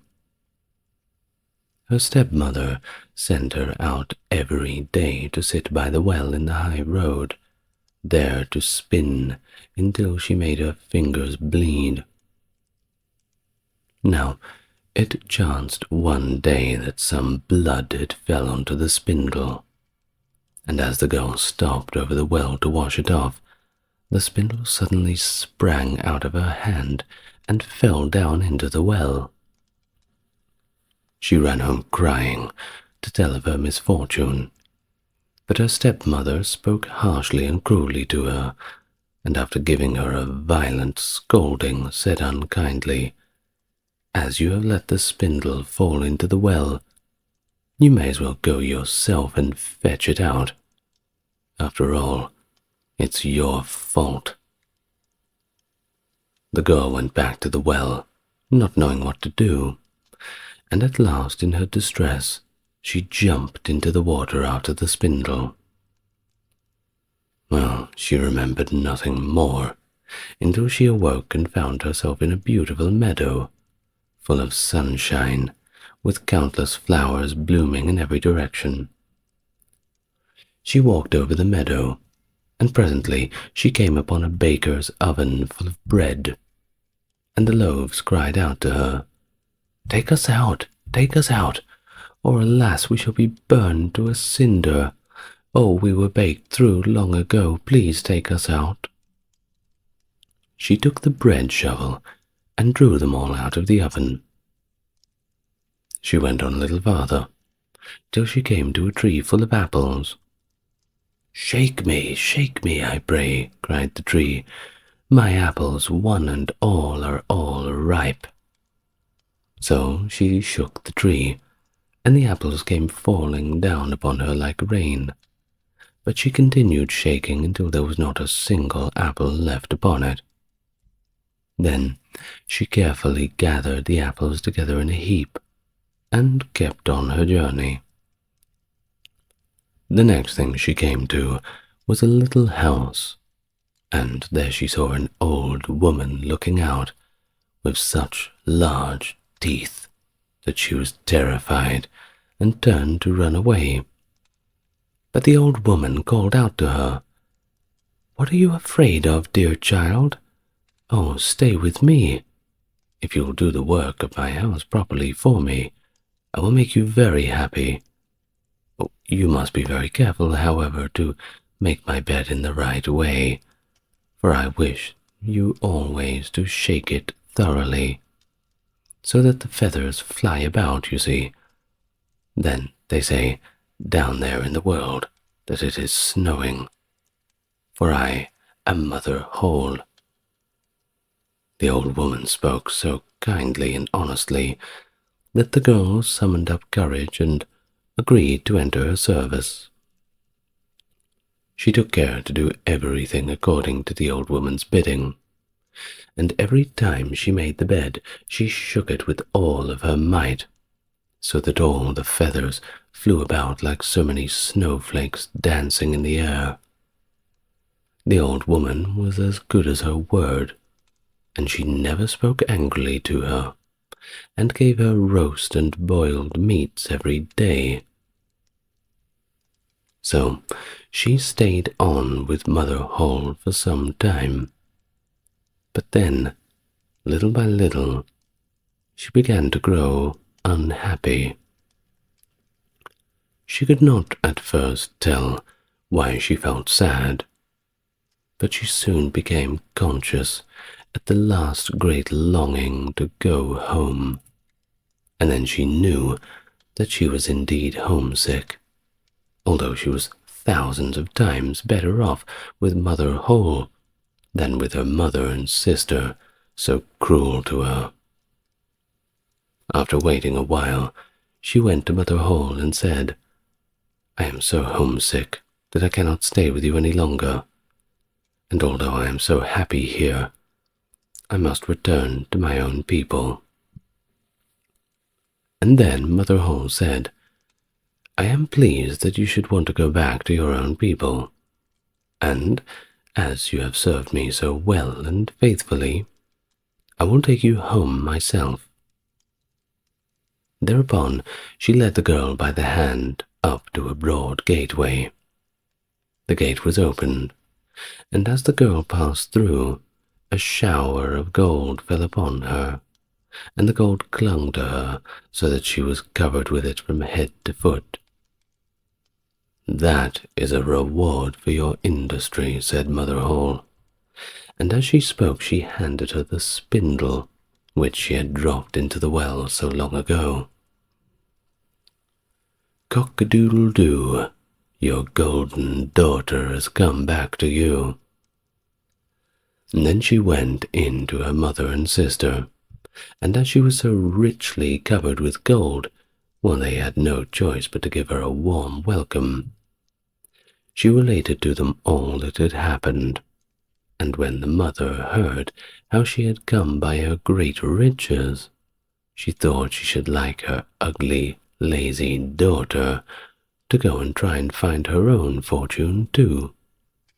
So she made the sister go and sit by the well and spin, and the girl pricked her finger and thrust her hand into a thorn bush, so that she might drop some blood on the spindle. Then she threw it down the well and jumped in herself. Like her sister, she awoke in a beautiful meadow, and walked over it till she came to the oven. Take us out, or alas, we shall be burned to a cinder." "We were baked through long ago," cried the loaves of bread as before. But the lazy girl answered, "Ew, do you think I'm going to get my hands dirty for you?" And she walked on. Then she came to the apple tree. shake me, I pray, my apples one and all are ripe," it cried. But she only answered, "A nice thing to ask me to do. One of the apples might fall on my head." And then she passed on. At last she came to Mother Holle's house, and as she had heard all about the large teeth from her sister, she was not afraid of them, and engaged herself without delay to the old woman. The first day she was very obedient and industrious, and exerted herself to please Mother Holle, for she was quite convinced and looking forward to the gold she sought in return. The next day, however, things began to change. She began to dawdle over her work, and the third day she was more idle still.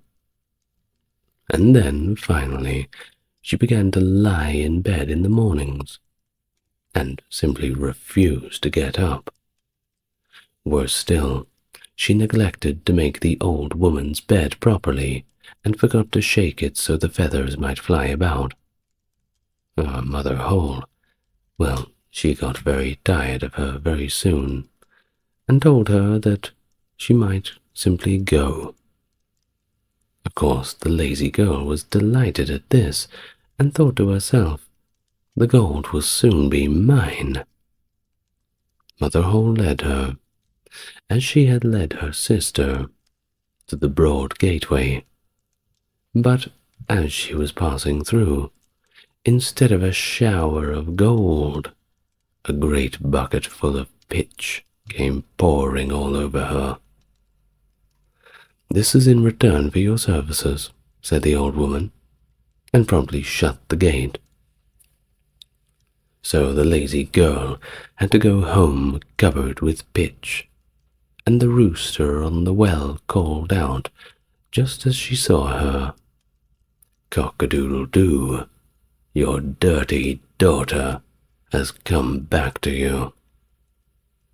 But try what she would, she could not get the pitch off her skin, and it stuck to her for the rest of her days. And now, the tale of Little Red Riding Hood, also known as Little Red Cap.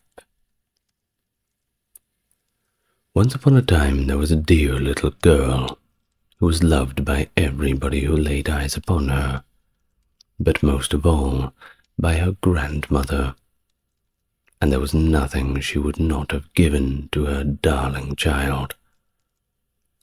Once she gave her a little cap of red velvet, which suited her so well that she would never wear anything else, and so she was always called Little Red Cap. One day her mother said to her, "Come, Little Red Cap, here is a piece of cake and a bottle of wine. Take them to your grandmother. She is ill and weak, and they will do her good.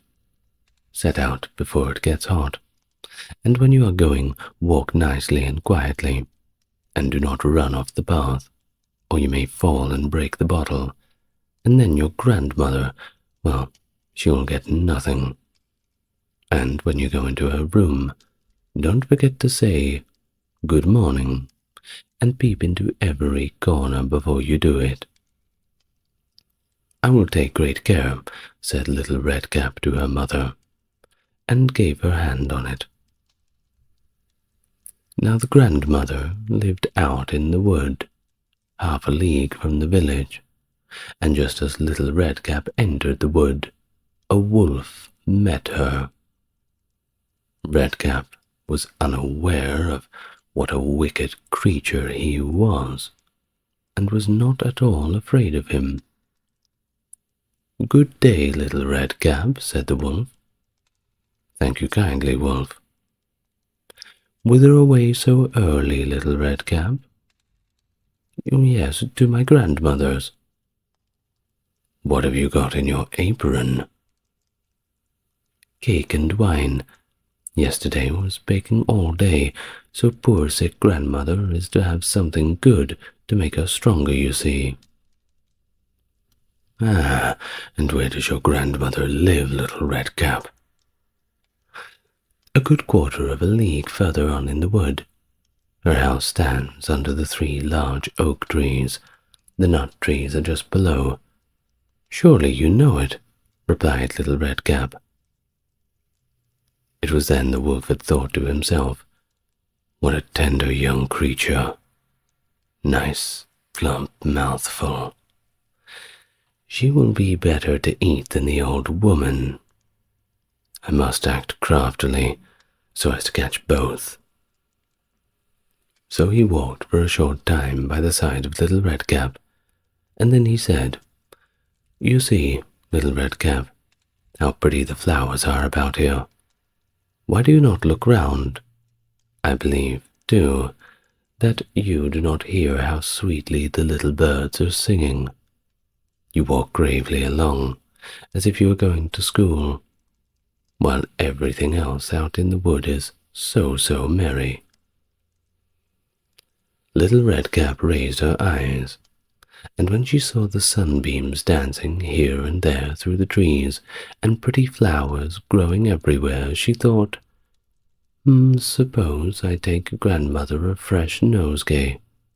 That would please her too, surely.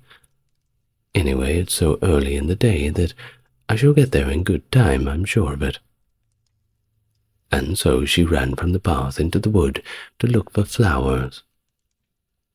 Whenever she picked one, she fancied that she saw a still prettier one farther on, and ran after it, and so in this way got deeper and deeper into the deep woods. Meanwhile, the wolf ran straight to the grandmother's house, and knocked at the door. "Who is there?" said the old woman. The wolf replied, "Little Red Cap. She is bringing cake and wine. Oh, open the door, grandmother." "Okay, just lift the latch," called out the grandmother. "Oh, I'm just too weak and I cannot get up." The wolf lifted the latch. The door sprang open, and without saying a single word, he went straight to the grandmother's bed and devoured her. Then he put on her clothes, dressed himself in her cap, laid himself in bed, and drew the curtains. Little Red Cap, however, had been running about picking flowers, and when she had gathered so many that she could carry no more, she remembered her grandmother and set out on the way to her. She was surprised, because when she got there, The cottage door was standing open, and when she went into the room, she had a strange feeling that she said to herself, "Oh dear, how strangely uneasy I feel today, and at other times I like being with grandmother so much." Then she called out, "Good morning," but received no answer. So she went to the bed and drew back the curtains. There laid her grandmother, with her cap pulled far over her face, and she seemed to look very, very strange. "Oh, grandmother, what big ears you have." "The better to hear you with, my child," was the reply.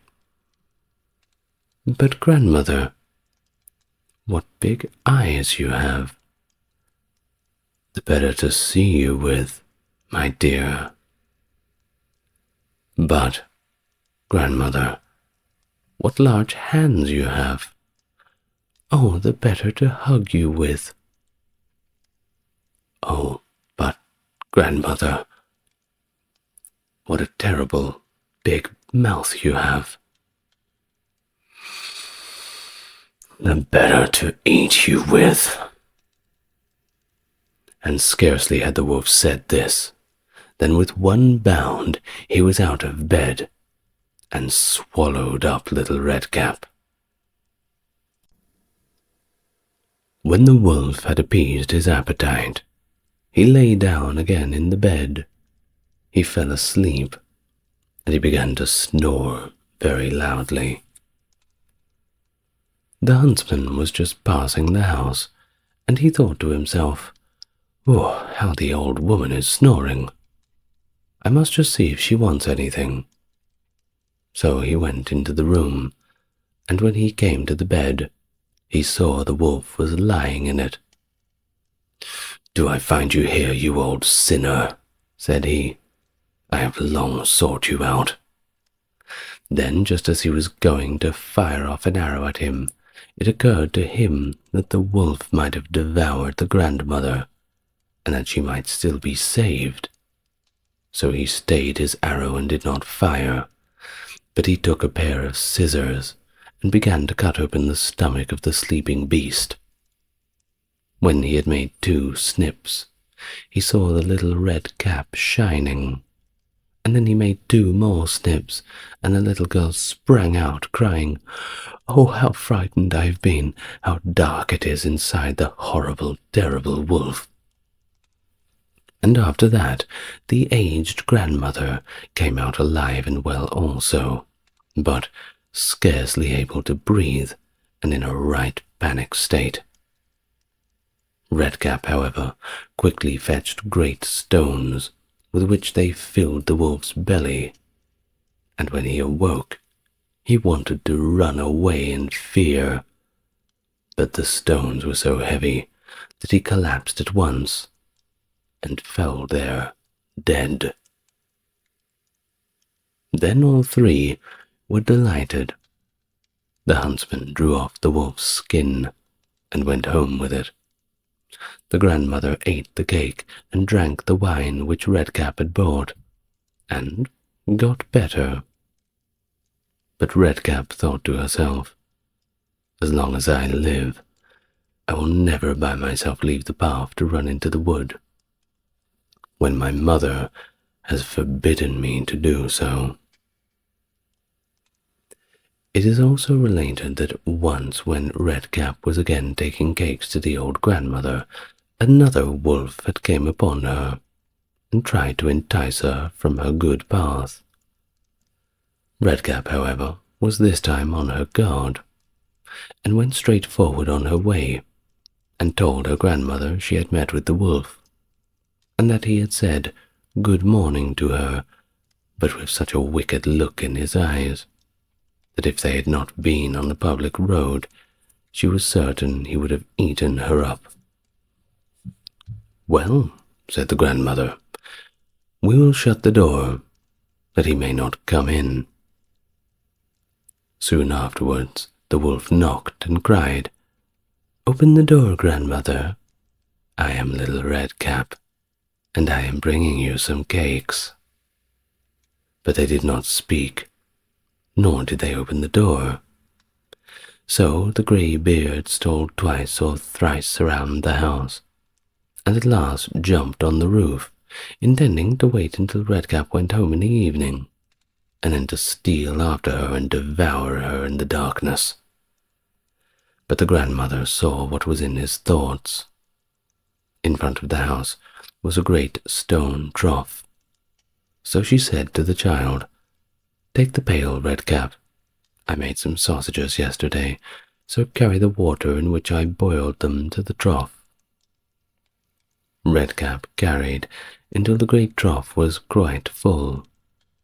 Then the smell of sausages reached the wolf, and he sniffed and peeped down, and at last stretched out his neck so far he could no longer keep his footing, and began to slip. And thus he slipped down from the roof straight into that great trough, and was drowned. But Redcap went joyously on her way home, and from that day onwards no one ever did anything to harm her again.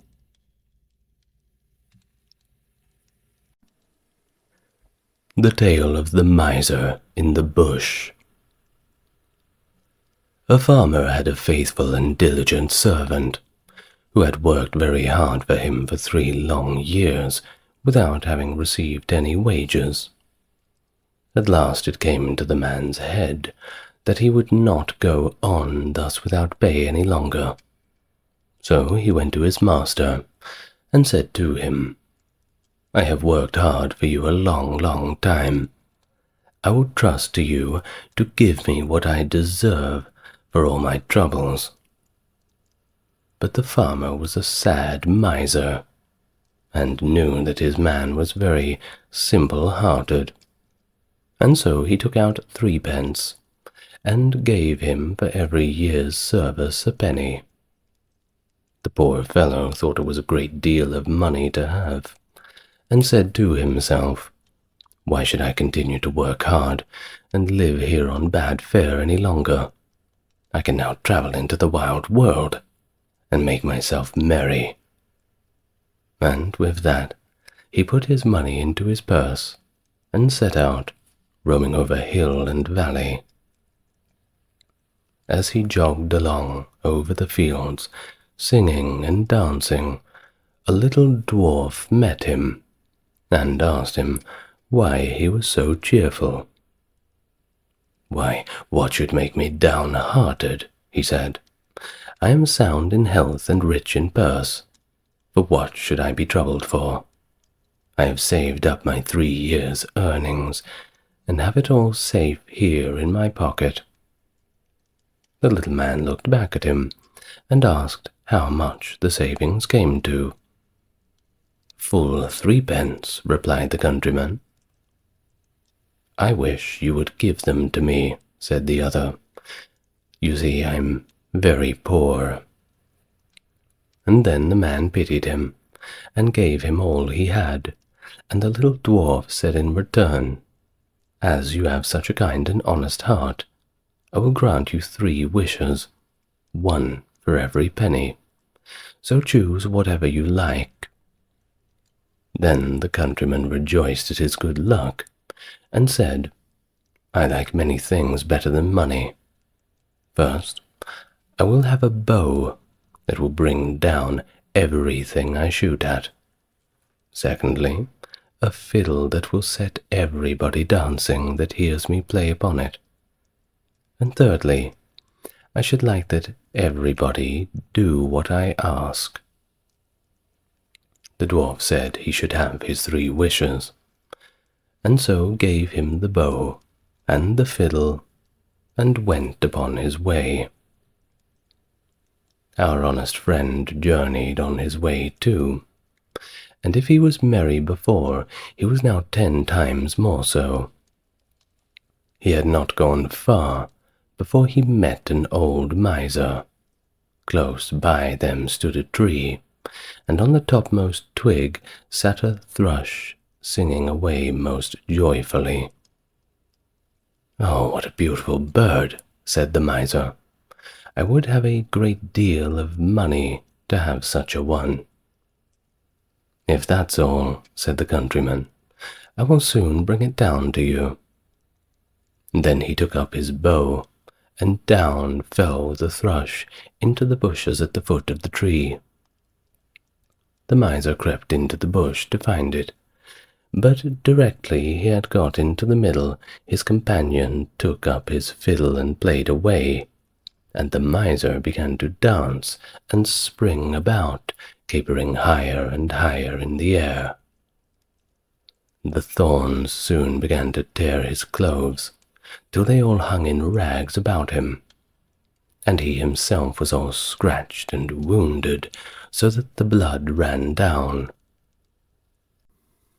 "Oh, for heaven's sake," cried the miser. "Master, master, pray let the fiddle alone. What have I done to deserve this?"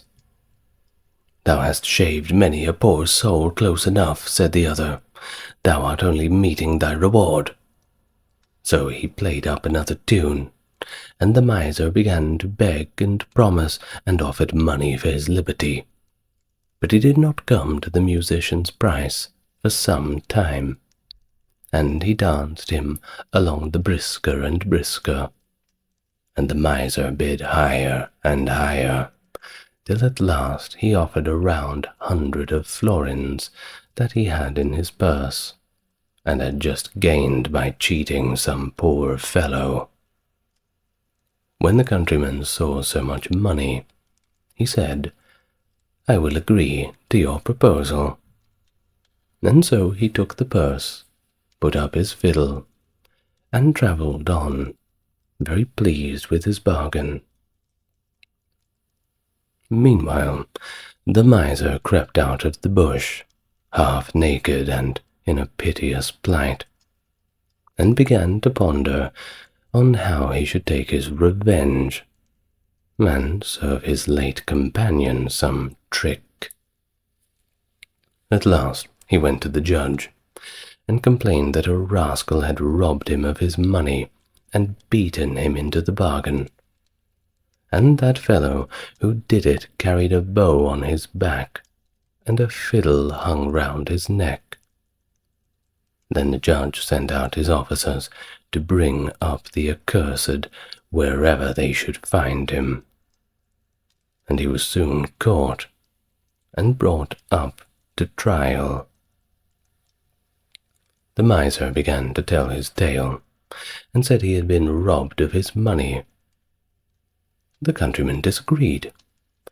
"No, you gave it away, because I played such a tune to you," said the countryman.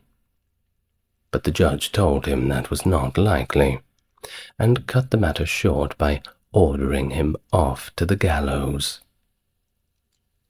So away he was taken. But as he stood on the steps, he said, "My lord judge, grant me one last request." "Anything but your life," replied the judge.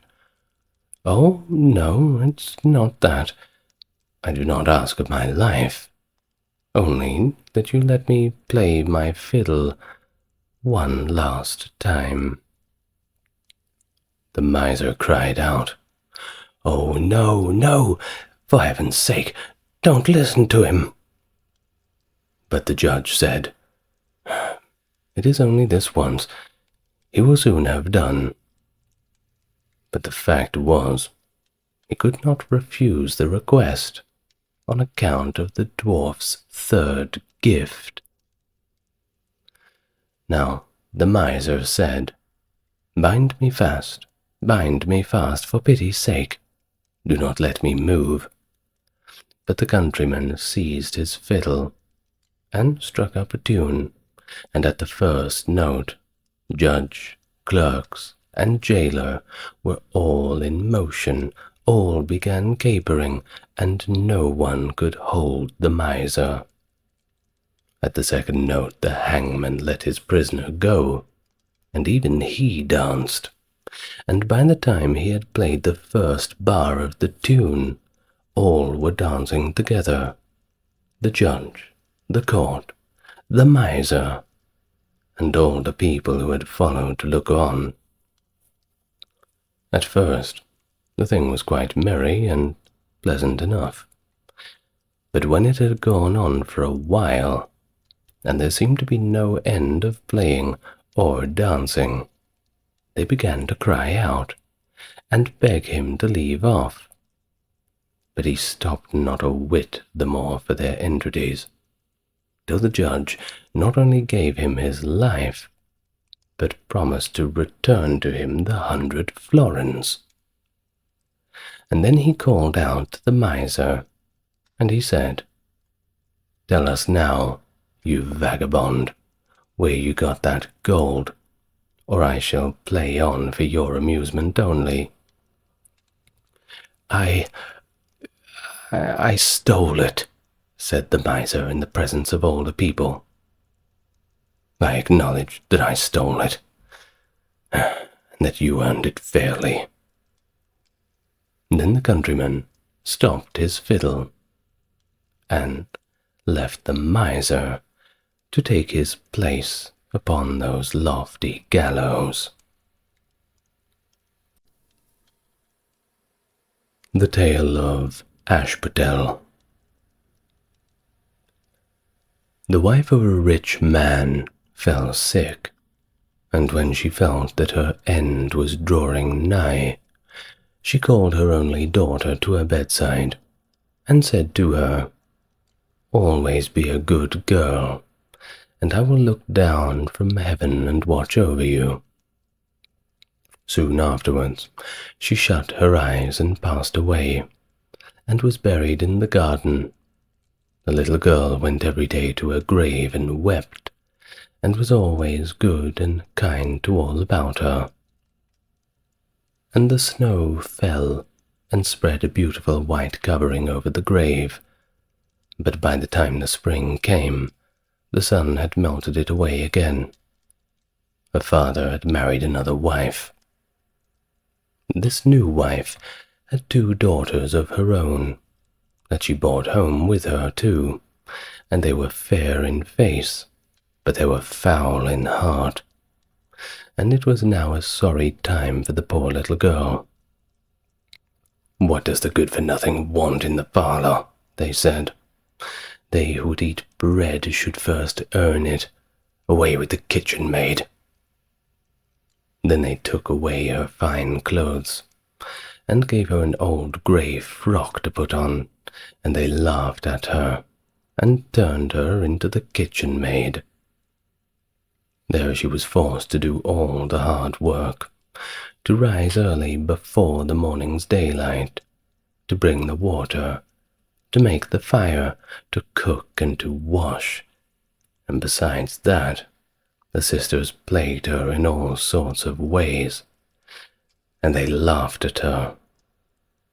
In the evening, when she was tired, she had no bed to lie down upon, and was made to lie by the hearth among the ashes, and as this, of course, made her always dusty and dirty, they called her Ashputtel. It happened once that the father was going to the fair, and asked his wife's daughters what he should bring them. "Fine clothes," said the first. "Pearls and diamonds," cried the second.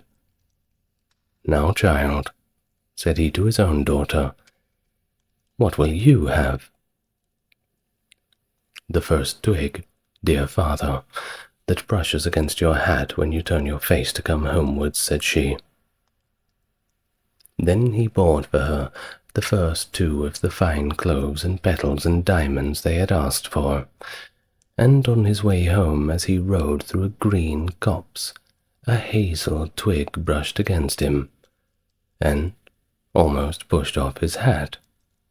So he broke it off and brought it away, and when he got home, he gave it to his daughter.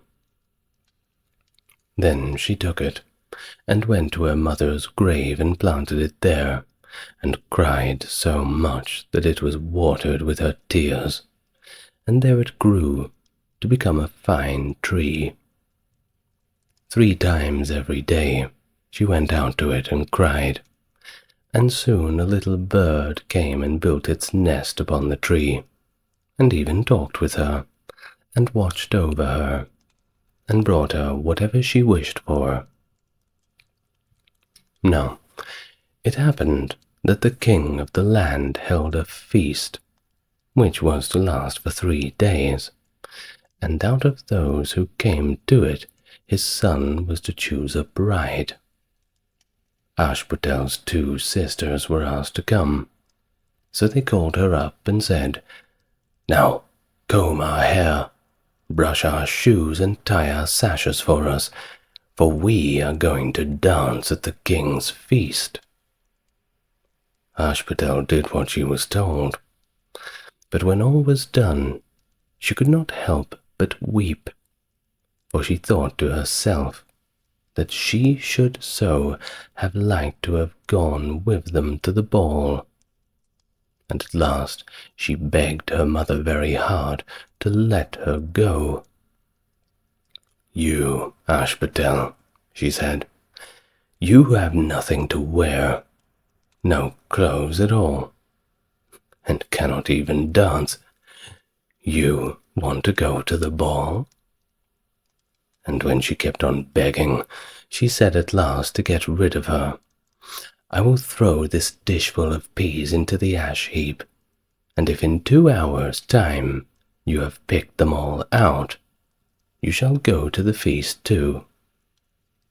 And then she threw the peas down among the ashes, but the little maiden ran out the back door into the garden and cried out, "Hither through the skies, turtle, doves, and linnets fly, blackbird, thrush, and chaffinch gay. Hither, hither, haste away, one and all come help me quick. Haste ye, pick, pick, pick." Then at first came 2 white doves, flying in at the kitchen window. Next came 2 turtle doves, and after them came all the little birds under heaven, chirping and fluttering in, and they flew down into the ashes. And the little doves stooped their heads down and set to work, pick, pick, pick. And then the others began to pick, pick, pick too. And among them all they soon picked out all the good grain, and put it into a dish, but left out the ashes. Long before the end of the hour, the work was quite done, and all flew out again at the windows. Then Ashputtel brought the dish to her mother, overjoyed at the thought that she could now go to the ball. But the mother said, "No, no, you have no clothes and cannot dance, so you will not go." And when Ashputtel begged very hard to go, she said, "If you can in 1 hour's time pick 2 of those dishes of peas out of the ashes, you shall go too." And thus she thought she should at least get rid of her. So she shook 2 dishes of peas into the ashes. But the little maiden went out into the garden at the back of the house, and cried out as before, haste ye, pick, pick, pick." Then first came the 2 little white doves at the kitchen window, next the 2 turtle doves, and after them came all the little birds under heaven, chirping and hopping about gleefully. And they flew down into that pile of ashes. The little doves put their heads deep down and set to work, pick, pick, pick. And then the others began picking, picking, picking, and they put all their good grain into the dishes and left the ashes behind.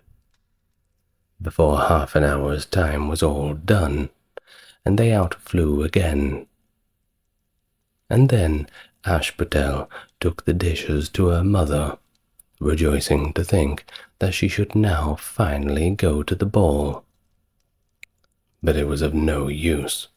Her mother said, "You cannot go. You have no clothes and you cannot dance. You would only put this family to shame." And off she went with her 2 daughters to the ball. Now, when all were gone, and no one left at home, Ashputtel went sorrowfully and sat down under the hazel tree and cried out, "Shake, shake, hazel tree, gold and silver over me." Then her friend the bird flew out of the tree, and brought a gold and silver dress for her, and slippers of spangled silk, and she put them on, and followed her sisters to the feast. But they did not know her, and thought it must be some strange princess, for she looked so fine and beautiful in her rich clothes, and they never once thought of Ashputtel, taking it for granted that she was safe at home in the dirt and ashes. The king's son soon came upon to her, and took her by the hand and danced with her, and no one else. He never left her hand, but when anyone else came to ask her to dance, he said politely, "This lady is dancing with me." And thus they danced till a late hour of the night, and then she wanted to go home, and the king's son said, "I shall go and take care of you to your home," for he wanted to see where the beautiful maiden lived. But she slipped away from him, unawares, and ran off towards home. And as the prince followed her, she jumped into the pigeon house and shut the door. Then he waited till her father came home, and told him that the unknown maiden who had been at the feast had hid herself in the pigeon house. But when they had broken upon the door, they found no one within, and as they came back into the house, Ashputtel was lying as she always did, in her dirty frock by the ashes, and her dim little lamp was burning in the chimney. For she had run as quickly as she could through the pigeon house and on to the hazel tree, and had there taken off her beautiful clothes and put them beneath the tree, that the bird might carry them away, and had lain down again amid the ashes in her little grey frock. The next day the feast was again held, and her father, mother, and sisters were gone. Ashputtel went to the hazel tree and said, "Shake, hazel tree, gold and silver over me." And the bird came and brought an even finer dress than the one she had worn the day before. And when she came into the ball, everybody wondered at her beauty. But the king's son, who was waiting especially for her, took her by the hand and danced with her. And when anybody else asked her to dance, as before, he said politely, "This lady is dancing with me."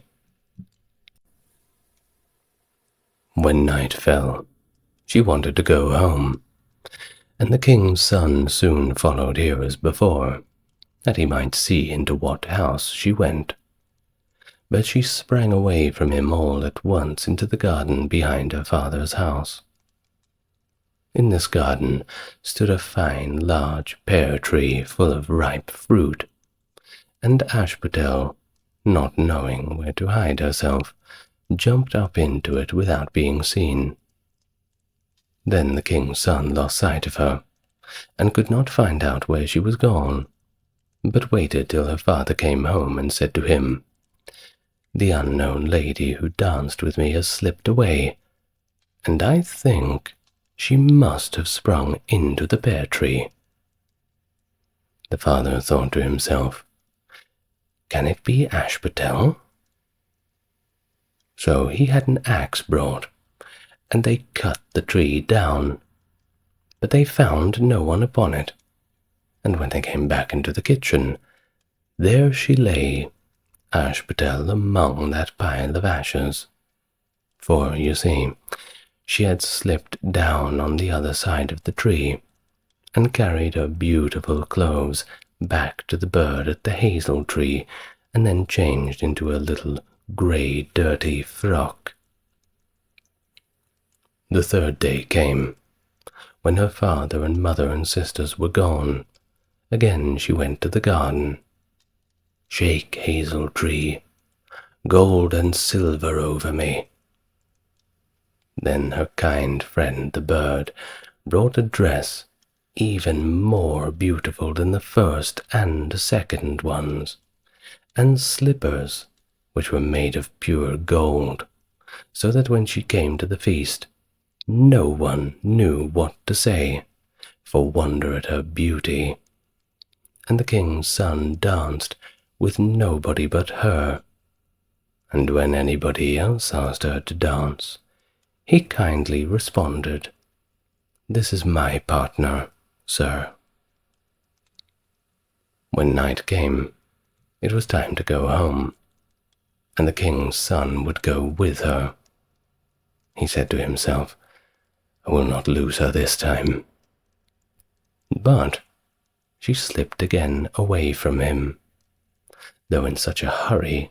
This time she dropped her left golden slipper upon the stairs. The prince took the shoe, and went the next day to the king his father, and said, "I will take for my wife the lady that this golden slipper fits." Then both the sisters were overjoyed to hear it, for they had beautiful feet, and had no doubt that they could wear the golden slipper. The eldest went into the room where the slipper was, and wanted to try it on, and the mother stood by to watch. However, her great toe could simply not go into it, and the shoe was altogether much too small for her. But then the mother brandished a knife. "Never mind. Cut it off," she said. "When you are queen, you will not care about toes. You will not even care to walk." So the silly girl cut off her great toe, and thus squeezed into the shoe, and went to the king's son. Then he took her for his bride, and set her beside him on his horse, and rode away with her homeward bound. But on their way home, they had to pass by the hazel tree that Ashputtel had planted, and on the branch sat a little dove, singing merrily. Back again, look to the shoe. The shoe is too small, and not made for you. Prince, prince, look again for your bride, for she's not the true one that sits by your side. Then the prince got down and looked at her foot, and to his horror he saw the blood that streamed from it. What a trick she had played upon him. So he turned his horse around, and brought the false bride back to her home, and said, "This is not the right bride. Let the other sister try and put on the slipper." Then she went into the room, and got her foot into the shoe, all but the heel, which was too large. But the mother squeezed and squeezed, ramming her foot into the shoe until the blood came, and took her to the king's son, and he set her as his bride by his side on his horse, riding away with her. Past the hazel tree they went, and there again sat the dove singing, back again, look to the shoe. The shoe is too small, it's not made for you. Prince, prince, look again for your bride, for she is not the true one that sits by your side. Then he looked down and saw that the blood streamed so much from the shoe that her white stockings were now quite red. And so he turned his horse and brought her also back again. This is not the true bride, he said to the father. Have you no other daughters? Well, no, said the father. Well, there is only little dirty Ashputtel over there, the child of my first wife, but I'm sure that she cannot be the bride. The prince told him to send her, but the mother insisted. No, she is much too dirty. She will not dare to show herself and embarrass us all. However, the prince insisted, and so she first washed her face and hands, and then went in and curtsied to him, and he reached her golden slipper. Then she took her clumsy shoe off her left foot and put it on. It fitted her as if it was made for her especially. And when he drew near and looked at her face, he knew her, and he said, This is the right bride. But the mother and the sisters were frightened. First they were confused, but then they turned pale with anger as he took Ashputtel on his horse and rode away with her.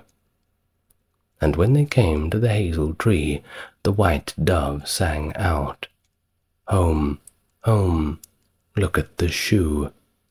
Princess, the shoe was made for you.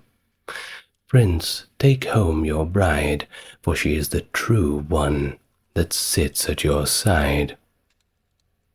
And when the dove had done its song, it came flying and perched upon her right shoulder. And just like that, the three went home together, happily ever after.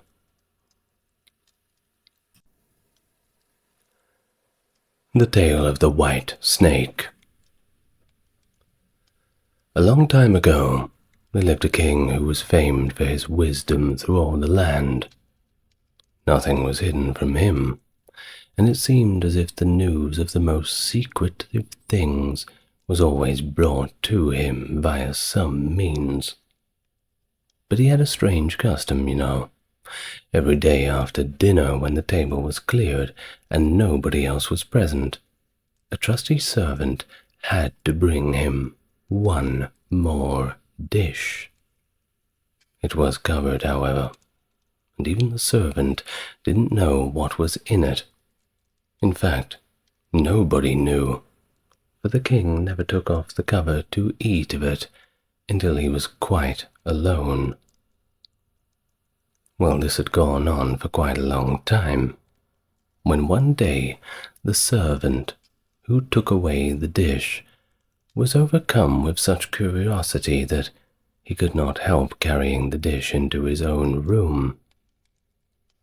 When he had carefully locked the door, he lifted up the cover and saw a white snake. But when he saw it, he could not deny himself the pleasure of tasting it. So he cut off a little bit and put it into his mouth. No sooner had it touched his tongue that he heard a strange whispering of little voices outside his window. He went and listened, and then noticed that it was the sparrows who were chattering together and telling one another of all kinds of things which they had seen in the fields and woods. Eating the snake had given him the power of understanding the language of the animals. Now, it so happened that on this very day the queen had lost her most beautiful and treasured ring, and the suspicion of having stolen it fell upon this trusty servant, who was of course allowed to go everywhere within the castle grounds. The king ordered the man be brought before him, and threatened with angry words that unless he could before the morrow point out the thief, he himself would be looked upon as guilty and executed.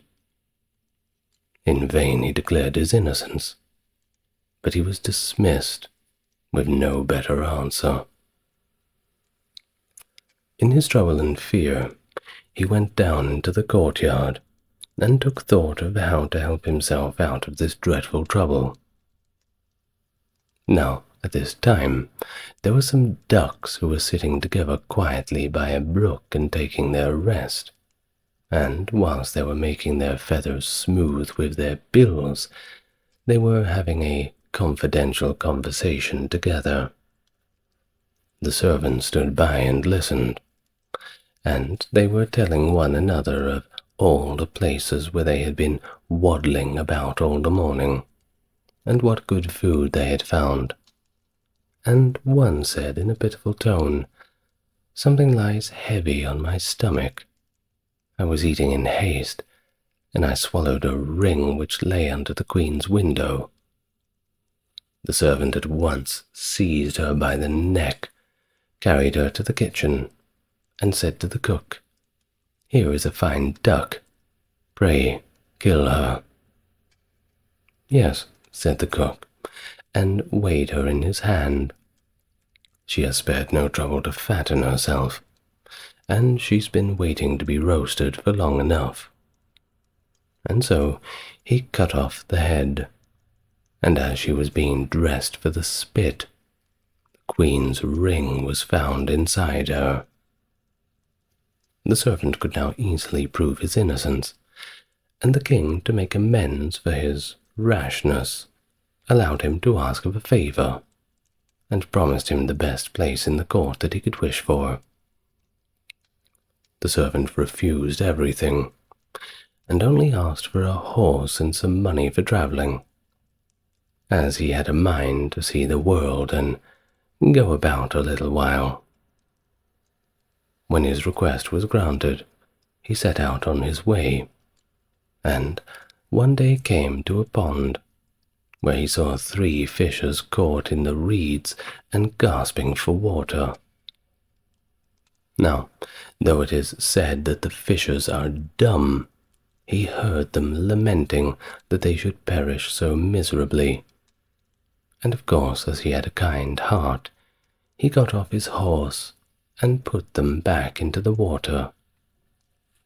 They leapt with delight, put out their heads and cried out to him, "We will remember you, and repay you somehow for saving us."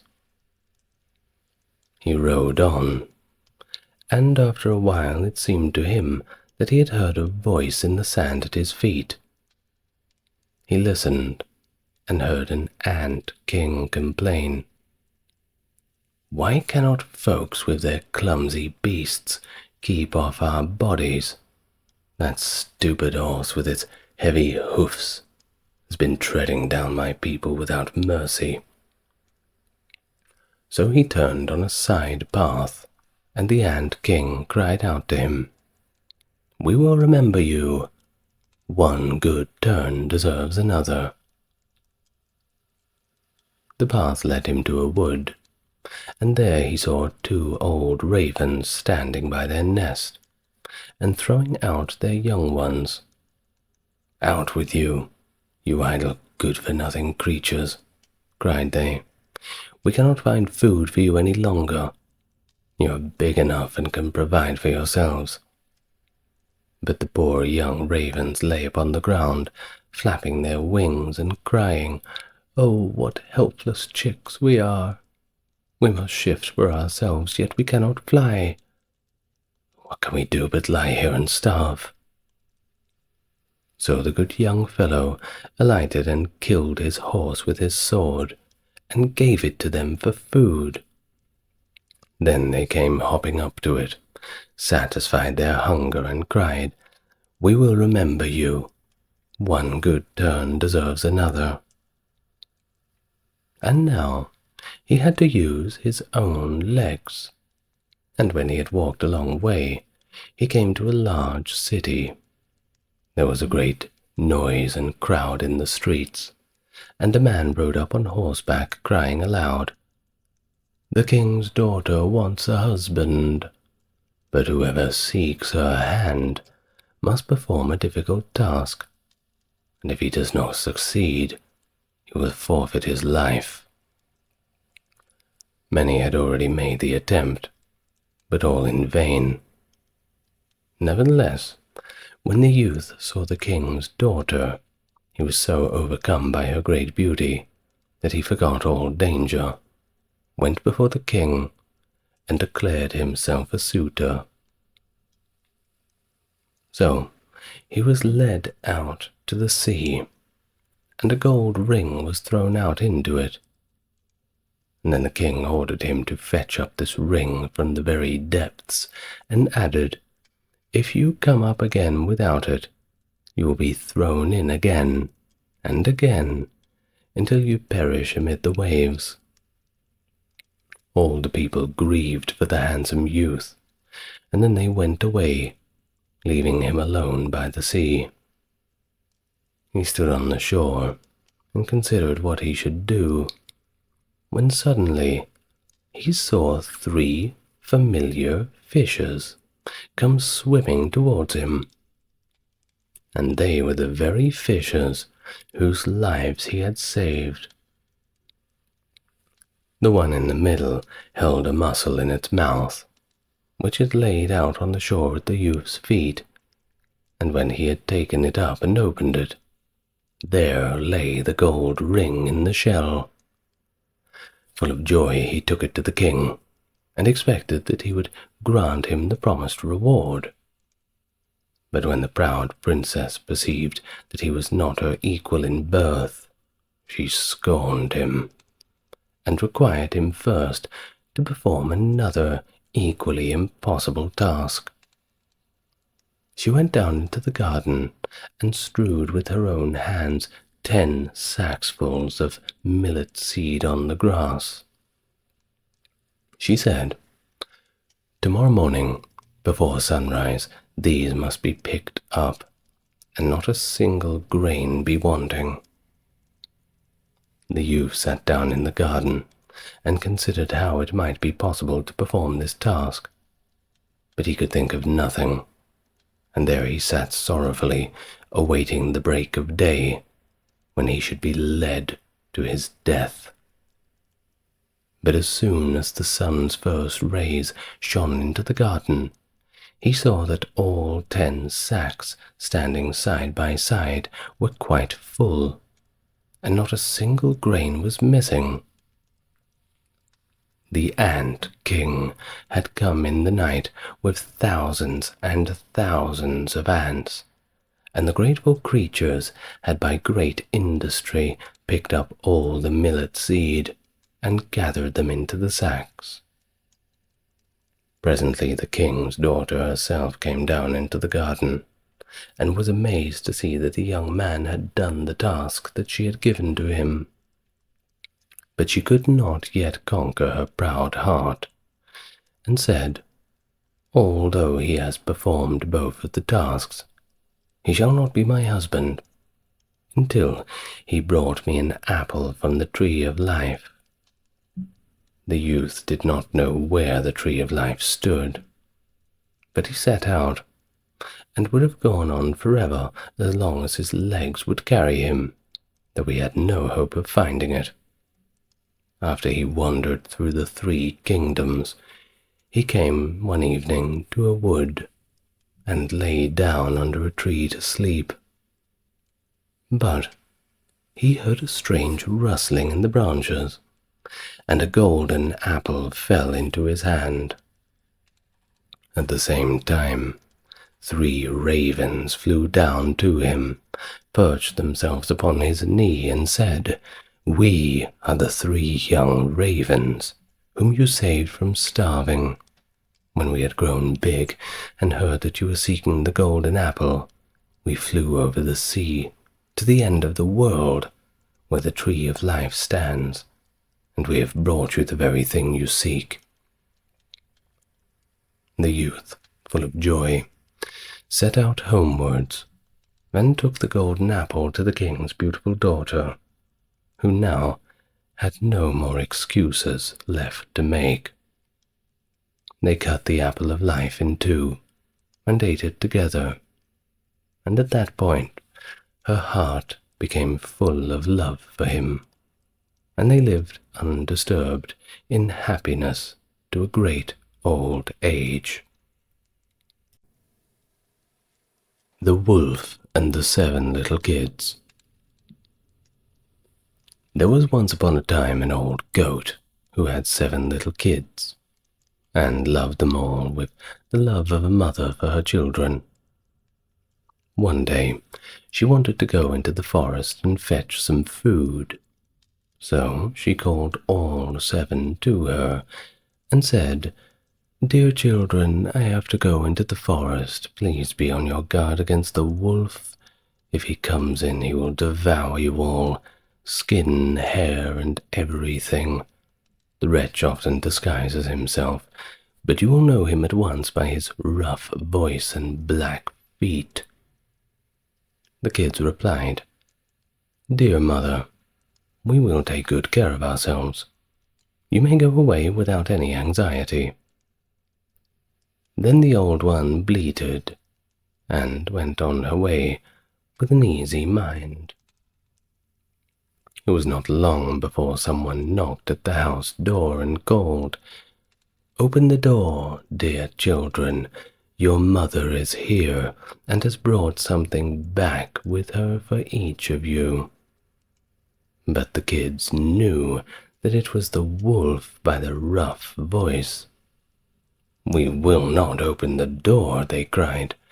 "You are not our mother. She has a soft, pleasant voice. But your voice is rough. You are the wolf."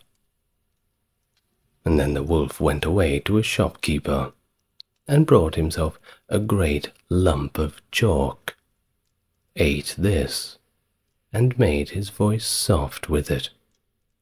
And then he came back, knocked at the door of the house and called, "Open the door, dear children.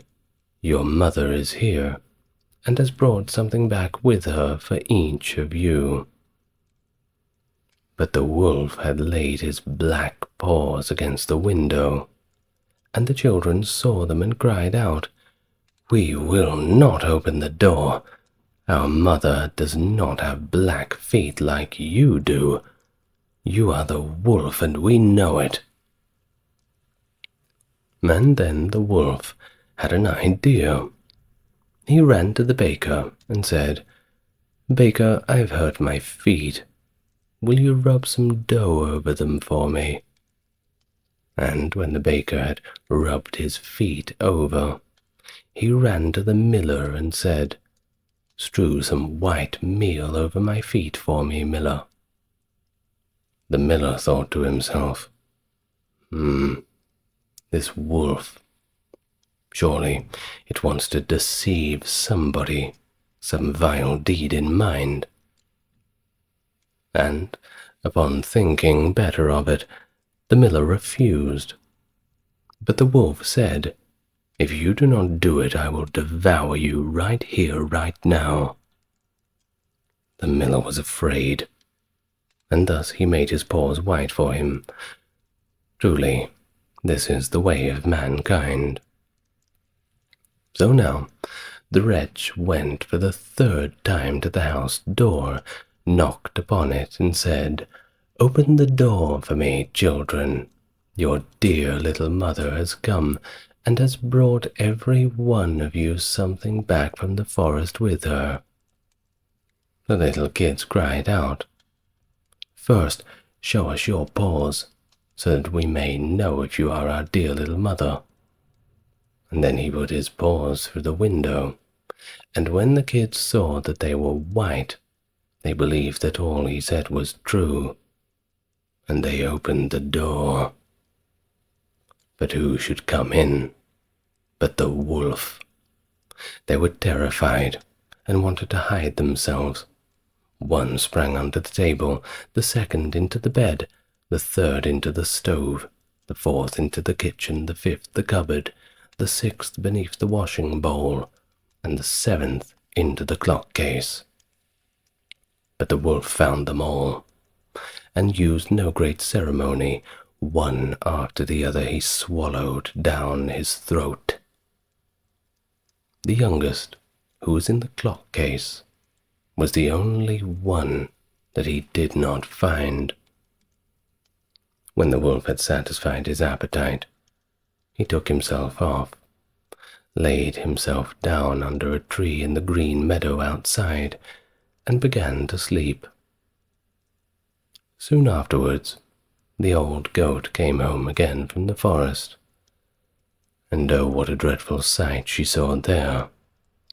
The house door stood wide open. The table, chairs, and benches were thrown down, the washing bowl broken to pieces, quilts and pillows ripped off the beds. She sought her children, but they were nowhere to be found. She called them one after another by name, but no one answered. At last, when she came to the youngest, a soft voice cried, "Mother, I am in the clock case." She took the kid out, and it told her that the wolf had come and eaten all of the others. Then you may imagine how she wept over her poor children, as any mother would. Goat or human, it's all the same.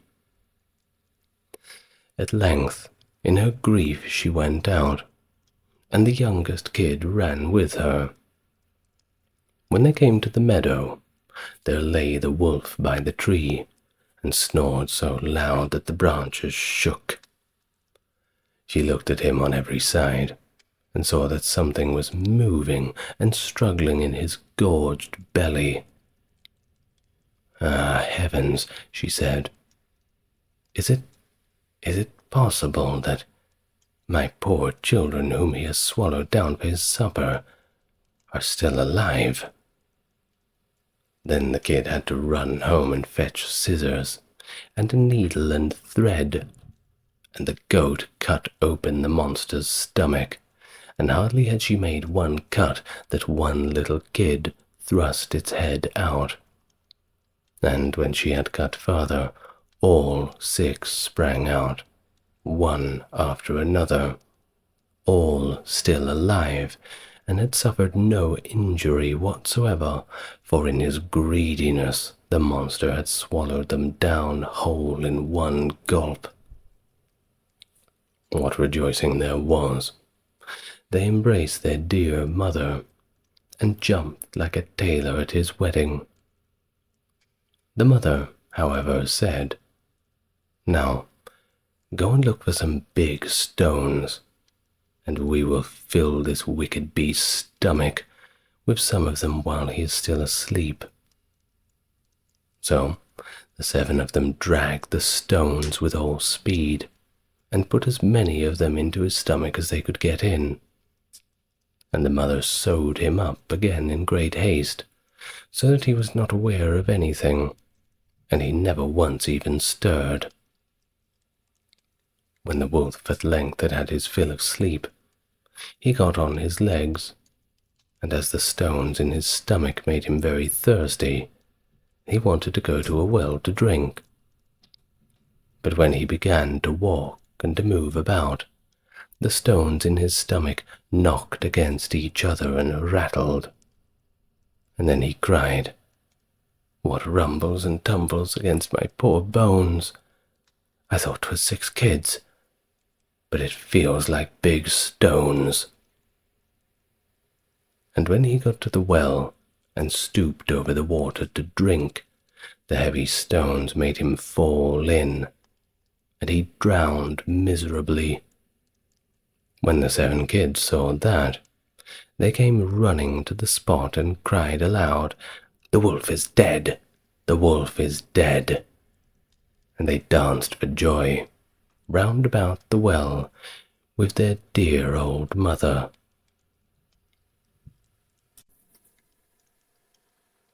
The Queen Bee. Two kings' sons once upon a time went into the world to seek their fortunes, but they soon fell into the wasteful, foolish ways of living, so that they could not return home again. It was then that her brother, who was a little insignificant dwarf, went out to seek for his brothers. But when he had found them, they only laughed at him, to think that he, who was so young and simple, should try to travel throughout the world. When they, who were so much wiser, had been unable to get on.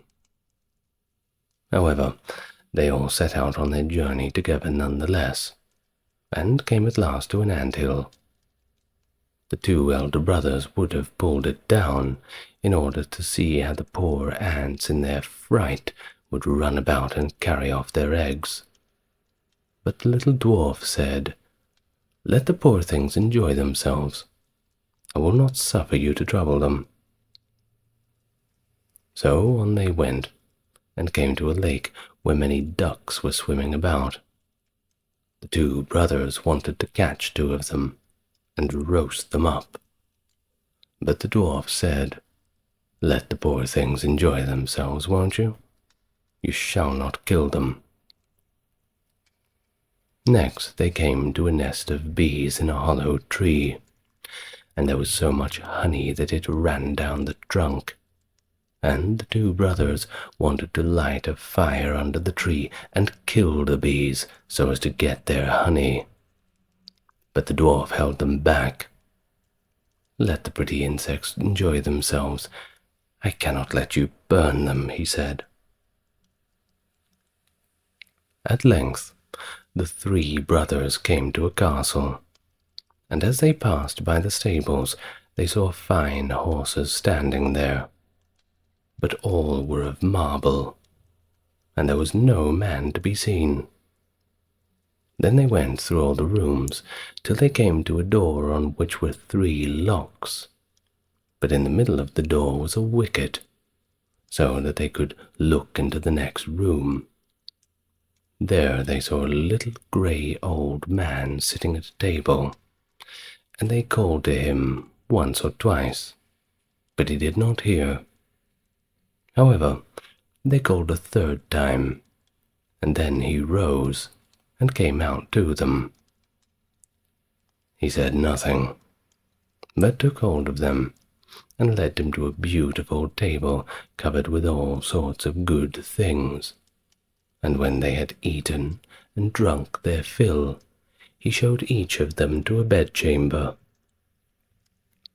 The next morning he came to the eldest and took him to a marble table, where there were 3 tablets containing an account of the means by which the castle might be disenchanted. The first tablet said, "In the wood under the moss lie the 1,000 pearls belonging to the king's daughter. They must all be found, and if one be missing by set of sun, he who seeks them shall be turned into marble." The eldest brother set out and sought for the pearls the whole day, but the evening came, and he had not found the first 100, so he was turned into stone as the tablet foretold. The next day the second brother undertook the task, but he succeeded no better than the first, for he could only find the second 100 of the pearls, and therefore he too was turned to stone. At last came the turn of the little dwarf, and he looked in the moss, but it was so hard to find the pearls, and the job was so tiresome. So he sat down upon the stone, and he cried. And as he sat there, the king of the ants, whose life he had saved, came to help him, with 5,000 strong, and it was not long before they had found all of the pearls and laid them in a heap. The second tablet said, "The key of the princess's bedchamber must be fished up out of the lake," and as the dwarf came to the brink of it, he saw the 2 ducks whose lives he had saved swimming about, and they dived down and soon brought in the key from the bottom. The third task was the hardest of all. It was to choose out the youngest and the best of the king's 3 daughters, and they were all beautiful, and all exactly alike. But he was told that the eldest had eaten a piece of sugar, and the next some sweet syrup, and the youngest a spoonful of honey. So he was to guess which it was who had eaten the honey. Then came the queen of the bees, who had been saved by the little dwarf from the fire, and she tried the lips of all 3, and at last she sat upon the lips of the one who had eaten the honey, and so the dwarf knew which was the youngest. Thus the spell was broken, and all that had been turned into stone finally awoke and took their proper forms. And the dwarf, well, he married the youngest and best of the princesses, and was a king after her father's death. And his 2 brothers, well, they married the other 2 sisters, and they all lived till a ripe old age. The Elves and the Shoemaker. There was once a shoemaker who worked very hard and was equally very honest, but he could still not earn enough to live on, and at last all he had in the world was gone, save for just leather enough to make 1 pair of shoes. So he cut his leather out, all ready to make up the next day, meaning to rise early in the morning to his work. His conscience was clear, and his heart was light amidst all troubles, so he went peacefully to bed, left all his cares to heaven, and soon fell asleep. In the morning after, he said his prayers and sat himself down to the work, when, to his great wonder, there stood the shoes already made upon the table. The good man knew not what to say or think at such an odd thing happening. He looked at the workmanship. There was not 1 false stitch in the whole job. All was so neat and true. It was quite a masterpiece. The same day a customer came in, and the shoes suited him so well that he willingly paid a higher price than usual for them. And the poor shoemaker with the money brought leather enough to make 2 more pairs. In the evening he cut out the work and went to bed early, that he might get up and begin the next day. But he was all save the trouble, for when he got up in the morning the work was already done. Soon in came the buyers, who paid him handsomely for his goods, so that he bought leather enough to make 4 more pairs. He cut out the work again overnight, and found it done in the morning, as before, and so it went on and on for some time. What was got ready in the evening was always done by daybreak, and the good man soon became thriving and again well off. One evening, around Christmas time, he and his wife were sitting over the fire, chatting together, and he said to her, I should like to sit up and watch tonight, that we may see who it is that comes and does the work for me." The wife liked the thought, so they left a fire burning and hid themselves in a corner of a room. Behind a curtain that was hung up there, they waited and watched to see what would happen. As soon as it was midnight, in came two little naked dwarfs, and they sat themselves upon the shoemaker's bench, took up all the work that was cut out, and began to ply with their nimble little fingers, stitching and rapping and tapping away at such a rate that the shoemaker was in wonder and could not take his eyes off them. And on they went, till the job was quite done, and the shoes stood ready for use upon the table. Now this was long before daybreak, and then they bustled away as quick as lightning. The next day the wife said to the shoemaker, "These little wights have made us rich. Don't you think we ought to be thankful to them, and do them a good turn if we can? I'm so sorry to see them run about as they do, and indeed it is not very decent, for they have nothing upon their backs to keep off the cold. I tell you what, I will make each of them a shirt, and a coat, and a waistcoat, and even a pair of pantaloons into the bargain, and do you make each of them a little pair of shoes." The thought pleased the old cobbler very much, and one evening, when all the things were ready, they laid them out on the table, instead of the work they used to cut out, and then went and hid themselves to watch what the little dwarfs would do. About midnight, in they came, dancing and skipping, hopped around the room, and went to sit down for their work as usual.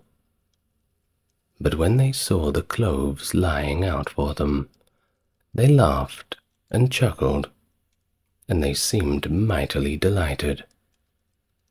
They then dressed themselves in a twinkling of an eye, and danced and capered and sprang about as merry as could be, till at last they danced out the door, and away over the green.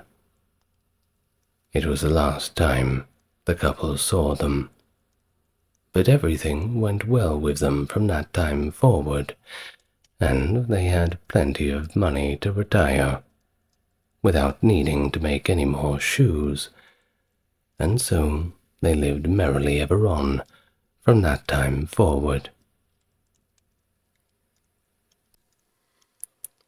The Briar Rose. Another tale from the brothers Grimm. A king and a queen, once upon a time, reigned in a country a great way off, where there were in those days a great many fairies. Now, this king and queen were fortunate enough to have plenty of money, and with that plenty of fine clothes to wear, and plenty of good things to eat, plenty of good things to drink, and a coach to ride out in every day. But, though they had been married many years, they were yet to have children, and this grieved them both very much indeed. But one day, as the queen was walking by the side of the river, at the bottom of the garden she saw a poor little fish that had thrown itself out of the water and lay gasping and nearly dead on the bank. Then the queen took pity on the poor thing, and threw it back again into the river, and before it swam away it lifted its head out of the water and said, "I know what your wish is, and it shall be fulfilled in return to your kindness to me. You will soon have a daughter." What the little fish had foretold soon came to pass, and the queen had a little girl, so very beautiful that the king could not cease looking on it for pure joy, and said he would hold a great feast and make merry, and show the child to all in the land. So he asked his kinsmen, nobles, friends, and neighbors. But the queen said, "I will have the fairies also, that they might be kind and good to our little daughter." Now there were 13 fairies in the kingdom, but as the king and queen had only 12 golden dishes for them to eat out of, they were forced to leave one of the fairies out, without asking her. So 12 fairies came, each with a high red cap on their head, and red shoes with high heels on their feet, and a long white wand in their hand. And after the feast was over, they gathered round in a ring, and gave all their best gifts to the beautiful little princess. One gave her goodness, another her beauty, another riches, and so on, until she had all that was good in the world. Just as 11 of them had done blessing her, a great noise and clamour was heard in the courtyard, and word was brought that the 13th fairy had come, but with a black cap on her head, and black shoes on her feet, and a broomstick in her hand, and presently up she came into the dining hall. Now, as she had not been asked to the feast, she was very, very angry, and scolded the king and queen very much with a great booming voice, and thusly set work to take her revenge. So she cried out, "The king's daughter shall fall, in her 15th year be wounded by a spindle, and fall down dead." Then the 12th of the friendly fairies, who had not yet given her gift, came forward, and said that the evil wish must be fulfilled, but that she could soften its mischief. So her gift was that the king's daughter, when the spindle wounded her, should not really die, but should only fall asleep for 100 years. However, the king still hoped to save his dear child altogether from the threatened evil, so he ordered that all spindles in the kingdom should be brought up and burned. But all the gifts of the first 11 fairies were in the meantime fulfilled, for the princess was so beautiful, so well behaved, so good and wise, that everybody who knew her loved her dearly. And so time went on. It happened that on the very day she was 15 years old, the queen and the king were not at home, and she was left quite alone in the palace. So she rode about by herself, and looked at all the rooms and chambers, till at last she came to an old tower, to which there was a narrow staircase ending with a little door. In the door there was a golden key, and when she turned it, the door sprang open, and there sat an old lady, spinning away very busily. "Why, how now, good mother?" said the princess. "What are you doing here?" "Spinning," said the old lady, and nodded her head, humming a tune, while buzz, buzz, away went the wheel. "How prettily that the little things turn round," said the princess, and took the spindle and began to try to spin. But scarcely had she touched it before the fairy's prophecy was revealed. The spindle wounded her, and she fell down, lifeless to the ground. However, she was not dead, but had only fallen into a deep sleep, and the king and the queen, who had just come home, and all their court fell asleep too, and the horses slept in the stables, and the dogs in the court, and the pigeons on the housetop, and the very flies slept upon the walls. Even the fire and the hearth left off blazing, and went to sleep. The jack stopped, and the spit that was turning around about with a goose upon it for the king's dinner stood still, and the cook, who was at the moment pulling the kitchen boy by the hair to give him a box on the ear for something he had done amiss, let him go, and both fell asleep. The butler, who was slyly tasting the ale, fell asleep with the jug at his lips, and thus everything stood still and slept soundly. A large hedge of thorns grew round the palace, and every year it became higher and thicker, till at last the old palace was surrounded and hidden, so that not even the roof or the chimneys could be seen.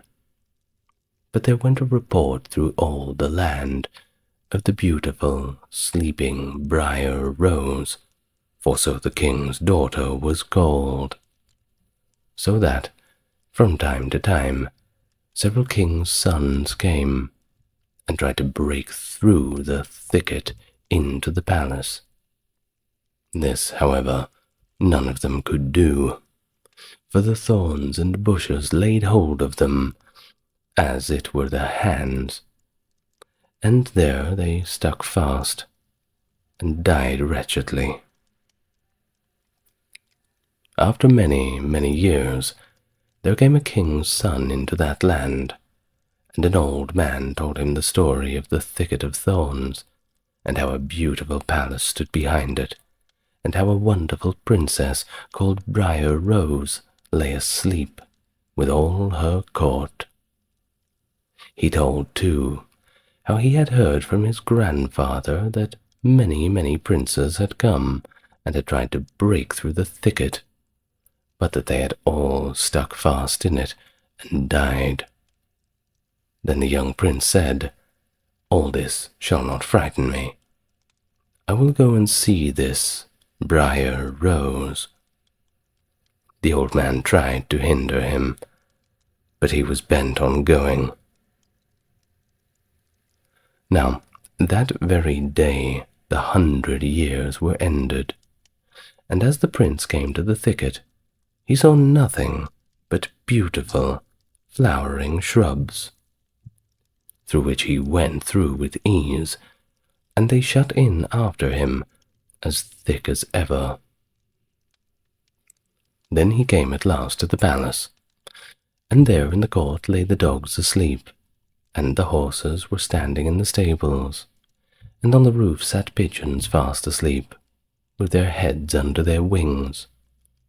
And when he came to the palace, the flies were sleeping on the walls, the spit was standing still, the butler had the jug of ale at his lips going to drink a draught, the maid sat with a fowl in her lap ready to be plucked, and the cook in the kitchen was still holding up her hand, as if she was going to beat the boy. Then he went on still farther, and all was so still that he could barely hear every breath that he drew, till at last he came to the old, old tower, and opened the door of that little room in which where Briar Rose was. And behold, there she lay, fast asleep on a couch by the window. She looked so beautiful that he could barely take his eyes off her. So he stooped down, and he gave her a kiss. But the moment he kissed her, she opened her eyes and awoke, and she smiled upon him, and they went out together, and soon the king and the queen also awoke, and all the court, and gazed upon each other with the greatest of wonder and a lot of confusion. And all the horses shook themselves, and the dogs jumped up and barked. The pigeons took their heads from under their wings and looked about and flew into the fields, and the flies on the walls buzzed again. The fire in the kitchen blazed up. Round went the jack and round went the spit, with the goose for the king's dinner upon it. The butler finished his draught of ale. The maid went on plucking the fowl, and the cook gave the boy a box on his ear. And then the prince and Briar Rose were married, and the wedding feast was given, and they lived happily together for all their days.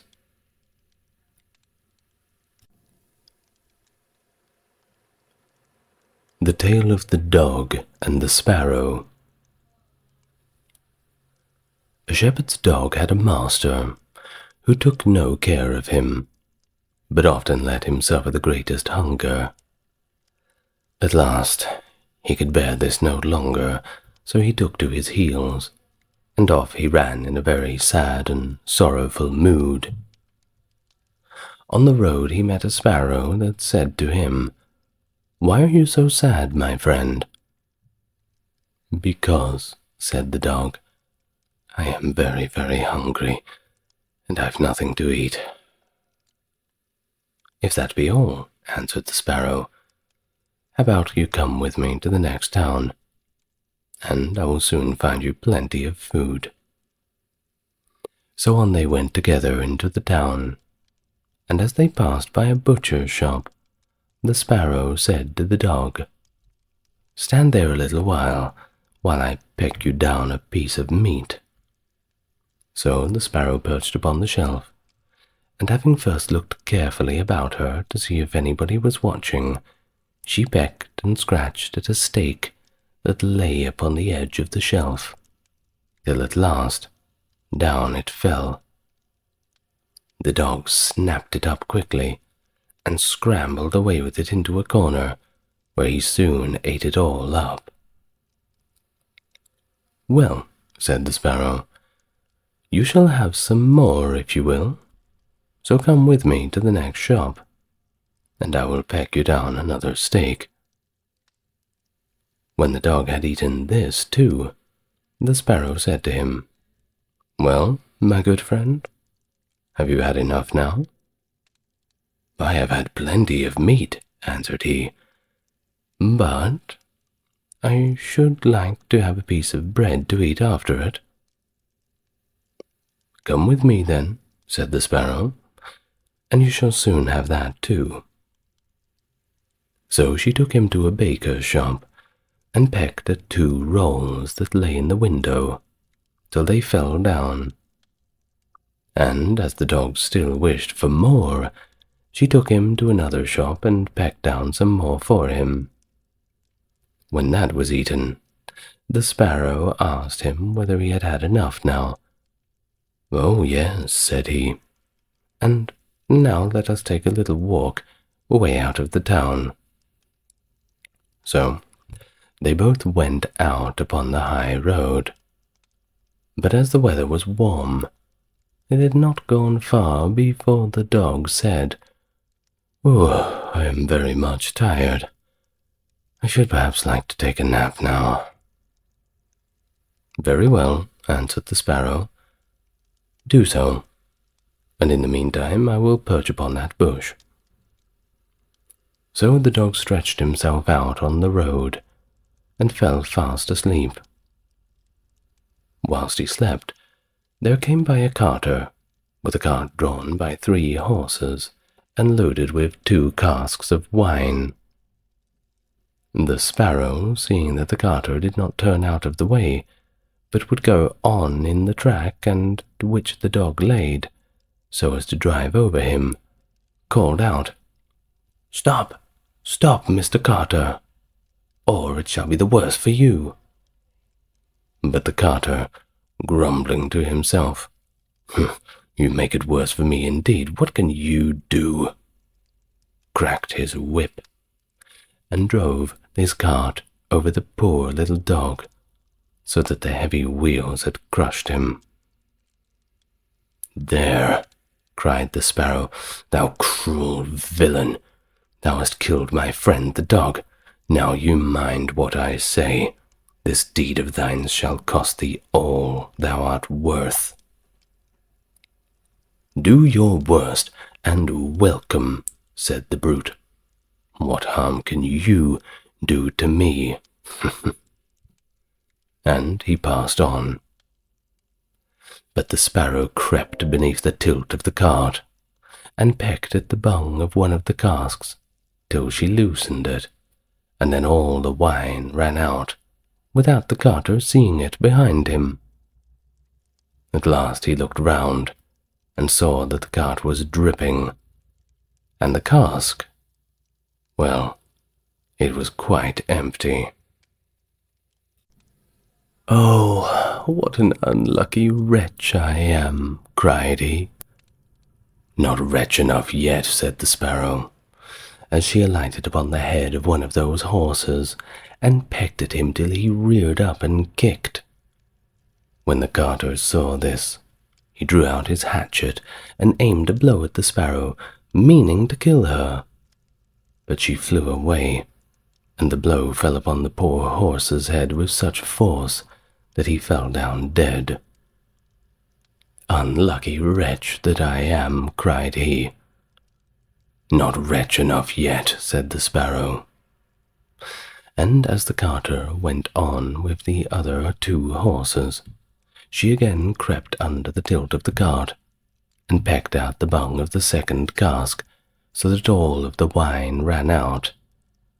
When the carter saw this, he again cried out, "Miserable wretch that I am!" But the Sparrow answered, "Not wretch enough yet," and perched on the head of the second horse, and pecked at him too. The carter ran up and struck at her again with his hatchet, but away she flew, and the blow fell upon the second horse, killing him on the spot. "Unlucky wretch that I am," said he. "Not wretch enough yet," said the Sparrow. And perching upon the third horse, she began to peck at him too. The carter was mad with his fury and rage, and without looking about him, or caring what was about, struck again at the Sparrow, killing his third horse, meeting the same fate as the other 2 on the blood-soaked ground. "Alas, miserable wretch that I am!" cried he. "Not wretch enough yet," answered the Sparrow as she flew away. "Now will I plague and punish thee at thy own house." The carter was forced at last to leave his cart behind him, and go home overflowing with rage and vexation. "Alas," said he to his wife, "what ill luck has befallen me. My wine is all spilled, and my horses all 3 dead." "Alas, husband," replied she, "and a wicked bird has come into the house, and has brought with her all the birds in the world, I am sure, and they have fallen upon our corn in the loft, and are eating it up at such a rate." Away ran the husband upstairs, and saw thousands of birds upon the floor eating up his corn, with the Sparrow in the midst of them. "Unlucky wretch that I am," cried the carter, for he saw that the corn was almost all gone. "Not wretch enough yet," said the Sparrow. "Thy cruelty shall cost thee thy life yet." And away she flew. The carter, seeing that he had thus lost all that he had, went down into his kitchen, and was still not sorry for what he had done, but had sat angrily and sulking in the chimney corner. But the Sparrow sat outside the window, and cried, "Carter, Thy cruelty shall cost thee thy life." With that he jumped up in a rage, seized his hatchet, and threw it at the sparrow. But it missed her, and only broke the window.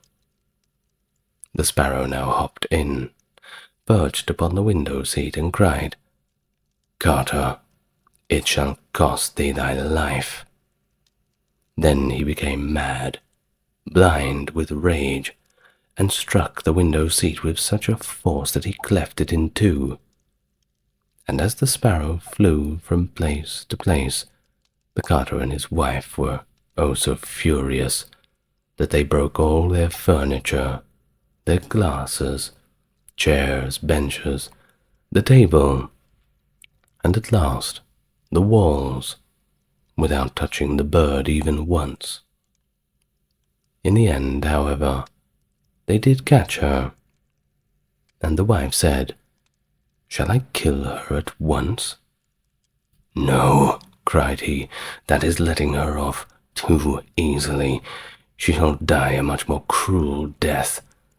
I will eat her." But the sparrow began to flutter about, and stretch out her neck, and cried, "Carter, it shall cost thee thy life yet." With that he could wait no longer, so he gave his wife the hatchet, and cried, "Wife, strike at the bird and kill her in my hand." And the wife struck, but she missed her aim, and hit her husband on the head, so that he fell down to the floor, and the sparrow flew quietly home to her nest. The Tale of the Valiant Little Tailor. One summer's morning, a little tailor was sitting on his table by the window.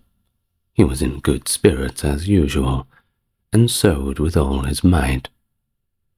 Then came a peasant woman down the street, crying out, "Good jams, cheap, good jams, cheap."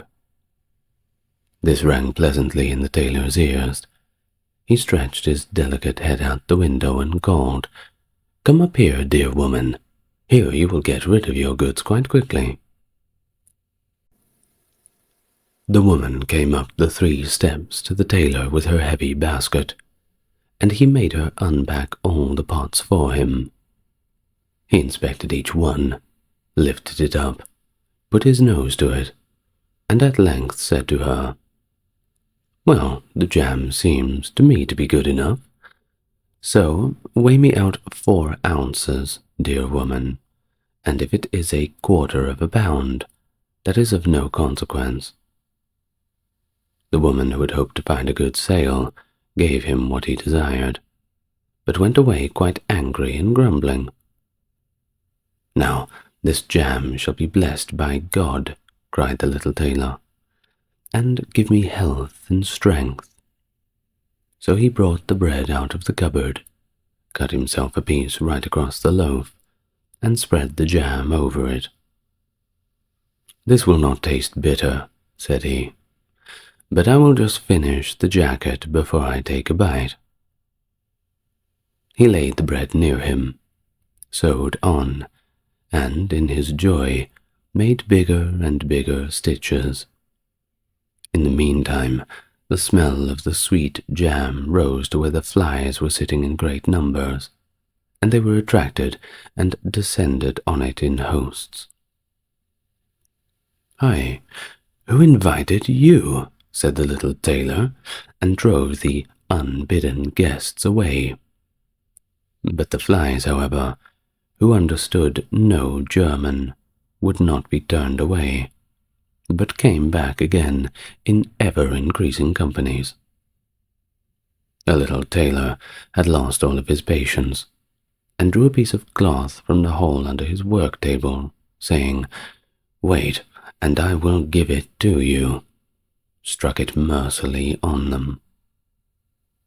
When he drew it away and counted, there lay before him no fewer than 7, dead, and with legs stretched out in all directions. "Are you a fellow of that sort?" said he, and could not help admiring his own bravery. "This whole town shall know of this." And the little tailor hastened to cut himself a girdle, stitched it, and embroidered it in large letters, 7 at 1 stroke. "What, the town," he continued, "the whole world shall hear of this." And his heart wagged with joy like a little tail of a lamb. The tailor put on the girdle and resolved to go forth into the world, because he thought that this little workshop was indeed far too small for his valor, far too small for his bravery. Before he went away, he sought about it in the house to see if there was anything which he could take with him. However, he found nothing but an old cheese, and he put that in his pocket. In front of the door he observed a bird which had caught itself in a thicket. It had to go in his pocket with the cheese, of course. Now he took to the road boldly, and as he was light and nimble, he felt very little fatigue. The road led him up a mountain, and when he had reached the highest point of it, there sat a powerful giant, peacefully looking down about him. The little tailor went up bravely, spoke to him, and said, "Good day, friend. So, you are sitting there overlooking the widespread world. I am just on my way thither, and want to try my luck. Have you any inclination to go with me?" The giant looked contemptuously at the tailor, and said, "You ragamuffin, you miserable creature." "Oh, indeed," answered the little tailor, and unbuttoned his coat, and showed the giant girdle. "There you may read what kind of man I am."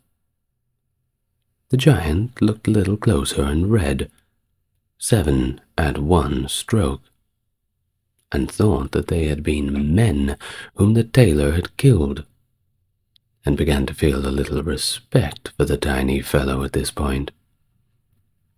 Nevertheless, he wished to try him first, and took a stone in his hand and squeezed it together so that water dropped out of it.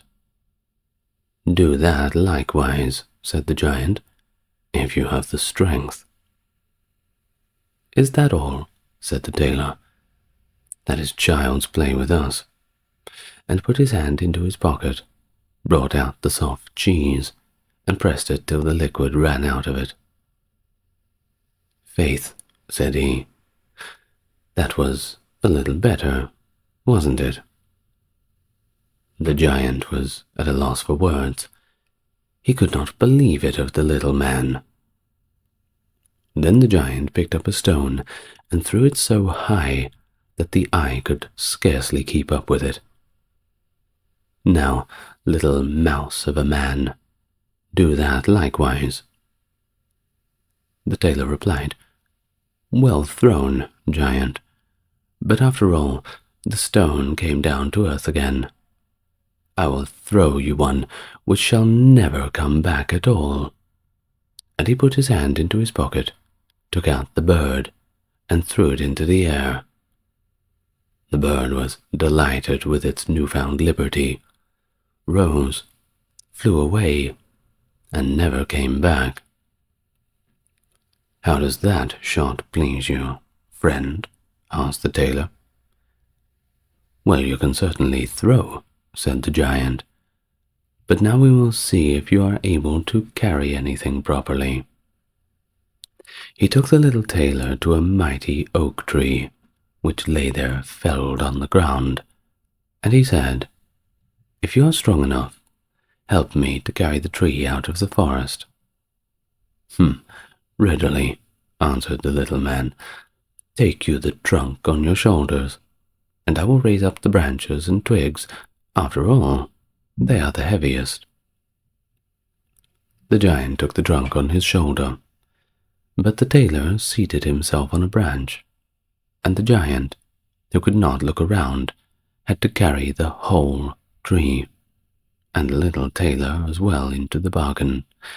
He behind was quite merry and happy, and whistled the song, "Three tailors rode forth from the gate," as if carrying the tree was child's play. The giant, after he had dragged the heavy burden part of the way, could simply go no further, and he cried, hark you, I shall have to let the tree fall now." The tailor sprang nimbly down, seized the tree with both arms as if he had been carrying it, and said to the giant, "You are such a great fellow, and yet cannot even carry the tree." They went on together, and they passed a cherry tree. The giant laid hold of the top of the tree where the ripest fruit was hanging, bent it down, gave it into the tailor's hand, and bade him to eat. But the tailor was much too weak to hold the tree, and when the giant let it go, it sprang back up again, and the tailor was tossed into the air with it. When he had fallen down again without injury, the giant said, "What is this? Have you not strength enough to hold the weak twig?" "There is no lack of strength," answered the little tailor. "Do you think that could be anything to a man who has struck down 7 at one blow? I leapt over the tree because the huntsmen are shooting down there in the thicket. Jump as I did, if you can do it." The giant made the attempt, but he could not get over the tree, and remained hanging in the branches, so that also the tailor kept the upper hand in this way. The giant said, "If you are such a valiant fellow, come with me into our cavern and spend the night with us." The little tailor was willing, and followed him. When they went into the cave, other giants were sitting there by the fire, and each of them had roasted a sheep in his hand and was eating it. The little tailor looked around and thought, it is indeed much more spacious here than in my cramped little workshop." The giant showed him a bed, and he said he was to lie down in it and sleep. But the bed was indeed far too big for the little tailor. He did not lie down in it, but rather crept into a corner. When it was midnight, and the giant thought the little tailor was lying in a sound sleep, he got up, took a great iron bar, cut through the bed with one blow, and thought he had finished off the grasshopper for good. With the earliest dawn, the giants went into the forest, and had quite forgotten the little tailor, when all at once he walked up to them quite merrily and boldly. The giants were terrified. They were afraid that he would strike them all dead, and they all ran away in a great hurry. The little tailor went onwards, always following his pointed nose. After he had walked for a long time, he came to the courtyard of a royal palace, and as he felt so tired, he lay down upon the grass and drifted away to sleep. Whilst he lay there, the people came and inspected him on all sides, and read on his girdle, 7 at one stroke. "Ah," said they, "what does the great warrior want here in the midst of peace? He must be a mighty lord." They went and announced him to the king, and gave it as their opinion that if war should break out, heaven forbid, this would be a weighty and useful man, who ought on no account be allowed to depart. The counsel pleased the king, and he sent one of the courtiers to the little tailor, and offered him military service when he awoke.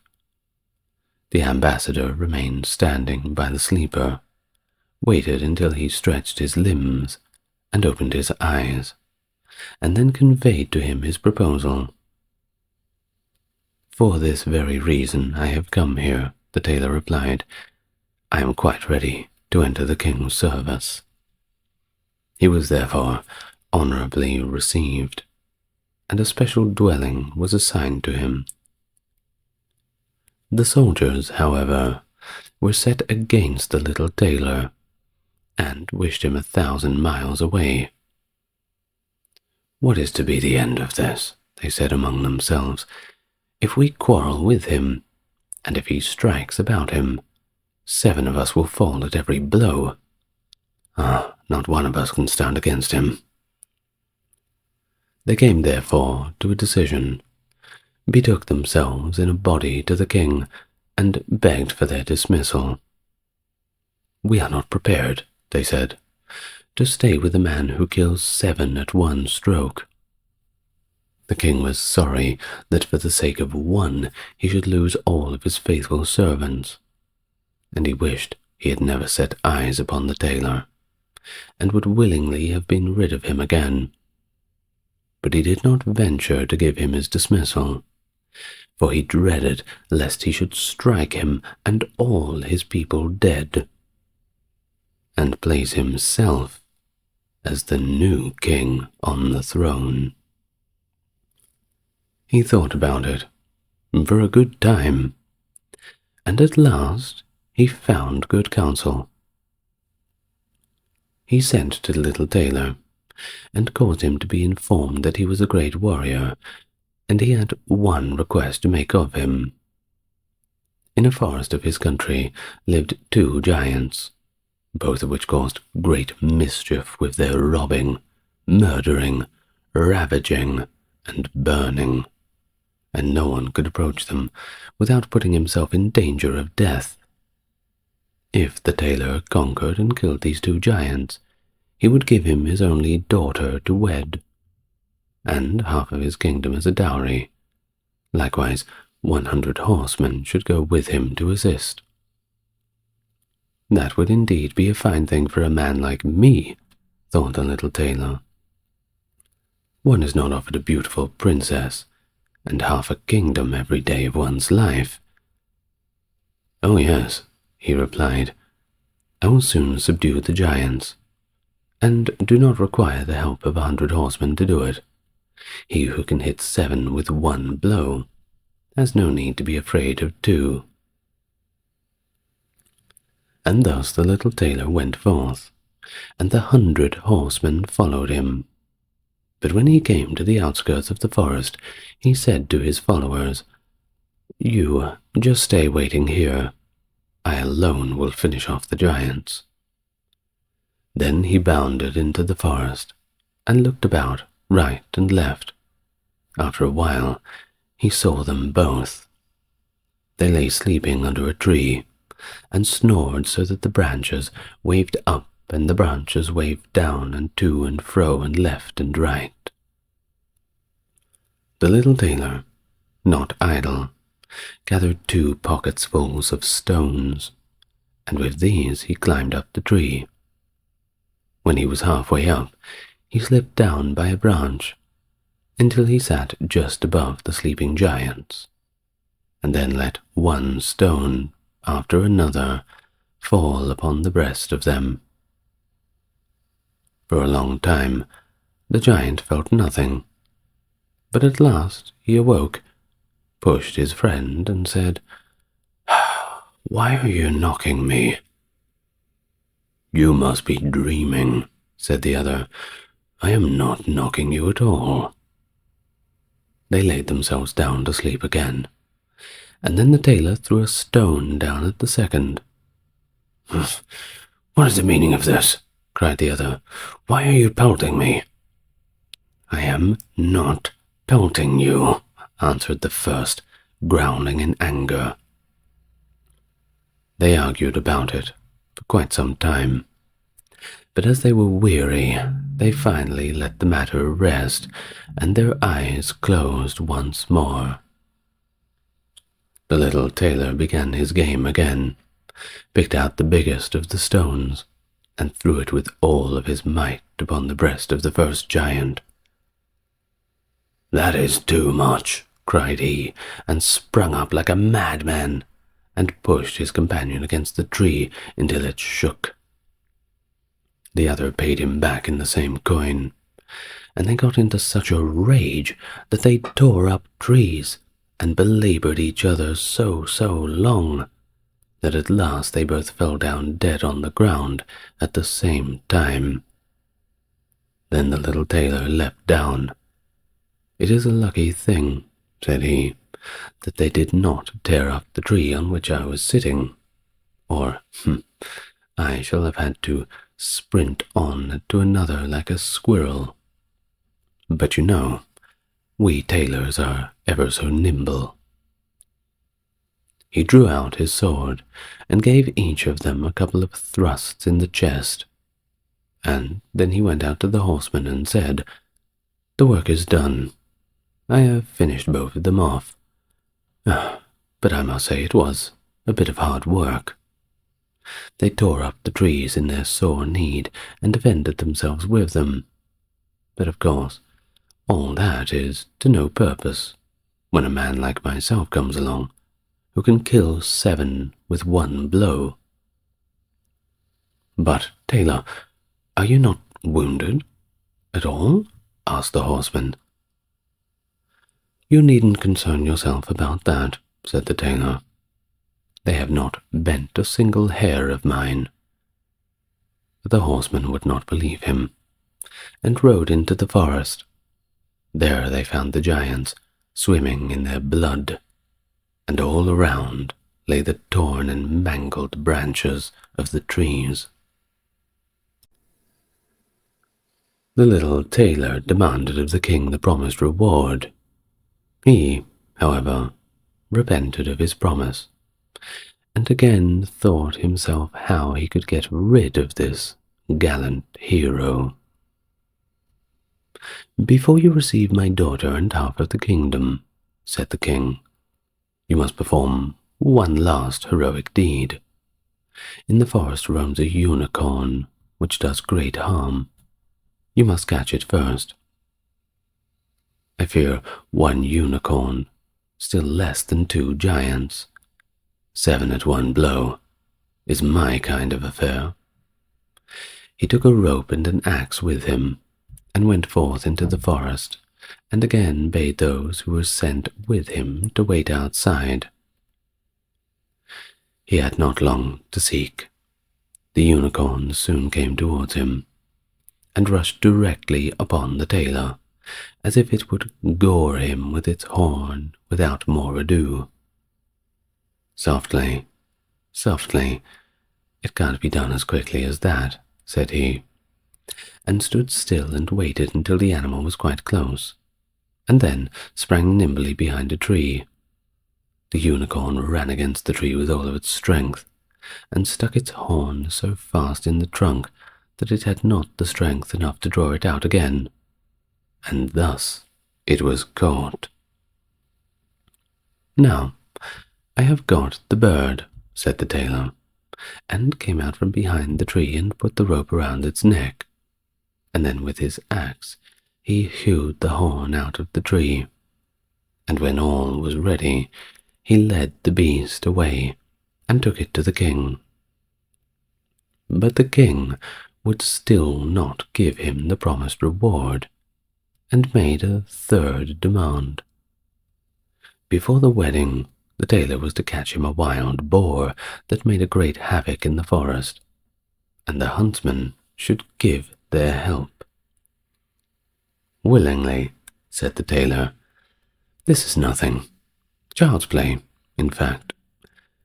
He did not take the huntsmen with him into the forest, and they were well pleased that he did not, for the wild boar had several times received them in such a manner that they had very little inclination to lie in wait for him. When the boar perceived the tailor, it ran on him with foaming mouth and whetted tusk, and was about to throw him on the ground. But the hero fled and sprang into a chapel which was near and up to the window at once, and in one bound out again. The boar ran after him, but the tailor ran around outside and shut the door behind it. And then the raging beast, which was much too heavy and awkward to leap out the window, was caught in a trap. The little tailor caught the huntsmen thither, that they might see the prisoner with their own eyes. The hero, however, went to the king, who was now, whether he liked it or not, obliged to keep his promise, and gave his daughter and the half of his kingdom. Had he known that it was no warlike hero, but a little tailor who was standing before him, it would have gone to his heart still more than it did.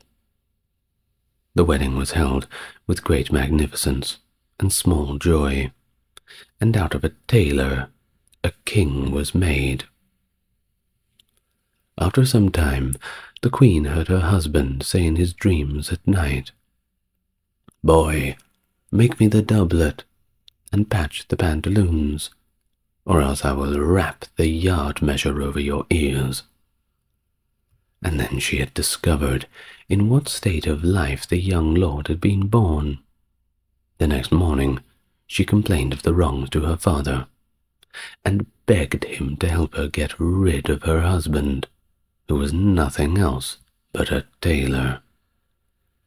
The king comforted her and said, "My daughter, leave your bedroom door open this night, and my servants shall stand outside, and when he has fallen asleep I shall go in, bind him, and take him on board a ship, which shall carry him into the wide world."